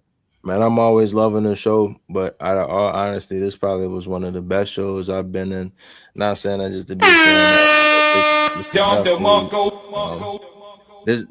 This definitely one of the ones that I've been listening to more of your beats, the original and the samples, and I actually fuck with that. Not only that, but like I said in the beginning, like you put your point across by saying what you said and did what you did. I also fuck with that as well. And also that you played you play a little bit of emulating, which like I said, I ain't even know you emulated like I do. Yeah. That's what I was saying. Like if you look at my screen real quick, you will see exactly what I'm playing for. As a matter of fact, yeah, you can pull it up real quick. But yeah, this wait, can you see it? I hear YouTube. I hear somebody playing the YouTube in the background. Yeah, my bad. That's me. No, you good, bro. You good. Yeah. Wait, is it popping up? Can you see it? Not yet. Okay. Oh, okay, I have to share it. My bad. Okay, I thought it shared already. Let me see. All right, is it sharing now? Yep. Oh shit. Oh, okay. Yeah. Okay. That's a classic. Everybody know this. If you know, you know. I ain't gonna lie, the shader's taking a minute, but hey, shit, that's gonna be worth playing. I ain't gonna lie, this and the Deadpool game, that shit fire. And yes, I'm not bullshitting you. I actually do got the Deadpool game. Let me pull it up real quick. If it load, give it a second. Let me see. Yeah, let me see. Did it pop up? Yeah, I'm pretty sure it did pop up. I'm trying to see did it pop up on my screen real quick on the live. Well, I mean, it's over here on my side, so obviously because I got it pulled up. It's loading up like an old Packard Bell computer. Oh no, not no. Oh, So man. that's popping up too. But I'm talking about the but hold on, let me see. Hold on, let me see real quick.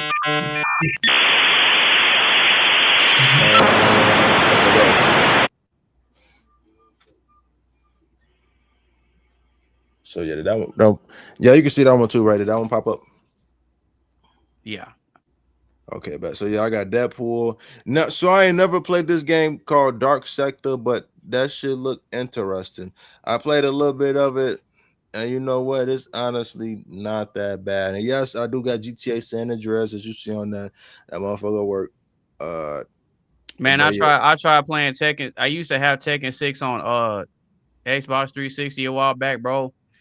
It was hard for me to get into it because I'm so used to playing Tekken on PlayStation. So it's not the same. Tekken 4 was my shit. That was the first Tekken I got put on with, for real. Definitely. You said Tekken 4?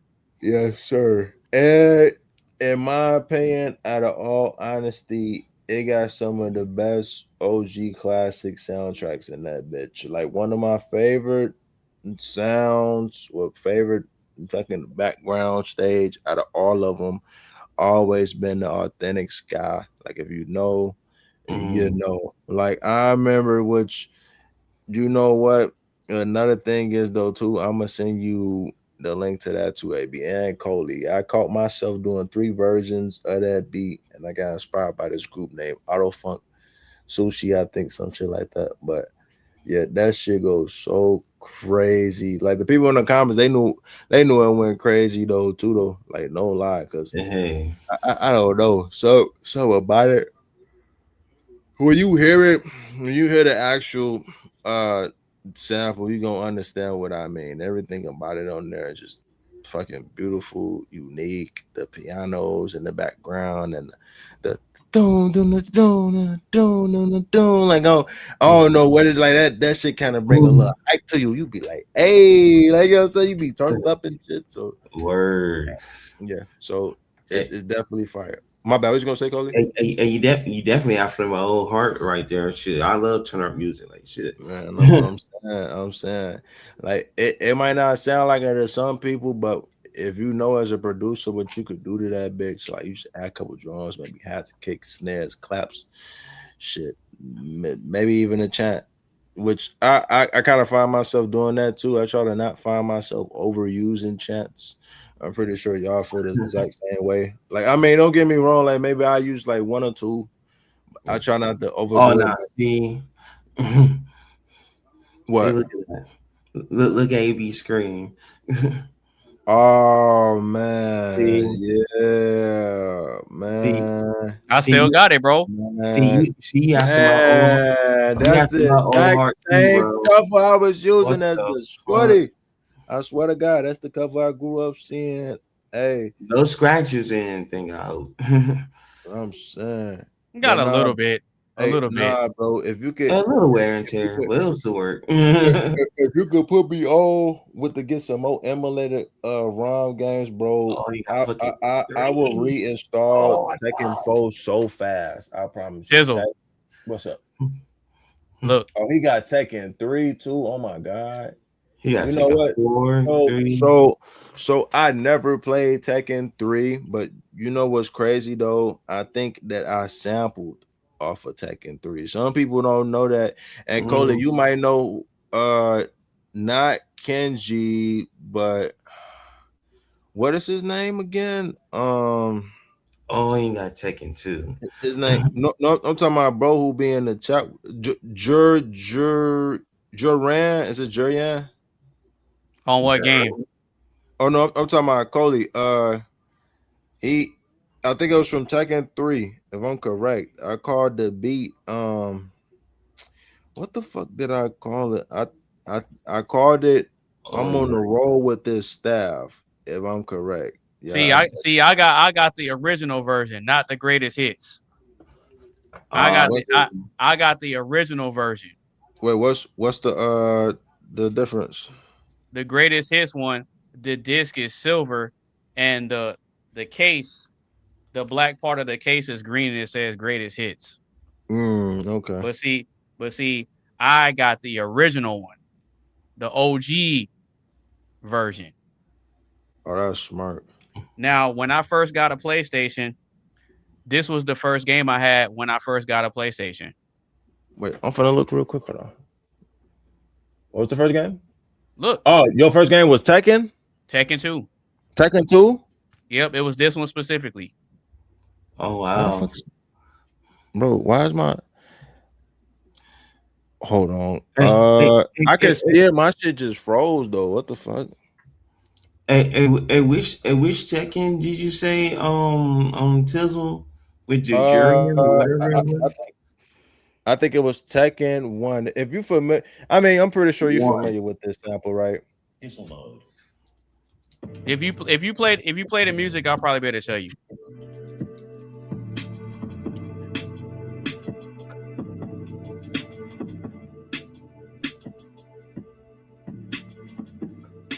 Oh, you're playing the beat.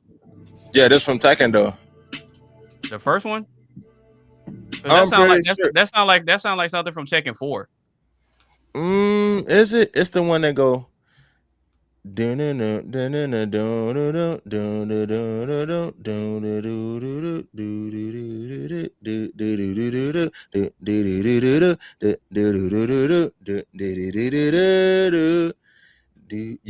know that for real?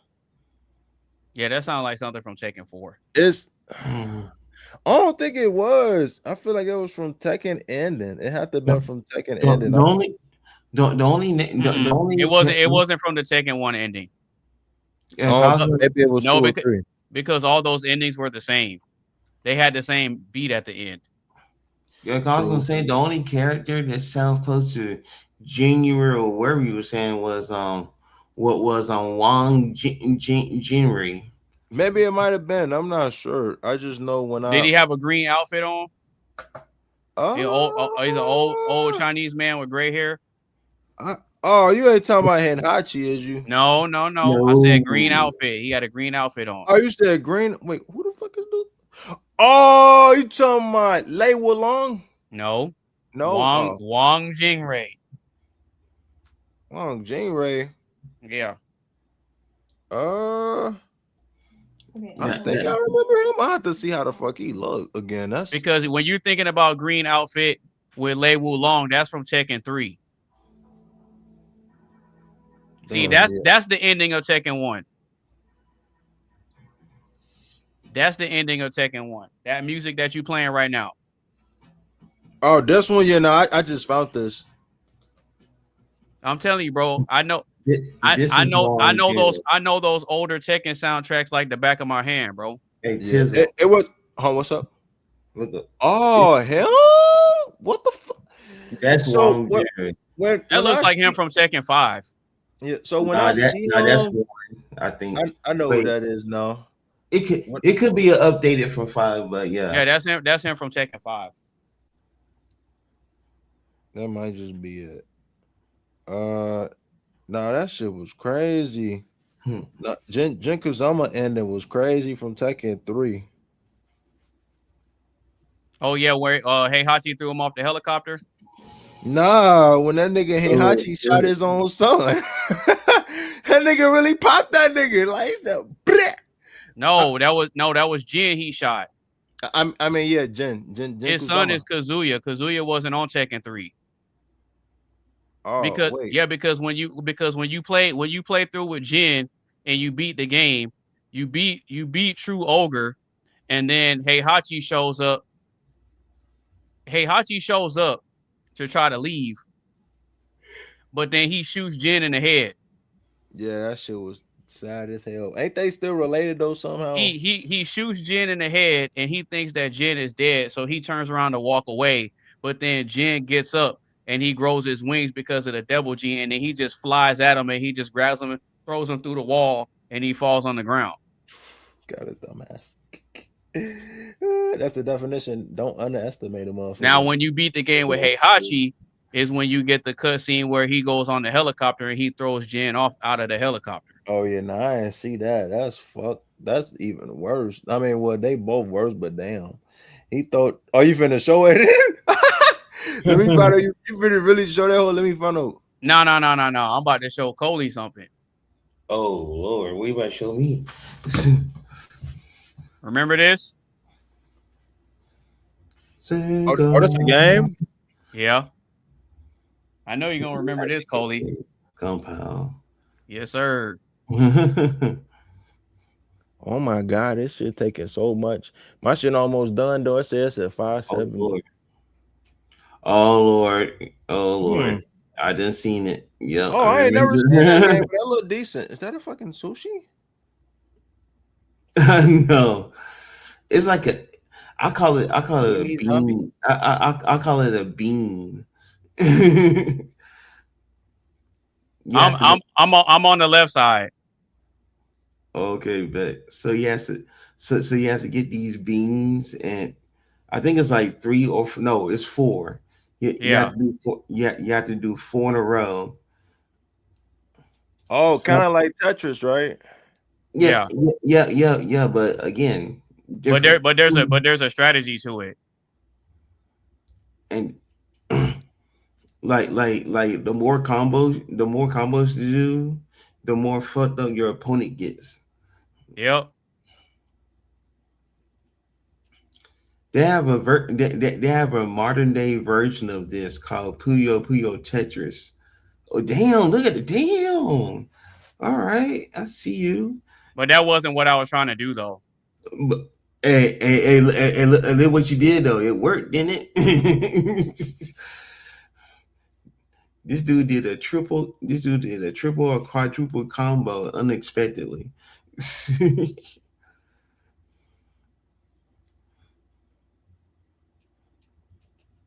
Oh yeah, your opponent's about to die. Oh, here you go. That shit about to collapse. Look at this shit. There we go. And he gets bonus points. Wait, can y'all hear it or no? No, I ain't playing it. Okay, I know why. Because I have to add it. There we go. Because I want y'all to be able to hear the sounds too.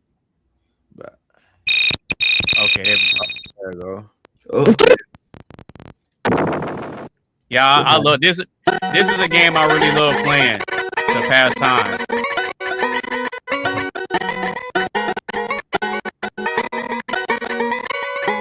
Now wait till I really get into it and really start stacking these beans. Really start stacking these beans up and setting up like 5, 6, 7 combos. It took me a while to really learn how to do all that.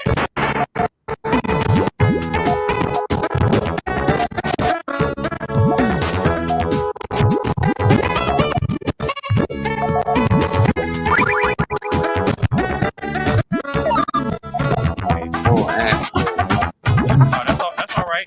You'll see what I'm about to do.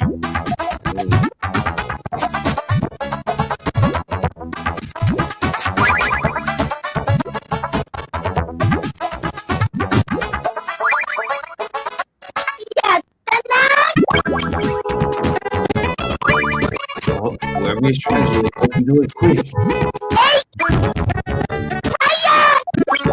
Ooh.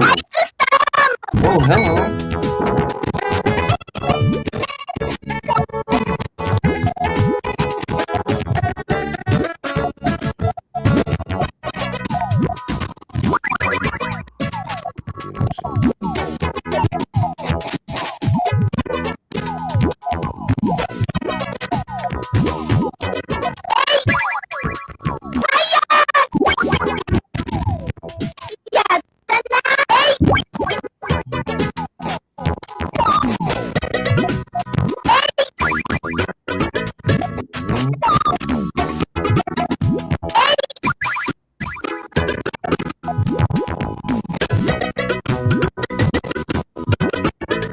Oh, that's it.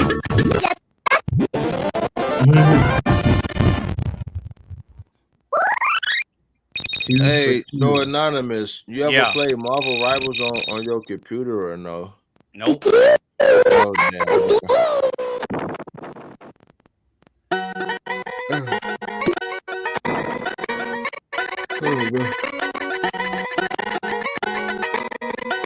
Now, sometimes when I play this game or the first one, like if I play the first Puyo Puyo or the second one, sometimes I'll be on a good streak, right, of just winning, and then I'll get to one level where it's like something stupid will happen and I'll just lose. No, it's weird. I ain't gonna lie, that be the type of shit that I don't want to play no more. Yeah, that's what be happening to me. I feel like, man, I'm cutting it off. God, that shit dead. Before he existed, I was not trying to do that. Sonic extension. Like he goes so far as Sonic head probably now can get that one level, but you can't get past. It's making you so frustrated.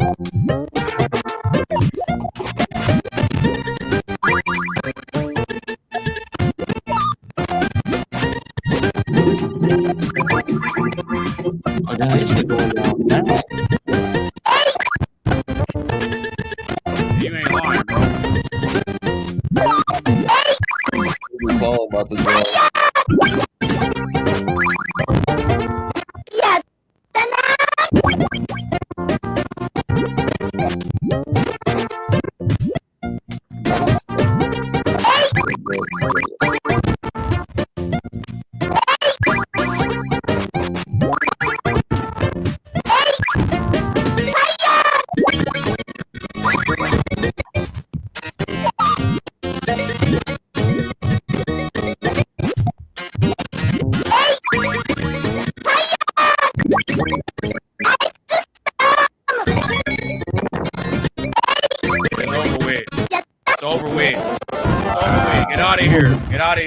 Get out of here.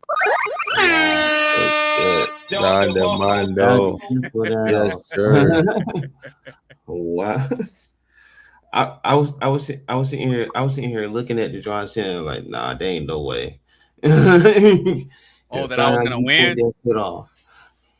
Oh, you're saying there's no way I was gonna win? Yeah, mainly because of the speed. I'm sitting here like, wait a minute now. All the other well, no, I've sent you screenshots of me beating that game. Like when you get all the way to the end, them beans drop down fast, bro. You have to be thinking quick to be able to move them. Yeah, it's like Tetris, like shit.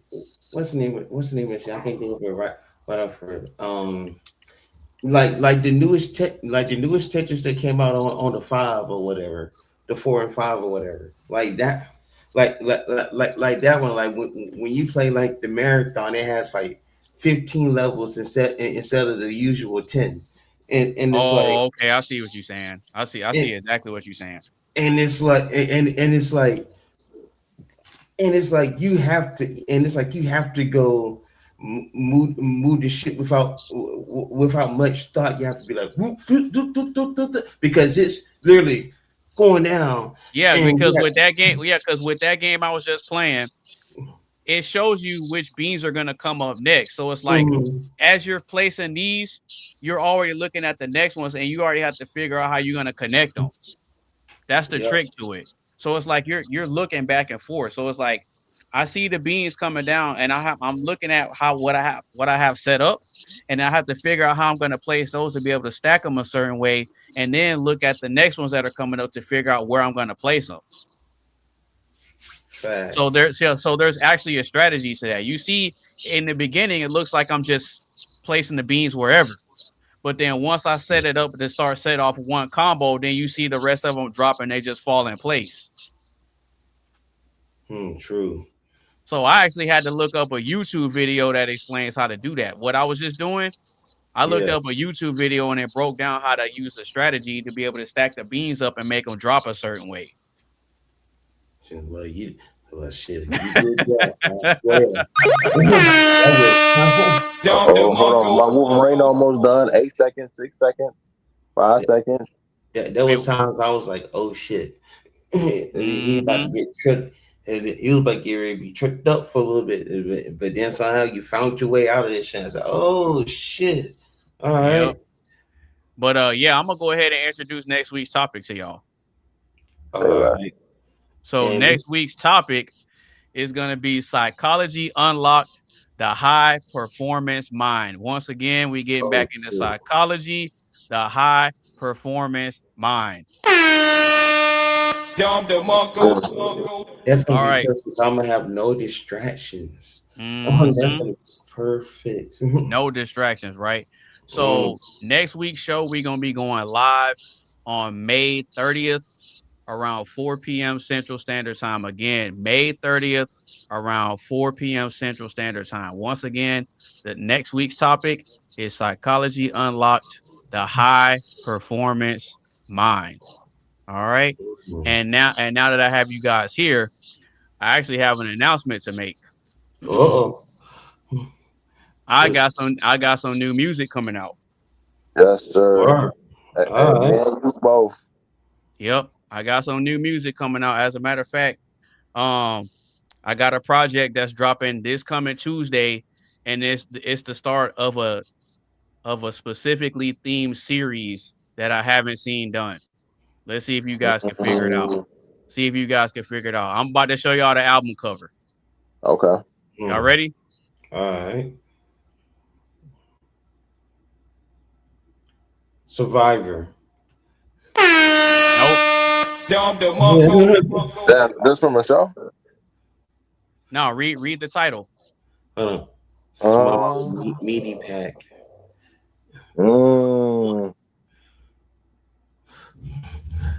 What do you mean by that? Small meaty pack? Small Medi Pack Volume 1. That's the name of the project. So okay.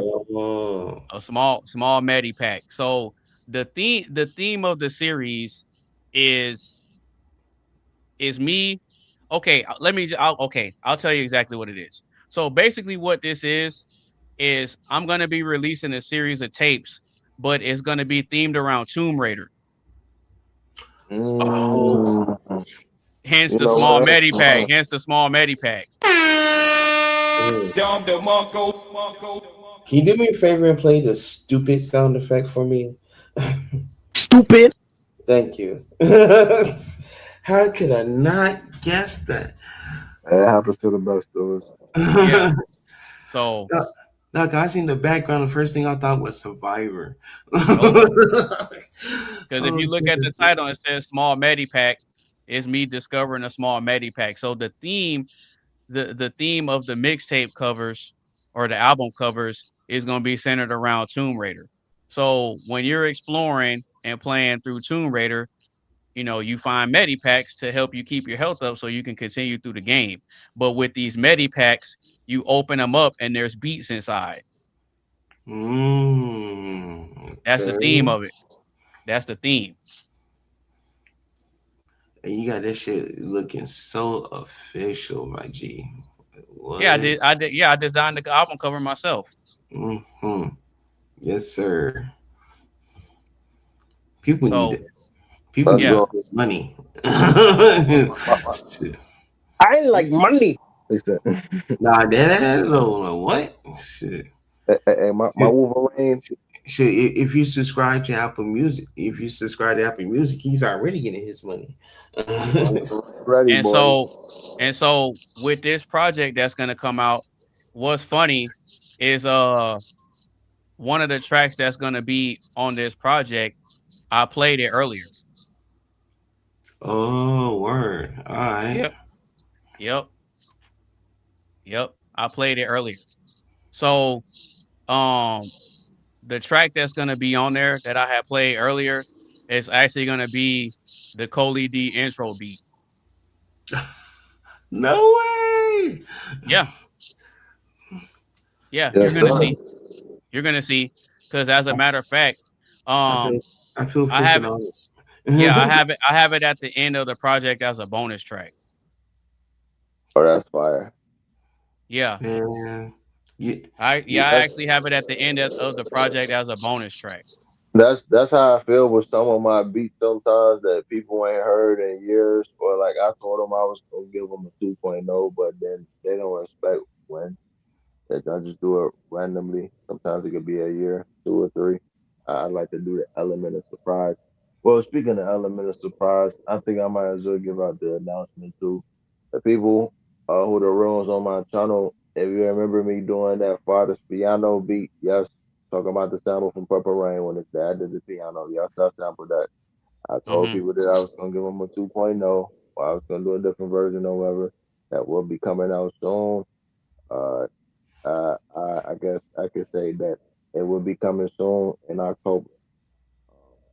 I don't know if I'm Okay. going to do it as an early birthday present for myself. Upload it at my birthday October 4th, Yeah, or I was it just might about to say it's on the 4th, right?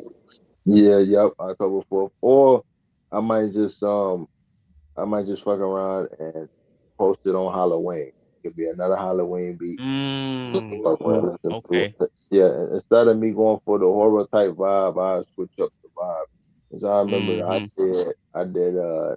I did Michael Myers beat years ago, which is uh Tizzle and Corey. I think Tizzle and Michael destroying Haddonfield on my YouTube channel. Go check it out. It's fire too. And I also did a Mm-hmm. sample from Child's Play, which is fire too. Uh, Okay. yeah. Okay.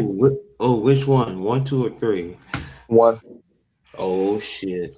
So I did what's kind of crazy about that. That was more mainly like a quick type beat. Like it was just some shit I made up quick. And That you just whipped up real quick. yeah, literally I just went with the flow. But then as I did it though, it actually came out perfect. I'm not gonna lie to you. Really, I was trying to figure out what the fuck I was gonna use for the thumbnail. And as I thought about it, as you look on my channel, I use the actual Chucky doll I got, and I just said Mm. my garbage here. Some people don't know. I kind of actually added a fake gun in his pocket just to kind of make him like intimidate. Because you know Chucky, evil motherfucker, he always carried a knife with him for Mm-hmm. gun. So I ain't gonna lie. I think my first thought was gonna be like he was gonna carry like a knife or something in his pocket, but I was like, nah, I think the gun be accurate. All right. So real quick. So this project is gonna be dropping this coming Tuesday, May Damn right. 26th. Yep, May 26th, 2026. Be on the lookout for my next project, Small Medipack Volume 1. It is a small project. It's gonna be 7 tracks. And the last track is gonna be the Coley D Report intro beat as a bonus track. Hey. So now you're right. So now you'll be able to play that beat as much as you want, and you know you can just do whatever you want with it. Hey. I will be blasting that. I will be blasting that shit in my car. Yes, sir. Yes, The sir. whole shit. Mm-hmm. You know, this is the toughest Wolverine game ever. Look how he just chopped his fucking legs off. Like what? Come on. Now you seen it here first. I'm the one that's using the Tomb Raider theme to start releasing some projects. So if you see anybody else trying to do some Tomb Raider type stuff, you're gonna All see right. they copied it from me. Oh, Hey, all right. Because I because already know, AB. I feel the same. that shit How I that see shit it. that shit being released on Apple Music and all other platforms or wherever. To me, that's an automatic. You protect Yeah, it. it's gonna be available on all platforms. Hey, Oh look, yeah, I ain't gonna lie. I feel. that shit about to be automatic copyrighted. So if I see anyone else do some shit Hey, like that, oh, look, I'm going to. hey, look. I feel the same way when I just said I'm the first producer to swap my beat for 2 to 4. Mm-hmm. So somebody try to do that shit, I'm gonna be like, damn, okay, he must have really got inspired by me. At least get a nigga credit or something. You feel me on, bro? That's all I Yeah, care. for real. And the thing about it too is I like to think outside the box and kind of incorporate ideas that other people haven't really messed with yet. That's why Mhm. when I was playing some of the beats earlier, especially that one with the Middle Eastern samples, people don't Oh yeah, well that shit was fire. Timbaland kind of touches on the Middle Eastern stuff a little bit, You but know what? I would have never thought of that. but see, my approach to it is completely different from his. Interesting. Yeah. My approach to sampling different genres of music is completely different from his. And so for me, I incorporate the extra details. Like what I might have to do, Tizzle, just as a favor to you, I might have to put together something to where I can let you in on some of my mixing secrets. Damn, you know what? Okay, I can do the same with you too. But I mean, that's fair enough. And the reason I say that is because so it's one thing for me to play the beats on stream, but it's another thing for you to actually hear them yourself and you can hear the intricate details of how I mix my instruments. Now you mean with like the smaller details and shit? Yes. Yeah. Oh yeah, I get that. Yeah, we definitely gonna have to. I'll give you one piece of game that I use that I do to add life to my instruments. So when you go on FL Studio, I don't know how you set up your patterns and your layers or whatever. I don't know. Right? I use Jump Pad 24. You say you use what? Jump Pad 24. I don't know if they lay out on Fruit Loop. Oh, you don't use FL Studio? Nah, I've been using Jump Pad 24. Oh, well then it ain't gonna work then. I mean, I got it. It just I really like. How do I? I'm assuming you work exclusively on FL Studio. I was about to give you the sauce. Yeah, no, I mean I could.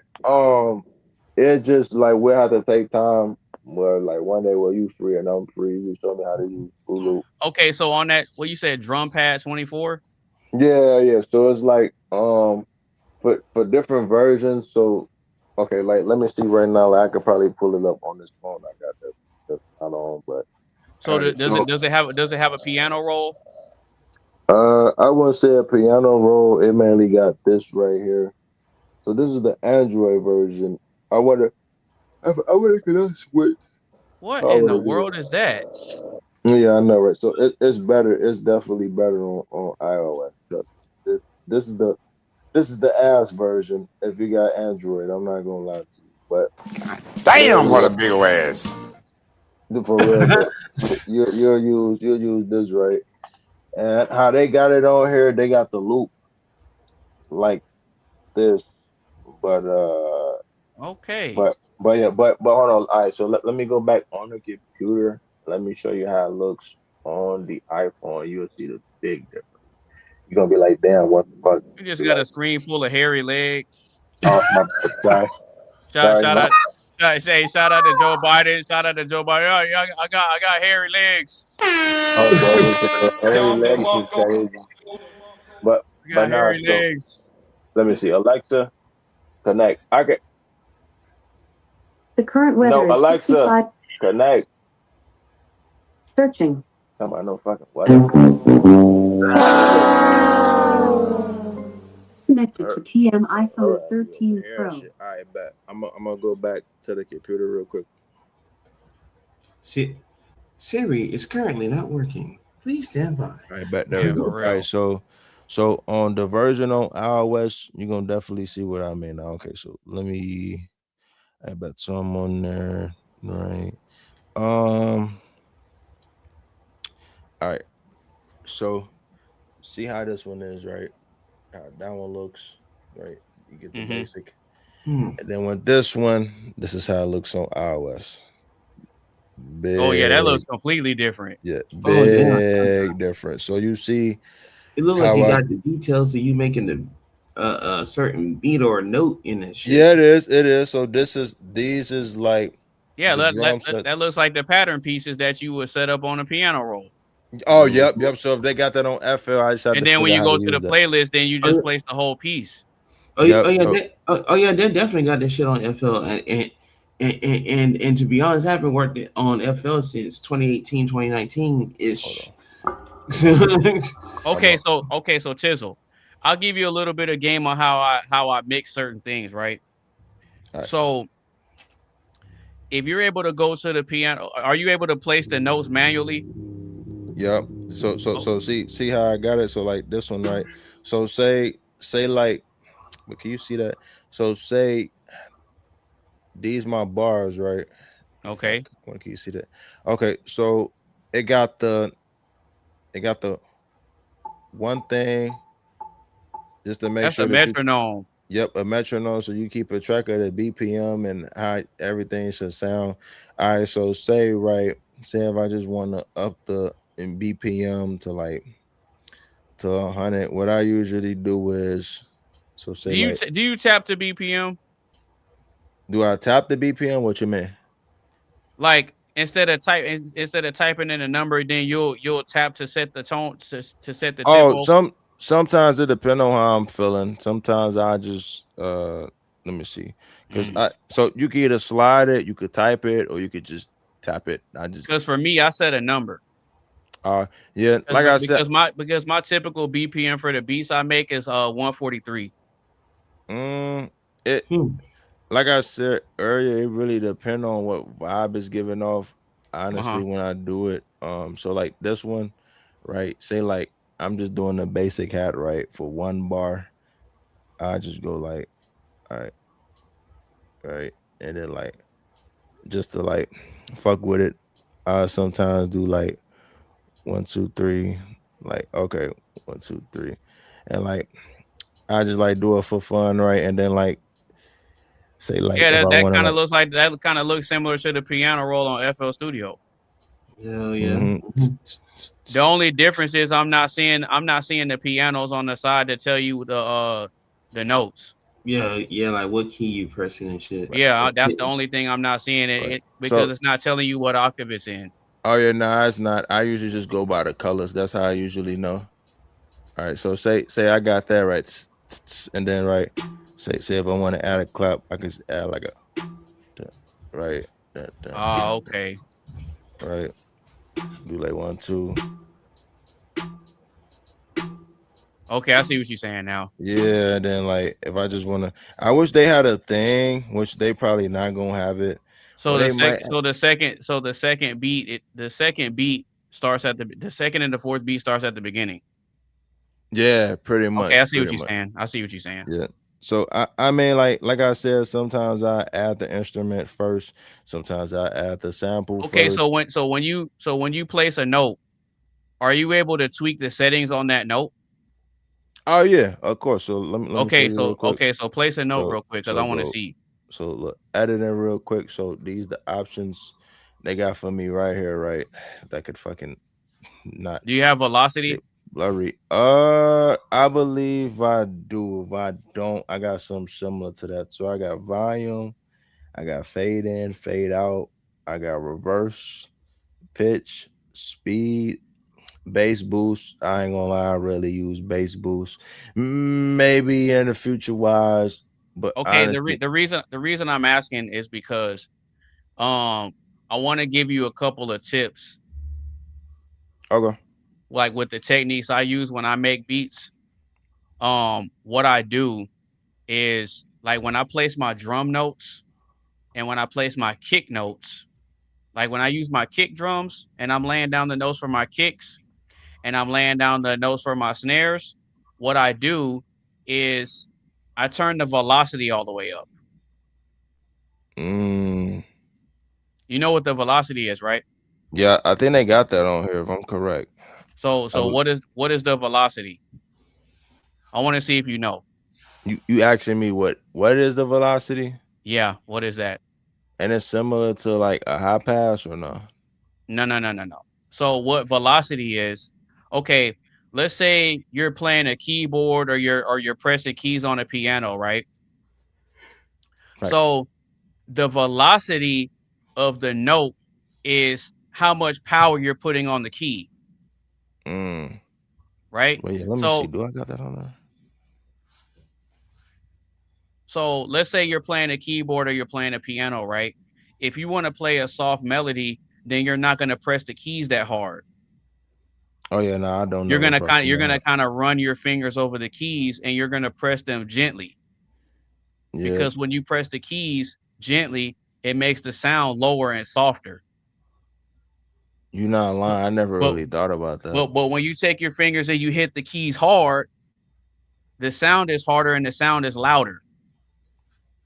That's the velocity. That's the velocity. So when you take the drum notes and you take the kick drum notes and you turn the velocity all the way up, it's representative of if you had it on a keyboard and you hit the keys hard rather than hitting them soft. Right. So it adds more power to the drums, to the kick drums, and it adds a lot more power to the snare drums. That's why if you hear my beats, the snares pop. The snare drums are really, really powerful. Oh no, I get that. As a matter of fact, you buy Apple Music? Nah, I do, but like I said, my storage about ass. I only got 128 gigabytes. I gotta uninstall it and reinstall the app. Oh, okay. But I can give you an example. I can give you an example of a beat that I made that I have out right now that you can pull up and you'll see what I'm talking about. Best say less. Yeah, I was gonna say initially for me, or you could pull up YouTube or YouTube Music or whatever. All right, best say less. Yeah, I was gonna say for me usually to make the things pop how I want to. I don't know. Usually, I don't know how to fully explain it. Like usually when I do it, I Coley, if you want to pull it up too, then you'll see what I'm talking about. You know what? Come to think about it, look up Anonymous Bass Julius Caesar. So you know, and I did that cover myself too. All my artwork I do myself. Go ahead, Tizzle. No, I was gonna say, you know what's crazy though? I kind of learned a little secret from this one producer. I forgot his name, but you on Apple Music, Tizzle? No, this ain't Apple Music. This is Melodista.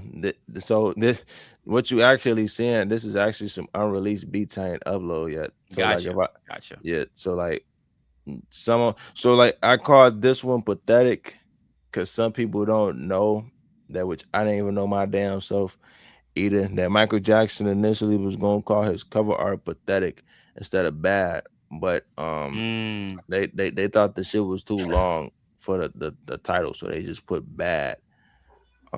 But I'm not gonna lie, how I did this beat, I thought it actually was fire.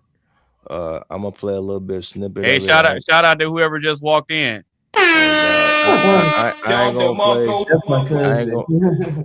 ain't gonna play all of it, but here you go though. Hopefully y'all like the beginning, how I did it and shit, and how the bass came in. And if y'all do, just let me know. Tizzle mode.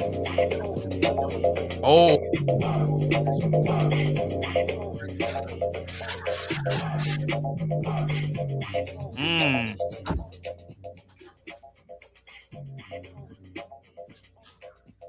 Yeah, what y'all think? Oh no, I like that. Oh, okay, yeah. Tizzle. Are you on YouTube or like Apple Music or something?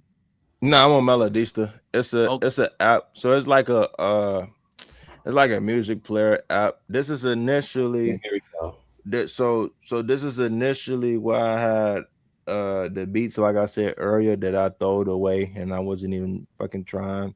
It was because I had this phone, which I still got now, and this bitch got low storage, and I was trying to update the phone, but since it got 128 gigabytes, you can't really fucking. Yeah. Coley found it. Yeah, it starts out low. Yeah, I did it like that. I did it like that on purpose. I made a drill beat out of it. Yeah, so I was gonna say sometimes. So some people don't know, which I found out too. If you high pass, I don't know initially with the low pass, but if you high pass a sample, what that do is it doesn't take away everything from the sample, but it kind of takes away the extra noise. If you pay attention to when the beat comes on, listen to the snares. Okay, but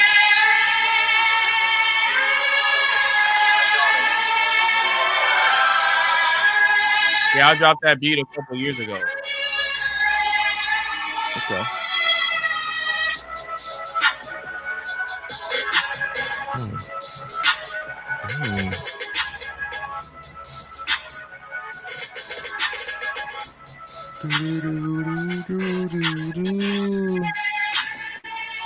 Now, Tizzle, can you hear the details in the beat even though he's playing it through the phone? Okay, hold on. Let me hear it for a little bit.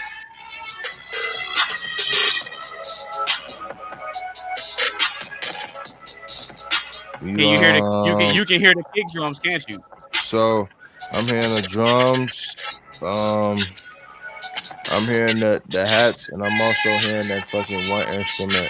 I use that once in a while. I'm not gonna lie. I really. Oh, you know what? I do remember when I used that. I forgot that fucking instrument, but yeah, I definitely used that. I used that on But you can hear the details in the beat, can't you, Coley? Oh yeah, hell yeah. I definitely hear it. No, I'm asking Coley. Oh yeah, I can definitely hear all that shit. That's what I'm saying. And you can even hear the 808s right now. Mm-hmm. That's why it's good to sometimes turn down the sample. You don't want to turn it down that much though to where they not hearing it, but you want to turn it down like in between where they hearing like you hear how powerful those snares are popping, Coley? Oh hell yeah. Oh hell yeah.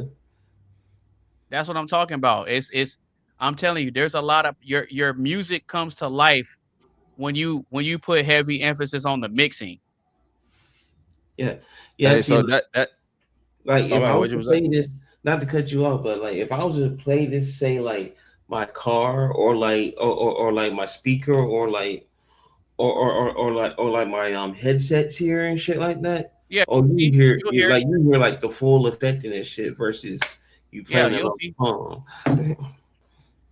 You'll see what I'm talking about.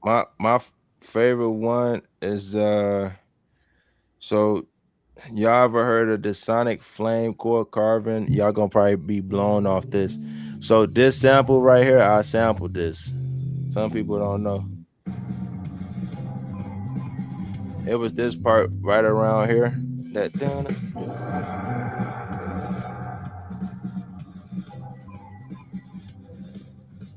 sounds like an intro beat to an anime show. For real. But I'm not gonna lie. I think maybe in my opinion. I'm not gonna lie, man. What? No, when you said that, it made me think of 50 Tyson. I'm not gonna lie, man. I'm not gonna lie, man. But no, when I did it though, like I said, that sound effect you used it. I mean, not sound effect. Fuck what I'm saying. That instrument you use, it definitely reminded me how I did the sonic beat. Like right in the beginning, you hear the bass and the tag I did, and I was just having fun. And like, ooh.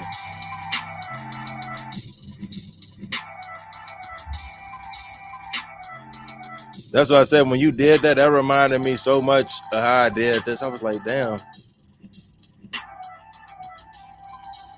I think what caught my attention though is when I added that, and I was like, damn. I thought that was catchy. Okay, so Tizzle, you have YouTube pulled up on your phone? Yeah. Okay, so I want you to look something up. Okay. To give you an example of how I mix my drums and stuff. Look up anonymous bass Rene, RINNE. Because with that beat, I use an anime sample. That's it. This one? Yep. That's an anime sample. Anonymous. I'm from the comment too.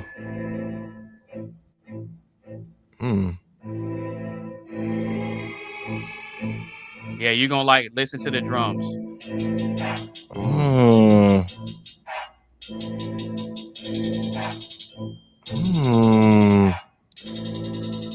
You know what? I ain't used that instrument in a minute. That thing. Yeah, that's my Black Waldo project. Now listen to the beat.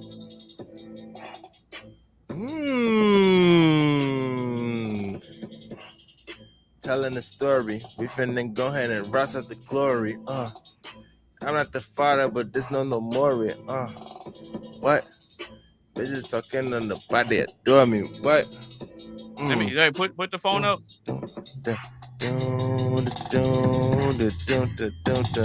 commenting on that motherfucker. That shit too cold. But listen to the kick drums too. You see how powerful the kicks are and the snares? Hell yeah. And I can hear the 808s too.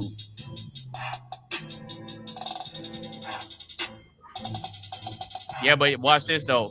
You're not gonna be able to guess which anime show that's from. I really don't know, but this shit's clean. You know what this kind of remind me of? Not even trying to be funny. This remind me of Debo theme a little bit from Friday. Oh man, I know what you're talking about. Bro, Talking about. Okay. No.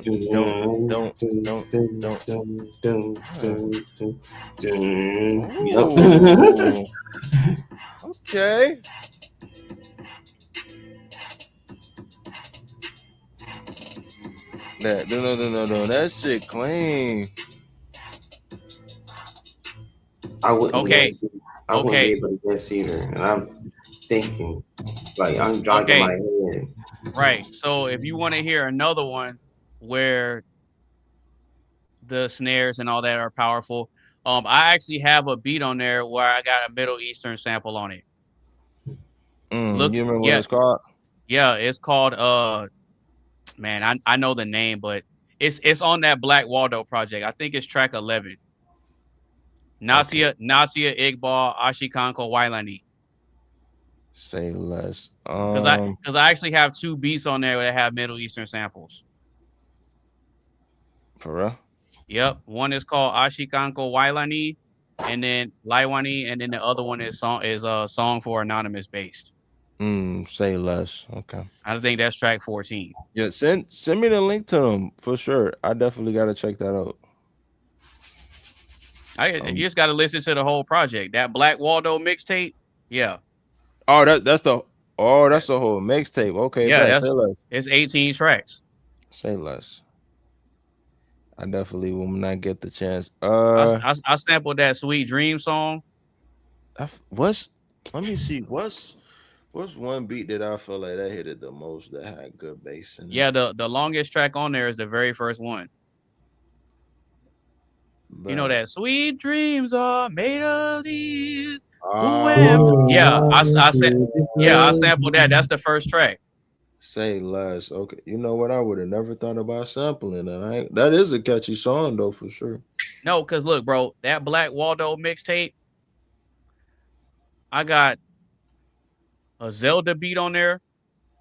I got a Sonic the Hedgehog beat on there. God damn it. See, now you made me regret that shit, motherfucker.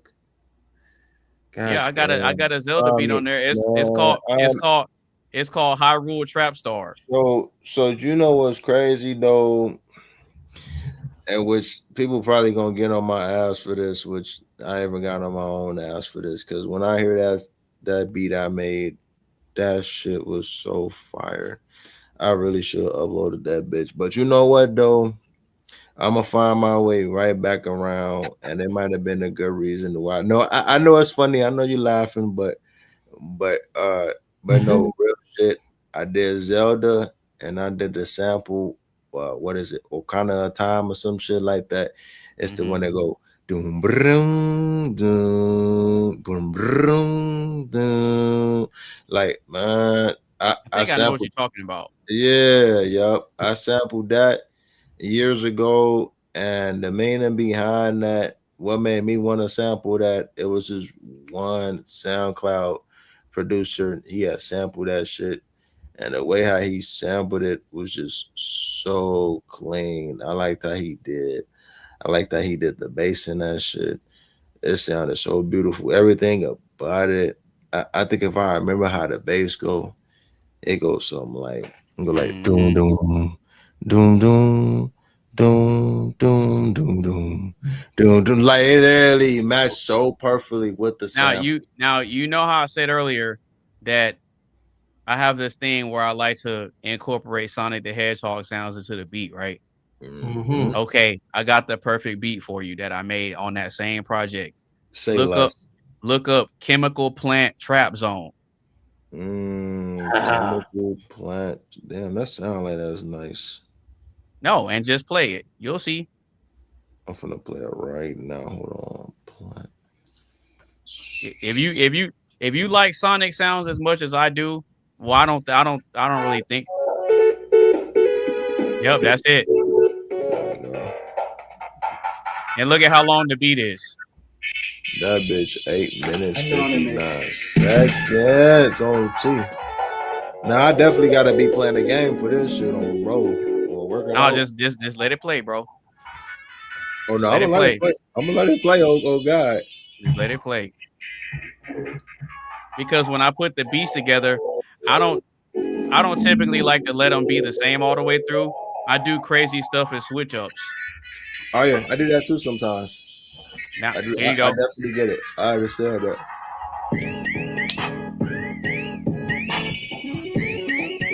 Hold on.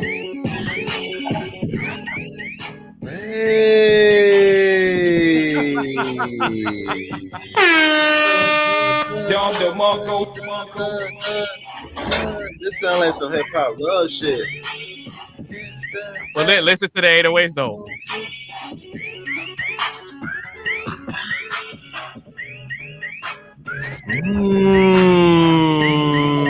Don't. That shit clean. What? Oh, who was in the studio? What? Yeah, I ain't gonna lie. This shit going on my favorites on both. This shit going on my photo. I don't mean to cut it off. I be using this one app called Music Player. When I fuck with music, that shit definitely going to my playlist. Look, bro. Listen, bro. I told you. I don't go through life telling people, oh, I'm good at making beats. I'm good at this. No, I just show you the work and let you form your own opinion. Hey, I'm the same way. I'm literally the same way for real. No, that shit, like damn, like that. That's what I'm like. I never would have thought of fucking doing the sample, fucking sound effects. Like no, wait until you hear the beat all the way through. But I will. I mean, it's an 8-minute beat, but if you listen to it all the way through, I made 3 different beats in there. That's the best way to go, though. I'm not gonna lie to you. Yeah, that track has 3 different beats in it. And then if you look up, if you look up Duck, if you look up Duck Hunt Trapping, I did something similar, but I sampled Duck Hunt from Nintendo. Say less. Now play that one. But hold on, give me 1 second. Now you gonna like that one too. But I'm just adding the one I heard to my favorites right now. What's it called again?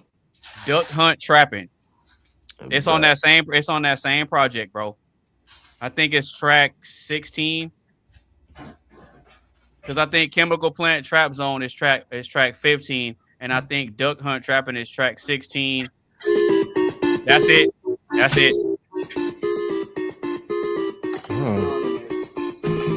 Okay, this sound like this would be on some Missy Elliott / Ludacris type shit. Oh, Fetty Wap sound effect on G. No, I thought it was Duck Hunt for a second. It is. Oh, it is.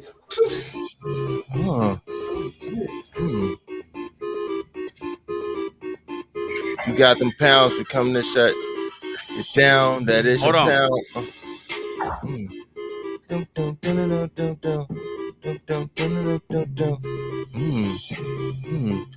Hey, you know what? Who need to be in this bitch? That YouTuber King Vader on my soul. All right, now here goes. Keep listening.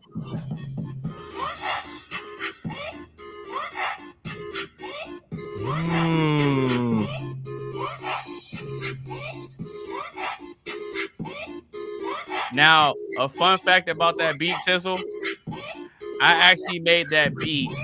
That's the first beat I made after my apartment got broken into and my stuff got stolen. Oh, damn. And this is back in 2015. Damn, it's like the beat kind of matched your story. What the fuck? So I set out on a quest to outdo everything I had ever done, and that was the first beat I made. Now keep listening, because the beat's gonna switch. Best say let's hold on. It's fucking ad. I hate ads. I set out to come back with a vengeance. Oh God, I already know.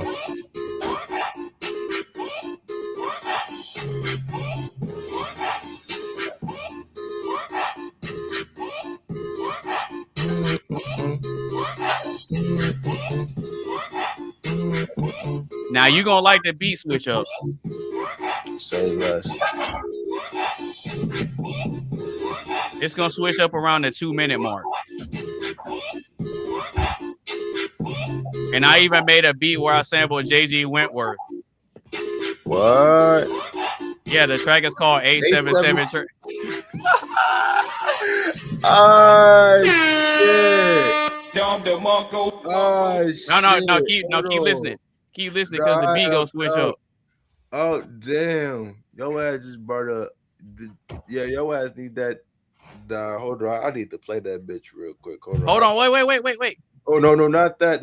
I'm finna. Hold on, I got you. Because the beat's about to switch up. Oh no, I know that. I'm saying you ain't got the sound effect, but I gotta play it because this is what you just made my mind think. This is what I mean. You need to have this sound effect right here.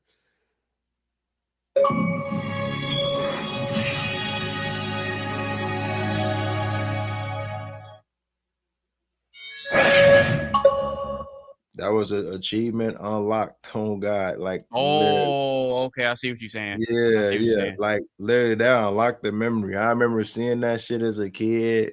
Motherfuckers on the bus and shit singing, talk about some called J.G. Whisper. I'm gonna keep playing it though. I got you. That's what I wanted to play. I'm gonna hear it right now. Yeah, fast forward it to around like the 1 minute and 46 second spot. No, rewind it. No. Play it back to like 146. Okay. Oh, right around here. Yeah. There you go. Because you have to hear the lead up to it. Oh, you mean like the build up? Okay. Yeah, you skipped ahead too much. My bad. Are you good? But you know what? Like it though. That's how I be with my shit though, for real. That's what I'm saying. Like, I usually don't add the sound effects to know that it's a build up. I just kind of like do the other pattern so you know it's a build up. Okay, here you go. Here you go. Now you gonna like this, Tizzle.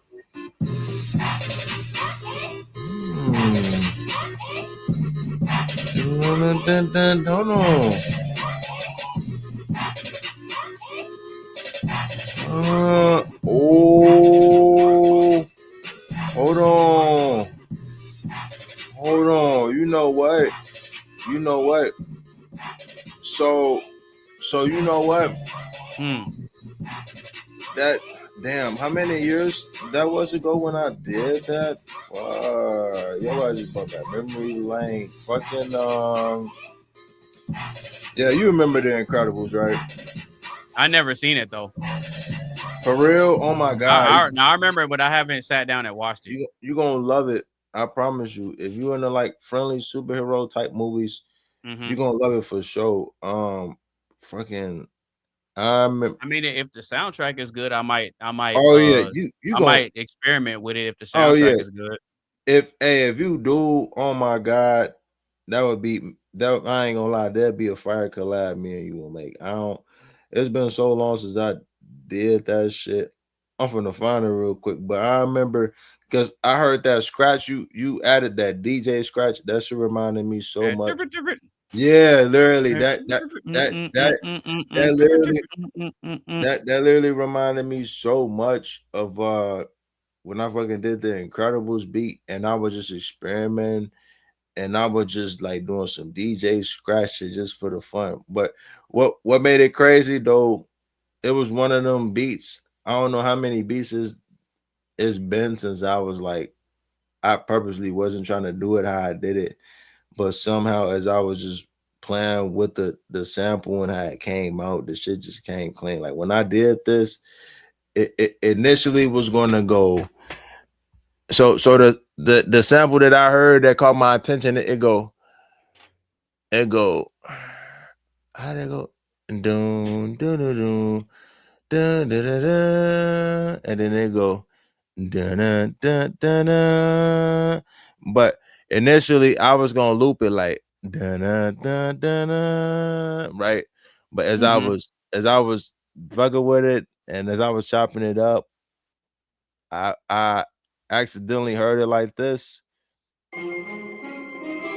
And the rest was history. I'm not gonna lie. Shit gave out Austin Power vibes.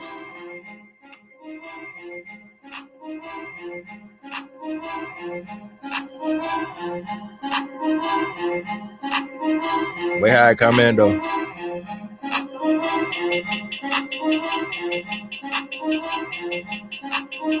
I think this was probably one of the hardest bass I did, but I was switching it up too.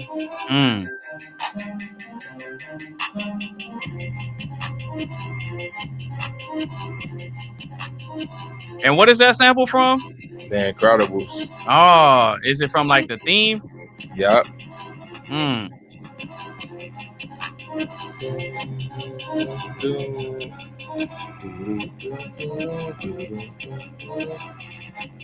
You know what? I wonder how this will sound if I actually like swap the beats too. I know this shit would sound fire. Yeah, probably will. You hear that? That's what that reminded me of when you did that. Okay, I see what you're saying. Hey, I was just freestyling that too. When I use editor, that shit sounded so clean.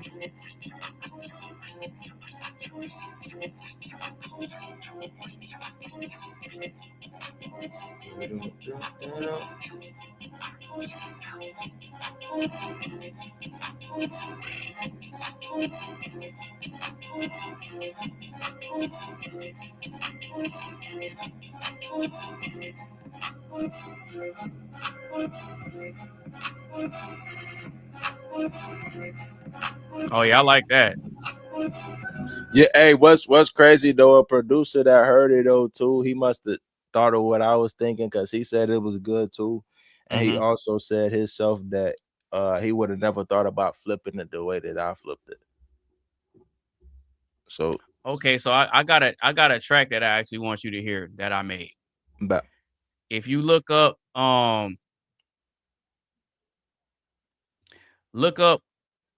Anonymous Bass Fire Blast 55. Fire Blast 55. Yeah. Or just type in Anonymous Bass Fire Blast. Yeah, it should pop up. Because I made the beat and everything. Oh, bet I see it right here. I did the cover art and everything. You'll like it, bro. Yeah, I'm here. I'm coming through. You know I'm pseudo to the max. I recorded it and did everything myself. I bet. Y'all getting mad because I'm grinding and stacking the chips up. I like this taste of life. I'm taking the chips and I'm scooping the dip up. I hop in the driver's seat, master clutch, and I'm starting to whip up. I need me a sexy girl, super size, tatted and pitched up. I paid €100, so I'm spitting and burning my lips up. I'm serving these alcoholics in the bar and stacking my chips up. You call me Fang Way on the track and I'm getting my skills. Now, mind you, I made the beat too. Working and landing build up. Your boy is so freshly clean, your boy is dripping detergent. I'm all 5 factions, yes, I am divergent. Left lane in the whip, dipping and I'm slurping. Purple drug dealer, cause these fiends I be serving. Show me love, I open up your heart like a surgeon. Trustworthy lips sealed tight like a virgin. B.I.B. Damn, buddy said tight like a virgin. Yes, sir. Yes, sir. Okay. Just so y'all know, I'm giving y'all a little bit of a sample of what I'm about. And just so you know. Oh, no, I be having fun with the music, bro. Nah, I can tell, man. I can tell. Y'all niggas mad, need to get up about your feelings. Backpack full of racks stacked to the ceiling. It's long overdue, so respect that I'm stealing. Slam down the gas pedal tires, they be stealing. Hey, you kind of remind me of what the fuck is his name? God damn, what the fuck is that name? Vince Staples. I think that's what I'm thinking about. You kind of Really? remind me. Yeah, you kind of remind me, not in a bad way. You or maybe if not Vince Staples, maybe a little bit of Baby King, but not in a bad way though, in a good way. Because I fuck with Baby King, but I also fuck with Vince Staples too. I heard Vince Staples shit in a minute. They keeping 100 with you though, but I think it's the like how do I explain it? It's like you got that nonchalant, but you got like also that like that confident swagger type flow, if that makes sense. There you go. So, and I feel like with fucking Vince Staples, I could be wrong, but when I hear him rap, he usually do kind of have a flow like that, if I'm correct. But that's good as fuck though. I fuck with that. That's good shit about ownership. I ain't with the leasing. Shit's all about. Myself net worth is increasing. I play my cards right, so the odds I am decent. Make my moves right, so I'm not self-defeating. Feel my 808s, see your speakers that I'm beating. Riding real slow when the slap straight creeping. Hey. Being broke with a passion. I'm putting in the work for these checks that I'm cashing. Cha-ching, yes, sir. Tell you, I'm trying to tell you, but you know y'all ain't gonna get it no way. It doesn't matter what I do, how hard I go on these beats. Even though I'm making the beats, I can go as hard as I want to. Y'all still ain't gonna understand me. That's all right though. Working and stacking the green. Your girl get a taste of the cream. B.I.B. is the team. We working and living a dream. I got a smile on my face. 808s and I'm banging the bass. Open up, I'm making you a taste. Eat the beat and I'm cooking in my plate. Saw your girl and she sent me a text. Got a shout out the famous text. In the gym every day and I flex. See me stacking and cashing the checks. Strap for war and I'm rocking the best. Haters mad cause your boy's the best. Call me Johnny, I'm going on a quest. Study hard and I'm passing the test. Securing the bag and I get gone. All of you haters, you get gone. See me skirting an end zone. Pull up and I'm fresh in the benzo. I guess of the whip at Sicko. I'm rocking a sweater by Kenzo. I switch up the focus, I'm schizo. I'm rapping and riding the tempo. Send me some money on Venmo. I'm stacking my cake like Bimbo. Anonymous, I am a Virgo. I'm moving the speed of a turtle. A lot of you niggas in trouble. I'm sorry, I'm bursting your bubble. My money, I'm making it double. Incognito and subtle. All right, I think I told you, bro. Subtle. I think I did what I needed. Yes, sir. I didn't get triple that double. I told them niggas they in trouble. They better fucking run and be humble, cause I'm the king of the jungle. Yeah. Real money fast, fire blast. Hop in the whip and I dash. Eating it be like the supper that's last. Burning through the money fast, fire blast, fire blasting. Make it so bright. Now you hear how loud them snares are popping? Fire blasting. Y'all niggas mad, man, I'm laughing. Grinding, I'm grinding, going harder, I'm working smarter, so I can be like Sean Carter. That hi-hat actually catchy as fuck. Yeah. I think I probably caught myself a couple times trying to do a hi-hat like that. No lie. Now you heard that last part of my tag, right? Are you talking about that doing? Yeah. Yeah, that. What is that from anyway? The lady saying hi. Yeah. What is that from? That's what that is. No, I know it's from that, but I'm saying like, is that I took that part and put it on my tag. Oh no, I know that. I'm saying like, what is the original? You said what is that from? Yeah, like, do you remember? Yeah. Is it like from anime or what? No. Remember I told you earlier? Oh, Small Media Pack? No, it's from Tomb Raider. Okay. My bad, y'all. It's from Tomb Raider. Okay, I would have never like the original. Yeah. Okay. I'm telling you, it's from Tomb Raider. No, oh wait, you said look at what? Yeah, because when you discover a secret area or find a secret item, that's what she does, and it plays that sound. Turning my simple I think selfie I into a just full found it. glam moment. What, Tomb Raider? Yeah, the sound effect. Okay, there I go. I told you. It's a secret. You know what? Damn. I'm telling you, bro. No, I'm telling you, the type of stuff that I experiment with, no one is doing it. True. I mean that too, but I don't know. Like, damn. That's like, I feel like you probably could do something with that. You just probably have to add more if you wanted to like really make some out of that.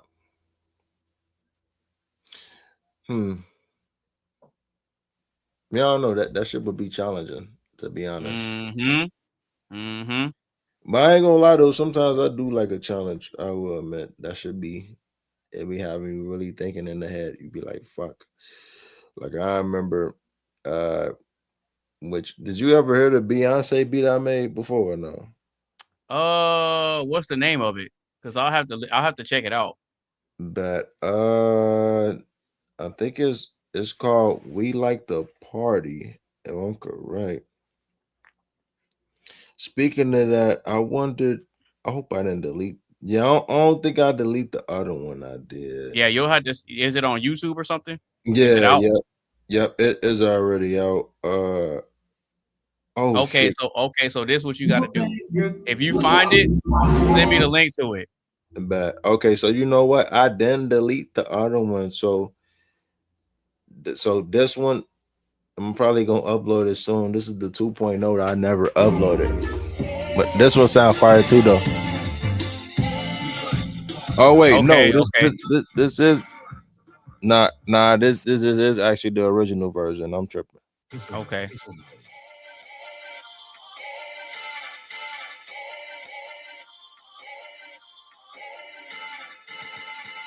It sounds weird how I chopped it up, but it's for a reason. I was giving out like a disco roller skating type vibes when I heard this for some reason.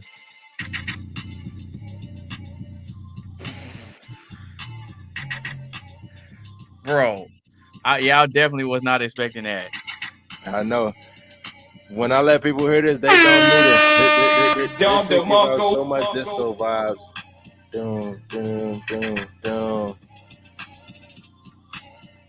Damn, son, where'd you find that this? sparkle effect too. That shit added so much joy to it. I felt like, hey, hey, hey, hey, hey.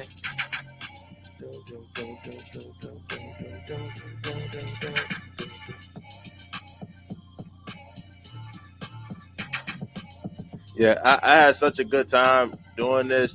You know what's crazy though? That this is what I mean when I say sometimes it take me a minute to get it just right and to make it sound right and to sound good and catchy. That sample right there probably initially took me maybe like 2 or 3 years to figure out how to make it sound right. It was one of them samples. It be like that sometimes. Nah, for real though, because it's like, damn, you don't want to upload some shit, and it's like you feel like you half assing it. Like I feel like it's been a couple times where I half ass something, and I think to myself, like I still kind of think about it now, where it's like, damn, I could have took my time in that. I could have really like added more to it. I could have been thinking outside the box.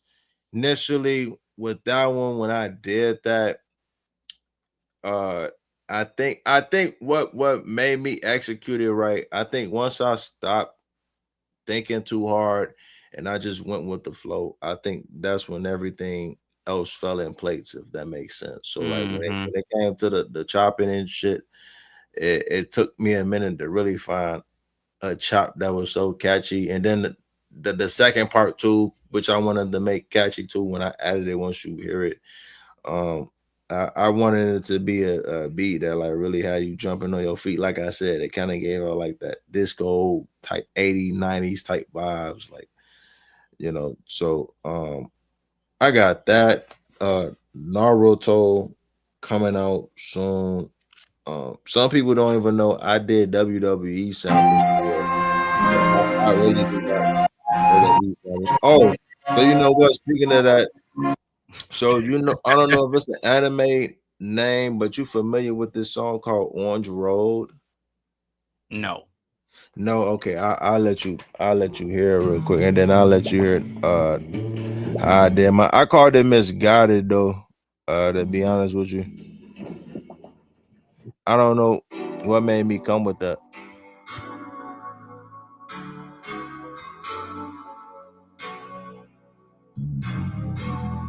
Oh, for real. So what's crazy? I didn't never use that part, but if I want to go back, I probably could use that part. I just used it right the beginning of it. And when I did mine, I don't know what it was. I guess the little bit of old school of me came out. What's kind of crazy though too is before I named the title Misguided, I think I was initially probably gonna call it Misunderstood. Oh, okay. I see the play on words. I see the play on the word. Yeah, so I kind of I mean, yeah, I don't know. I was trying to get creative with it for real, but I also was thinking though too, the vibe I was getting off when I chopped it up, which I did like 2 versions of it, but I did one that was just like raw, nothing on it, because I don't know, maybe in the future I want to go to it and I want to add some shit to it. So when actually, you know what? Matter of fact, I probably could just go to when I actually showed how I made the beats on my YouTube channel and how I did it. I ain't gonna lie, that shit was actually clean though too. If I got it on there, I probably don't fuck it. But it was initially, this is how I did it.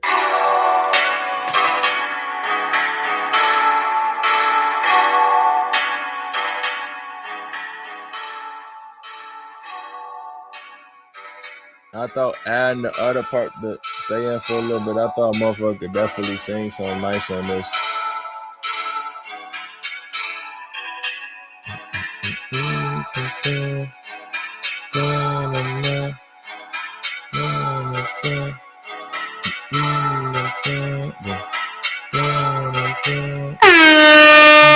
Dom DeMarco.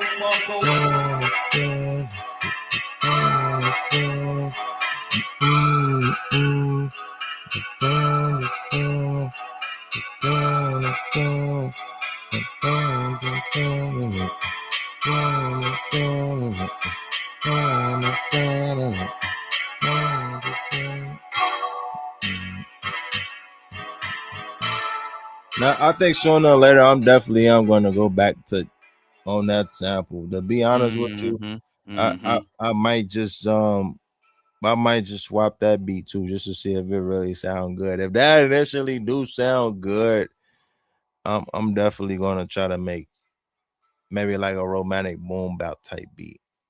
Maybe not even like maybe not even like a bass type beat. I feel like I kind of do that a lot. It's all right to switch it up sometimes. I think I ain't did that in a long time. But I did that one, and yeah, you got to make sure you send me the link to that other one that you wanted me to hear too. You said something like a Beyonce one or something like that. Oh, you fuck with that one?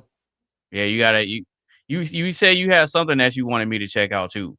Do you remember what it was? I might have to rewind it back and see. Okay, because there was something you brought up, and I was like, yeah, make sure you send me the link to it.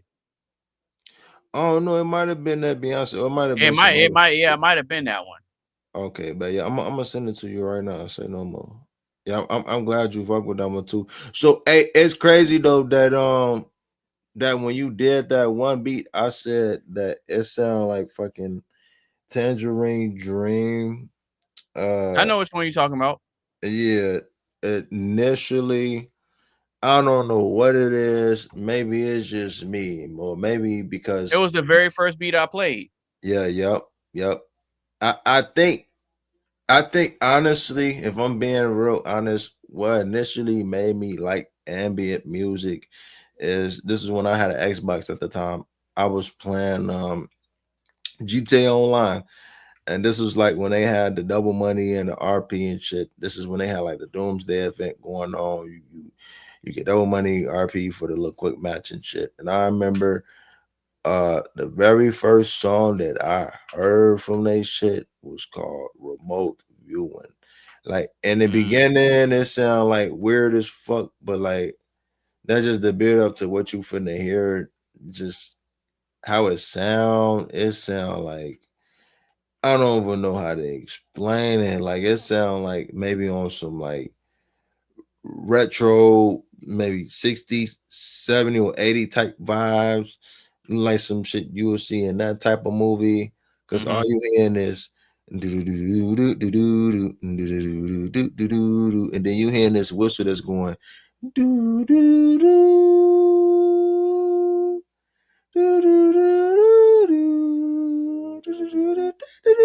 like it kind of give us some Terminator vibes too, though. No lie. Hey, so I got a quick question. What's up? How familiar are you with more of like the old school games like Nintendo, Sega Genesis, Super Nintendo, stuff like that? How familiar are you with some of those games? If I have to be honest, I'm gonna probably say maybe like 25%, not all the way. Like, Okay. I probably say that I mean what not even really all Sega games or whatever, but I mean obviously everybody knows Sonic. I grew up in a way playing the Nintendo 64 too. But that was like right after I stopped playing the Wii and shit and the PlayStation 2, and this was before I started playing even the Xbox at the time. But I remember myself playing like I mean like Sonic once in a while, yeah. I play even if you want to take it a step further and say Nintendo 64, PlayStation, GameCube, Xbox, well, not even PlayStation, PS2. PlayStation 2. My cousin Diamond, she grew up playing the GameCube. I used to watch her play the GameCube. She used to play the Sims back to back. That was like her shit. I could never get into those games, bro. Yeah. I mean, hey, honestly, you know what? As funny as it may sound, I don't know if it's just me. I think the people who play that, and there's no offense against them. I don't want people to think I'm getting on their ass because I'm not. Offend them. Offend them. I'm not offending them. I'm just saying I think the people who play them games, I think them the ones that, which is not a lot. I mean, I think they're the ones who really think the future and life differently. Like them the types that they want to own properties and they want to do stock and shit. And, you know, basically like it's something that kind of determines their real life goals or what they want to plan to do in the future. And I mean, you just got some like they just do it because, you know, they wish they could have that when it's like, you know, they could have that if they just put their mind to it. So it's like a win-lose situation at the same time. But like you said, though, I can't really get into that. I don't know if it was because like my hype dopamine and I like shit that like, you know, made me like do the stank face on him like, that shit cold as hell or that shit raw. Like, yeah, for real. Tekken, yeah, definitely. I always growed up on the fighting games, the racing games.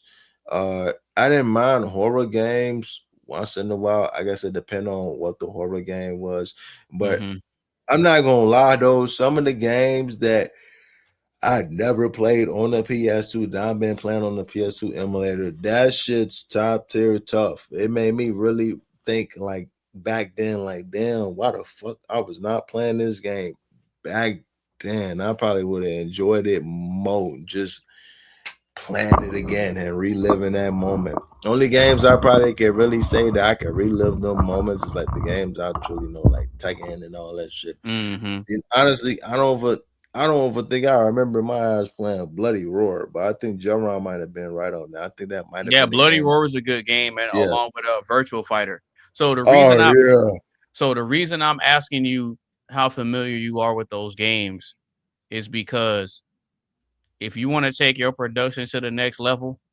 Oh, you mean like making beats? Yes. You know what? I kind of thought about that too. If you want to start taking your production and your beat skills to the next level, start exploring some of those older games with the music, bro.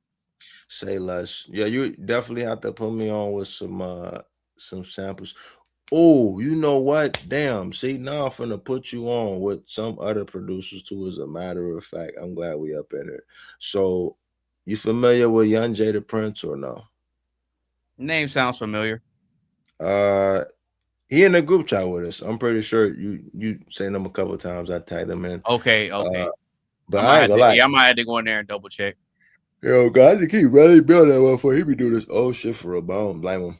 But he DM'd me, contact me maybe like a couple weeks or months ago. Said that he wanted me to get on some WWE samples with him. I ain't initially get to all of them, but if you wanna, do some shit, what you wanna flip it, do your own, be my guest, be freely. I might have to explore that. Yeah, bet. I think he have no problem with like me sending the samples that he sent to me, because some of them, like, it's not that I'm being like, which I don't think I'm fucking being mean. I don't think I'm being rude. I'm being honest. You just weren't feeling them. Well, it's not that. I probably could do like maybe like 2 or 3. But I guess it's not even that. I'm not even I'm not feeling anything either. Because if I'm not, I don't think about it as like I'm turning it down. But I'm kind of thinking about it as like, I think I could probably see another producer doing this, if that makes sense. Oh, okay. But you know what I'm saying? So it's like I know there's some people that got potential and they got talent. Like, I know you got talent. I know other producers got talent and shit. Like I said, it might be some themes you hear, because you got an email, right? Yeah. When I find it, I definitely send you the samples he sent me. Just DM me your email and shit. And I definitely got you. And see, the interesting thing, right, is when it comes to the things that I do or the things that I'm skilled at, you notice that I don't go around hyping myself up. Oh no. I mean, don't get me wrong. There's nothing wrong with doing that, because I kind of catch myself doing that too. Well, the reason I don't is because it plays into what I said earlier about I like being underestimated. Oh yeah, but anybody gonna do that though, until, like I said, until you show them like what you like to do. And because this entire time, I didn't hype up my beats. I just put some on and let y'all judge. Oh yeah, that shit fire. But you know what though? No funny shit. It's better that way because you don't know what to expect. Oh yeah, that's what I'm saying. I was gonna say, women love that shit from man. Like of course they do. Yeah, like the shorty who I'm talking to, which I don't know if that counts as you undersell and over deliver. For real. Oh no, I don't want to do that. I just tell them like, okay, if you want to know me, just ask me, and I'll tell you what you want to know. No, you undersell and over deliver because they like the element of surprise. Oh yeah. So they could have an idea in their mind about how you're gonna be, but then you exceed the expectations. Well, and they always gonna remember that. I mean, you ain't lying on that. I mean, I could tell them like what I'm into and what I like and this and all that, but I usually tell them though too, like I can say as much as I want, but I could show you more than I could tell you. If that makes sense. There you go. Just leave it at that. Oh yeah, like I think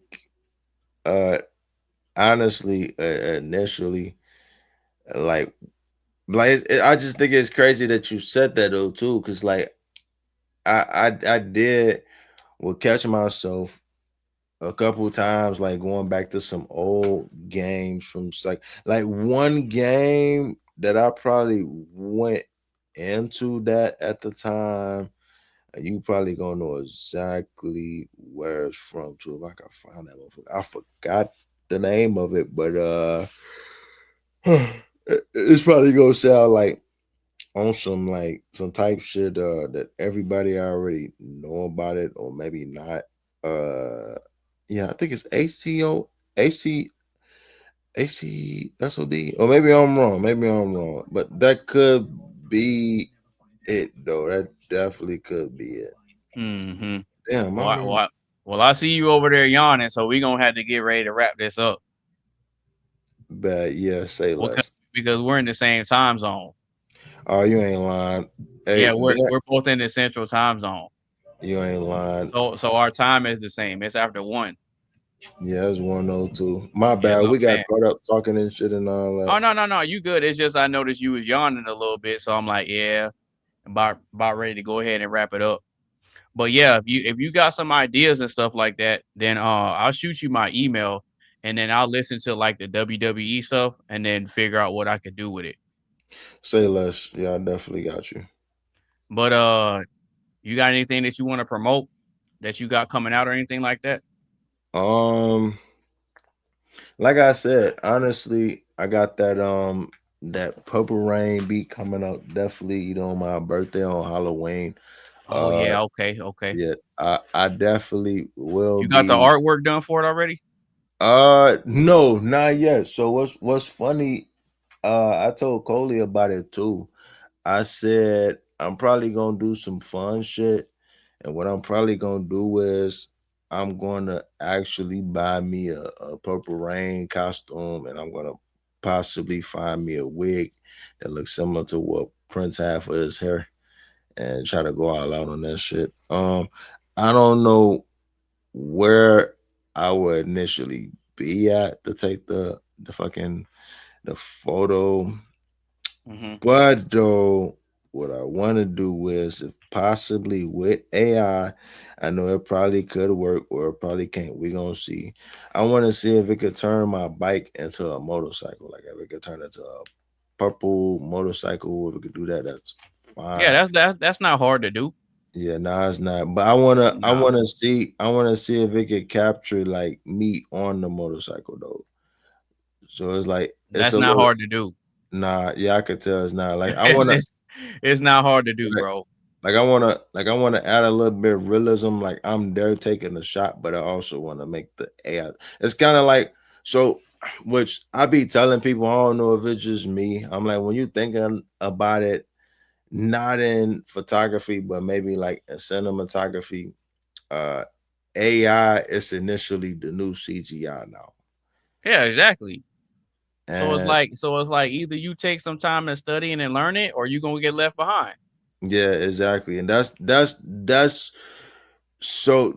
why I'm like, I'm in between when people say they like it and they hate it. I get it. But at the same time, it's like, damn, okay, we literally, like, they literally kind of giving us the tool and the advantage to, if we want to people got plenty of opportunity to take advantage of it and try to learn how to use it and learn the ins and outs of it.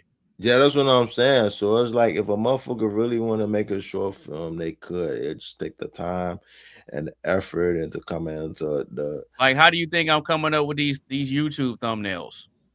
Oh, I think it's because you initially, it kind of comes in your head, and usually when the idea like pops, you kind of like me in a way. You just go with the flow. You're like, fuck it, I'm finna just do this shit and see how it goes. Sometimes you will one take with what you're doing, and you'd be like, okay, this shit nice as hell. Like I kind of caught myself times where I take a photo and I'm like, I one take that motherfucker. And it's not like that all the time, but initially when I do, I'm like, damn, okay, this actually came out nice. And like, especially like earlier when I showed y'all the topic for next week's show, this right here. Yeah. I come up with all these thumbnails and then I just hop on Photoshop and put all the text and stuff on it. No, that's smart. That's hella smart. Yeah, so I have a set template. So all I do is just take the thumbnail that I created and I just put it in and I just change the title and I just change the episode number. That's it. So that's initially what I would do on Vlogstar. No lie. And I kind of regret it like a bitch. Now, as the reason I ask if you got the artwork done for the project is because if you at least get the artwork done, all you have to do is fill in the tracks. That's it. Oh, yep, exactly. And you got the artwork done already. Yep, so exactly. So like when I showed y'all this, me showing y'all artwork to a project, the project's done already. Right. Yeah, I think about that with my beats mainly though too, because it's like I think about it as like And it's crazy because the picture look exactly like me. That's the wild part. No, it do. It definitely do. It got my forehead wrinkles too. No, for real. Like, hey, no, that's what I'm saying though. That's like I wear these turbans, but that's literally what I look like if I don't have this on. No, I know, but that's what I'm saying though. Like AI, like it got my forehead wrinkles, bro. Like AI is so fucking advanced to a point. Like I be seeing this shit like sooner or later, once I figure out how to use I'm pretty sure you're familiar with this AI app called C-Dance 2.0 or whatever. But yeah, I know what you're talking about. Yeah, I've been seeing hella motherfuckers using maybe Marvel characters, other characters. That's how I was able to make some of these thumbnails. Yeah, man. What was C-Dance? Oh yeah, C-Dance coming clutch. Come on, bro. Come on, brother. Come on, man. I think for Z-Dance, but we ain't playing games out here, Tizzle. Oh hell no, we definitely not. If I'm gonna keep it real with you, like with this, already got the Volume 2 album cover done. Damn. So you ain't wasted no time. Huh? He's saying. No, I mean I'm not. Yeah, I'm not gonna premiere it yet, but I already got the artwork done. I got the artwork done for Volume 2. I got maybe 3 or 4 different variations of it already. That's good as hell. Right, and not only that, and with the episodes, with the podcast episodes, as far as the artwork is concerned and the episodes and all that, I have 1, 2, 3. So I got next week's episode artwork done, and the next 4 episodes after that. So I'm all the way up at episode 35 with the titles and the artwork done. So I was gonna say this one right here. This is so I'm debating on. Can I see that or not? Hold on. Let me see real quick. Hold on. Yeah, go ahead. Shit. Hold on. Let me see. Okay. So yeah. Okay. I see. Yeah. So down one. I mean, really, yeah, I use really a little bit AI, not a lot. The rest, I just kind of like did a cutout of me and put it like it was me on there. Initially, that's the background to Michael Jackson when he dancing on Billie Jean. I just thought for the fun of it and make it look like I'm dancing on that motherfucker. And then the other part of me is like on the side is like, damn, okay, that motherfucker getting it in. Like I should record his ass or take a picture. I was kind of thinking outside the box, but trying to be funny though too in a way. And then like what I like to do sometimes, which I don't know if some people kind of pay attention to the detail, they kind of make it pop out and stand out more. What I do is that, so like like when I know it might not be the best, maybe if I could like 3D it, like if I could 3D it like this or that, kind of that makes sense. It'll look way better how it is. But like if you notice the detail, there's shadows at the bottom of my feet. You see that? Yep. I see it. Yeah. So initially when I do that, I try to make it like if it was realistic. Like, you know what I'm saying? That's exactly what I do when it comes to me making these thumbnails and trying to make like different forms of art. I want it to be as realistic as possible. No, that's good. That mean that you take your craft seriously. Oh, absolutely. And with what I'm able to do now, I'm only gonna expand on it and get better. Oh, of course. That's the same shit my dad said. He said you can't really do nothing but get better at it. You know what I'm saying? Like the more you keep doing it, the more you're gonna get better at it over time. That's why I said like with your like videography and shit, you're gonna get better at that shit. Like now you're gonna see the premiere of the video. Already got it set up. Bad, say less. Like I said. So when I premiered it on here, it may have came across a little choppy or whatever, but I already got the video uploaded. Best, say less. Yet I was gonna say because I already knew that I was gonna show it to y'all first. I needed to have the YouTube premiere already set up to show it to everybody but I wanted to do kind of like a private viewing for y'all. I fuck with that. I wanted y'all to see it first. Yep. No, I and definitely. And whoever's tuned into the live stream, you get an exclusive look at the final product of the video. If you didn't see it, you watch it on the playback. For real. Hey, that's how it is. When I show my shit on here, on my early show, my beats, I'm like, hey, you either hear it or you don't. If you don't, I mean, you would just hear it when I upload it and when the time right. Like, I think honestly, which I'm gonna keep it 100 with you. I think, and that you probably got my permission if you want to do it. If you want to swap your beats too, I have no problem with that. I don't even understand the process of how that would work. So how would I explain it? Well, because it might have to be something I'll look up. Yeah, yep. I was gonna learn about it more.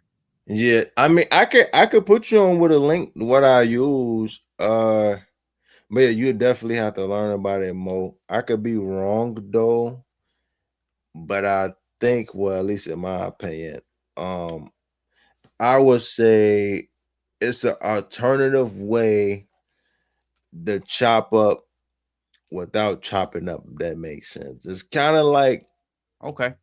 Well, I would initially say it's like AI doing it, but it kind of remind you of AI because it's like you not really, like I said, doing the work on chopping shit up. Like you just because it sounds to me like you're doing. It sounds to me like it's doing extra beat skipping with like gross beat. Yeah, kinda. That's what it makes me think of. Yeah, it kind of is. So, but like.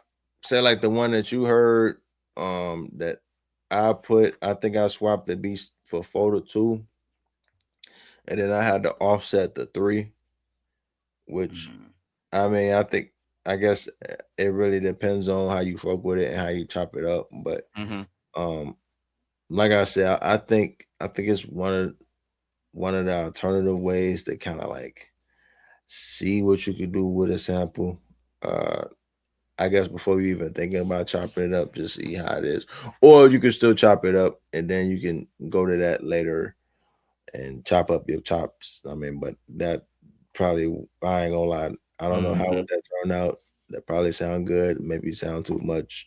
I mean, you never know till you try. You know what I'm saying? There you go.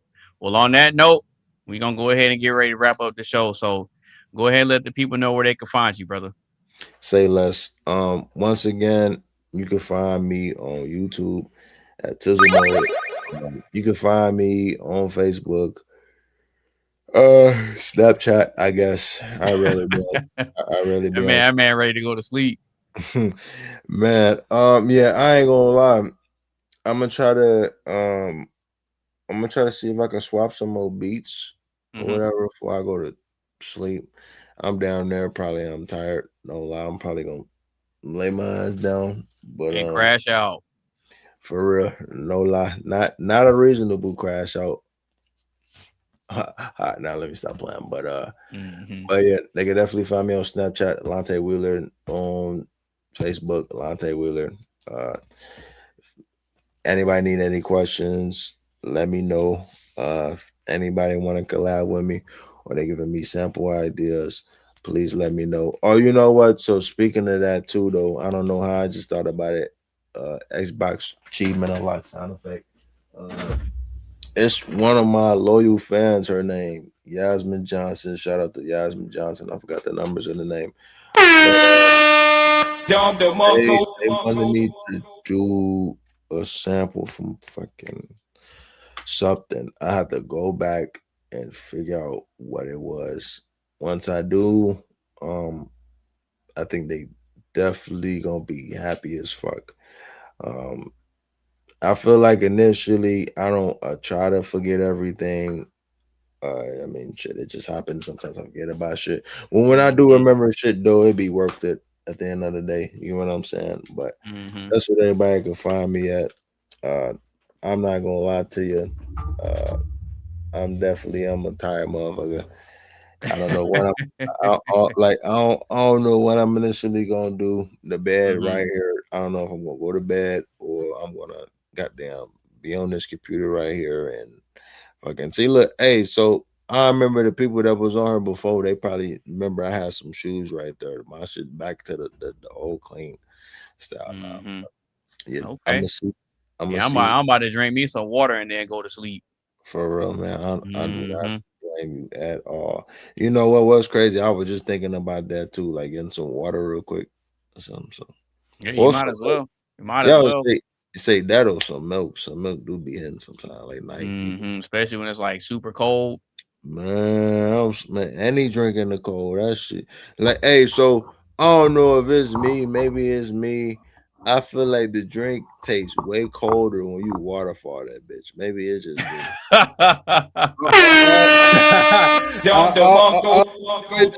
Maybe it's just me. It like you be feeling that too sometimes or not? Sometimes, yeah. Yeah, you be like. I mean, it's rare, but the thing I like is when you super thirsty or if it's hot outside, and then you take that gulp of that ice cold drink, and then you can feel it going down. Whew, yeah, you be feeling relief this hell. You be like, goddamn. I don't know what the scientific name for that is, but there has to be a name for that. Yeah, it gotta be something, whatever it is. I can't wait for somebody to come with it for sure. I definitely. But yeah, we gonna go ahead and get ready to close the stream, brother. So you already let the people know where they can find you. You gonna be able to pull up next week? I don't see why not. Honestly, I don't think that I'm gonna have something to do.